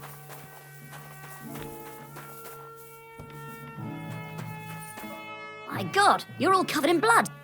I need to find a Thunderstone, and I heard you might know of one. Oh, yeah? Who told you that then? Some wayfarer in a tavern. Really? Which one? In Horsham. There's no inn there, but the Bruthans have a farm out there, so I can guess what's going on here. Well, I suppose you guessed right. Tomlin over Horsham way told me you pinched his Thunderstone. You and some Hensel fellow. So you better come clean before I let Tomlin beat the truth out of you. Fuck me! So Bruthans made you his lackey? As if that stone hasn't caused enough trouble already. Yes, I'm a lackey, as you say, and I'm not ashamed of it. All right. I'm a stable boy myself, so basically a lackey too. So, from one lackey to another, tell me, where's the stone? We fucked up. And all because of that stupid stone. I wish we'd never taken it. So Tomlin was right. It was you. Where's the stone now? I haven't the faintest. It was all Hensel's idea, and he had it on him the whole time. And before you ask, no, Hensel's not here. Andrew is holding him captive. Oh, for fuck's sake, I'm missing something here, and it's not just the stone.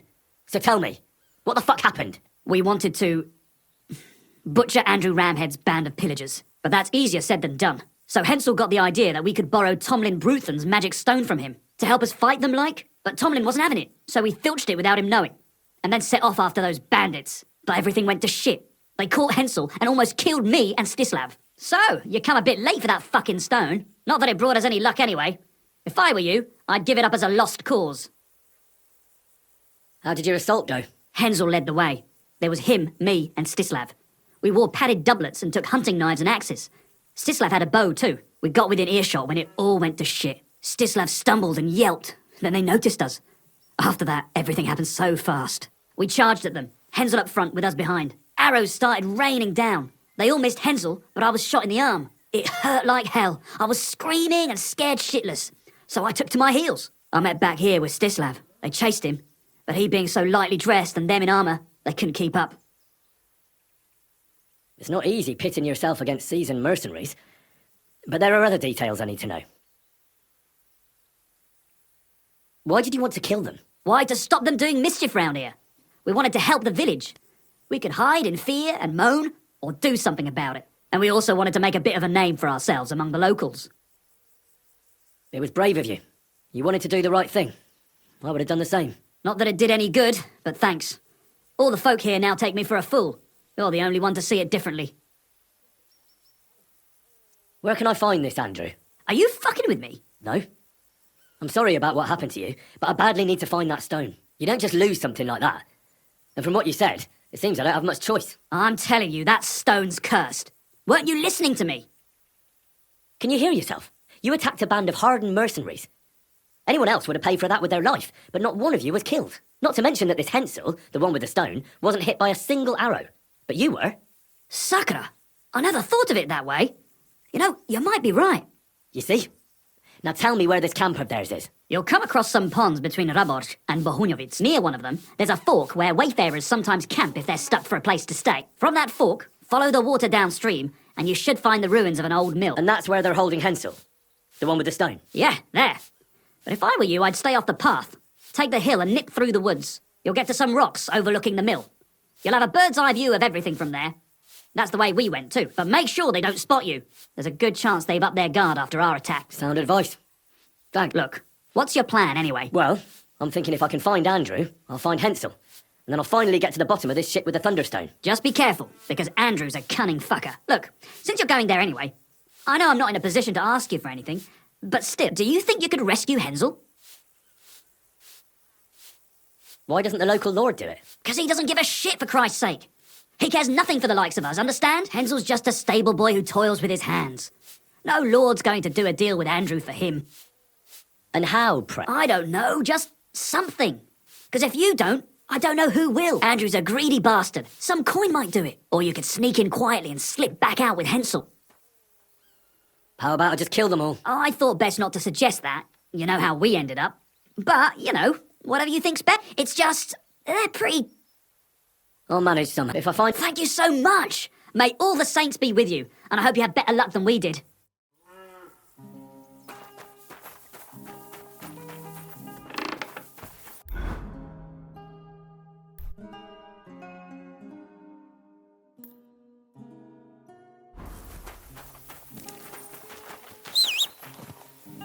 Wait, everything... Slowly. Nice and slow.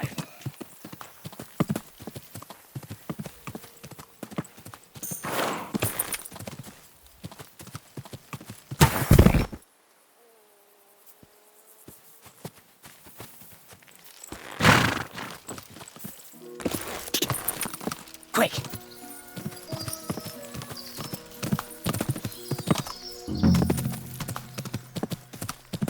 Whoa.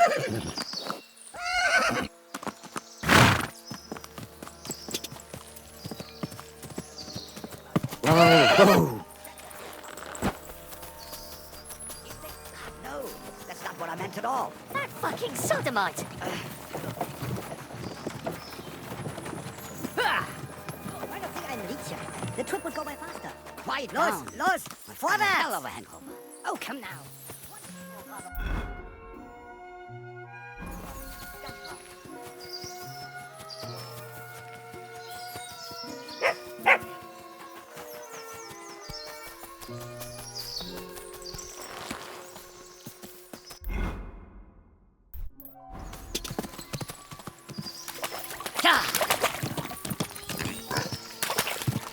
Whoa, whoa.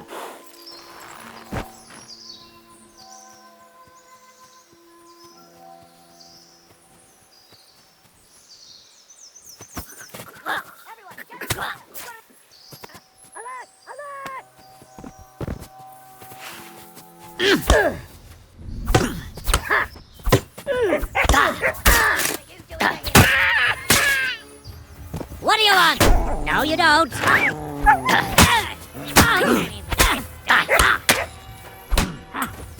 We're gonna get away with that. Somebody kill that fucking mutt, dick! I'm all yours.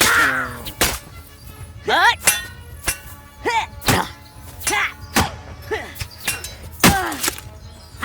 Wanker! I'll get you. Attack! What? Somebody help us!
Now you're going to get it. We're under attack!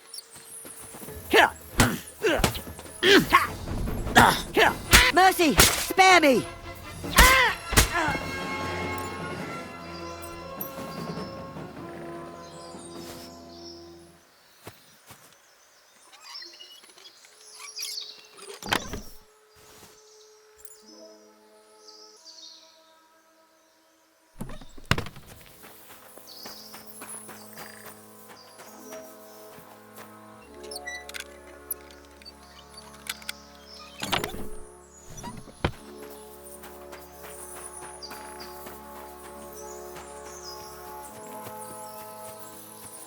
Hey! By all the saints, don't leave To me hell here. with you! Please! Alert!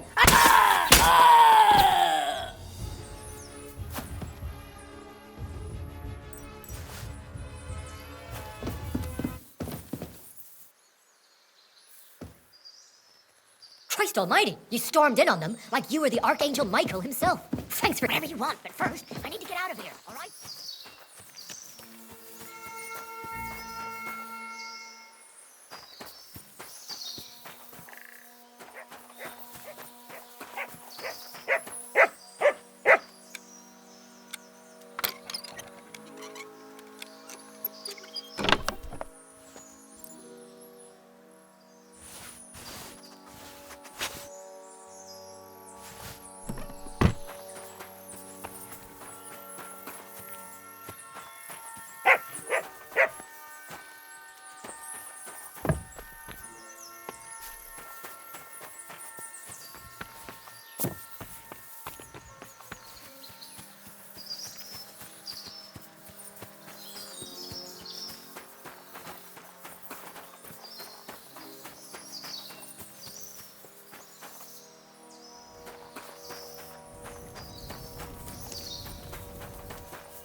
Ganz brav.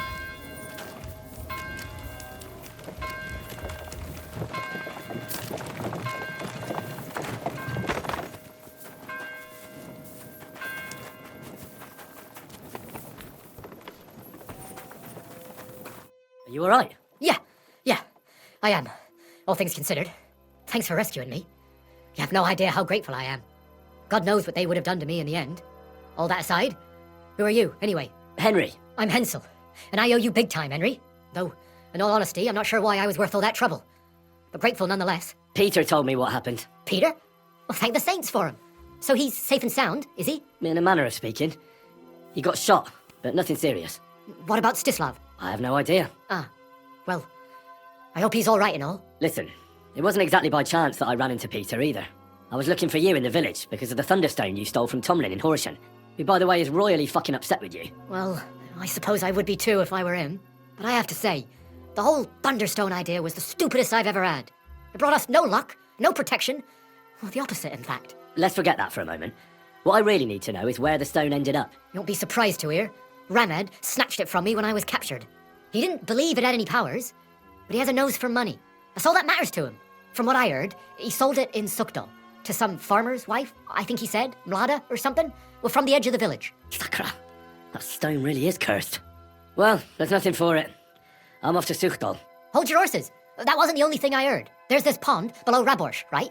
And on the bank, across from the village, there's a small crag. Somewhere around there, they hid some of their spoils. Well, they hid it all right, but not well enough. What? You filched Andrew's stash? Well, good for you. Serves the bastard right. I was going to cast an eye there myself, but I see there's no need to bother now. Well, thanks again for everything, and God be with you wherever you may go.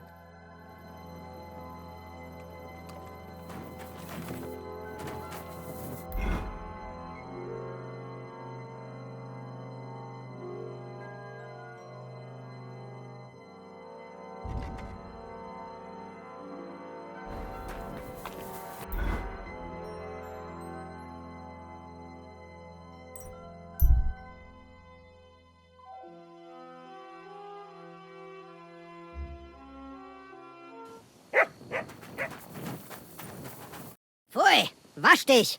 Du siehst schrecklich aus. We know each other, don't we? We met at Trotsky. Oh ja, du hast recht. You are Henry. Seltsamer Zufall. The last time I saw you, we were ambushed in that fucking ravine. You survived the attack. A lot of people didn't make it out of there. Genau. Wirklich terrible it was, but I survived. With a bruise or two and a concussion. Unfortunately, the other fellows I was with were not so lucky. Now our village has only sorrowful mothers, widows und Waisen. Where are you headed now? Duty calls, for I am still the magistrate in unserem Dorf. And your lord is still Otto von Berghoff? Ja, natürlich. And that verdammte tragedy of Nabokov has me busy dealing with the inheritance left by the poor souls who fell there. It sounds urgent. If you have to deal with it when the gravediggers barely buried the last of them. Well, there is no one to do it for me. The scribe is crippled, and both of my servants are dead. And worse, I can forget about riding for a while. That bastard who knocked me down broke 2 of my ribs. Ja, diese verdammte Schlucht. Und was ist mit dir, Mann? I heard they hounded you through the woods like vermin. Von Bergo has got it in for you, they say. Is that true? If you really want to know, Bailiff, von Berghoff's a lying bastard who betrayed us. And not only us, the traitor has King Wenceslas imprisoned in Vienna. And why are you telling me this? Because we are on different sides in this war, and we could just as well beat each other to a pulp, Bailiff. But there's no sense in you taking needless risks for a lord who left your village full of widows and orphans. I lost many good men there. And perhaps the blame lies with him. Schön. I will pretend I heard nothing, and we can go our separate ways. Mögen sich unsere Wege hiermit trennen.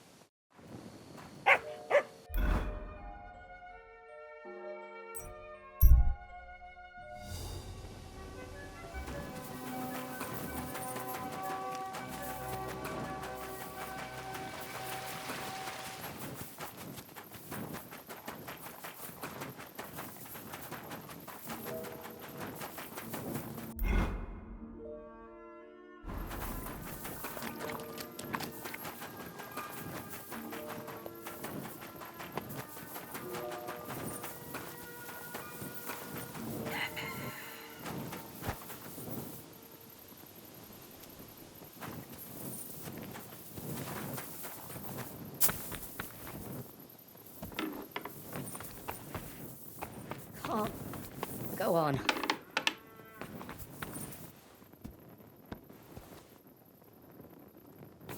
Greetings, sir. I heard you bought a Thunderstone from Andrew Ramhead. Is that so? Well, it is. What's it to you? Andrew Ramhead took it from Hensel from Rabors, who in turn stole it from Tomlin Brookhans down Horshan way. And? I don't know those people, even if it's true. I knew nothing about it. I bought the stone fair and square, and for good money. My husband's gravely ill and nothing's helping.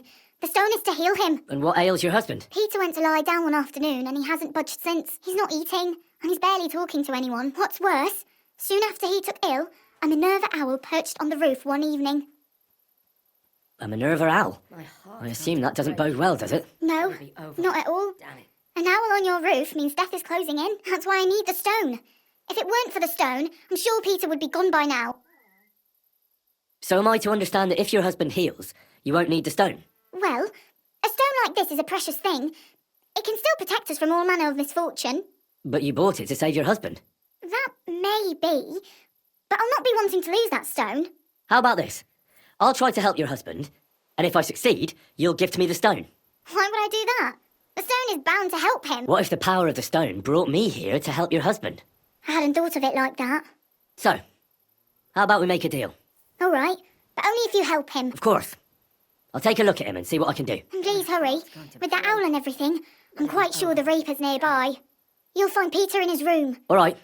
I'll take a look at him and see if there's anything I can do. It's usually a good idea to speak to others who are close to the sufferer. That may be able to explain a few things, especially if the patient himself isn't very communicative. Aha. I see you really have done this before. I'm starting to believe that stone really did draw you here. So, ask around on the farm if you need to. We'll all be at your service. Perfect. I'll get on with it. And I'd better check the whole room, just in case. Do whatever it takes to help Peter. Can you think of something that might help me healing? Anything? I can't. I'm desperate myself. I've tried just about everything. Peter is just an ordinary cooper. We've lived here for years. We go to church. My husband doesn't travel outside the village often. This last time he had some business in Bechgau, near Golin, but he came back empty-handed. Breathless and confused. He was fumbling around here for a few days, not doing his job, just spending time in his workshop. Lord knows what he was doing in there. Then he went to bed, and since then, he's just been lying there. He doesn't eat. Not even the potions are helping. He doesn't sleep a wink at night. At least, I don't think he does. If I stopped sleeping too, our homestead would fall apart. I'll ask him why he can't sleep. What's tormenting him? Try that. He won't speak to me about anything. It's as if he was keeping secrets from me. Or maybe just protecting me from something. God be with you, sir. Peter, my name is Henry. I'm here to help you. Another poor bloke that's to deal with me, as if Marder didn't have enough on her plate already. I'll try to figure out what's wrong with you. Don't be alarmed. I need to take a closer look. No swelling. No cancer on the skin. Does this hurt? Nothing hurts. Your palms are cold. Your muscles are tense. And your heart's pounding so hard you could hear it all the way to Prague. You seem like you're ready to fight. Or flee. They're getting close now. Who is? The soldiers. Sigismund's men. Well, physically, you seem fine, Peter. It's strange. I'm a weakling. A weakling. I'll examine you. Just by eye. Pale skin. Dark circles under the eyes. A downcast expression on the face. I don't see any bruises. A few calluses and cuts on the hands. Nothing unusual for a craftsman after a hard day in the workshop. I told you. I'm not in any pain. Just let me lie here. Irritability. No foul odour. Bodily humours aren't leaking. And you aren't bleeding. But I will, when Sigismund's horde gets here. Why would Sigismund attack Suchtal? He does as he pleases. You have no idea how many villages he's plundered already. I reckon attacking a village protected by a fortress is the last thing Sigismund would want to do now. The fortress is what's bothering him. That's why he'll destroy it. And us with it. I don't know about that. What are your nights like? Mladda said you don't sleep much. I just stare at the wall. Try to sleep during the day. But it's not much better. Well, it's certainly no fever or pain that's ailing you. I assume it's dark thoughts that keep you up at night. I can't fall asleep. Because of all the noblemen who keep coming to Lord Pisek's fortress. So Lord Pisek likes to host nobles at his fortress? What's so unusual about that? And what do you think they're doing here, eh? Preparing for war. That's what. If Lord Pisek was about to go to war, he'd be gathering a lot more men here than a couple of nobles. Folk ought to be scared to leave the village. Mezoles is gone. And when I saw Abatovitz, Suchtol is next. I'm sure of it. What am I going to do with you, Peter? There's nothing wrong with you physically, so it must be an ailment of the soul. The chamomile decoctions will help calm your mind, but you'll have to change your diet as well, so you don't just drink potions. And last but not least, some words of encouragement wouldn't be amiss. You'll be back on your feet in no time. I'll get things ready and be back soon.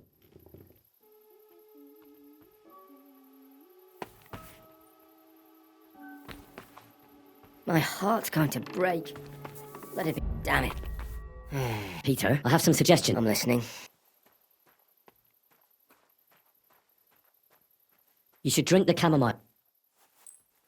Great. Another potion. This one will help you sleep. Once your body gets used to sleeping at night and staying awake during the day, you'll feel much better. You'll see. Proper sleep will chase away the gloom. And if restlessness tries to take hold of you again, your body will have the strength to fight it. Every morning you'll be stronger and stronger until you're able to work again. We'll see about that. You need to start eating again, even if you don't have an appetite. First, ask Mlada to get you some honey and add it to your gruel. You think some honey is gonna save me? It'll give you stamina without irritating your stomach, first of all. But you have to admit Mother Nature has it well thought out. Where bloodwort helps with bleeding and feverfew with fevers, honey coats your humours so that they can't get out of balance so easily. Any melancholia wanting to take hold of you would have to make its way through thick honey. So it could hardly get from your stomach to your head. Soon you'll be as busy as a bee again, and getting on swimmingly. Which brings me to my next piece of advice. Start eating fish more regularly. Some nice fatty ones. Fat in the belly will surely stop gloom from getting through. Same as with the honey. I suppose that makes sense. Listen, Peter. I know you're worried about the army that's passing through the country. I'm not much of a speaker, but let me tell you something from the heart. If you're scared of Sigismund's soldiers, trust me when I tell you, when it comes down to it, it ends up being a one-on-one fight. And you'd be surprised how much strength and courage you can find when you're backed into a corner. So don't run from your fear. Laugh in its face instead. I'm not worried about myself. I'm worried about Mlada. Then keep reminding yourself of that. Look at me, a blacksmith's son. Why do you think I am who I am now? Because I decided I'll never turn my back on my loved ones again. You're right. I mustn't leave Mlada to fend for herself. Don't run from the fight. Especially the one going on inside your head. A bit of prayer won't hurt. Lord, have mercy on Peter here, and lift from him the weight of his affliction. For you have laid upon him this affliction to try him. And you see that Peter, O Lord, endures your trial patiently and without contradiction. Unless you, O Lord, relieve Peter of his illness, no physician in the world can. I beg of you, O Lord, heal his soul, and let his body once again find its lost balance. Amen. Amen. Well then, I've tried my best, and I hope it's helped at least a little. I'll come back in a few days and see how you and Mlada are doing.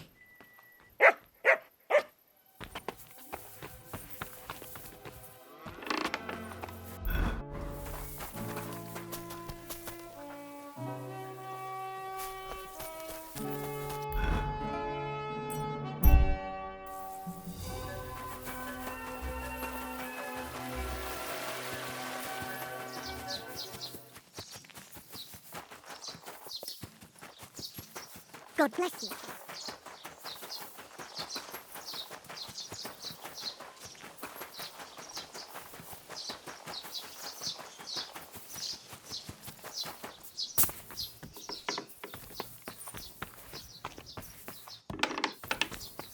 Henry! How is Peter? Henry, it helped. Peter got up in the morning and went straight to work. I can tell he's still fighting something in his head, though. He looks fearfully to the horizon. But hopefully things will get better with time. It won't go away as quickly as it came. But we'll get through it somehow. Just keep giving him hope. I will. You can count on it. I'm glad I could help. But don't forget our deal. The Thunderstone is mine now. But the stone helped, Peter. We need it. And I'll never be able to afford another one. It'll protect our homestead. And what if Peter's illness returns? Then I'll need the stone again. The stone has great power, but it's used up all the strength it had for you. Now it's time for it to help others. You're right. Here, it's rightfully yours. It's hard to give it up, knowing how much I spent on it. That's why I can't give you anything else as a reward right now. But believe me, I'll spread the word of how you helped us around the village. Thank you. That's good enough for me. Farewell.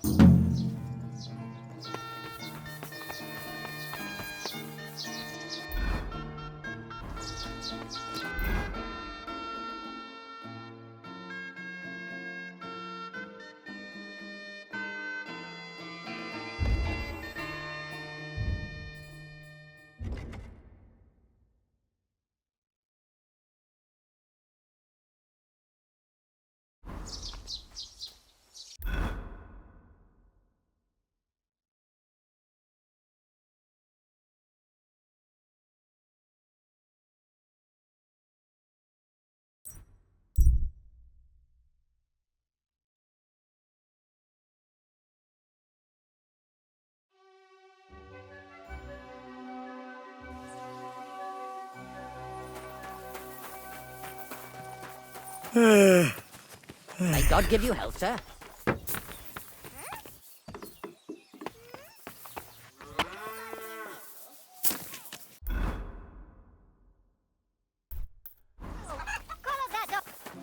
Hey, clear off, you mutt! Call off that dog! I feel like laying down.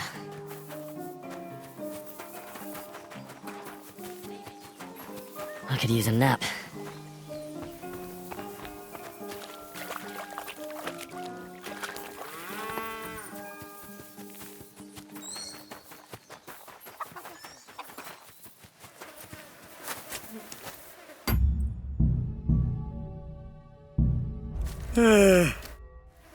I found that Thunderstone. Really? That's bloody brilliant! I thought I lost it for good, to be honest. But it seems to have found its way back to me after all.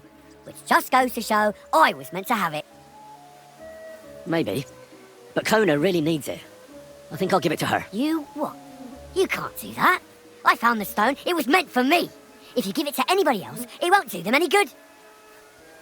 The fact someone stole it from you surely means I was fated to find it and decide what to do with it. And I want to give it to Kona. She needs it more than you do. Damn you to hell!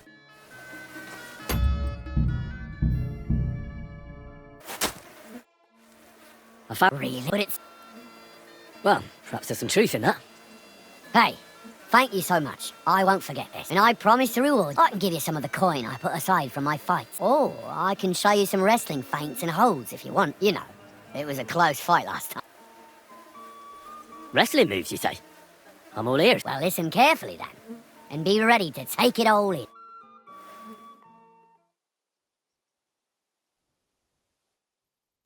What are you doing here at night?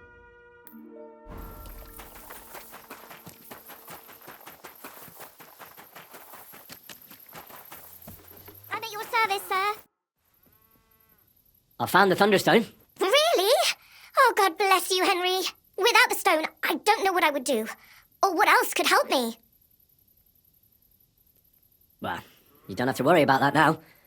Take the stone. I hope it helps you. Thank you so much. You have no idea how much this means to me. This stone will make giving birth easier and save my baby's life. Glad to have been of service.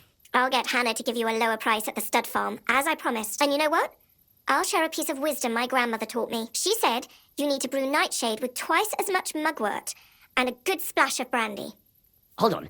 I know that concoction, and it's no laughing matter. So please, never ever try to brew this yourself. Such concoctions should only be prepared by a properly trained apothecary. If anyone else makes it, it could end badly. My, what a scholar you are. But you've been so helpful, I believe you. And I promise not to brew it myself, or tell anyone else about it. So, at least drop by to see my Ars Dimicatoria. He's a very skilled man. And since you've been so helpful, if you like, perhaps he'll let you in on some of his blacksmithing secrets. Oh, and I also have some money put aside for emergencies, so you can have that. It's not much, but it's all I can give you. Thanks.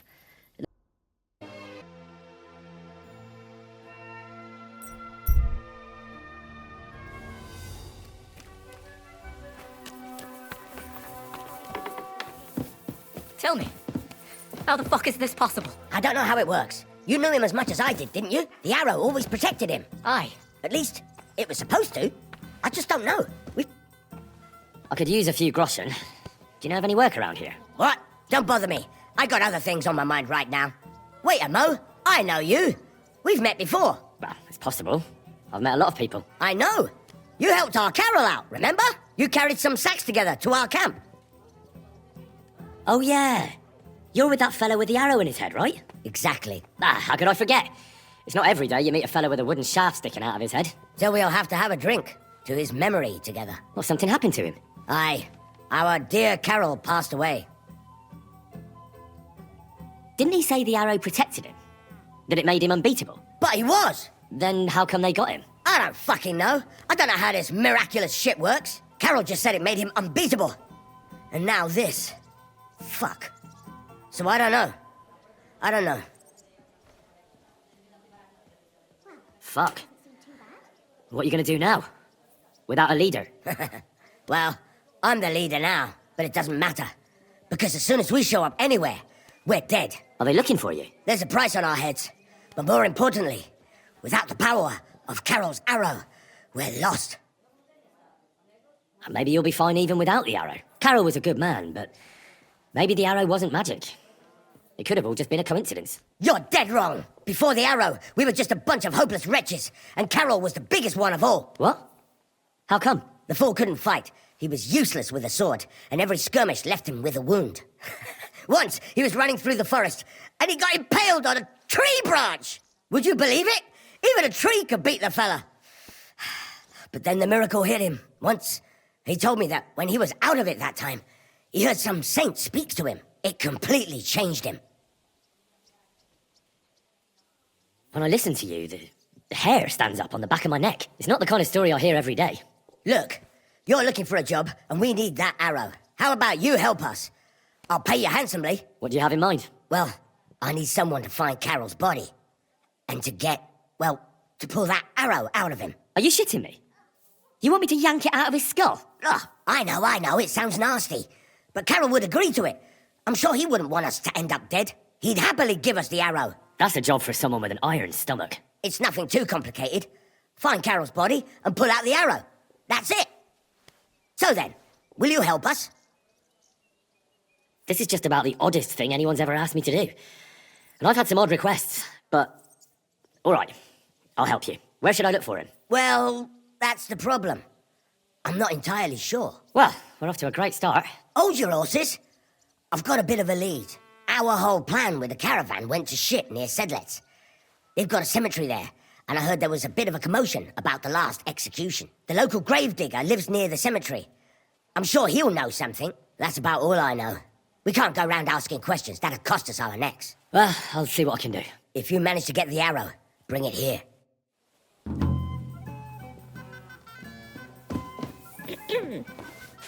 God be with...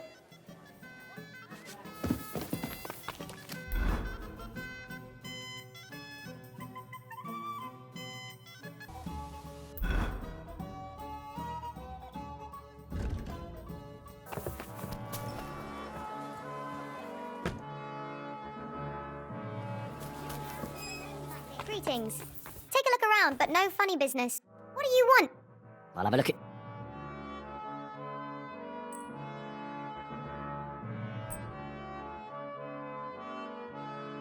Thank you. And come again, sir.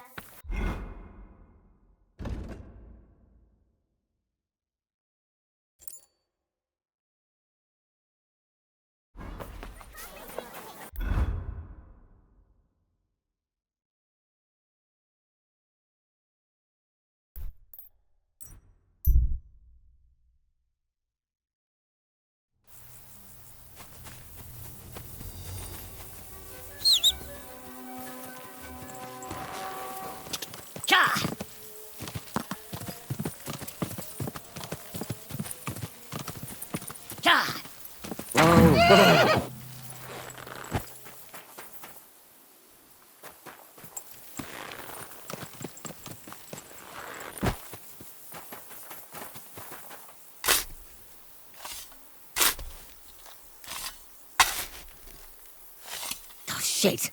It's him.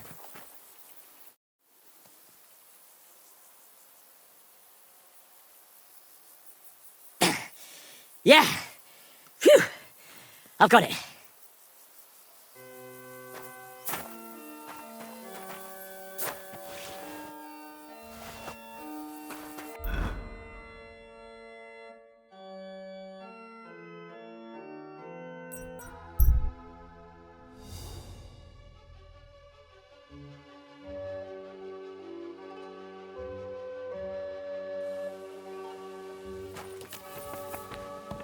Greetings to you.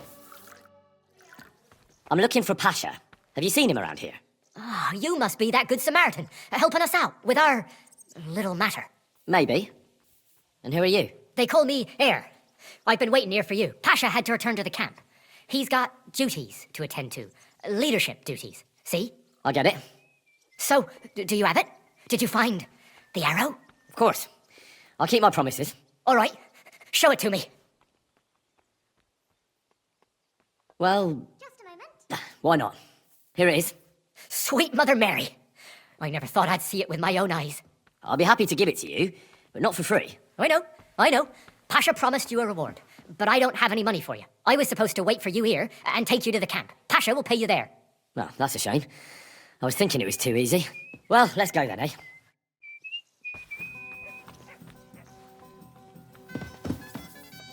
Innkeeper, a beer!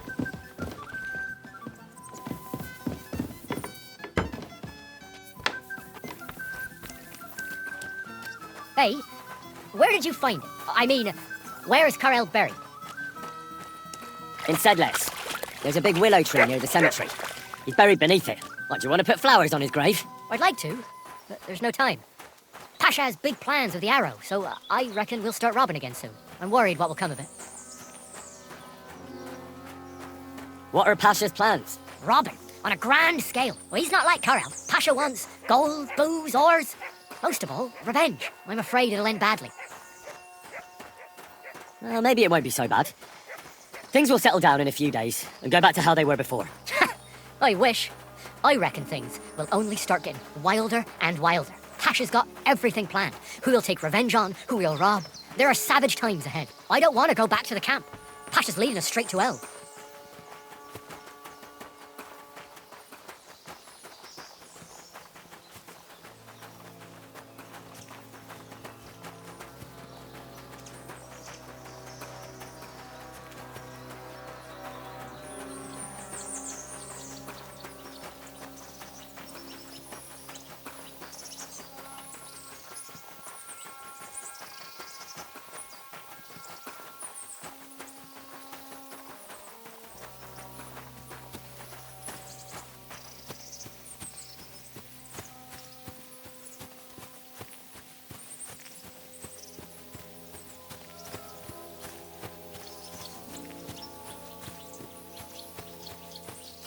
Hey, listen, let's talk.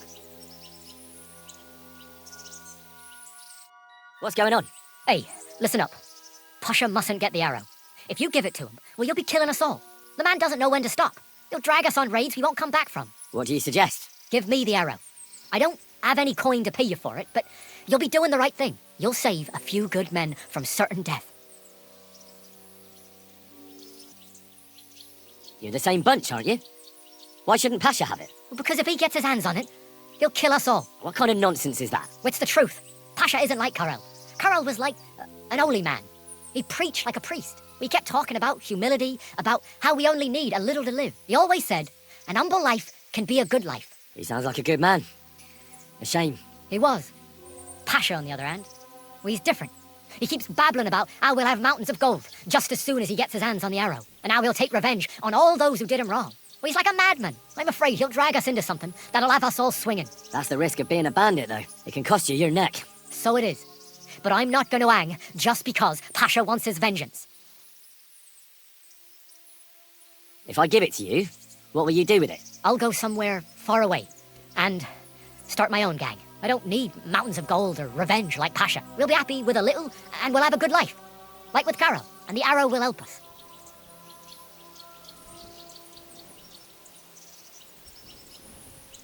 I understand, but Pasha gave me the job.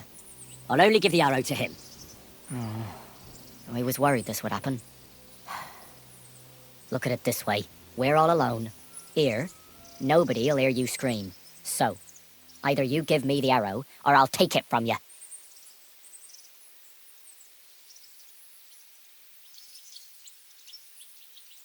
What power will the arrow have if you kill the messenger carrying it? What do you mean? Will the arrow still be magic? Or will it become cursed? Fuck. Well, I don't know. But I do. These things are powerful, and not to be trifled with. Oh, shit. Leave the arrow to Pasha. Give him a chance to show he can be a good leader. Well, give it to him if you must. But I won't be going back to the camp. When everything goes to shit, I won't be around to see it. Godspeed.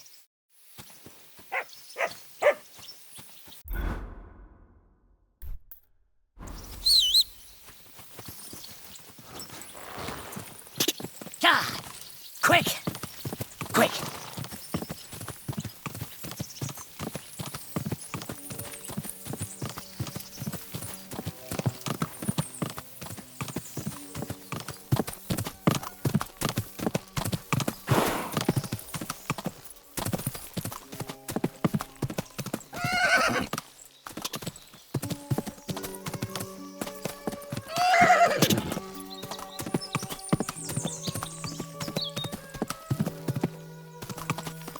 Whoa, whoa. I heard something like that. I found your Carol. He's buried in Sedlets. Glory to the Lord. And the arrow, do you have it? I do. And I'll tell you, getting it was weird. I've never done anything like it. See? You felt it too? It's a powerful artifact, and its power will save us. Where's Hare? I left him to wait at the Devil's Den, so he'd lead you here. I've no idea where he is. I didn't see him. That's just like him. Can't be relied on. That young fool thinks he's got the wisdom of Solomon, but he'll come crawling back. He'll be hungry, and then I'll deal with him. But back to the task at hand. Give me the arrow. Here it is. That's the one. Incredible. I can feel the power. It really is the one. Lord, thank you for this gift. We'll do great things with it. I'm glad you like it. Now, what about my reward? Hold on, lad. We're not done yet. Back then, it was me that picked the arrow and shot it. First, it seemed like an accident. But it was the hand of God that guided me. Through this arrow, our Lord sent down incredible power to one of his flock. And now, it's my turn, just like Carol before me. Now I'll receive the blessing of our Heavenly Father. Wait, what are you talking about? Today, it will be you who blesses me with the arrow, friend, and we'll never go hungry again. Wait, you want me to shoot you in the head? Don't be afraid. No, it will endow me with great power, and then I'll lead my companions to abundance and plenty. If it's really what you want, I'll shoot you. Don't think of it as shooting. I want your arm to be guided by the arm of our Lord, who shall bless me this day. You shall be his servant. All right, then. Here's the crossbow. I'm ready. Fire! Glory, glory to our Lord. Shoot! Glory to Passer. Come on, shoot. Glory to Passer. The arrow killed him.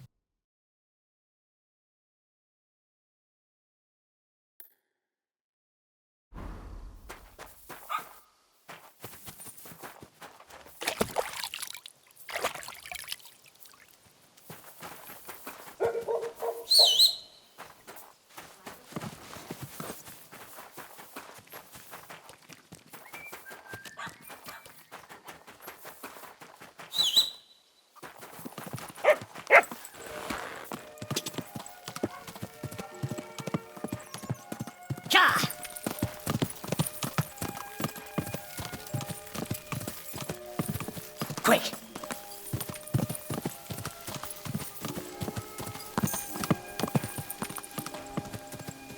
Go!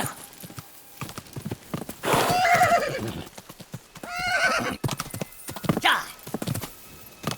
Go!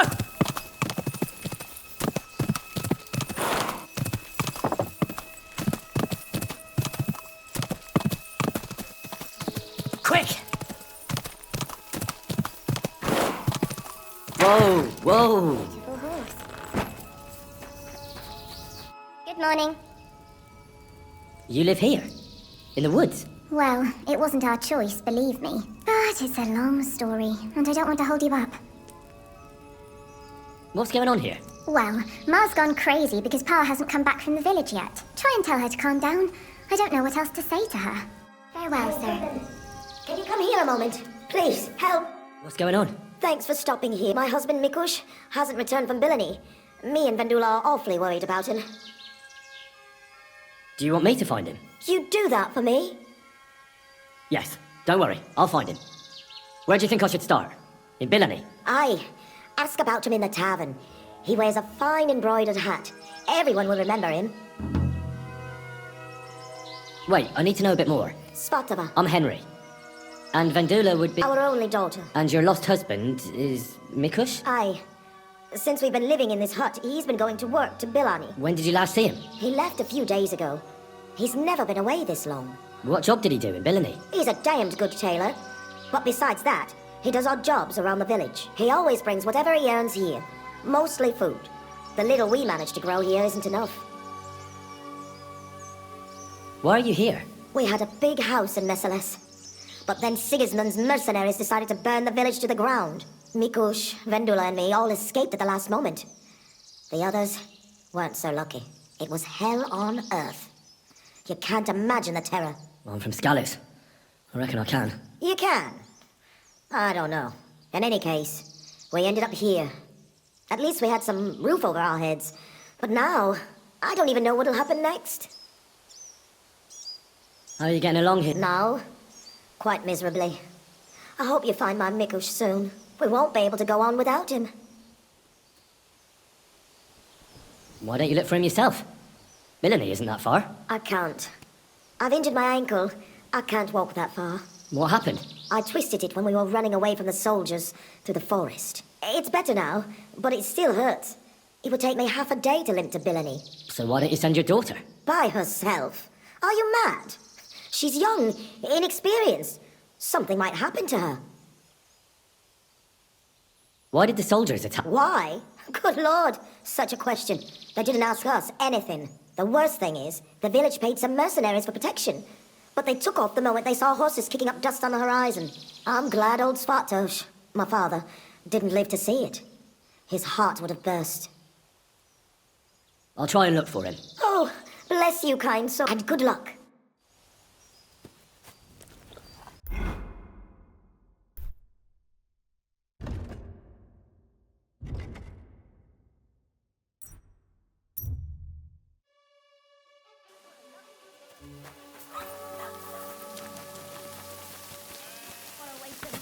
Didn't you hear that? The king himself announced that everyone should have a good bow of land. I don't know exactly, but when the king comes...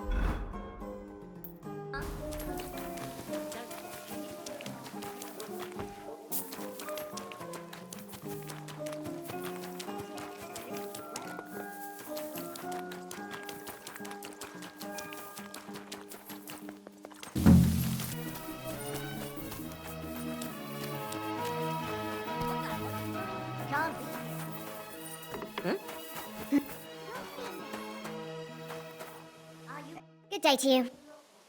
Do you know someone by the name of Mikush? Who? Mikush. I know who you mean, but I never really spoke with him. You'd be better asking the Take care now. Good morning to you. I'm looking for one fella. Mikush. Doesn't ring a bell. They say he wears a fancy hat. Ah, the Hatter, of course. He's not from around here. He started showing up a few months ago, just for a few days at a time. Sometimes he'd sleep here. I hear he made his living as a tailor in the village. I don't know anything about that. He never offered me his services. He seemed to me like an ordinary, decent guest. He drank a few beers, played dice. You played dice? With who? I don't get a moment's rest around here, my good man. I don't have time to check who the guests are talking, but he must have played with Chernik. He's our champ. I'm sure he'll tell you more. What's going on? Nothing much. If you're looking for a job, take care, sir. You aren't allowed here.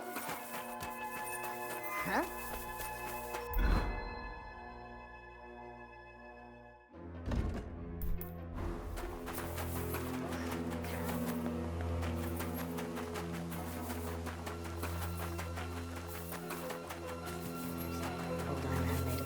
Be it done unto me.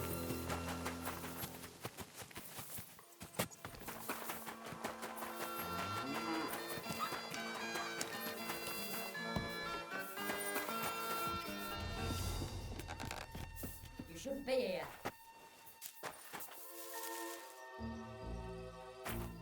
Get going right now! I need something from you. Not now, when I'm at the tavern.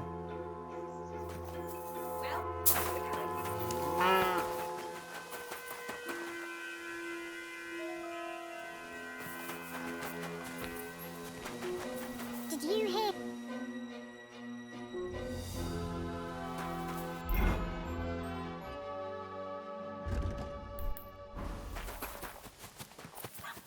I'm always glad to see polite people like you.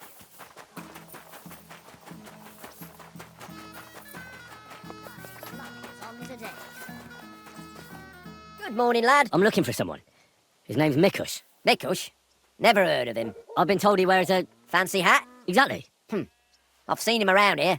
But I don't see why I should talk to a stranger about another stranger. The innkeeper told me that you definitely played with Mikush. Aye. I do like a good game of dice. But I'm not telling you anything else about him. Why's that? Because I don't know you. Like my ma always said, never talk to strangers. Come on, let's roll some dice instead. Listen, Mikush's family is looking for him. His wife and daughter. They're worried about him. They're refugees from Messales, living in a hut in the woods. They've lost everything, now even their provider. Can you live with that on your conscience? Look, I wouldn't wish ill on anyone. And all right, I do know a bit about him. Tell me then. I've known Mikush since the first moment he showed up here to play. Unsurprisingly, the bloke looked like he couldn't count to 5.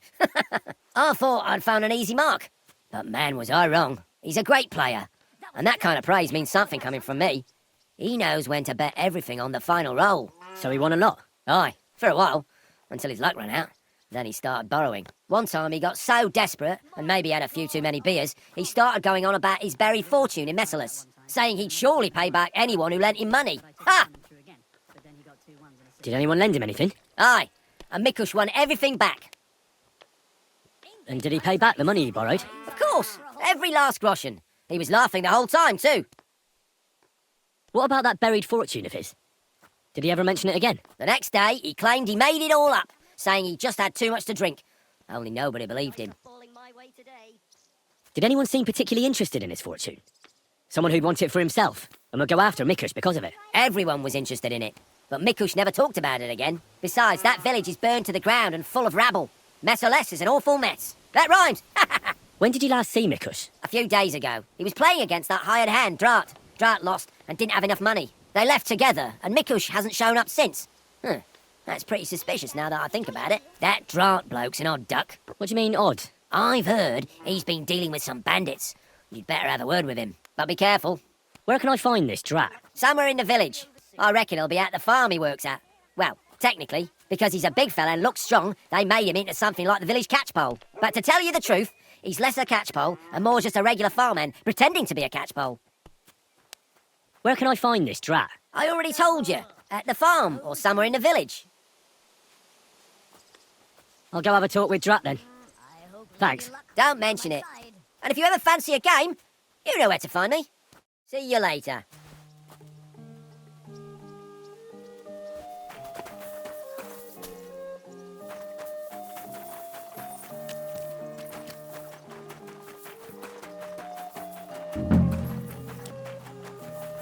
You're Drat? Aye, that's me. Can I ask you something? Ask away, but do it fast. I don't have all day.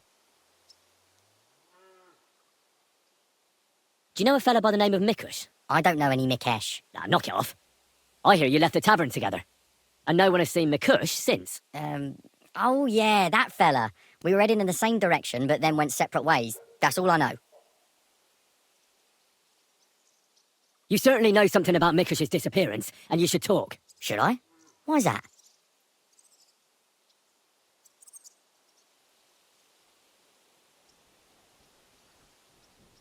You best realise to whom you're speaking, boy. If it were of no importance, a noble such as myself would waste no time with it. So speak. I apologise, sir. It's not my fault. It was Hanker. Who's this Hanker woman? Hanker's not a woman, but a man. We've known each other for years. He was a hired hand in Messales. Certainly know what happened there. The horror. Not long ago, he came to see me.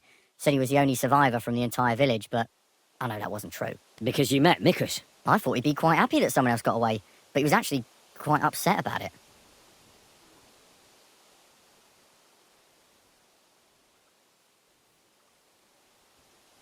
What do you mean, upset? Well, you could see it on him, all nervous like. Seemed to me like it was rubbing him up the wrong way. That Mikush, of all people, survived. Interesting. Did he tell you anything else? I didn't ask him any more questions. So, someone comes to see you, acts all odd, and you don't ask any questions? I don't believe you. You must have had a normal conversation, seeing as you're old friends. And he had to have told you something. Well, I understood he'd quarrelled with Mikush and his family about some money, a family inheritance. Nothing unique there. It happens in every family, so I didn't pry any deeper. Then he said he'd like to talk to Mikush and whether I could set up a meeting. Well, thanks to you, he knew Mikush frequents the tavern. So why didn't he go and find him? To talk with him? I don't know. Damn it! Come clean. You must have asked him the very same question. So you know the real reason. Admit it. Hanker told me he'd joined up with some bandits, so he didn't want to show his face in the taverns. It wasn't so long ago they robbed a merchant here. I reckon he was afraid someone might recognise him. So he wanted to rob Mikush? I really have no idea. Hanker didn't tell me. I just wanted to help out an old friend. I didn't know what he was up to. What the hell do I care about some strange fellow with a funny hat, damn it? Hanker told me to take Mikush outside the village and then he'd meet him there. But he said Mikush couldn't know about him, and he left figuring out how to do that up to me. So I played dice with Mikush. He's damn good, so I had no problem losing a few games. In no time at all, I owed him quite a few groschen. I told him I could pay my debt immediately, but he'd have to come with me to my hiding place. He didn't blink an eye. He's damn trusting, given how things are today. I took him a little way outside the village, told him I was going to take a piss, and then took off. And that's all. I don't know anything else. Where did you take him? I want the exact location. Here, just outside the village, on the way towards Missalus. Are you trying to lie again, Drat? Hanker joined up with some bandits. You said yourself he wouldn't dare going anywhere near the village. Unless you want to piss me off, you'll tell me the truth. Now. All right, fine. It was a bit further away from the village. Actually, it was quite far. Where were you supposed to take Mikush? A crossroads by the forest, on the way to Missalus. Actually, almost right by Missalus. A little beyond the woodsman's camp. Just go straight. 2 roads intersect there. It's the only proper crossroads on the way. What happened at the crossroads? I want the truth. Well, as I was saying, I took Mikush there and told him I needed to take a piss. Then Hanker jumped out of the woods with some bandits. They grabbed him. He began to scream, but there was no one around to hear him. And what did you do? I didn't wait to find out what would happen. I ran. Where might Hanker be now? I only know what he told me. That he ran off into the forest. And that's where he joined up with those bandits. He bragged about how they made him their captain. I'm not wasting any more time with you. God only knows what Hanker's done to Mikush, and you're responsible for it. Be ashamed. I hope nothing happened to Mikush. You better pray that to be the case. I'm so sorry about it all. Being sorry won't help. You're a snake in the grass. You deserve punishment. Please, don't tell anyone. No one can find out. All right. I won't tell anyone. You have committed a grave sin, but if you show remorse, God will forgive you. Thank you. I'll never do anything like that again. I swear. I'll pray and go to church and... Enough already. Farewell, Drat.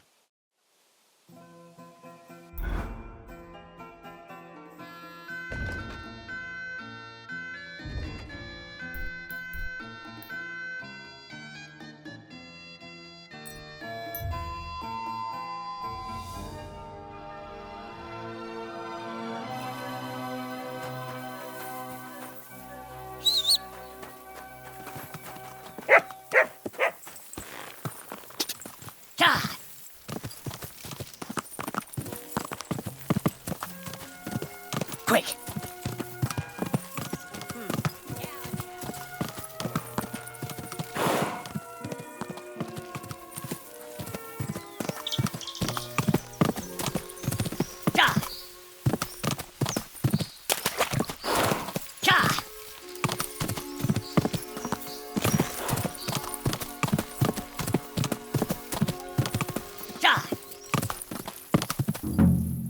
Whoa!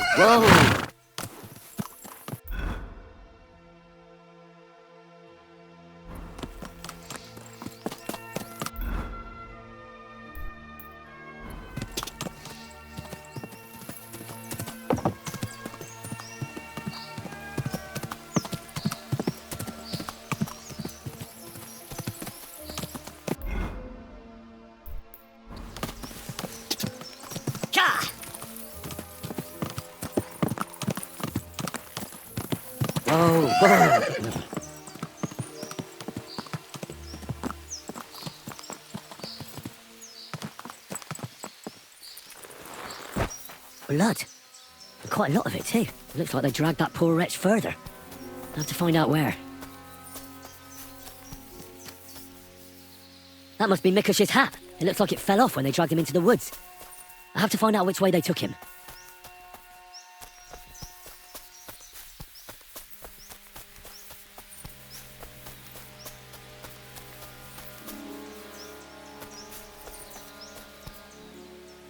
Here, Matt. Search.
delirious with a fever.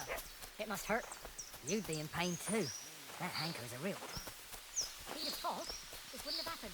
He didn't give him a chance. He should have given him a breather, not just burned him with a red-hot knife. Did he get out of him what he needed? He did. He got it all right. But the tailor here's gonna... Turn around right now and get the hell out of here. To hell with you! Sick! No, you don't! I've been waiting for you. Hey, fuck that!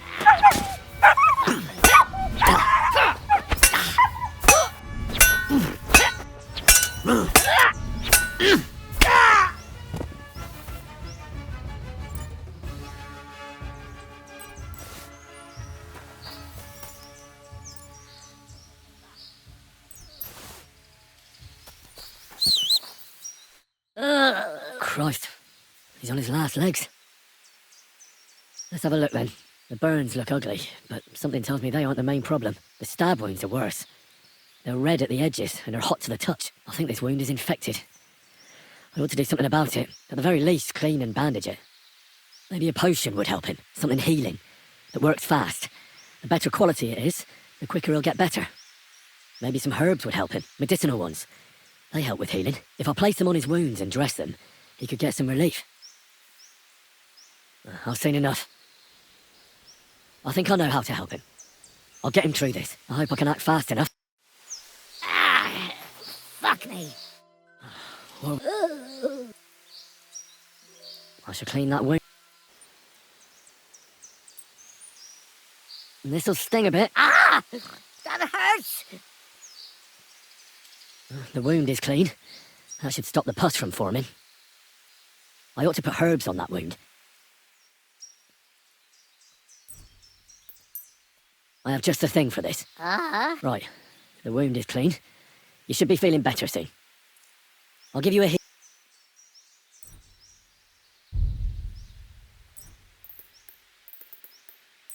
This one should do the trick. Drink up.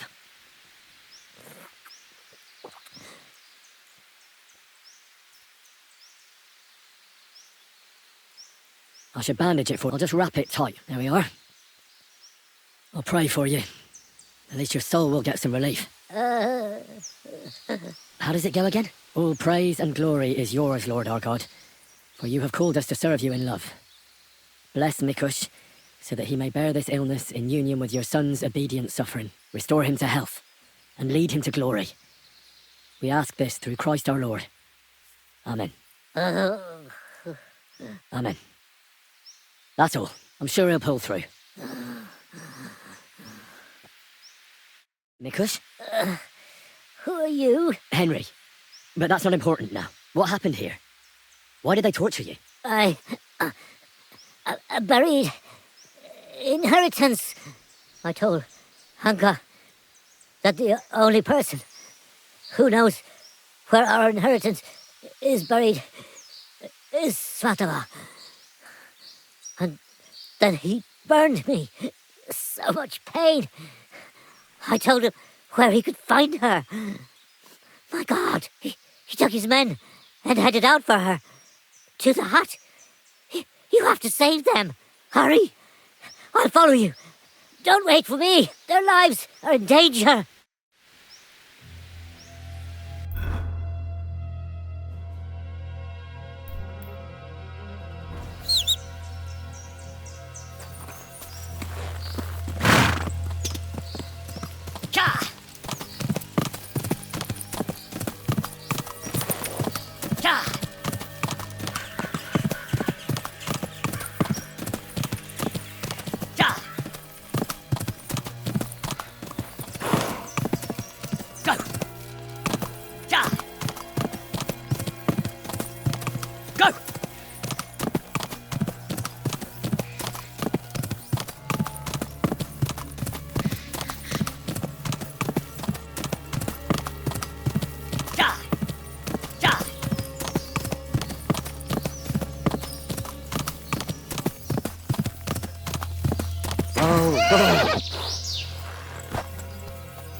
Let her go immediately. Take another step, and I'll slit her throat.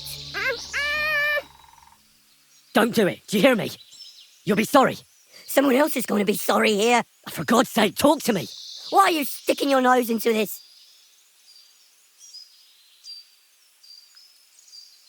You're lucky it's me you ran into. I'm a good friend of the lord of this forest. If you let her go and surrender, I can arrange a pardon for you. A pardon? What do you mean? Talk! Let her go. We can talk this over. It's not your fault what you've done. You've gone through horrible things. What could you know about that? Believe me, I know. You're horribly angry and you can't control yourself. But no one else should suffer because of that. Talk to me. Peacefully. Peacefully. All right. We'll do it your way. Praise be to God. Look, I know it doesn't look good, but I was in the right. The money they hid, it belongs to me. It's my inheritance. I don't understand. You'll have to explain it to me. My grandfather, old Svotosh, was rich. He worked the fields all around Messelis. He built a beautiful house. He had many children, but only 2 daughters made it into adulthood. Svatova and my mother, Ludmila. When he was dying, he fucked my mother over and gave the house and all his money to Svatova and that tailor of hers. To disinherit his daughter like that, it's strange to say the least. Did he have a reason to do that? Reason? Svatosh hated my father. He was just your average poor commoner, but that wasn't good enough for his high and mighty self. Svatova and Mikush got married off in Kuttenberg at the Church of St. Peter and Pavel. But did they invite my parents? I was still little, but I remember he treated us like dirt. And not just him. We barely had any proper food to eat. Pa had to go work in the mines at Horsham for a few groschen. He ended up trapped under rubble there. He died a cripple. After that, no one even moved a finger to help us. Not Svatova, not Mikush, no one.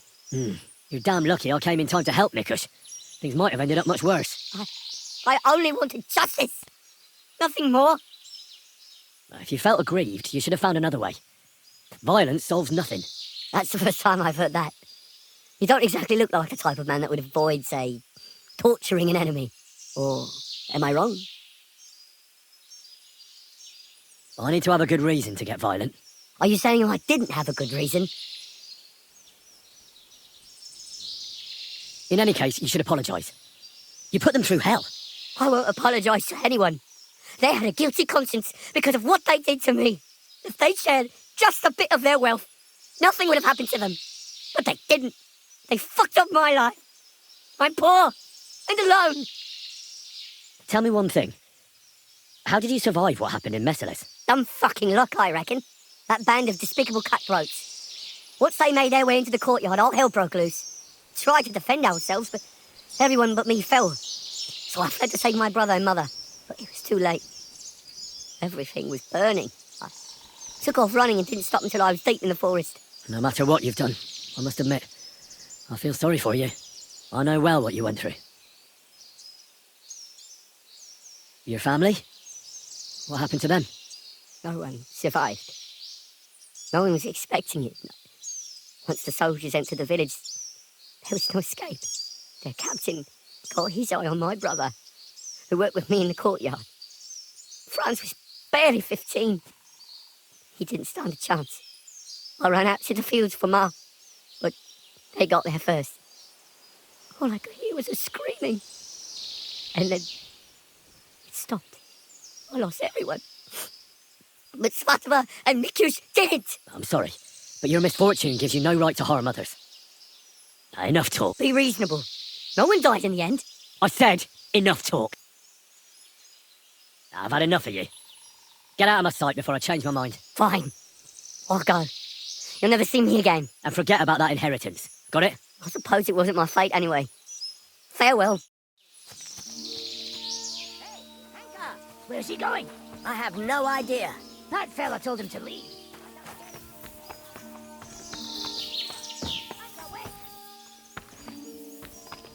You both all right? My sweet Vendula. Did he hurt you? I'm all right, Ma. Thank God. Thanks for the rescue, Henry. And what about my husband? Did you find him? I did. Hanker was keeping him in his camp. He was nearly a goner. I managed to treat his wounds. His wounds? My God. What did those bastards do to him? Well, they didn't treat him nicely, that's for sure. But he'll tell you himself. He's on his way back now. Hunker, that bastard. I hope he'll pay for all his crimes. It's not important. What's important is he won't be bothering you anymore. Well, if you say so, I'll believe you. And I thought seeing my own home burned to the ground was the worst thing. We've gone through a lot, Ma. So much suffering. We have to leave this place. Get as far away as possible, as soon as possible. Wait. Did you hear something? I don't hear anything. There, again. Someone's outside. Jesus, it's those bandits. There must have been more of them. Ma, take it easy. I don't hear anything. Henry, go and have a look.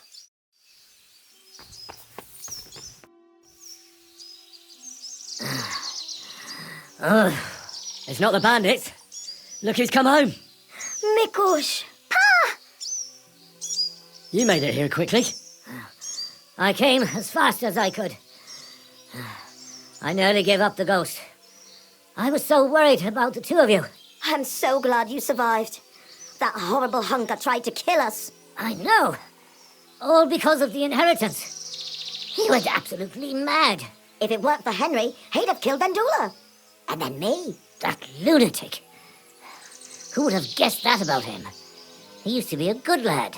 After all that, Henry let that good lad go. Well, let's hope he never shows up here again. I'm awfully knackered. I need to lie down for a bit. Will you help me? Of course, Pa. Come and rest inside. I reckon you're hungry too. Vendula, give him some gruel. It should still be warm. All right. Come on, Pa. Carefully. And the two of us should have a word.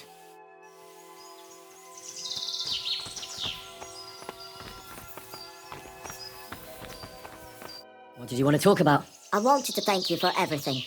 You saved our entire family. I'm glad I could help. As you might have figured out, everything that happened was all because of our inheritance, which I hid from the soldiers in Messalis. I understand you've done everything you can for us, but I wanted to ask if you could go and get it for us. You're a strong, capable man, and you don't scare easy, and it'll be worth your efforts. Trust me.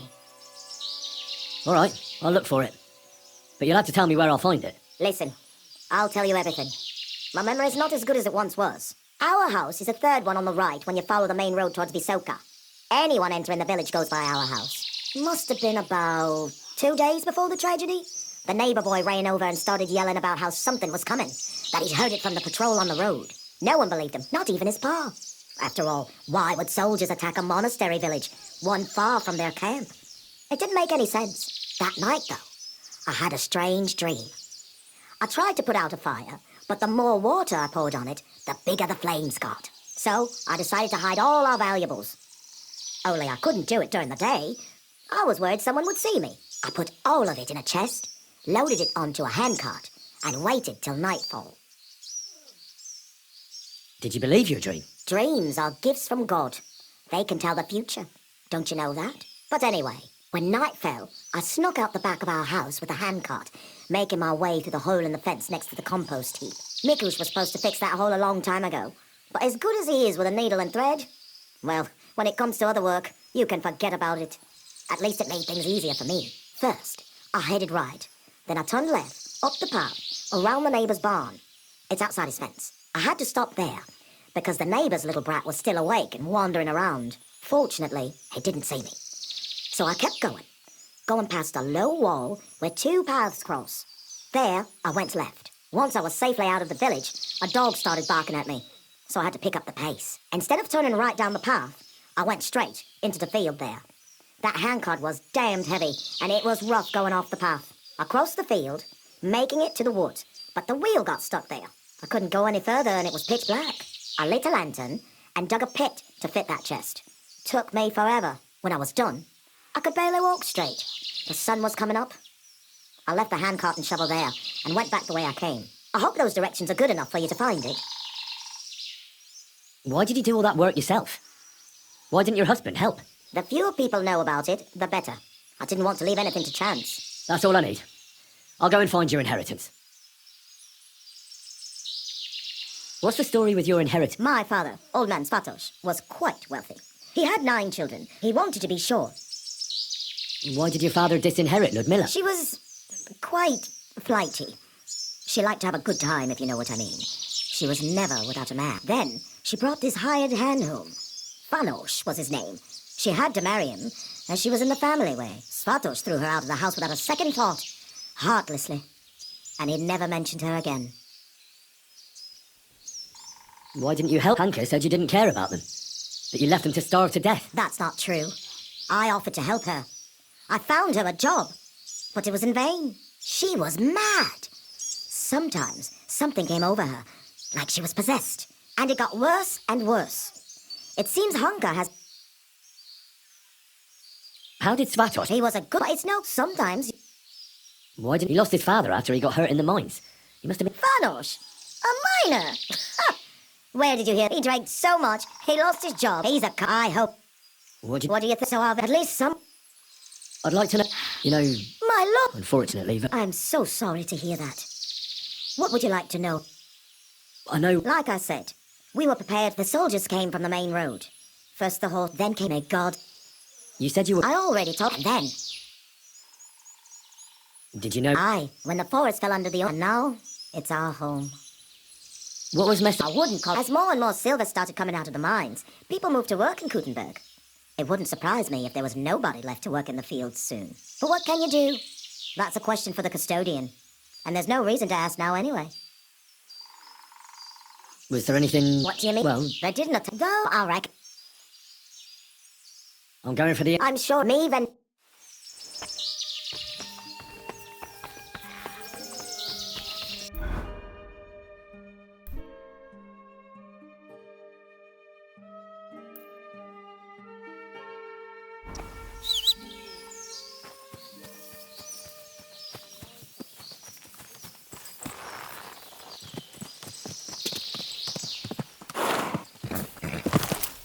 Quick! Go! Go! Quick!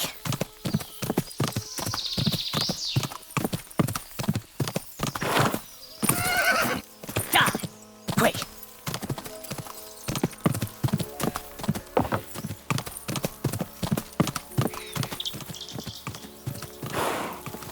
Quick!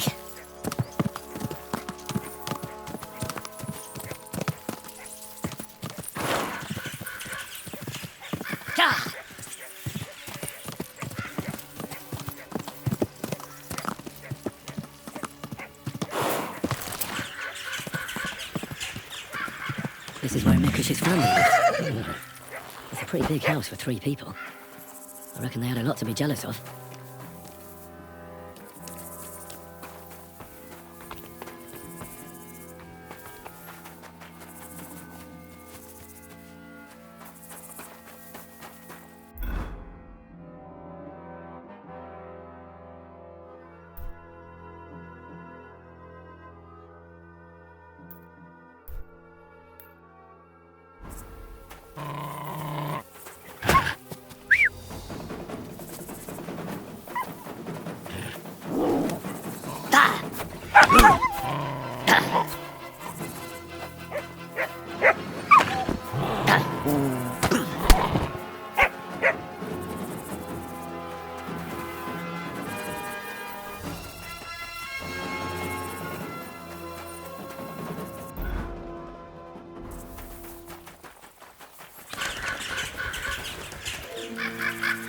You're in for an arse kicking, you piece of shit.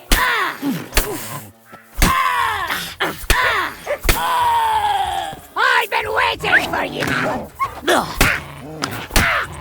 Fucking cunt! Nasty beast! Take that! Now I'll shoot you dead! Sick!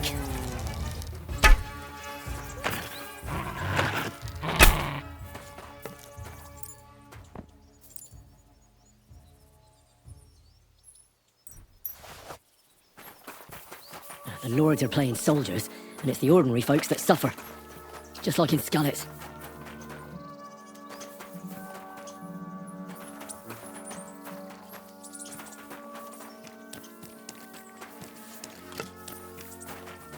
Ugh, a stench fire. No. I don't want to be reminded of that day. Ah, this is where Svativa took the handcart onto the meadow. The inheritance can't be far.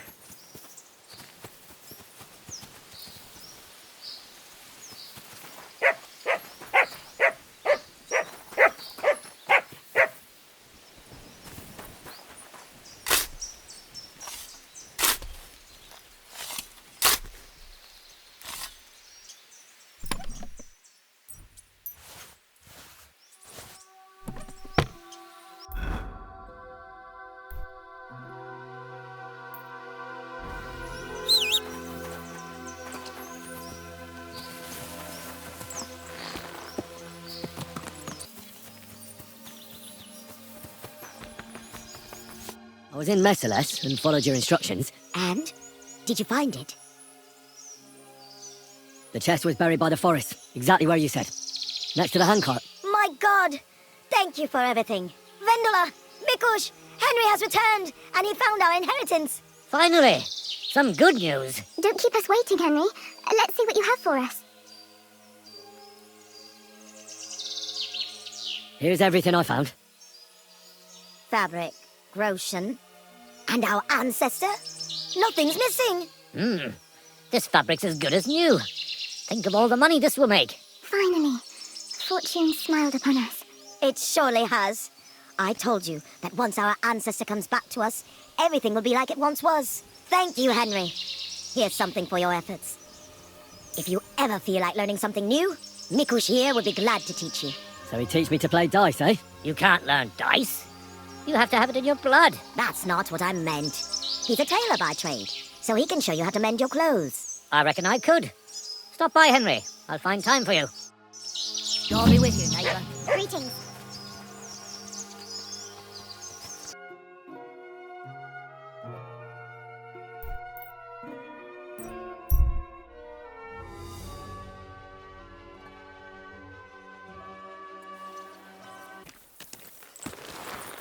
Go! Go!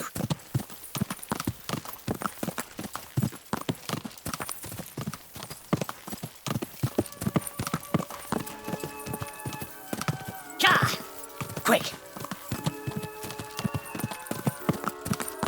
Whoa! Whoa! Whoa! Whoa! My respects. Wie geht's, mein... What's new around? Da du fragst. One night, a carter came. He had some fellow loaded on back, white as a ghost. His eyes as if he had seen den Teufel. Pfui, pfui, pfui. When he was getting off the cart, he fell and never got up again. He died? Nein, nein, lebt. Lebt. He's still alive. They gave the poor man a drink and laid him down on some hay, where he fell right to sleep. But it is still bad with him. Sehr übel. Und dann ist da noch das Unerhörte. Apparently they found a dragon nearby. A dragon? Ja, das stimmt. Everyone is talking about it. And the priest does not know what to do. Ist völlig ahnungslos. I am curious myself how things will turn out. And I don't know if you heard, but the forest beyond Old Kutna was on fire. No, I didn't. I'm not from round here. We were lucky it rained that day, or the whole forest would have gone up in flames. And with the town being so close, it could have been even worse. Und das ist alles, Junge. Sounds interesting. Thank you, innkeeper. Can I... But of course, and for how... Yeah, will you... Let's talk. What would you... Look, I knew... Go up this... You can't miss it. You see... Where can I... Go up the stairs. You can't miss... What's...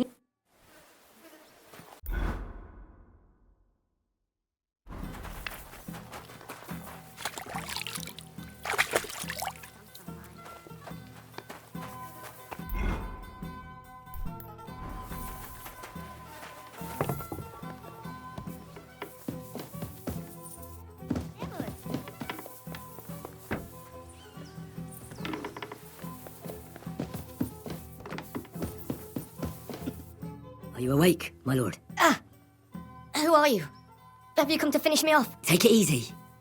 I won't harm you. I'm Henry. I'm Yan. Sir Yan of Sukatleski. Who beat you up? Humans. 5 of them against the 3 of us. I fled. And what about the other 2? Dead. The pain. Could you somehow make it go away? Can I examine your wound? Do what you can. I hope you can help. How did this happen? I was fleeing from those butchers. In my haste, I wasn't watching where I was going. I tripped over something. I landed on my back. Where exactly does your foot hurt? Mostly my ankle. And my toes. Feels like someone crushed them. With pincers. I'll have to take off your boot. I won't know anything until I do. Very well. Just be careful. Thank God. I barely felt that. Good work. Just don't get your expectations up. This is just the beginning. Now, let's have a look at those toes. Well, it looks like you've dislocated 2 toes. I can tell just by looking. I'm not surprised it hurts. They're as swollen as if you've been standing barefoot in an anthill. Show me your ankle. I'll feel it. You see? It's sprained. That explains the swelling and pain. One bad step, and that's it. Is anything besides... My ribs too. It's as if a horse ran over me. Every word hurts. Now for those ribs. You're not coughing up blood, are you? God, no. I can breathe. It just hurts like hell. That's good. Otherwise you'd be in deep trouble. It looks like your bones and lungs are in good shape. Just a bit bruised. I don't think I've left anything out. And can you do anything for me? You've sprained your ankle, dislocated a few toes, and bruised your ribs. But I'm still alive. That's the most important thing. The rest I can take care of. For those ribs, you'll need something for the pain, and some bandages to keep things in place. The toes will be worse. I'll have to set those bones back in place. That's going to hurt, isn't it? Yeah. But I can get you something to give you courage, and then I can rub some healing ointment on it. You mustn't put any strain on your ankle. It needs to be tightly bandaged. A healing ointment wouldn't hurt. That's all I can do. Thanks. At least for your efforts. We'll see if I diagnosed you properly. I'll fix that ankle and those bruised ribs. Keep the bandages clean and change them once in a while.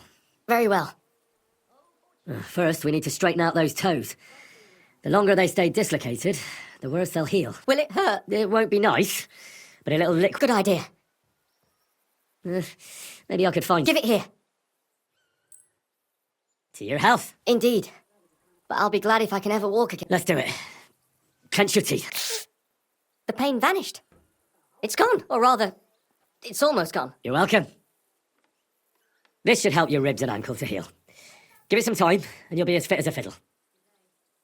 I've done as much as I can for you. The rest is up to God. Don't be so modest. You've done more than any sawbones could. You have golden hands. Are you going to be all right? I suppose so. I need a bit more time to get back on my feet. But I definitely feel better. But I'd like to ask you a favour. What is it you need? Listen, are you familiar with this area? I know it like the back of my hand. Maybe even better. Then you're my man. I need a messenger to act on my behalf in the King's military camp by Kuttenberg. In Sigismund's camp? What's he got to do with it? Let me explain. My older brother, the Knight Sir Peter of Sukotleski, is being held captive in the camp. He's fallen into the clutches of a Hungarian baron. Laszlo Farkash is his name. I was supposed to go to the camp and negotiate the terms of his release. So why do you want to send me there? Because no one is going to harm an envoy, especially when coin is at stake. I'll no longer go anywhere without protection. Being ambushed once in a lifetime is enough, thanks. I'd like to hear more detail. Who am I supposed to go and see? Who is he? A Hungarian baron. His name is Laszlo Farkash, but I know hardly anything about him, so you're going to have to ask about him in the camp. What do you need me to negotiate? The terms for a handover. What we need to do for them to release Peter. Try not to act like a ragamuffin or lout in front of Laszlo. When he sees that he's speaking to a man of distinction, perhaps he won't try to walk all over you. And where should the handover take place? It has to be on neutral ground, so neither party has an advantage. Remember that.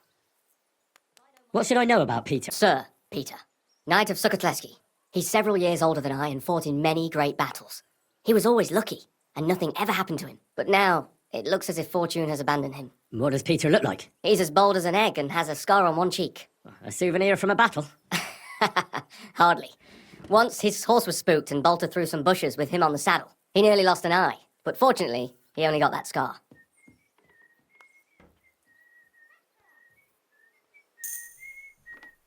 I'd like to hear... What is that? Farkash. He will. What's so... On the battlefield, knights go up against other knights who are often very similar, only they're carrying out the orders of different masters. They have to fight each other, that's clear. But they can demonstrate to each other their honour and spare the lives of the defeated. Moreover, knights often have wealthy relatives who'll pay to have them freed. So, It pays to keep a knight alive and healthy after a defeat. Aha, I understand. I can try. God bless you. Here's a letter with the seal of the Lords of Sukotleski. Present it to Laszlo Farkash as proof that I sent you. Once you've arranged everything, come back here. I'll be waiting for you.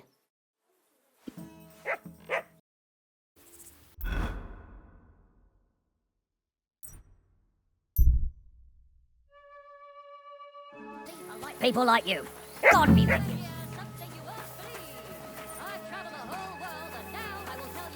Amazing things I've seen and experienced. In the south, I saw a land without end, all covered in sand, hot and dry, with no fresh water. The people there called it...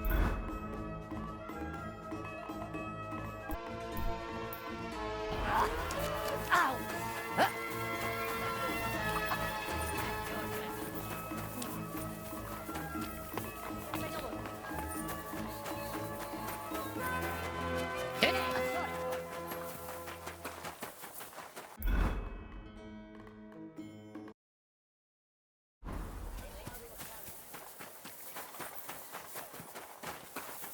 I'm sorry. Good day, sir. I'm going to see Farkash. Do you know where I might find him? Oh, you have no idea. But Chaplain Bohemil, or that foreign barber surgeon might know. Or Milada in the bathhouse. She knows everything. I'll be with you, sir. What does that... Huh? Christ almighty. Are you alright, sir? Here we go again. It's just that you look... Muscular, wise, wealthy. No, that's not what I meant. I know what you meant. I've had this conversation at least 100 times. Have you never heard of Prester John or the Christian Kingdom of Axum? Yes. Our parish priest talked about that. Tell me then, how the people in those stories are described. Not exactly like you. Am I right? But I thought that was just... So you see, it is not. Musa of Mali is my name. Scholar, explorer, and physician. I run the camp infirmary. My name is Henry, sir. Welcome then, Henry. Do you need anything?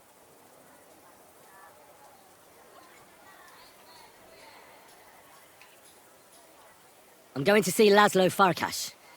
Do you know where I might find him? Of course. You'll find his headquarters in a circle of cumin tents right below the smithy. Thanks. That should be easy to find. You're welcome. I don't want to stick my nose in it, but be careful. You said you're an explorer? I did indeed. From Timbuktu, I went to Holy Mecca. From the Emirate of Granada to Venice. And from there to the court of Sultan Bayezid of the Osmans. Until I ended up at the court of King Sigismund.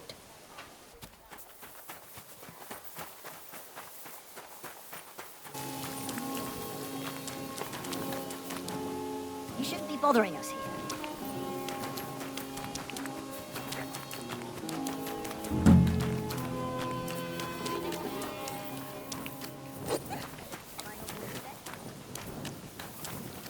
You there, lad! Aren't you here for the requisitioning? I don't know anything about that. Then today is your luck. I need to requisition supplies for the camp from the locals. Grub for us, fodder for the... Where do you want to get the supplies? We haven't been to Bohunjovitz in a while. I reckon they can't wait to see us. Who's coming along? Me, and they usually send some cumans. That's not much. And that's why you're coming with me. But don't worry, I already sent a couple of blokes ahead to get everything ready. I reckon they can handle a few peasants. Won't the people resist? They will, but fuck all good it'll do them. We'll chase them out of their houses, bring in the cart, and take whatever we can. And what if something goes wrong? That'll only happen if we take our eyes off them. Then there might be bloodshed, but usually not ours. I don't need to hear any... I'm glad to hear it, but it's too late now, it's getting dark. Come back tomorrow. The sooner the better. We'll leave before noon, otherwise we'd only be in a rush.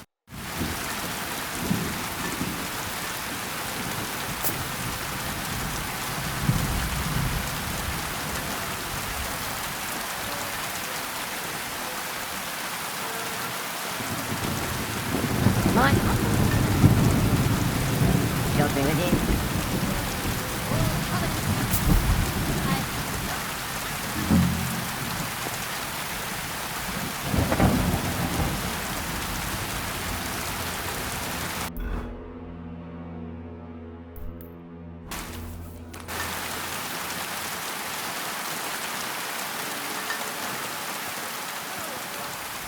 Where it's always nice.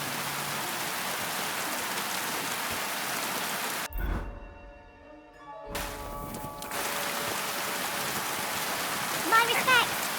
What brings you here? certainly know about everything that goes on here in the camp, right? Of course. The bathhouse is like a second confessional. But instead of prayers and fasting, our sinners can expect wine and wenches. Do you know where I can find Farkash? I don't really know my way around here. Do you mean Laszlo Farkash? That's the one. Oh, really? He's easy to find. His tent is right below the smithy. It's big and red, and it's always surrounded by a band of cumans. I need to ask about a matter that's rather, delicate. I hope it's nothing too vulgar. No, nothing like that. But I'd appreciate if it stayed between the two of us. I need to know where they keep the prisoners here. I'm here to negotiate the release of a captured knight. The whole thing seems fishy. I need to make sure the right man is being held captive here. I understand, but I can't give you much advice. When I went to see the blacksmith with some herbs for back pain, I passed a tent with two men standing in front of it. Someone inside was groaning and moaning. I thought someone had dragged one of my girls in there. I wanted to go in and give him hell, but those two wouldn't let me in. They said it was none of my business and I should be on my merry way. I thought it was suspicious. I'll be sure to go there.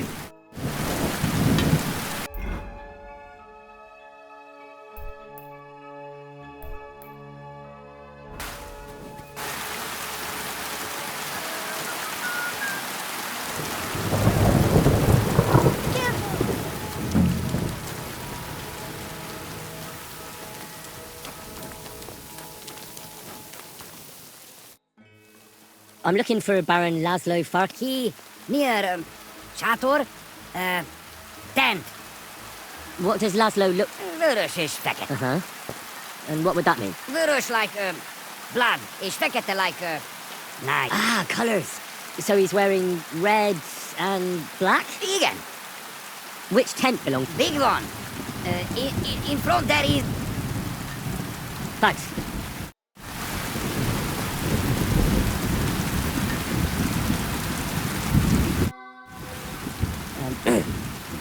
Sir Laszlo Farkash? Yes?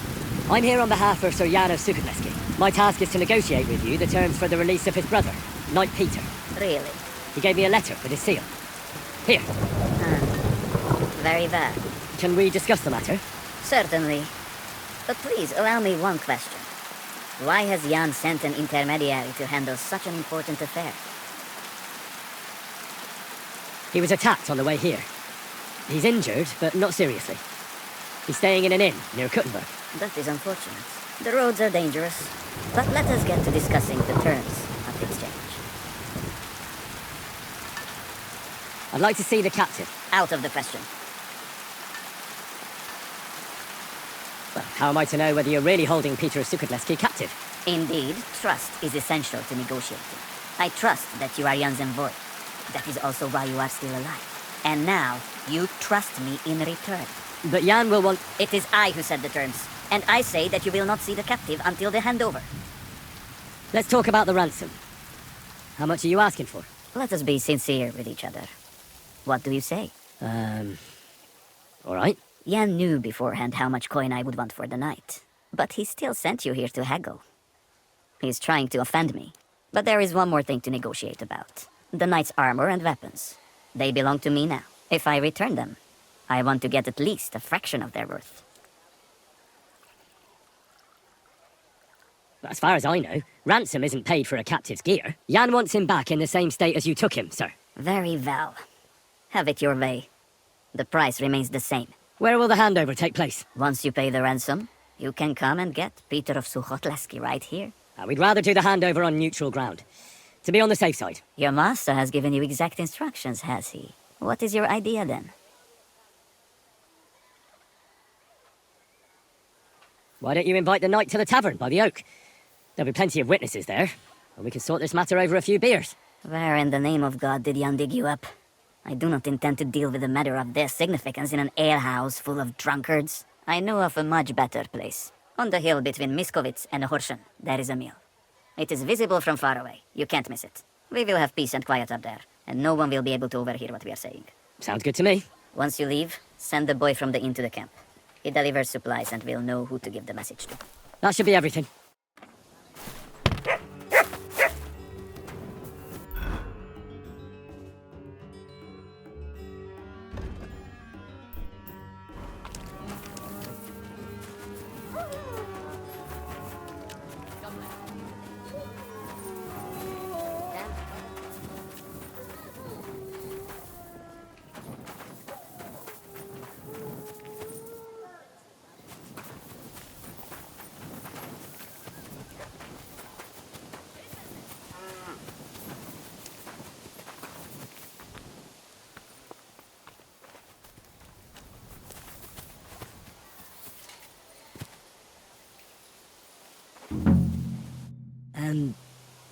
Are you Sir Peter of Sukadleski?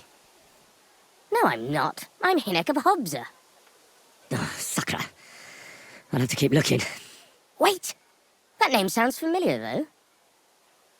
But I'm as hungry as a wolf. If you bring me some food, I'll tell you what I know about him. Listen, I don't have time for this now. I need to find Knight Peter. I'm here on behalf of his brother, Jan. He came with the ransom to get him back. Wait, someone really came for him? Well, that's a different story. There was someone else here with me, also a knight. But whether he's this Peter of yours, I don't know. Where is he now? With the Lord. You mean he's dead? Aye, a few days ago it was. I have to find him. What did they do with the body? They took it away. I heard them say they got hold of a cart to haul the corpse away. Where do they want to take him? How am I supposed to know? Away, as quick as possible. No matter what killed him. They don't want word getting out. They're even treating me as if I'll croak at any moment. Sorry to hear that, but could you get to the point? The carts are down by the horses. I hope you'll excuse me for not accompanying you. If it was Peter of Sukadleski, I'm in serious trouble. You really don't remember his name? He must have introduced himself to you. Him? He was fading fast when they brought him in. He was in pain and barely said half a dozen words. When he began to be delirious, I knew it wouldn't end well. What's going to happen to you? I'm waiting to be exchanged. My honourable jailer has demanded a large sum of money, and on top of that, the hand of my sister. I had no idea I was worth so much. I hope my wife appreciates me more when I finally get home. I could help you get out of here if you want. Save your energy. My father is already on his way. He'll be here in a few days. If I take off now, I'd just make more trouble. No, I'll just sit here until they barter me off like a bushel of oats. That is, if I don't starve to death first. I better get going now, before someone catches me here.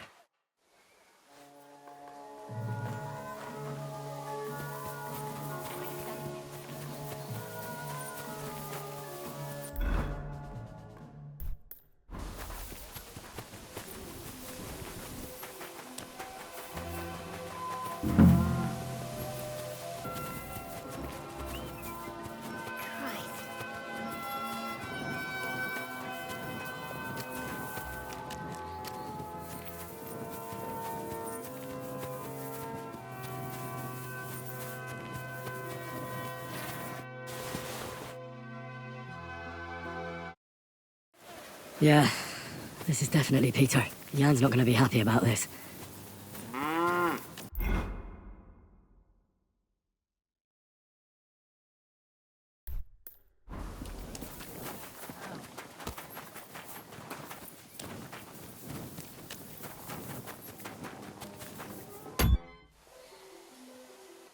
I saw Peter's body! Liar! Keep your voice down, or I will call my men. Who killed Peter of Sukadleski? The Grim Reaper. He died of fever a few days ago. The Sobons had a look at him, but could not do anything. You do not have to believe me, but I'm telling you this to show I am not hiding anything from you. Very well. What should I tell Jan? What would you like to tell him? Are you saying I should lie to him? Why such strong words? Not telling him everything will suffice. Why should I do that? If you were not so hard-headed, you would have realized long ago exactly what I'm offering you. Jan certainly promised you something for your help. Rest assured that I can give you something much more valuable. What's that? Sir Peter's armor. It is very good, but it is of no use to him anymore. All right. I'm in. Well, well. I see you do have a bit of reason in you. Do not tell Jan a thing, and bring him to the handover location. I will come with my entire band. And if he tries to worm his way out of it, we will use force to get the money. We will succeed the second time. What do you mean, second time? I already sent several men to ambush Jan on the way here. But he somehow managed to escape. I suppose he was lucky. Very well. I'll go and tell Jan.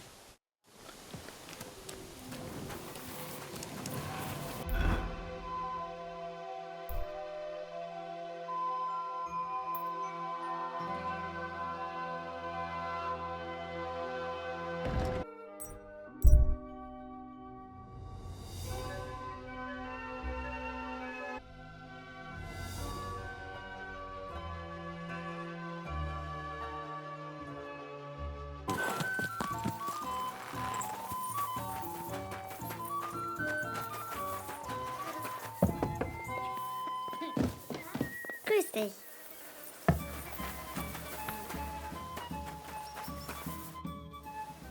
I bear news from Sigismund's camp. I was beginning to worry. Speak. Did you see Peter? I regret to inform you, sir, that your brother is dead. What? My brother? Peter is dead? How? Who? It seems it happened a few days ago. Laszlo Farkas wanted to keep it secret to get coin from you. Farkas? He was negotiating with you as if nothing had happened. He was lying to my face the whole time. Peter? My God. And Farkas thought he could keep it a secret. You should have seen his face when I told him I knew the truth. You just spat it all out. How did he react? You won't believe it. He suggested I join him to conspire against you. He even promised me a fat reward. That mangy, lying, Hungarian swine. He mustn't get away with it. What do you want to do? Get revenge. Avenge Peter. Will you help me?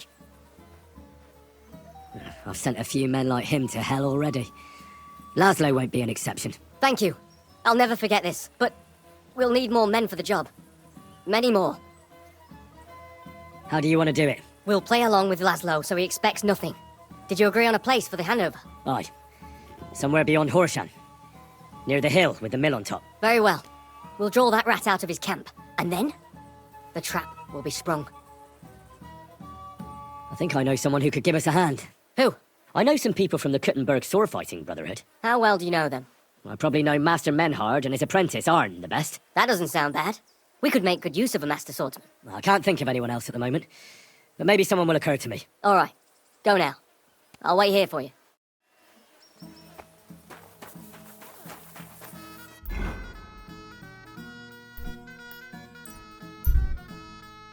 My humble... Schönen Tag. Was... I've come to ask for your help. Sprich, Heinrich. What do you need? I'm in a bit of a fix, and I could use some armed assistance. Schwierigkeiten? That sounds serious. But leider, I have no one to send with you. Vielleicht nur Arne. Would Arne suffice? Ist ein guter Kerl. He will help you. I'd be glad for even one man. Thank you. Rede mit ihm, so he knows what he has to do.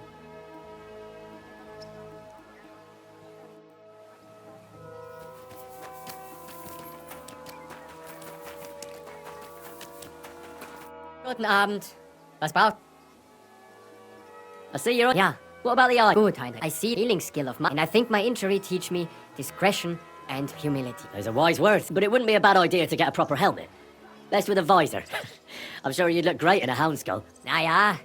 When I get enough Menhard has sent me to see you. Wieso denn? Menhard something wants? No, I'm the one who needs something, and Menhard told me you're the man for the job. Uh-huh. Was ist los? I got into a bit of a mess, and I'm afraid I might end up losing my head. So I'm looking for a few men who are handy with swords, and aren't afraid of cumans. Die Kumanen? Verdammte Diebesratten. Rely on me, Heinrich. Go from Horshan to... Verstanden. And one more thing. I do not like to ask so directly, but... Don't worry. If things go our way, there'll be something in it for you. Sehr schön. In that case, you can count on me. Thanks.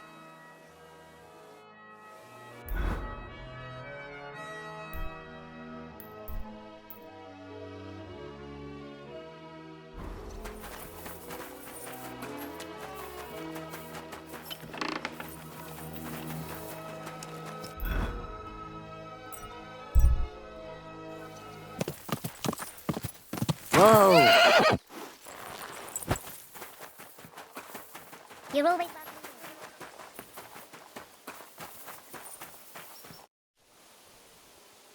I've arranged reinforcements. They're tough fellas. Excellent. I'll breathe. Can we leave now to meet with Laszlo for the handover? We can't just get up and go. We must send a message to the camp to pack up. That'll take time. Come back tomorrow. Best would be just before noon. Then there'll be enough time for everything.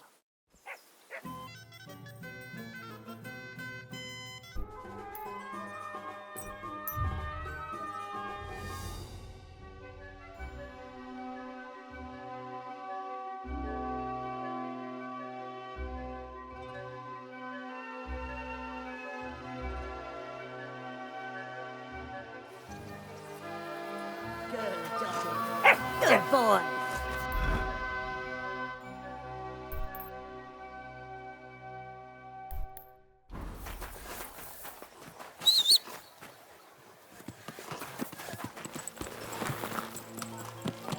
Slowly. Nice and slow. Go! Yeah!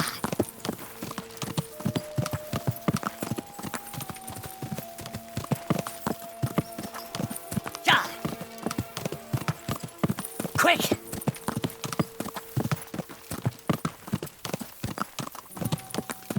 Whoa!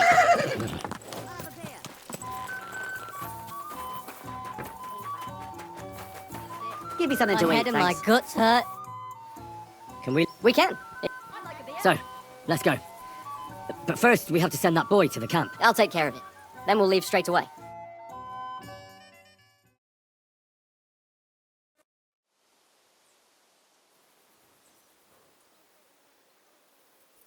Pleased to make your acquaintance, Lord Sukotleski. Spare me the formalities, Farkash. We know the truth. And you spare me your temper tantrums.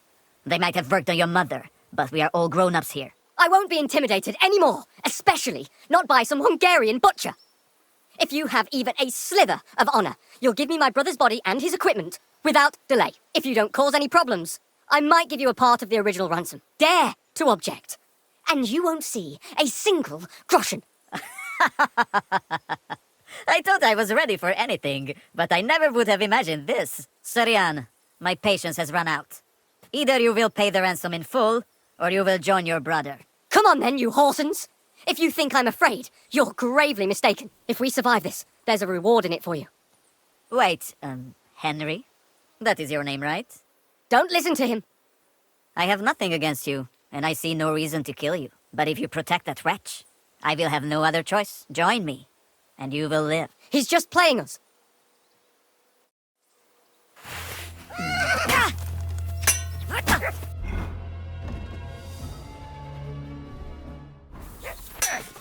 As useless as much the boy. Sit down.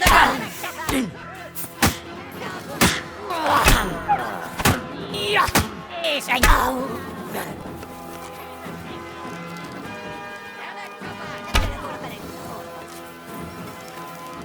Veled egy szempillantás alatt kész leszek. Túrót a rohadt fej. Evelezünk téged! Te pöcs! Kerítsétek be! Nincs esélyed, seggfej! Na mi van? Összeszartad magad? A fenébe nem érek rányúsnak! Marultál vagy? Baszni rá! Egyenest a húsra! Nincs esélyed, te nyomorult!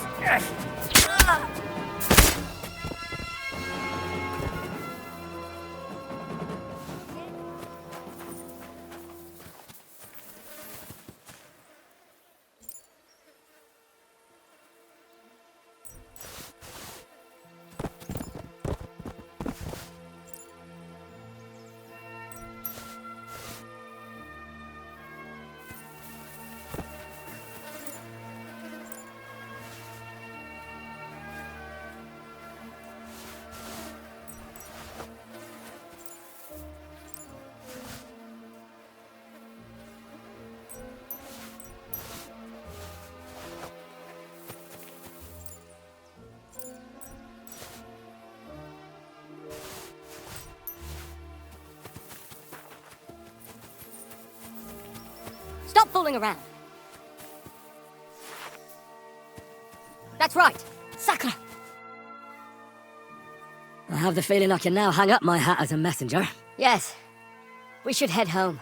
I know things didn't turn out the way you wanted, but I held up my end of the bargain. That's true. It would be dishonorable of me to deny you all of your reward. Here. You've earned it. But something else occurred to me. I'd like to give you my brother's sword. Peter was carrying it when they caught him. If Farkash didn't steal it, it should still be on the cart. Carry it with honor befitting a knight. It's a mighty weapon. How many groschen can I get for it? Do you have any idea? Stop joking.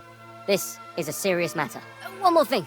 Or actually, two more things. Besides a sword, Peter also had a cuirass and a shield, emblazoned with the Sukotleski coat of arms. They're heirlooms, and they're very valuable to us, especially now that Peter's dead. Please, don't take them. I'll bring them home to remember him by. Well, I no longer have any business here. I should return home and give Peter the funeral he deserves. I'm sorry it ended this way. Me too. I don't even want to think about how I'll tell Father. Peter was his firstborn son, his pride and joy, his successor, and on top of it all, a knight. Well, what you just did was also befitting of a knight. It was mostly your work. Oh, come now. You defended the truth and the honor of your family and your brother.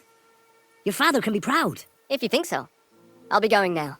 It was a pleasure to meet you, Henry. Godspeed, Sir Jan. Have a safe journey.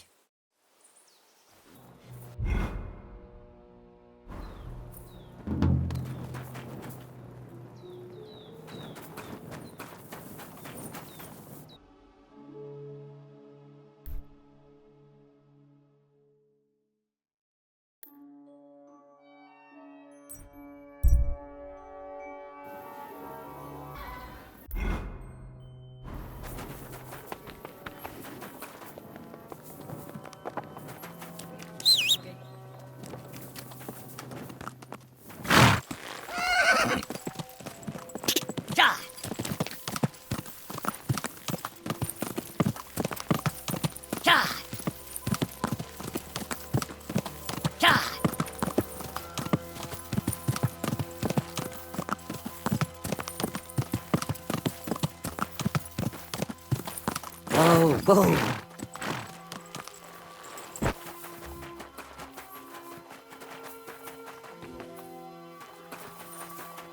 Oi, lad. All right, man?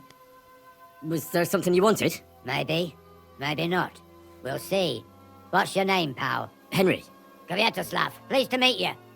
Well, Henry, you can't read and write by any chance? I can. Brilliant. You're just the man I've been waiting for. Really? What do you need? Someone trustworthy who could help me write this business letter. And you were just waiting in case one happened to walk past? Isn't there a scribe in Kuttenberg? Of course there is. It's just that I don't trust the bugger. And his assistant, even worse. While you strike me as a trustworthy fella. What's more, I can tell at first glance you ain't local, so my trade secrets are of no use to you. So you want me to write a letter for you and keep it hush-hush? I couldn't have put it better myself. What kind of letter is it, exactly? Like I said, it's an important business letter. There's some matter I need to settle with this Kuttenberg burger. Are you offering him something? Aye. You could say that, actually. It's kind of like a business offer. What do I get for writing it? A whole heap of coin, pal. It's really important for me.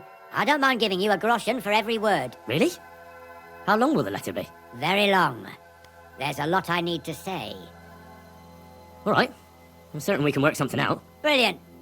But before we get started, could you take a look at this? Just to test you. What's this supposed to be? I was given this here parchment by one wandering student. He said it's a love poem. How many miles you've wandered at such a grueling pace? Rest your feet, dear maiden. Sit here upon my face. That sounds more like bawdy verse than a love letter. Is that what it says? Bugger. You know what? You can keep it. But it's clear you can read, so let's get down to work. Where are we going to write the letter? I can see neither parchment nor an inkwell here. Oh no, we can't write it here. Too many curious ears round here. Well then... You have to go to Kuttenberg. In the northern part of town, known as the Miners' District, I have my office. Enter the city by that gate. Keep going straight until you pass the town hall. Keep the markets on your right. Go as far as the city wall, and there it is. The building may look a bit run down from outside, but don't worry about that. Go in, and my business partners will be waiting for you there. Hold on. You're not coming with me? I'm afraid I've got things to be doing. But don't worry. My partners know what to do, and they'll pay you.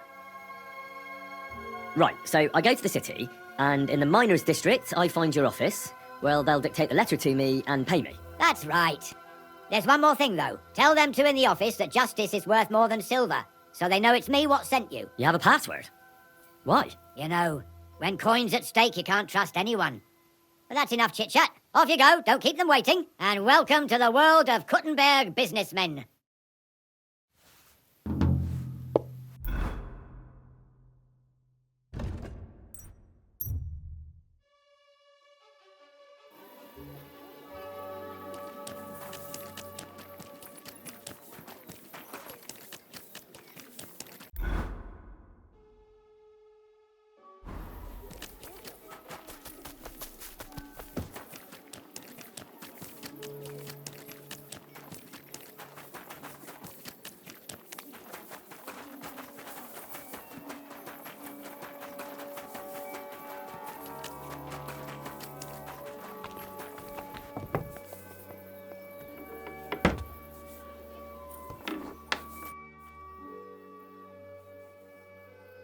Who are you? And what are you doing here, lad? I'm Henry. I'm supposed to help you write a letter? Oh, right. Kviatoslav sent you, didn't he? And there's something you're supposed to tell us, though.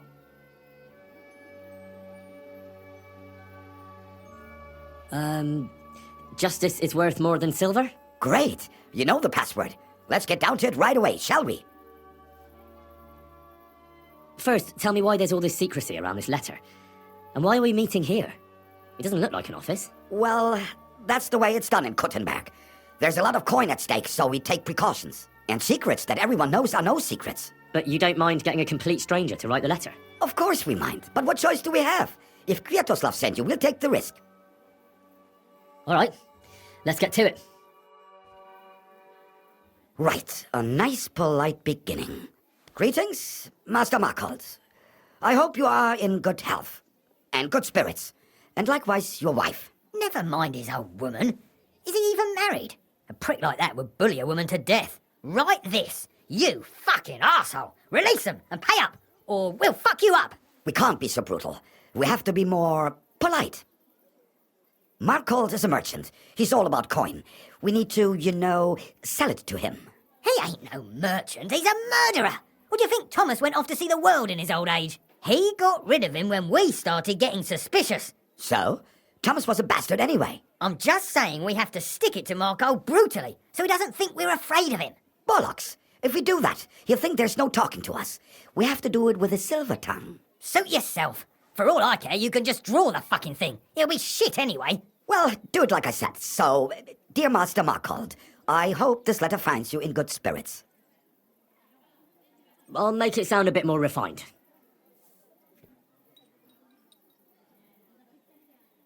Greetings. I trust that this correspondence will find you in good health.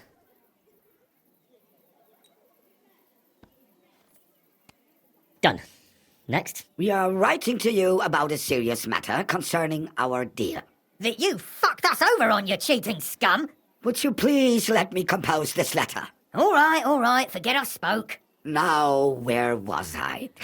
I am writing to you in regards to a serious matter concerning our deal, which did not exactly go well.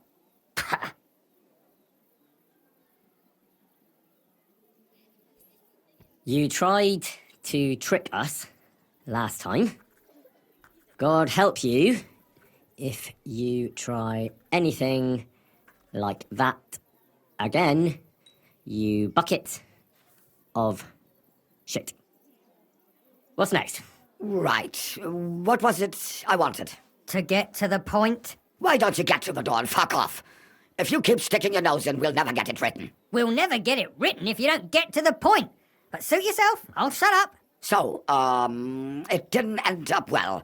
We would like this. We expect from you some remedy that will lead to improving things for both sides. If you refuse, it will lead to some deep shit, misfortune. We ask you to rectify the situation to the satisfaction of both sides in this dispute. Your refusal, on the contrary, would result in your own downfall. Written. Next. All right. Write this. Let our mates go free. Otherwise, we'll go to the powers that be, and they'll kick your arse for you, or your backside, or something polite. Finally.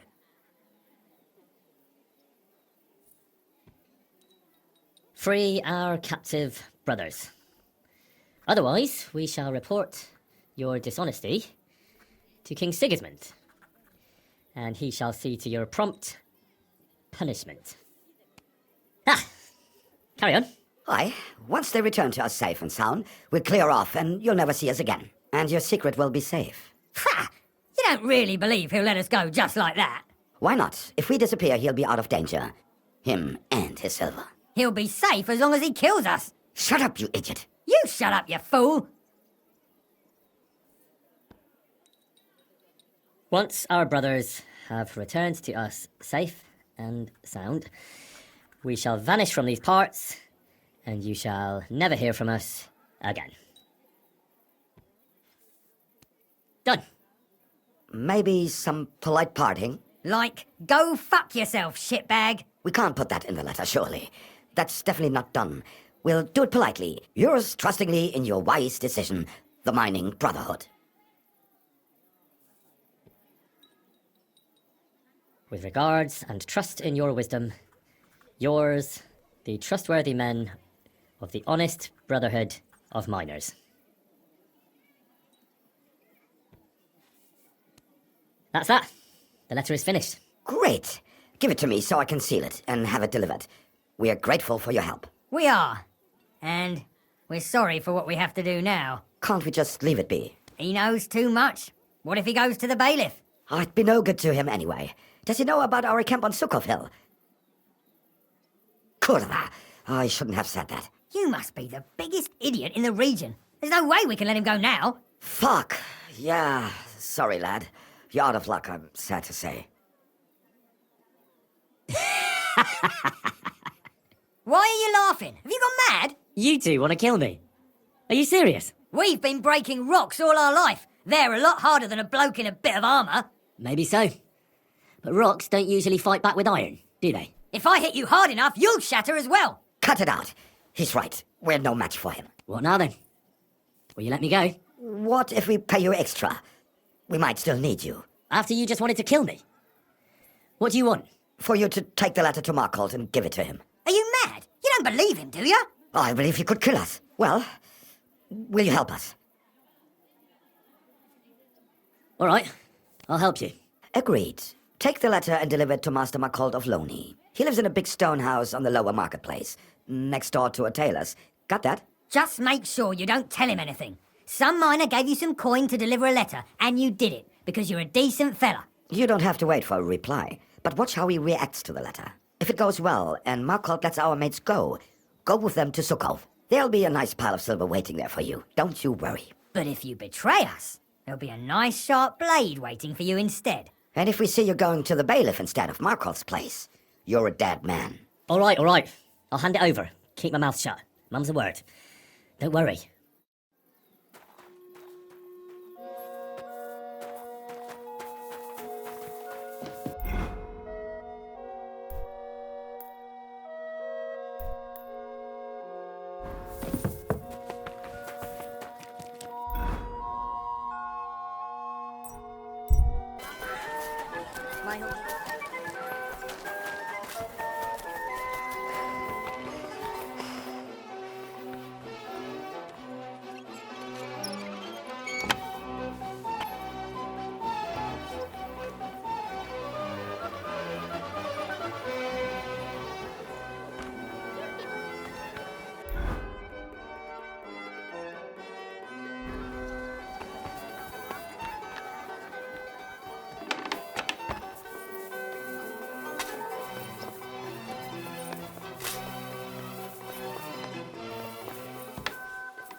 Sir, I'm here to report a crime. What?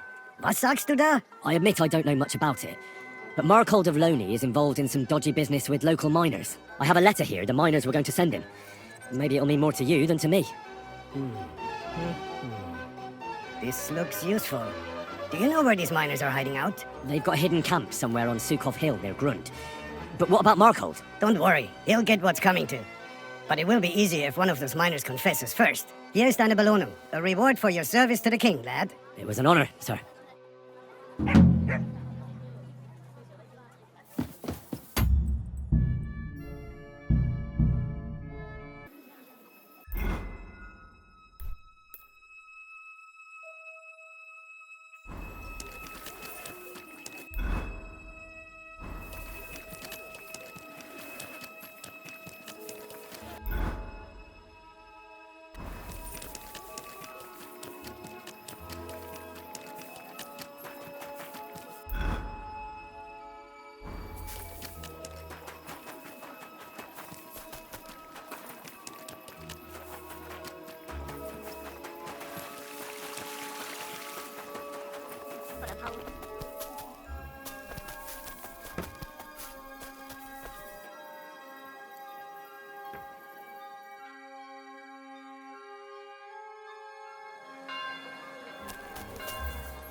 be here. Next time. Greetings, sir.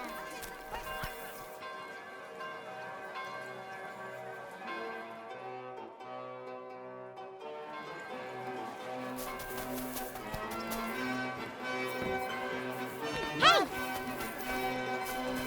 What's that?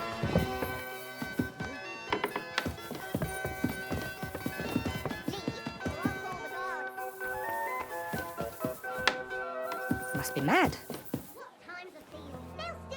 Pfui, wasch dich. Du siehst schrecklich aus. I'm looking for Master Markhold. Das bin ich. What do you want? Spit it out, I have no time to waste. Sir, I met a few strange miners who wanted me to write you a letter. I don't know what went on between you exactly, but it seemed to me they wanted to blackmail you. And as a decent person, I won't stand for that, of course. For a few groschen. Naturally. If you want, I'll tell you where their secret camp is, so you can sort them out once and for all. That sounds like good business. Maybe too good to be true, but I'll try to believe you. Where is this camp, then? In the woods on Sukov Hill, not far from Grund. You know where that is? Natürlich. Excellent. So pay up and I'll be on my way. Halt. I don't trust you that much. You'll come with me and I'll give you the coin if we actually find the camp. Fair enough. But if you want me to help you deal with them, that'll cost extra. No matter. I can afford it. Do you need to ready or can we go now? Look at that ne'er-do-well. We can go.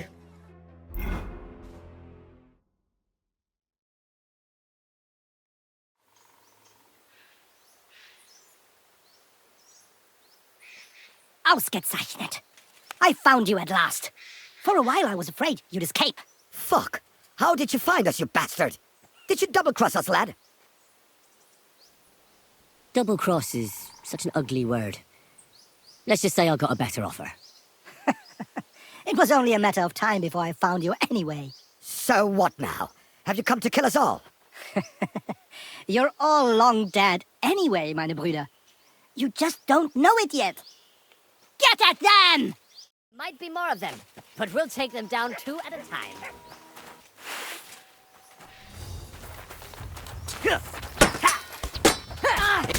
Slice him up! That'll blow Yeah! Now you thought it, you... Und er ist erledigt.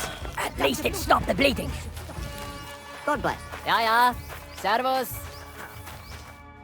Well, that's that. Vielen Dank, lad. You saved me a lot of trouble. If it hadn't been for you, things could have become quite unpleasant. No, sure. But I didn't do it out of the goodness of my heart. I trust my efforts will be suitably rewarded. I'll give you so much, you'll be able to silver plate your fists. Is that enough? Quite adequate. If you should require the services of my sword again, do come and look me up. I'll bear that in mind.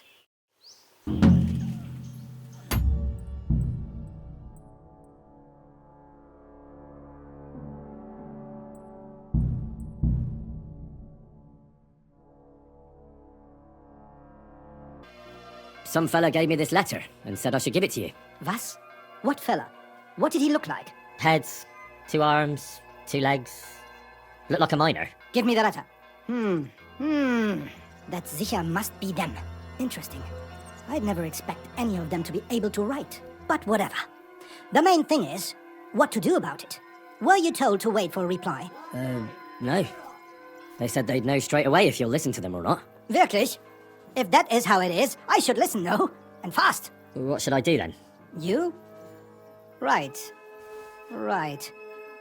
Here's a few groschen and you can run along. By the way, do you know where Hlowshed's gate is? Somewhere in the north of the city, isn't it? The vineyard's just beyond it. Ausgezeichnet. Soon a couple of miners will turn up nearby, looking like they haven't seen daylight for God knows how long. Something tells me they'll be pleased if you tell them you brought me the letter. Careful. What are you doing back here?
Good boy.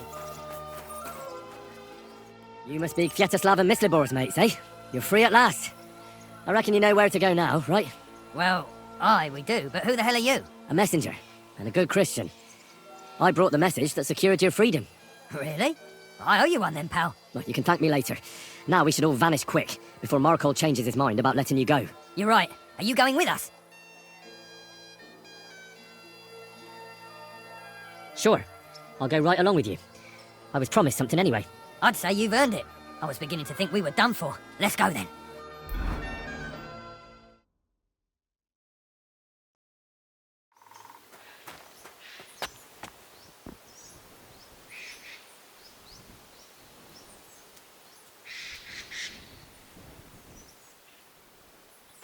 Excuse me?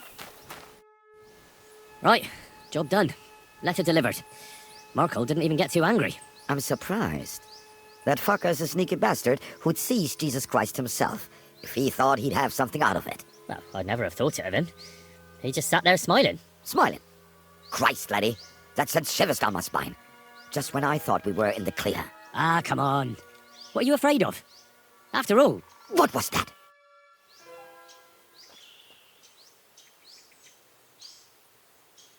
Ausgezeichnet.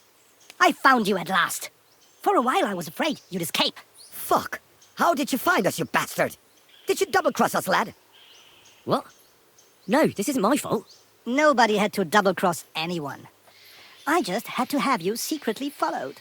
What? Naya, what else could I do? That letter made it clear to me you won't stop causing trouble. So what now? Have you come to kill us all? You're all long dead anyway, meine Brüder.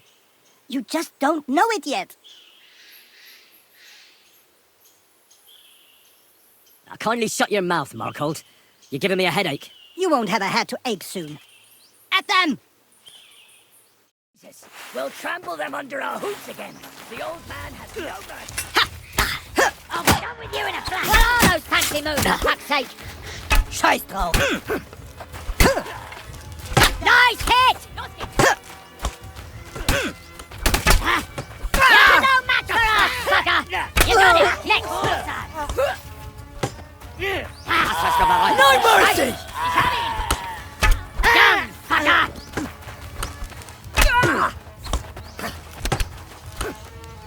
Good hit! Aha! Fortune is on my side! Quick! That's better. I'm sorry.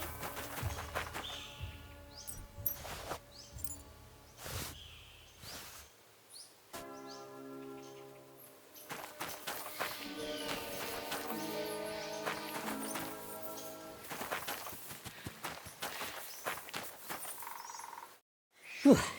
That was a close shave. Damn right it was. That bastard, he followed us to the camp. Here, lad, your reward. You deserve it. I want more. I wrote the letter, delivered it, and parleyed. And fought here, too. All right, I'll give you a bit more. Here you are, and not that we don't like you, but I don't expect we'll meet again. Farewell.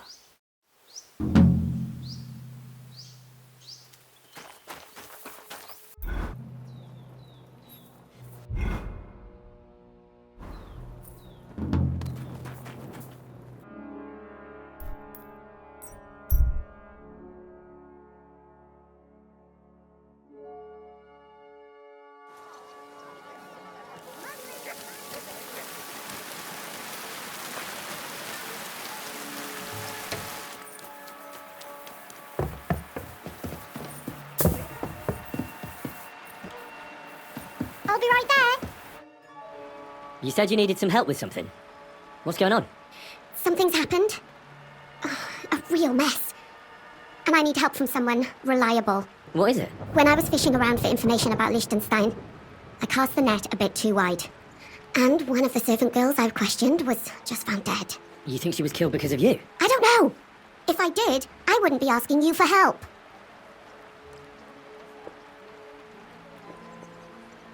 I'll help you. Tell me all about it. Who was this dead girl? Her name was Alice. She was an ordinary, pretty girl. She worked as a maid. I heard they found her all hacked up, tossed somewhere by the town wall. Oh, folk in town are saying it was absolute slaughter. They took the body to the morgue by the St. Peter and St. Paul cemetery. I'll go take a look at her. See if I can find anything. I think that would be for the best. Though, I don't think it'll be a very pretty sight. You can ask the gravedigger for details. He'll know the most. When did you last see the girl? Around a week ago. And did you notice anything suspicious about her? Not at all. She was always cheerful, lively. She was looking forward to a dance. Though I'm afraid she won't be dancing ever again. What was Alice trying to find out for you? She always brought me the freshest gossip overheard from her master. And lately, what the other maids in town were saying. And did you learn anything important from her? Something someone would kill her for? That's the thing. All she brought me was gossip. Who was cheating on who wasn't going to confession, those sorts of things. So you'll have to figure out the rest for yourself. Why did you ask me in particular for help? Because you're the only one I know here. Uh-huh. But don't take it the wrong way. I'm actually glad it's you. You're pretty reliable. Not even Zhishka would be of much help to me here. Uh-huh. Thanks.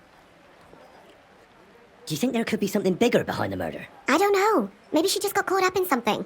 But it's strange. Why would someone do her like that? That's the kind of thing you do when you want to send someone a message. What about your other girls? Are they all right? Yes, fortunately. I'm careful enough to keep them pretty much in the dark about my plans. That's why Alice's death shocked me so much. What are you going to do next? I'd like to ask the others if they noticed anything suspicious. If someone is following them and the like, but... But you don't want to scare them?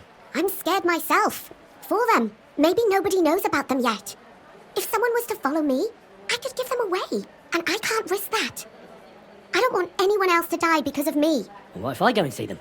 They don't know you, Henry. You'd only scare them. I'll figure something out.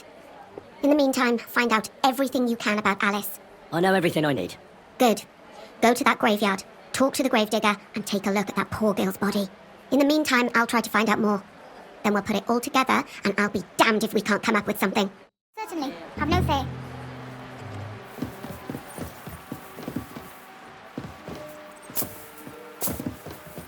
I'm sorry. When it rains, it pours.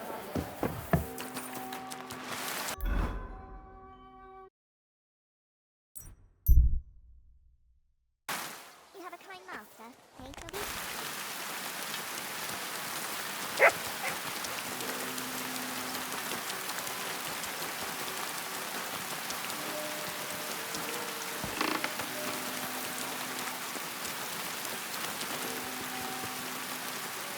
I'll be with you. What would you like?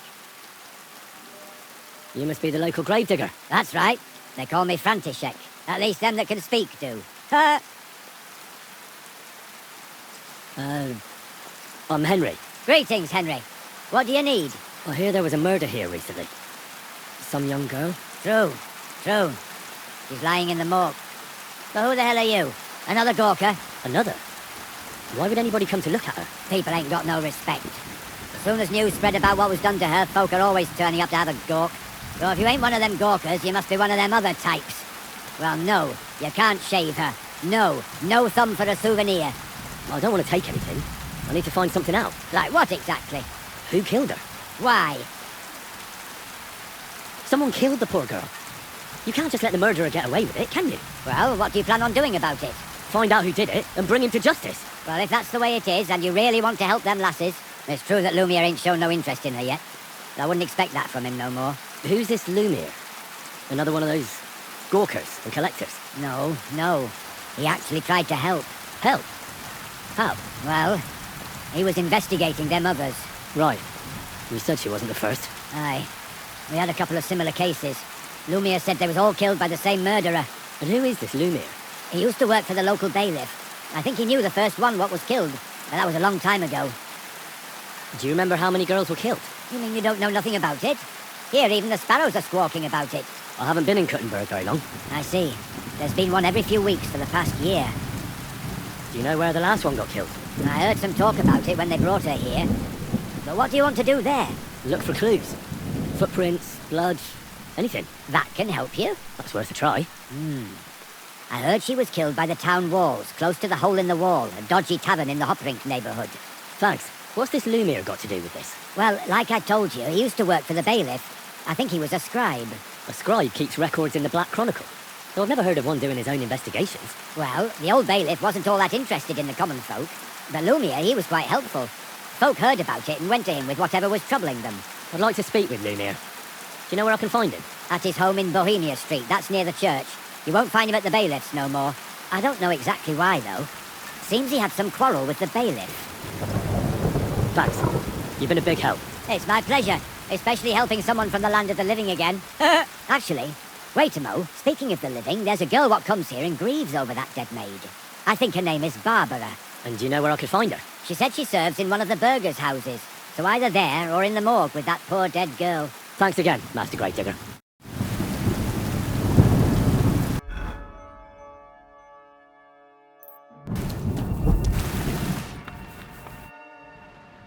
Are you Barbara?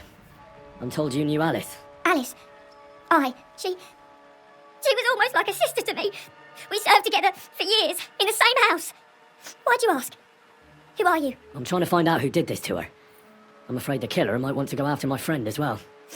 Ah, I understand. Who did you serve? Our master is a local merchant. He is trying his hand at trading wine. How did Alice get along with your master? Fine. Just like with everyone. Our master is a bit strict, but he's fair. What's his name? Can I speak to him? Why? But you can't see him anyway. He's on a trade trip to Prague. It occurred to me that maybe he could have done it. He couldn't. He was gone when it happened. He hadn't been home in several weeks. And besides, why would he kill them others too? He never even knew them. I heard about that. And also about Lumiere. Well, if you're interested, go and see him. Maybe you'll catch him sober enough to talk sense. Do you know of any suitors she might have had? I know she was seeing someone. Why? I'd like to talk to him as well. But I don't know who it was. Alice said he was rich and dressed nicely. But she promised him she'd never tell anyone his name. And you never saw him? No, never. I don't even know where she met with him. Do you know what exactly happened to Alice? No. Nobody saw or heard nothing. One day she just didn't come home. And then I found her. Like this. What do you mean, like this? You haven't seen her yet, have you? I haven't. Then don't.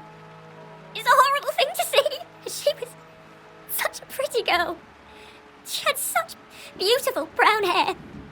And it didn't even leave that untouched. What do you mean? Who could have cut off her hair like that?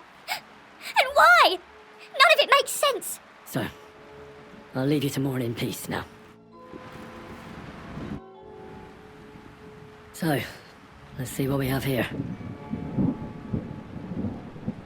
My God! Someone really did a number on her. Ugh! They ripped open her entire belly. And they didn't stop there. There must have been buckets of blood. Jesus Christ. There's hardly any blood left in her. The place I found her must look like a slaughterhouse. I should go there and take a look. Her lips are bloody, but nothing more. Tongue's still in place. But if he killed her for blabbing, I reckon he'd have cut out her tongue or something, wouldn't he? These are more like chops than cuts. Somebody must have taken a sword to her. Knife wounds would be smaller, and an axe would have made a bigger mess. But it couldn't have been a long sword. That would have been clumsy. It was something shorter and nimbler. God, that madman cut off both her breasts and bits of flesh. But what did he do with it all afterwards? Did he really keep all the pieces? Nobody could be that sick, could they? Her face is a little bruised and cut, but nobody cut her there. But she has a dark ring around her neck. Was she strangled? The murderer must have had pretty strong hands, and her hair is all matted with blood and hacked off. Don't even know what colour it was. Maybe there's something more to it. What if the murderer kept her hair like some kind of sick trophy? Just some scratches and bruises, that's all. The killer probably surprised her. She didn't even have time to defend herself. So, the murderer must have awfully strong hands, because he strangled her and left a dark ring around her neck. Then he took a short sword or sabre and started hacking at her. She's missing parts of her torso, but they are by the body. He also cut off most of her hair. He cut off her breasts, but left her tongue, then left her lying there for all to see. To send a message, maybe? Or a warning? Only if it was a warning for telltales, he would have cut out her tongue or something, wouldn't he? I don't know why he killed her, but I don't think it's because of Catherine.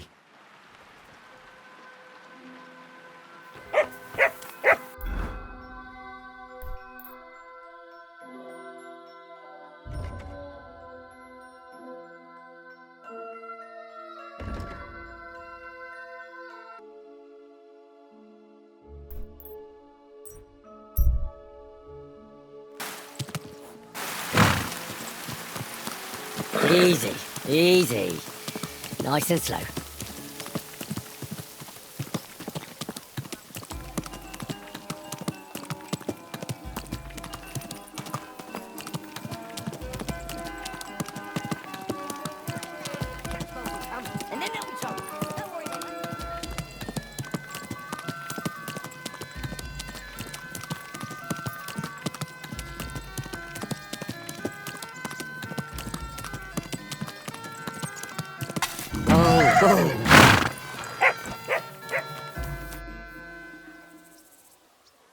This is the place. There's a lot of blood and some footprints. I'm not sure how much more I'll be able to find. Christ, that's a lot of blood. But after seeing what they did to the girl, I'm not surprised. I'm not sure I'll be able to find any remains. I wonder what happened to them. I can't make anything out of this. I'm surprised I haven't completely trampled out the blood. It's hard to make out, but I think I see some slashing from a... So, there's still a lot of blood left, but I expected even more. I found some faint blade marks. Either the others were trampled out, or someone skilled was wielding it. It didn't look to me like any remains were left lying around. I've no idea what he did with them. Did he keep them or throw them away?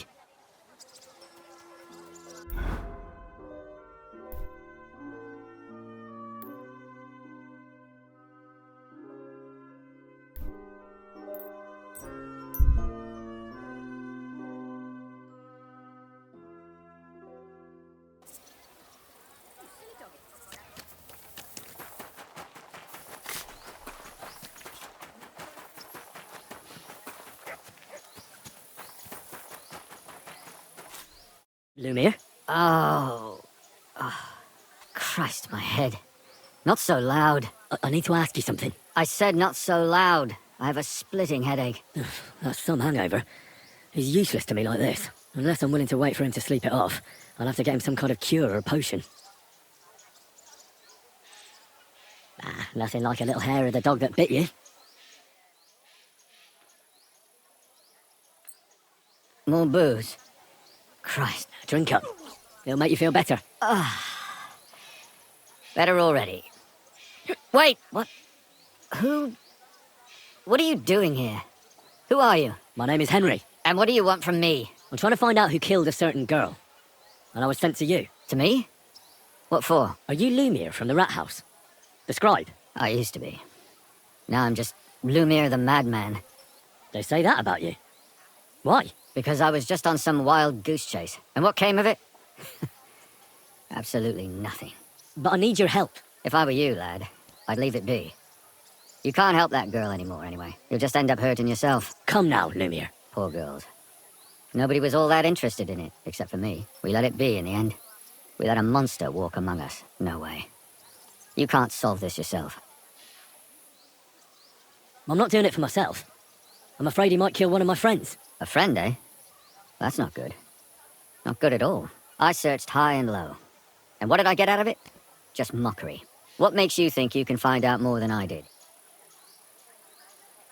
Because I'm stubborn, and I don't have any other choice. I'll get to the truth no matter what. You think that will suffice? If not, I'd have been dead long ago. Bled out from a human arrow. All right. Talk to me. Who was this dead girl? Her name was Alice. She worked as a maid. A maid? That fits. Yacker was a maid too. As were most of the other victims. What did she look like? What did he do to her? I think that he strangled her first, and then went at her with a longer blade and disemboweled her. Did you notice the strangulation right away? It took me a while. Maybe you really will track him down. Do you think it's the same murder? Counting your girl, that makes 6 victims who were first strangled and then mutilated. If it's not all the same person, They must be collaborating somehow. This is the 6th one. How long has he been killing? Probably about a year now. Sometimes it takes him months, sometimes weeks. But I'm including missing girls. Stanya and Zdena. Why are you counting the missing girls? Because I think someone killed them, and we just haven't found them yet. Did the dead girls have anything in common? Aside from being pretty young girls with no proper family or background, no. I couldn't find much. Do you think somebody is killing them because they're poor, and nobody will miss them? Certainly. If somebody killed the daughter of a local lord, no stone would be left unturned. But why does he even kill in the first place? I don't know. Maybe he hates women. Damn it. I feel like I'm going in circles and can't get out. What can you tell me about Yarka? She wasn't the first. But thanks to her, people started taking an interest. She was a maid in a German family. By all accounts, she was a pious, polite girl. She was orphaned as a child. The priest from the church of St. Peter and Paul, Father Prokop, raised her. They found her body tossed behind a barn at the edge of town. She was cut all the way from her neck downwards. An awful sight to behold. Did you have any suspects? At first, I thought the son from that family did it. A murderer is usually someone close, you know. But then I changed my mind. Why? Well, for one, I remembered the 2 girls before her who ended up almost the same. Besides that, when I talked to the lad, he seemed he wasn't the least bit interested in Yarka. Then his mother told me that they threw her out a week before the murder because she was a harlot who stayed out till all hours of the night. That really surprised me, because Father Prokop had vouched for her good reputation. But who knows? Maybe he just didn't want to admit what had become of her. And what about that Zdena? You said her body was never found. Exactly. But to tell the truth, nobody spent much time looking for it. Besides Alice, Zdena was the most recent victim.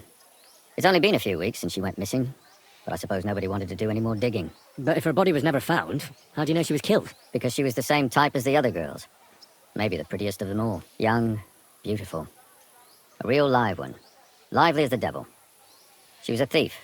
A pickpocket. I never could pin it on her, though. She always found some way to get out of it. Maybe she robbed the wrong people and had to get out of town. Maybe. She had a partner in crime by the name of Strunad. Quite a number.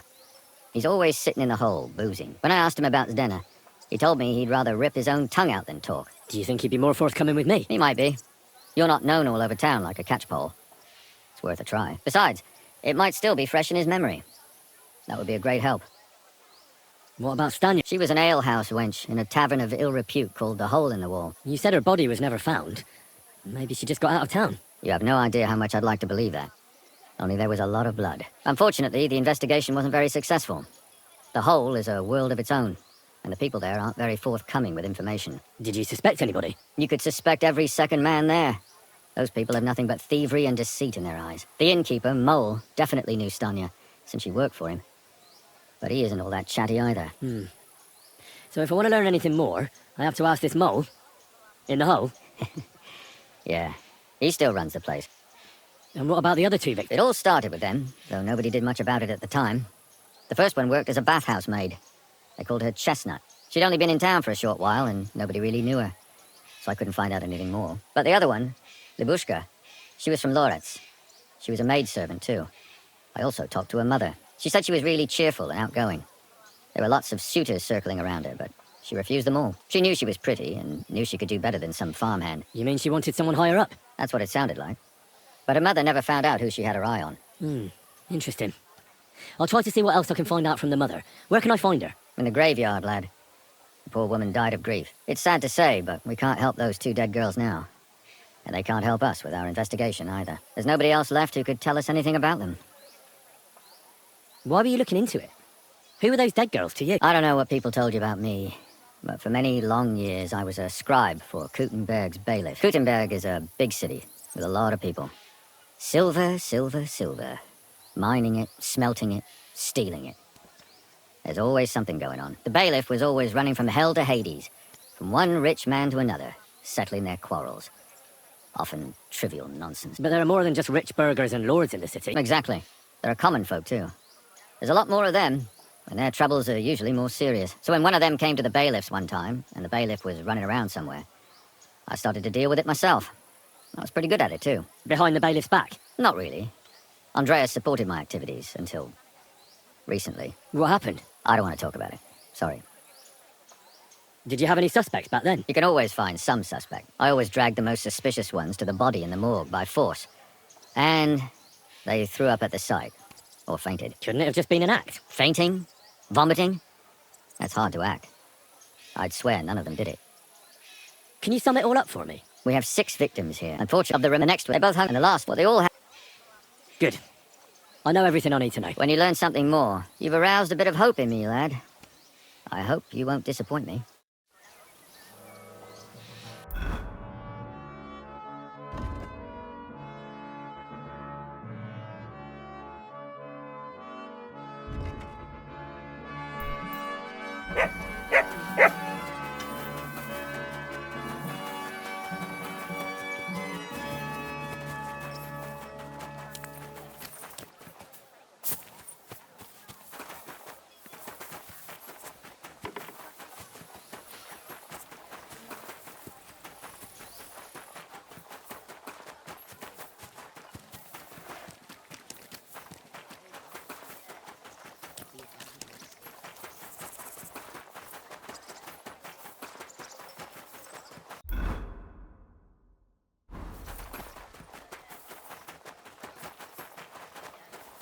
My God, why are you all Father, I need to ask you a few questions. I don't have time for theological discussions, my son. That's not why I'm here.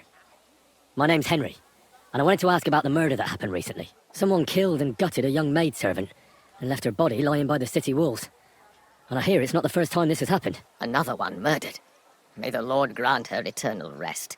Why is it you ask? Somebody is murdering maids here. We have to put an end to it. Yes, but those poor souls are already at God's side, and revenge never... I don't want revenge. I want to stop more killing. That's a better reason, isn't it? True enough. What do you need to know? One of the other victims was a girl named Yarka. But I reckon you know that, don't you? What can you tell me about her? About Yarka? She was an ordinary girl. She served the von Groll family. Where did you know Yarka from? I knew her since she was a little girl. Knew her family. And? I was her uncle. When my brother and his wife died, I took care of her. Who do you think killed her? William, that pig of Satan. He gambles in the tavern on All Saints' Day and leads the locals astray. Yacker always went there to listen to music. Why do you think it was William? Do you have any evidence? Evidence? He's a skirt chaser, a tool of Satan. He messes with poor girls' heads. And does anyone else come to mind? No other man spoke with her? No, absolutely not. You raised her? A priest with a child? Yes. Unfortunately, I'm not the first of the clergy to have a child on the side. But at least everyone knew Yarka wasn't my own daughter. No offense, but how did you know what to do? Without a wife, without a family? I would have been lost. I was a bit, When she was smaller, it was fine, but when she grew up a bit, maybe I was too hard on her. How does that even work?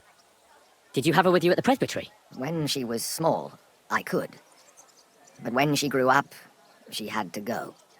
It wouldn't look right. Why do you think you were too hard on her? Yarka was an orphan, with no family and no possessions. Her only chance of a good life was a good upbringing. And then, a husband. But the more I led her in that direction, the more she resisted me. You're well off, though. Couldn't you provide for her? I couldn't. Even if she had been my very own. More so, since she was my brother's. But how come? The church's property always remains the church's. They keep a close eye on that. How did she rebel against you? She wouldn't listen. She ran away. She ran around with all sorts. And how did it turn out? She died. And in sin. Such a disgrace. Disgrace? What the devil are you talking about? She was pregnant! Even if she had lived, what then? Nobody would want to marry her anymore. Why don't you respect Lumiere? That's my business.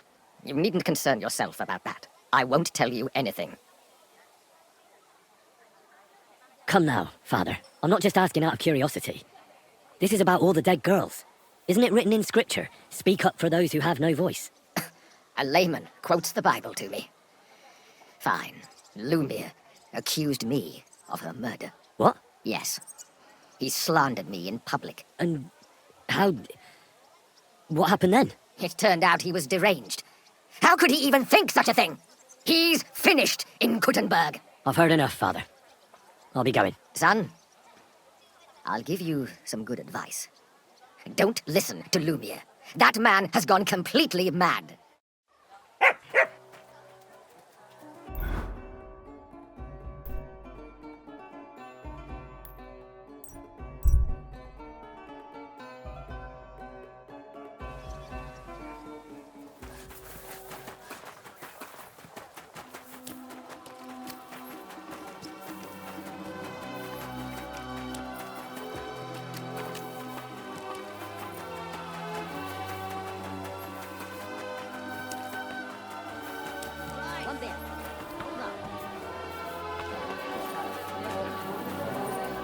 How can I help you today, friend? Did Estanya work here? Stanya? Maybe. It depends on who's asking. My name's Henry. Names don't interest me. The main thing is whether it's a good guest or a bad guest asking. What kind of guest are you, Henry? What does it matter? I want you to tell me something, so you should tell me. Kindly leave it up to me what I should or shouldn't tell you. So, I'll ask you again. Are you a good guest or a bad guest? I'm a good guest. Really? Let's see. Do you know how to recognise a good guest? By the fact he spends a lot of coin? Aye. I like talking to them kind of guests. A lot. So, what'll it be, my good man? What if I simply paid you, and you tell me what I want to know? Ask away. I want to know if Stanya worked here. She did. And she don't know more. What's it to you? I heard she disappeared without a trace. So I'm trying to find out if anyone had anything to do with it. It's possible. The chamber she was sleeping in here was totally ransacked. The door open. Everything emptied out. And Stanya was gone. All I found were bloody footprints. Tell me something else. First, you'll have another beer. Or is it time to pay? What? If you want to ask, you have to drink. Didn't you get that? You're quite the extortionist. I prefer to be called an enterprising man of trade. So, what'll it be? I don't want to pay you any more. I think you can answer my questions directly and not always try to wheedle money out of me. That makes it look like you might have some motive for keeping me from finding out anything about that murder. Nonsense. How could you think that? Come on. Ask me anything you want. Did anybody see what actually happened when Stanya disappeared? No, it was at night. Nobody saw or heard anything. The tavern tends to be empty at that hour. And you won't meet many people on the street, neither. What was Stanya like? What can you tell me about her? A bold woman. One has to be here. Everyone's ballsy here unless you nip it in the bud right away. She was hanging around a bard for a while. I don't know how close they were, but she also had another suitor. Someone from the city? No, a charcoal burner. I heard he was from somewhere in the, Verchlitz Valley. I think his name was Barton? What do you know about that bard? What about him? He's a minstrel, a skirt chaser. What more can I say? He called himself William. As far as I know, he plays in the miners' tavern in the evenings. But sometimes he shows up here, too. You think he might have been the one who... Now that you mention it, he cleared out of town for a while and only came back not long ago. It could be him, all right. I know he met with some odd people and talked about God knows what. Like bloody spies. Besides, you know what minstrels are like. Lasses just flock to them. And like they say, opportunity makes the thief. Or in this case, a murderer. How did Stanya's room look? The door was wide open. Most of her... Blood? Not so much, really. More like hand or footprints. But they were near everywhere. If someone done her in, they definitely didn't do it in that chamber. Apart from those men, did anyone else know Stanya? I mean, more intimately. Well, I got bad news for you. She had two close friends, but you won't get much out of either of them. Why? One was hit by a cart, even before Stanya disappeared. And she died. And the other one got married and moved away. Where can I find this Barton? I already told you. In the Verchlitz Valley. Could you be a bit more precise? I don't know that bloke at all. All I know is he's a charcoal burner. So if I was you, I'd look somewhere around the charcoal kilns. That's all I need to know.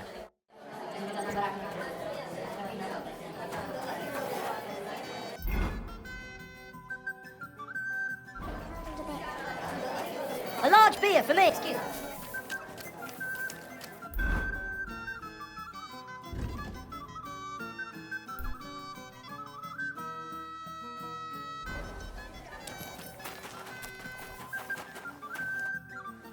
Are you Sternad? The one that went with Zdenna? Who the fuck are you? Just an ordinary bloke who has some questions. Well then, piss off. You won't get any answers here. All you're gonna get here is a kick in the teeth. Better men have tried it than a cock puller like you. Cock puller? I'll fucking pull your cock clean off. You swine! I yield. Mercy. Well, had enough? Fuck yeah, damn it.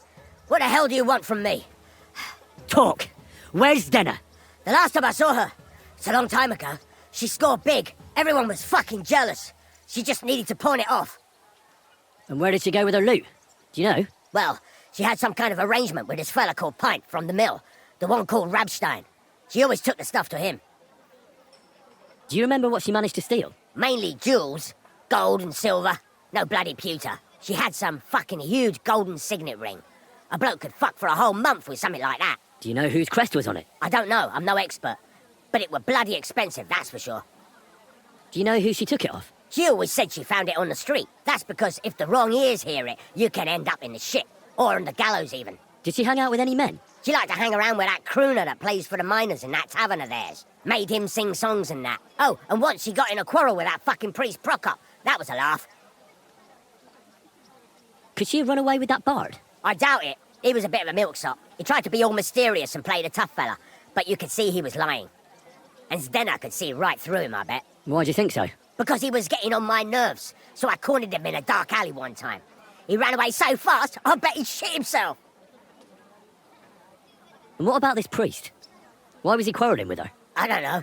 He was blabbering some shit about finding her a job, only she didn't want it.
Whoa.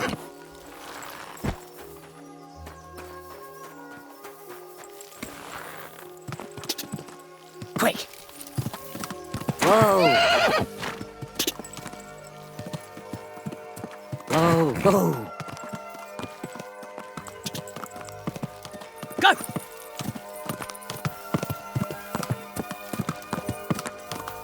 Ja! Ja!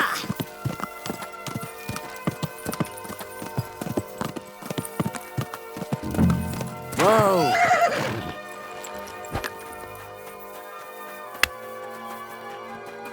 My hum. I need to ask. I don't have time for that. Ask the foreman. You'll find him around here some. Greetings to you. I'm looking for someone named Stanya. You're in a charcoal camp, fella. What would a woman be doing here? But you know Stanya, don't you? Aye. You could say that. Why? I'm looking for the killer of a girl in town.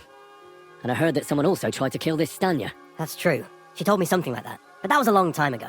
So you don't know what became of her? I really don't know, mate. But even if I did know, how can I be sure you aren't that killer? I wouldn't be foolishly asking around for her then, would I? Why not? How else would you find her? Without getting seen by any witnesses. What do you mean? What witnesses? I mean you. If I tried anything, you'd remember me. Well, aye, that didn't occur to me. That would really be stupid of you. I really only want to talk to her. Sorry, but after all that happened to Stanya, I like to be careful. So Stanya is here? Aye. She's hiding with us. Since that thing happened, she's afraid to even go outside. I don't know what to do with her anymore. Can I speak to her? If it'll help you. She's hiding in that cottage, but be nice to her. She's in a bad way. She used to be such a gutsy girl. Till we meet again. Excuse me.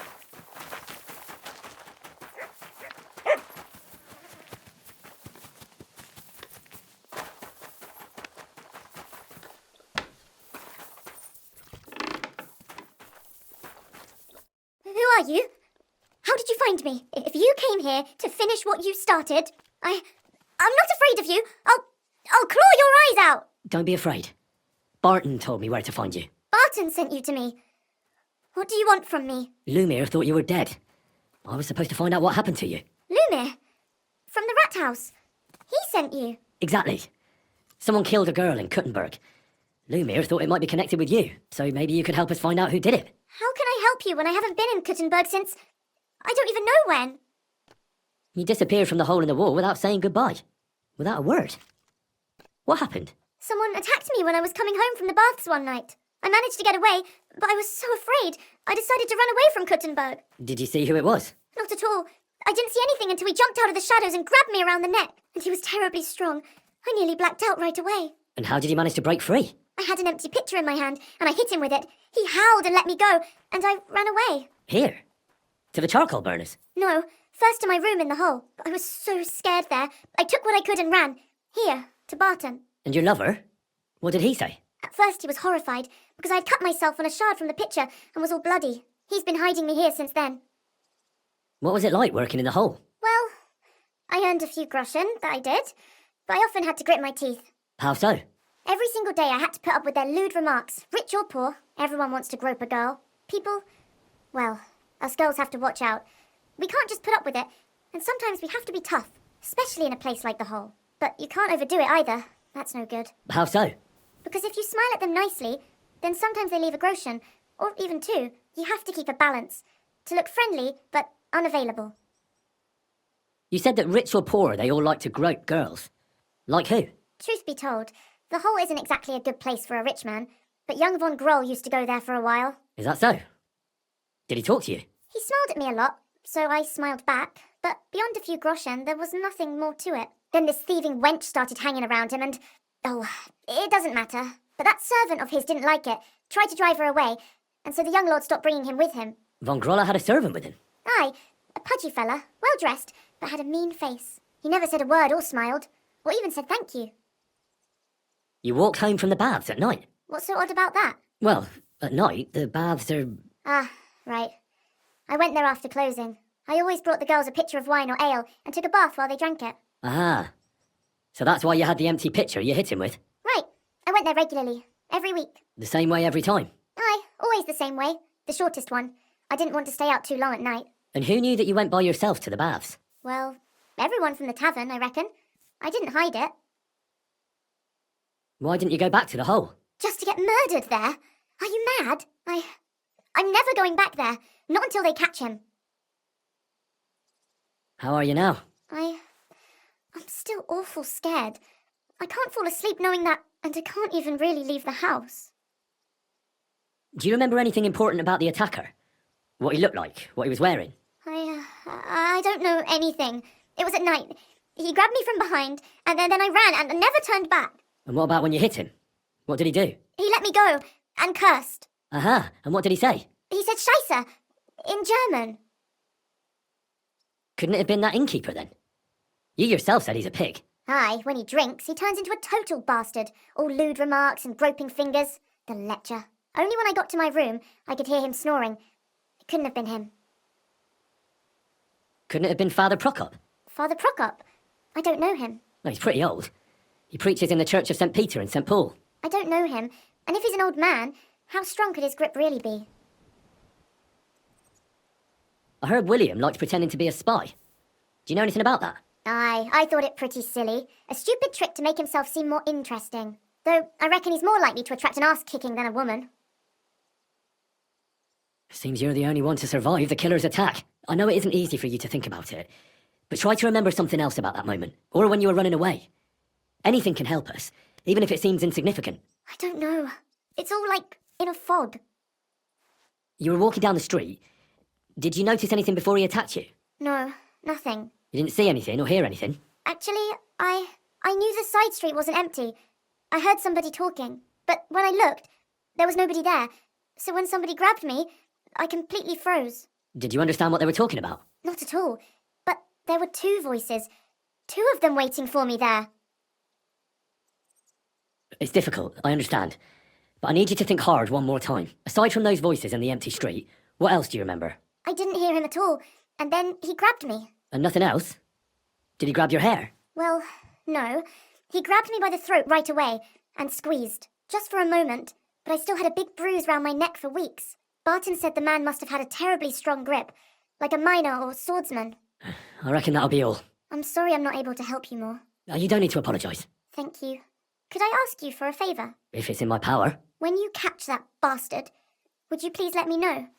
So I can finally stop being afraid. I'll stop by if I can. God be with you, sir.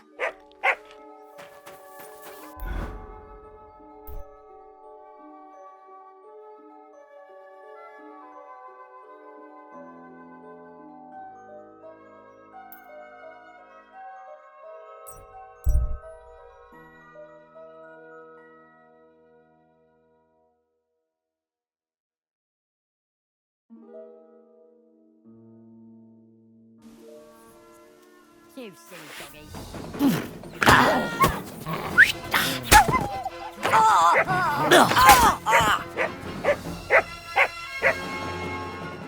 Holy shit. I'd have been It was nothing. Nothing. No. Here, and thank you.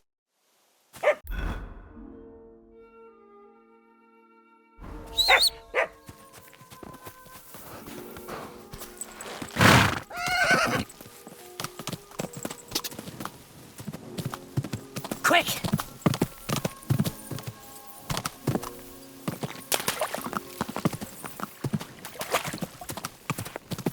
Go!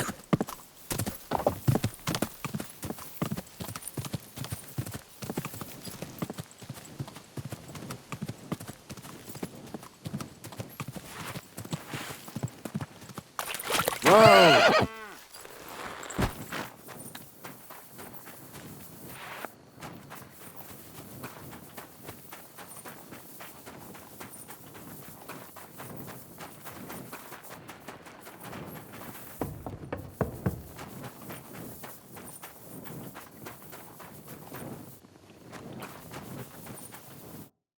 It's late. What do you want from me? Are you Pine? I am. Why? I'm looking for his denner. I don't know any Stenner. Stonard said something different. You're a friend of Stonard's, are you? God forbid. That's all I need, a friend like that bastard. But he was the only one who really knew Stenner. You're right there. Stenner was always cursing him. He was as lazy as a pig, but always wanted his share. So you knew Stenner? Can you tell me anything about her? I know Stenner all right, but she ain't been here in some time. Why are you looking for her? What do you want from her? I'm looking for her... Back in the city, they think she's either dead or run off somewhere. And you're the last person to see her before she went missing. Kurva.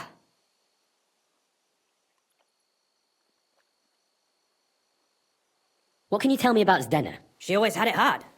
She lost her parents and her home as a child. She had to learn to take care of herself. And what about Sternad? How does he fit into this? Sternad was her guardian angel, as she used to say. If she hadn't been thieving with him, she probably would have ended up a whore. But by sharing with him, she could do what she wanted. Uh-huh. I'm surprised she stuck with him as long as she did. That's because she had a hideout somewhere nearby. That's why she'd come to me with her loot, before they taxed her on the spot. And the last time she was here, she said one more haul like this, and she'd be able to go wherever she wanted, to Prague or Vienna. I heard she wanted to sell you some valuables. Is that true? Oh, aye. She had a good haul, no rubbish. Mostly jewellery, rings, one signet ring with a coat of arms and everything. She left it all here. I paid her a pretty sum of coin. It was a good thing she had a basket with her, otherwise she couldn't have carried it all. And what about that signet ring? Do you still have it? She didn't sell me the ring. She wanted to keep it. Said it'd bring her luck someday. Do you know what kind of luck she meant? Did you recognise the signet on the ring? No, I didn't recognise that signet. But all the while, Dana was giggling to herself. I reckon she had her eye on another mark. Where did she go next from here? You said she had a lot of coin on her. That she did. She also had a feeling someone was following her. Someone on a horse. Someone followed her on a horse from Kuttenberg. Did she say what he looked like? She didn't. At first, she thought it was some wealthy lord out for a ride. But he held back. Never passed by her and... And did you see him? Did he come all the way here? No. But Zdenna thought he would show. She even left her scarf here and paid some girl to walk around with it to make it look like she was still here. And then where'd she go? She wanted to go the back way, through the woods, so nobody could follow her. Past the woods is a road and a ford across a stream. Next to it is a huge boulder. When it rains, the water can rise fast. The road goes on to Kuttenberg. Well, if it leads back to the road and there was really someone following her, I reckon if they saw she was long in returning, they could have waited for her at the ford, no? Fuck! That's quite possible. I made a point of looking, but I didn't see any riders that day, so I forgot about it. Is Denna's scarf? Do you still have it? Aye. I wanted to give it back to her the next time she came. Will you give it to me? I'll try having my dog track her down. All the same to me. Here you go. But it's been a long time. I don't know if it will help. And could it have been Father Prokop following her? What do I know? If he has a horse and fancy clothes. But why would he do it? I heard he wanted to find her an honest job, but she wasn't interested. I don't know. She didn't say nothing about that. And could it have been William? And who would that be? He's this bard she was seeing. I don't know about that. I don't remember her mentioning nobody by that name. Well, I'll go and check out that ford. Maybe I'll find something there. I hope you don't. Farewell, sir.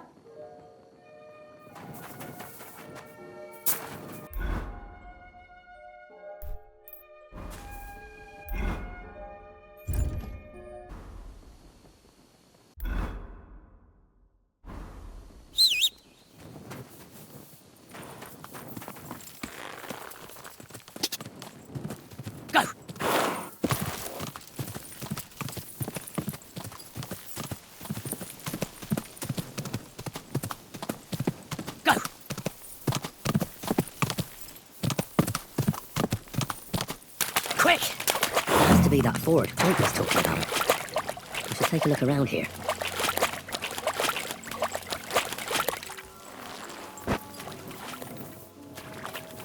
This must be that basket of silver Zdenna was carrying with her. She wouldn't have just left that here, but where did it come from? Maybe it rolled down the hill? Here, Matt. Search.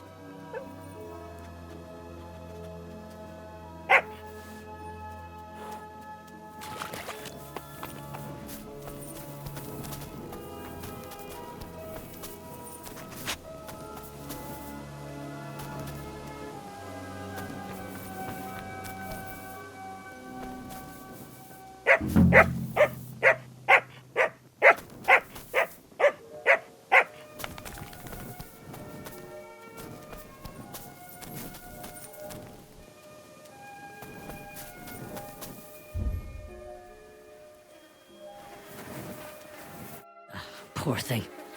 She didn't get very far. Ugh, she's been lying here a long time. At first glance, this body isn't as mutilated as the others.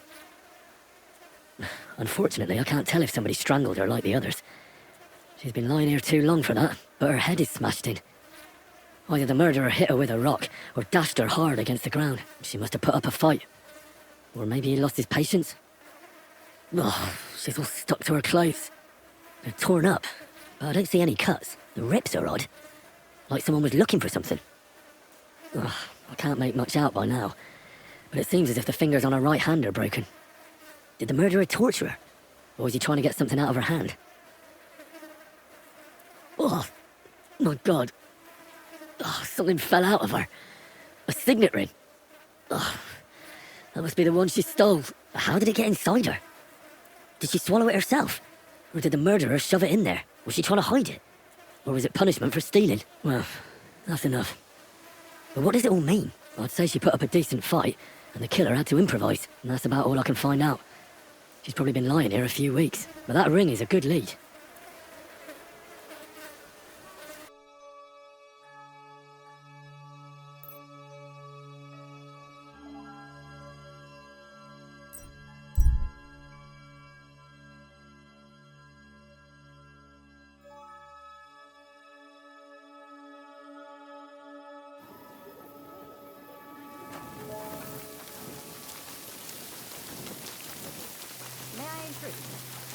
Help.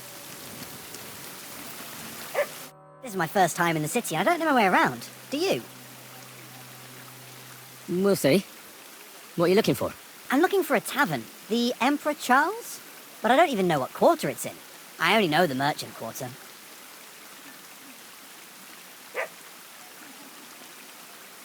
That's the Italian quarter. Italian quarter?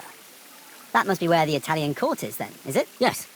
Thanks. I heard the food at that place is fantastic. Folks say their roasts fit for a king. Hey, get your hands off me! Give that back!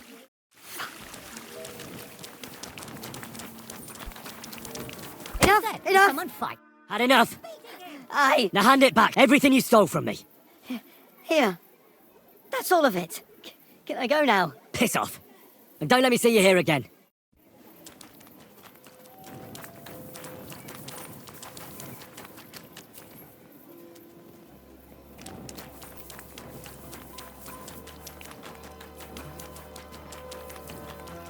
Oh, sorry.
It's William, right?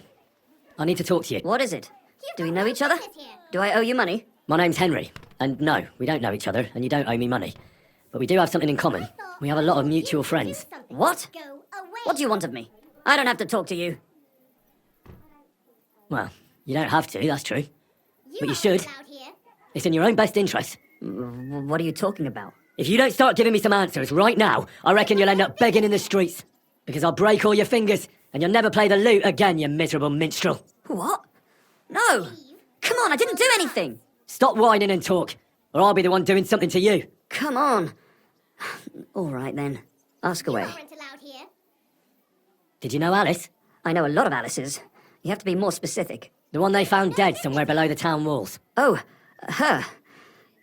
I didn't know her, but I heard about it. Or I'll call the guards. I heard she used to go to dances. Yeah, and? I'm not the only musician in the city. I really didn't know her. They say she had a rich young suitor. Do you know anything about that? Me? Do I look rich to you?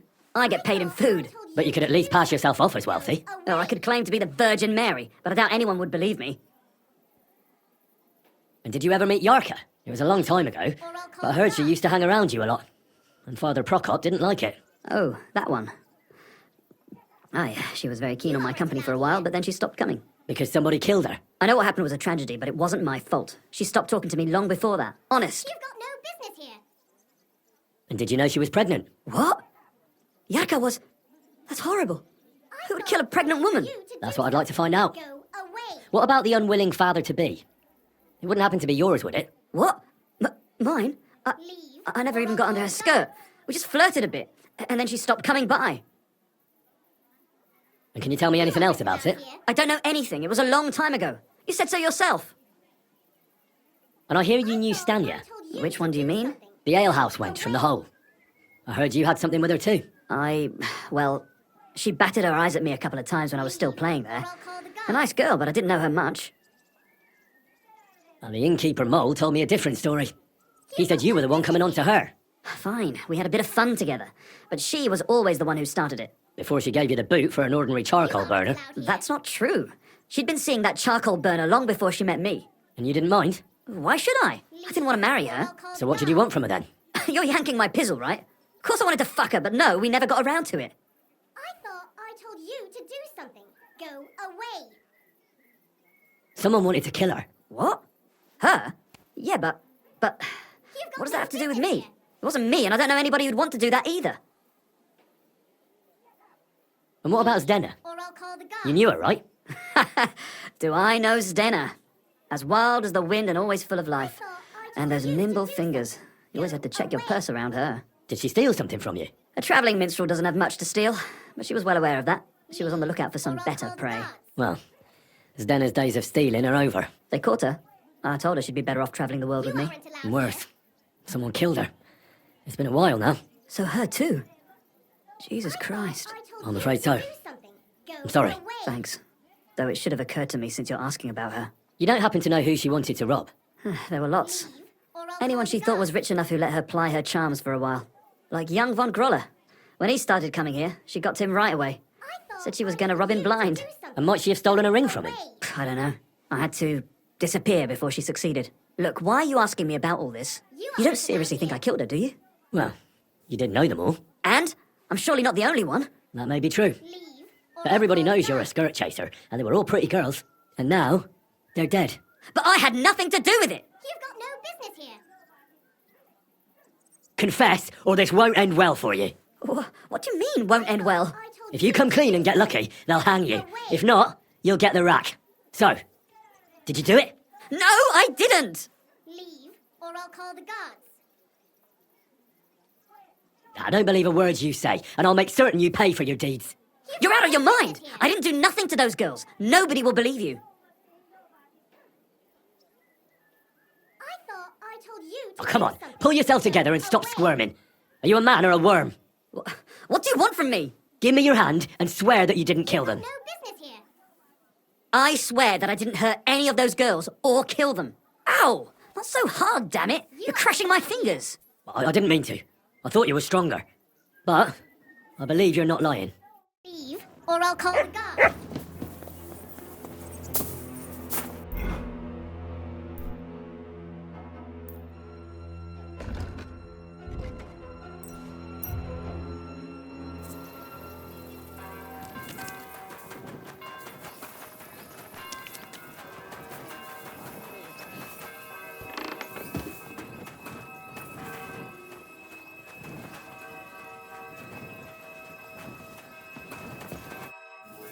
I found out some interesting things about those murders.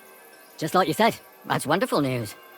But wait a while. I promised Catherine we'd wait for her. You know Catherine? She came to see me soon after you did, and started asking me questions. Just like you. Will you send for her? So, we're all here. I hope nobody else shows up. How did it go? I reckon I've found out all I can. And do you know who the murderer is? Not exactly, but I have a few ideas. I've asked around a bit, and I have my own suspicions. Is that so?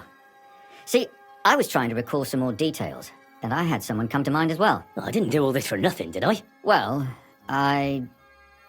Well? Who do you suspect now? Well, I'd say William did it. The minstrel. You can't be serious. He's innocent. Uh-huh. And who do you think it was? Prokop. I'm sure of it. No. Really?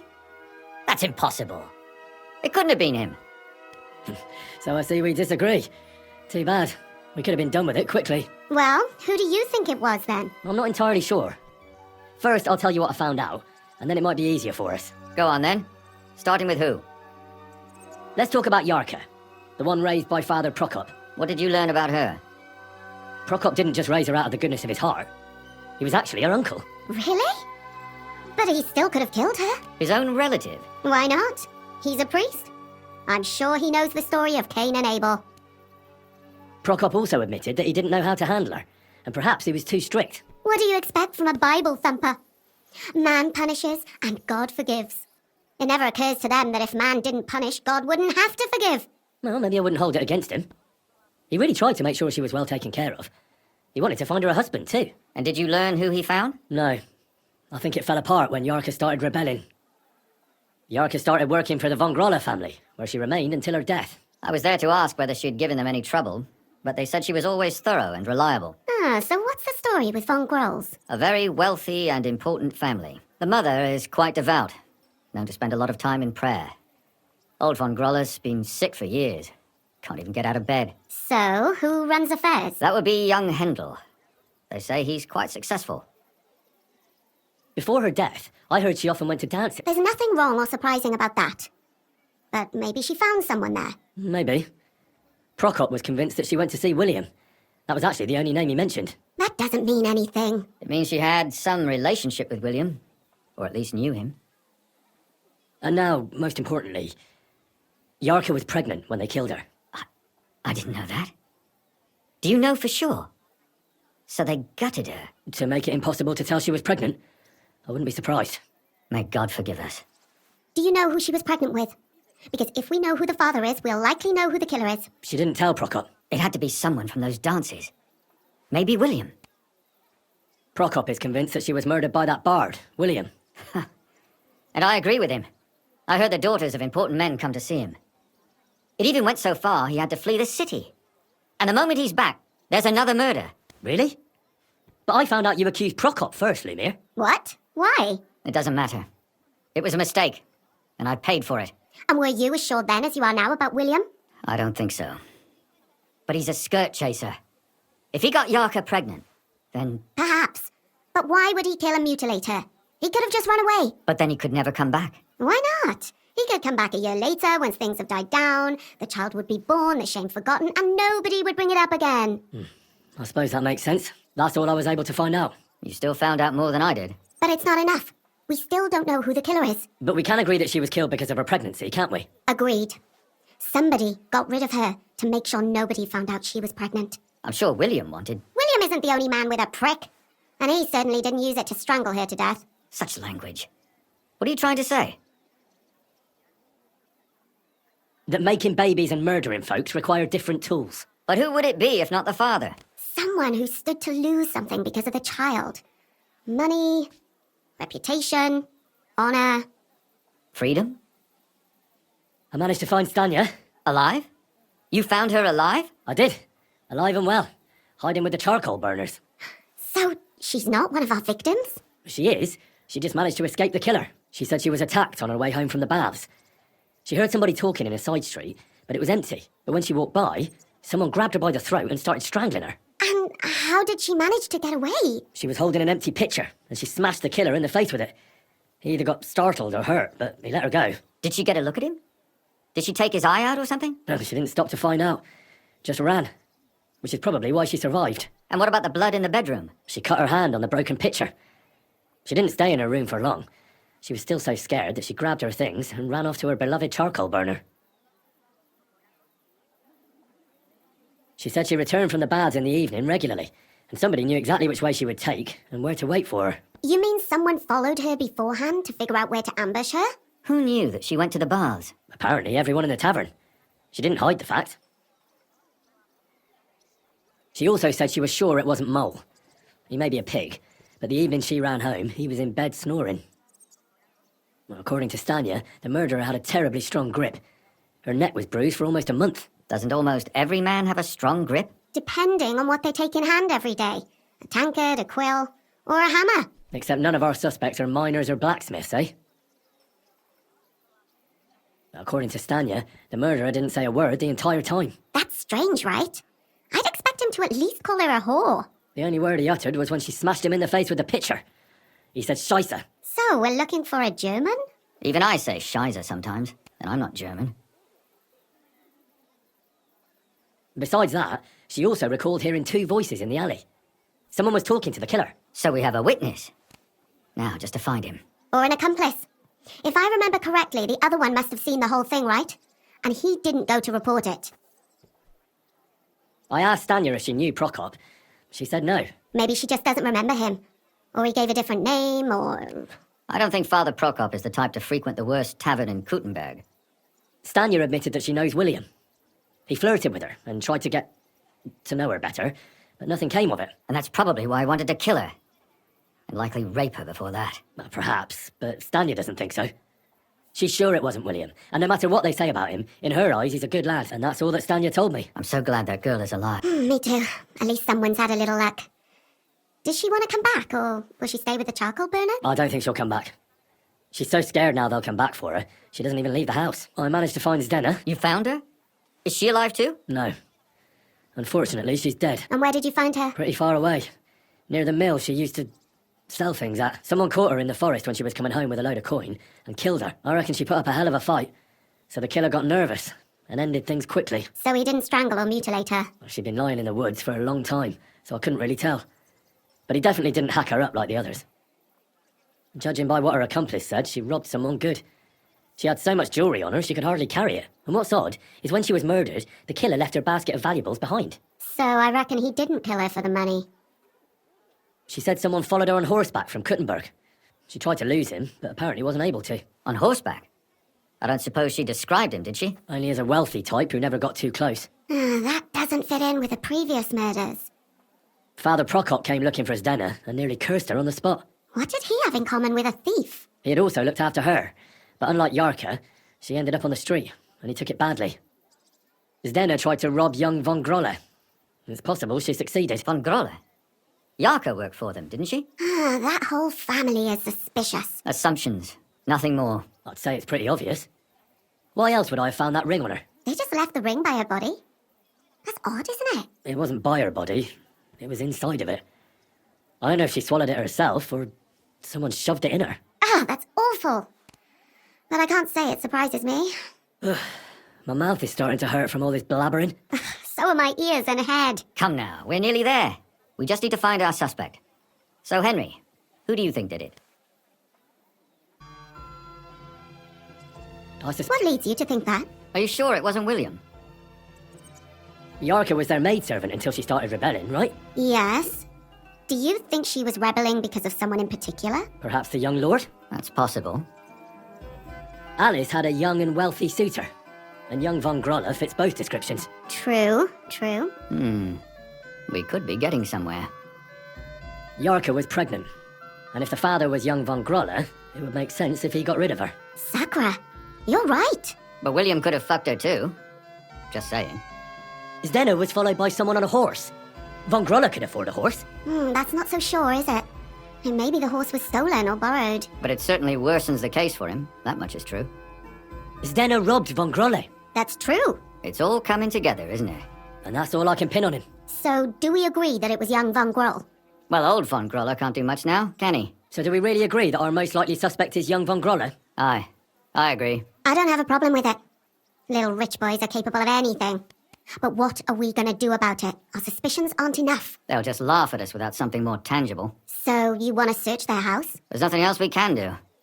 There must be a clever way to do it. We have to find some evidence. None of our conjecture is enough. What will we do? You could sneak in there. Or break in. Catherine, that's not necessary. The young lad wants to learn swordsmanship, and the old one is sick and always calling for a physician. So I can either pretend to be a sawbones, or a swordsman, or break in? That's a lot of options. You're a clever lad. You'll figure it out.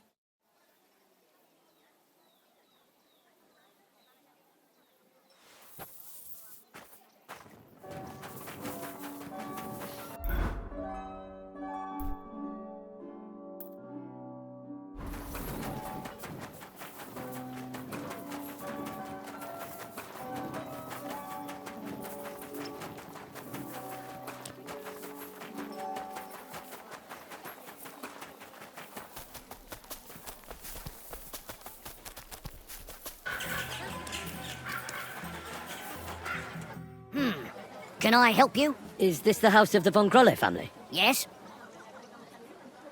I'm Henry of Skalitz. Master Menhard from Frankfurt sent me to train young Master Hendel in sword fighting. I'm sorry, but I know nothing about it. Are you telling me I'm not expected? The Master Swordsman won't be pleased. No, this is surely my mistake. Please, come in. Go to the courtyard. You'll have more than enough room there. I'll send the young master to you immediately. I'll be with you, sir.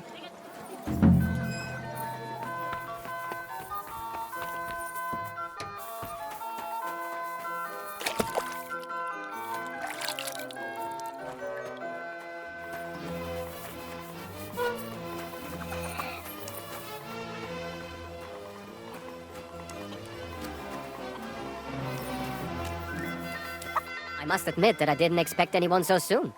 Master Menhard said I'd have to wait a while for my lessons. Well, that's true. But we had an opening, and Master Menhard immediately thought of you. But of course. That's good. It doesn't matter. I'm actually glad it turned out like it did. At least Mother will leave me alone for a while. What do you mean? She's always trying to keep me at home. Says I go out with girls too much. She'd rather have me praying all day and night like her. Well, maybe a sword fighting lesson will help you. Maybe. But first I want to see if you have anything to teach me. Ready? I'm not. I've only got a sharp weapon. Really? You wanted to draw iron right away. Well, I can lend you one. And next time, bring your own. Sherry, some toife! Well,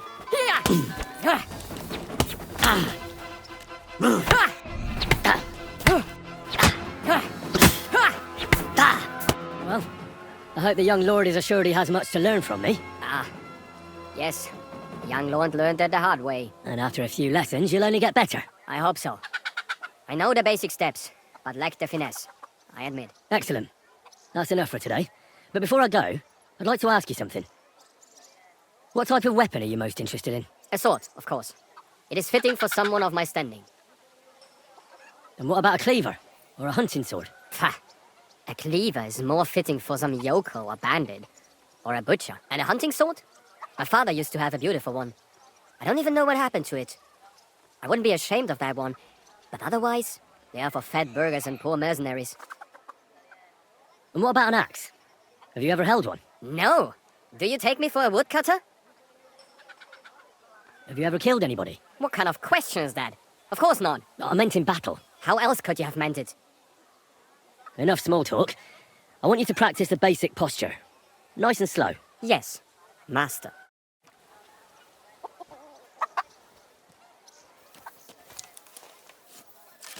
Now I'm starting to think someone wanted to ambush me. Good.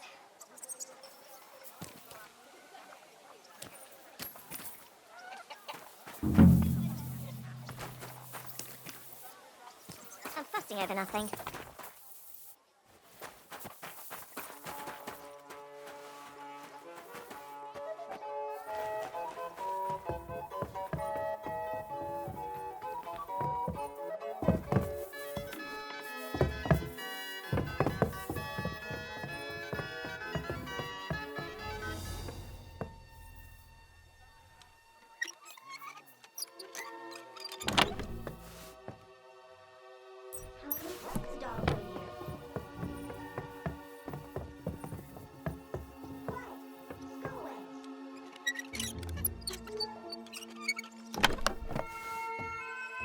What the hell? That's hair. All kinds of brown. What are you doing here? I bet it You belongs to aren't those allowed dead here. girls. Hand over the compensation. Tell whoever or you I'll want, get the I'm not guards dealing involved. with you. All right. If you don't want to talk, I'll call the guards. Help! Come quick! Where is everyone? Now I've got you. I surrender. Enough. Felt like doing for now. You'll have... Oh! Hands, and don't give him any warning.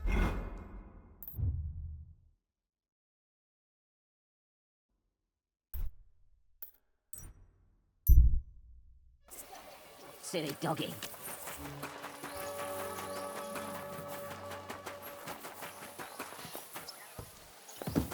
The angel of the Lord declared unto Mary, and she conceived... I need to discuss that visit to the Von Grollers. Excellent. Let's find Catherine, and you can tell us everything. I think we were right. Something seriously fishy there. Well, don't keep us in suspense. What did you find out? You found something there, didn't you? Evidence? I certainly did. In the young lord's room. What was it? This. He had it in a chest in his room. Locks of hair. All brown, but all a bit different.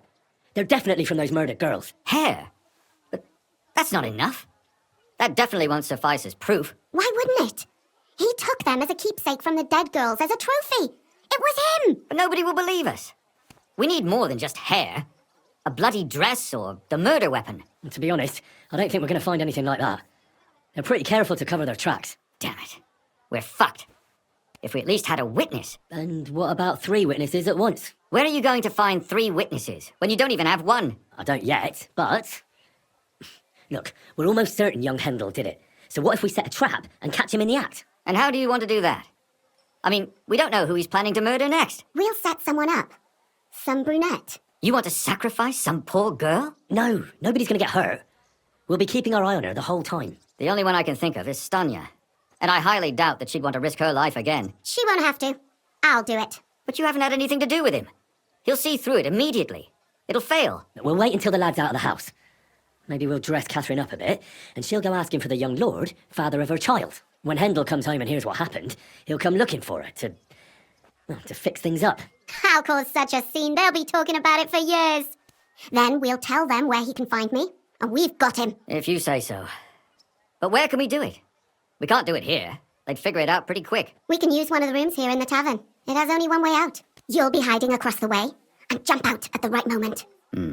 I repeat, at the right moment. Don't worry, we won't take our eyes off you. Where's Handel?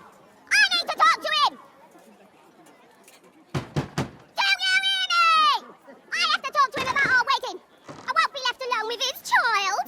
What are you screeching about, you ninny? There's no Handel here. Certainly not for the likes of you. Do you hear that, folks? He fucks me from all sides. Gets me with child, and now he doesn't want to know me. Disgrace. Oh, so a poor woman has to suffer because of a man's lust. As if it wasn't already bad enough before. What lies are you spouting, you strumpet? Goodman Handel never laid eyes on you. Besides, you're too old for him. Nobody will believe your lies. Old am I? He came to me himself because he wanted a mature woman to breed with. And he never even pulled it out. And he filled me up like a wineskin! Suit yourself. I'll give you some time to think it over. But either you come up with an offer of marriage by evening, or first thing in the morning I'll go to the bailiff. And I'll be damn sure to get justice from him.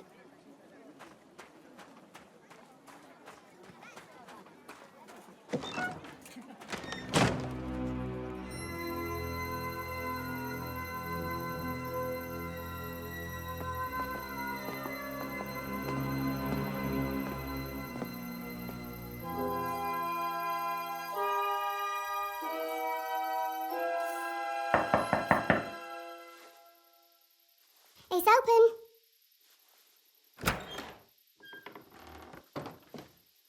I've come to talk with you. Where's Handel? Handel? You wanton whore! Debauching my son! A nanny goat like you! The others were at least young, but you! Christ, the trials I have to endure! A husband with both feet in the grave and a son who'll fuck anything with a hole in it! Slice her up, so no one will recognize her, and in case what she says is true, gut her too. Gutting, is it? I can help you with that. Get that bitch, you fool! That's hair. All kinds of brown. Leave, I bet it belonged to those dead girls. You If aren't this isn't allowed proof, here. nothing. Hand over the compensation, All right, or I'll get the let's guards sort this out. involved. You have... Very well. Let's go. Go away.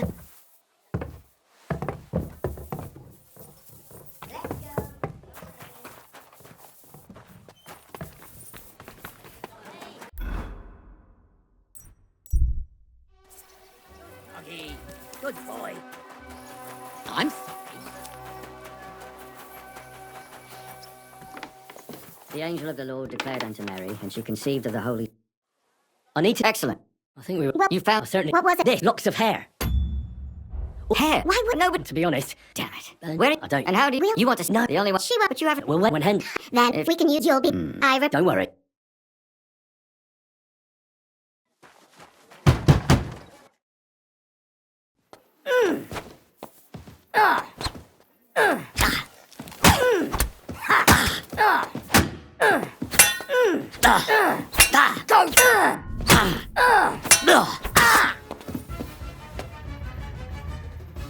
Before I finish you off, I have to ask, why the fuck did you kill them?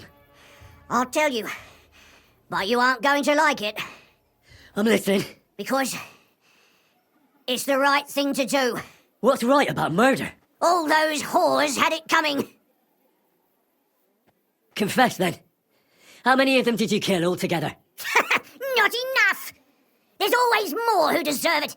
They climb out of their holes like rats and infect respectable families. Just like that companion of yours. She certainly sins as much as she breeds, the lured whore. Oh, you're completely mad.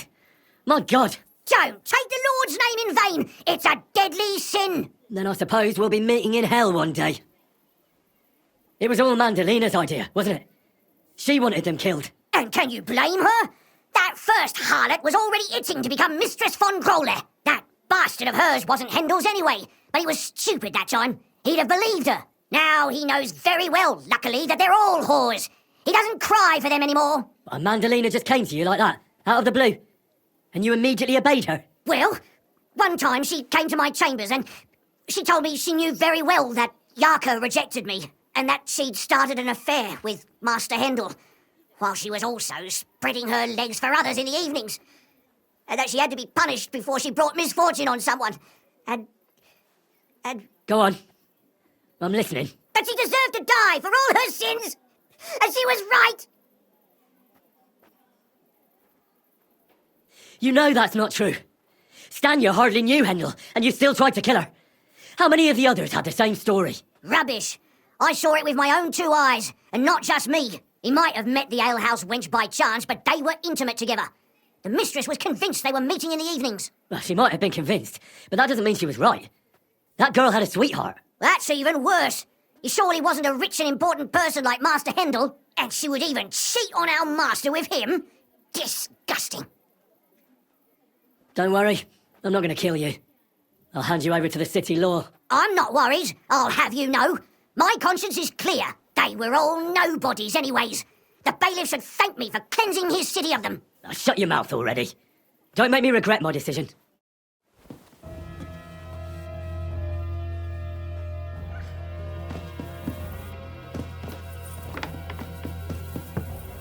Catherine, we have to take her to the bed. Catherine, wait. What should I wait for? I'm gonna cut that bitch's throat.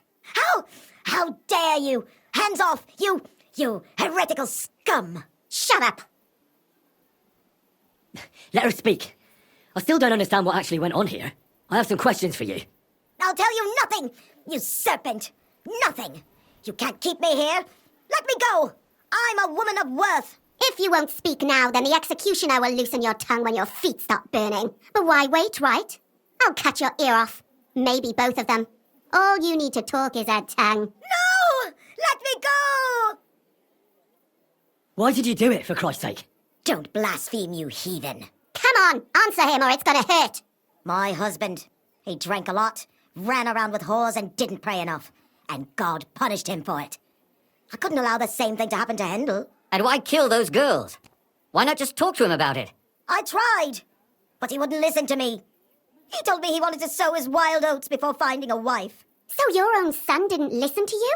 And you started killing the girls who seduced him and emboldened him with their brazenness? If they wanted to whore themselves out, they'll pay for it in hell.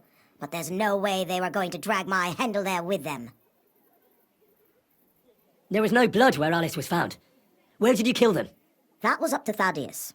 He told me something about an abandoned barn. I only told him to cut them up thoroughly. Why? Why? As a warning. So those whores knew what awaited them. To put the fear of God in them.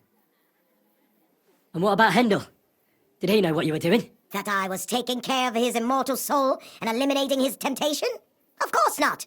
But one day he'll be grateful to me for it. He's going to jump for joy. His mother a mad woman, and his servant a murderer. Speak politely to me, you whore. Henry, if you have any more questions, you'd better ask them quickly. I'm sorely tempted to finish this here and now. And what about the hair in Hendel's chest? You're trying to tell me he wasn't involved, but he was keeping their hair? Well, he kept asking about those whores of his, so we always brought him a lock of hair. We told him it was from them, as a parting gift. Well, he didn't find that strange? Out of sight, out of mind. He always found some new harlot anyway. Do you realise you also killed girls who had nothing to do with Hendel? That's not possible. I saw them all with my own 2 eyes, chatting with him and giggling. And what about that alehouse wench? That strumpet. I saw how she treated him. It's a damned shame she got away. But she really had nothing to do with Hendel. She wouldn't have smiled at him the way she did if she didn't want to fornicate with him. They all deserved it. Every single one. And better sooner than later. That trollop in our service even got herself a child. And she wanted to keep it. The slut. And what about Zdenna? All she did was rob him, and you killed her anyway. She fawned over him like all the others. He even gave her a ring, which she probably sold immediately. She deserved it. She was a thief, and stealing is a mortal sin. I'd better stop asking questions. Burn in hell, all of you. What'll we do with her now? Let's take her to the bailiff. She'll get justice there. We don't have to go anywhere. I'll give her justice right here, right now. But we can't do that. She has to go before the court. The law must be upheld. Did you hear her? I mean, she hasn't got her head on straight. And what judgment will there be? She's from a wealthy family. Nothing will happen to her. Don't you dare judge me. Only God can do that. Shut your mouth, you sow. You judged and punished some random girls, and now you'll blaspheme like that? Our Lord directed me. I did it through his will. Do you hear that? And you want to let her live? But that's not justice. It's murder. Henry, won't you say something? I told you, don't you dare judge me. I am a servant of God. Put away that knife, Catherine. We'll hand her over to the law. Don't tell me you'd let her get away with it. She's not going to get away with anything. She killed so many people. If she's lucky, they'll just hang her. If not, she'll be buried alive. That's right. We caught her in the act and she's confessed to us. They can't just let her go. Of course they can. It's I scratch your back, you scratch mine. You'll see that all these rich burgher and lords have their own justice. That won't happen. I guarantee you she... You can't guarantee a thing. You're not the bailiff and you won't be judging her. She's right, though. We can't just let her out into the streets. She must be punished. And if not, then you can always go and pay her a visit, right? You know very well who she is. All right then, you last of the righteous. Take that viper away and may God protect you if they set her free. Don't worry. I'll take her away. Well, this was a lot stranger than I expected. Do you think we did the right thing? I'm not sure of anything anymore. Not even myself. Can we just be quiet for a while? As you wish.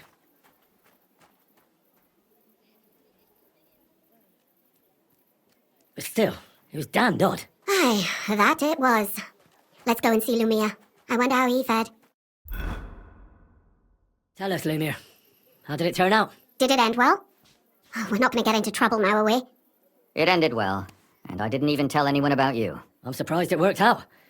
Both of them must have been lying through their teeth. Well, if it came to it, I would have had to bring you both in as witnesses. But fortune smiled upon us. They didn't admit to it, did they? Sort of. The servant shouted that he was forced into it by Mandalina, and Mandalina completely lost her mind and started screaming that it was the right thing to do, and anyone in her place would have done the same. My God! Oh, if she had an ounce of sense, she would never have started murdering. What'll happen to them now? Thaddeus will hang. No doubt about that. And Mandalina, right now she's locked up. We'll see what happens to her. I knew it! She'll be punished, and not hurt anyone else. That's enough for me. And what will you do now? Will you go back to the town hall, Lumia? It's true I've made amends in the eyes of the law, but I probably won't go back now. Maybe better to write something about it. Who knows? Won't you go back to drinking? No, it didn't help anything, did it? If I had just persevered instead, I should have pitied those girls, and not myself. Don't fret. It was a terrible mess and all three of us had to put our heads together. Yes. You helped me when I was in need and didn't even know it. Maybe I'll just keep helping as long as I can. Helping others is the best thing a person can do in this world. And what will you do, Catherine? Will you stay here? My work isn't done yet. I have to work in the tavern here and then we'll see. Maybe I'll find work elsewhere. Do you think we could have done better? Everything can always be done better. The most important is to do it well and quickly. Catherine is right. I'll still be kicking myself. Maybe to my dying day. But none of us did anything bad. That's not entirely true. I'm talking about innocent people. No more girls die because of you. And that's good.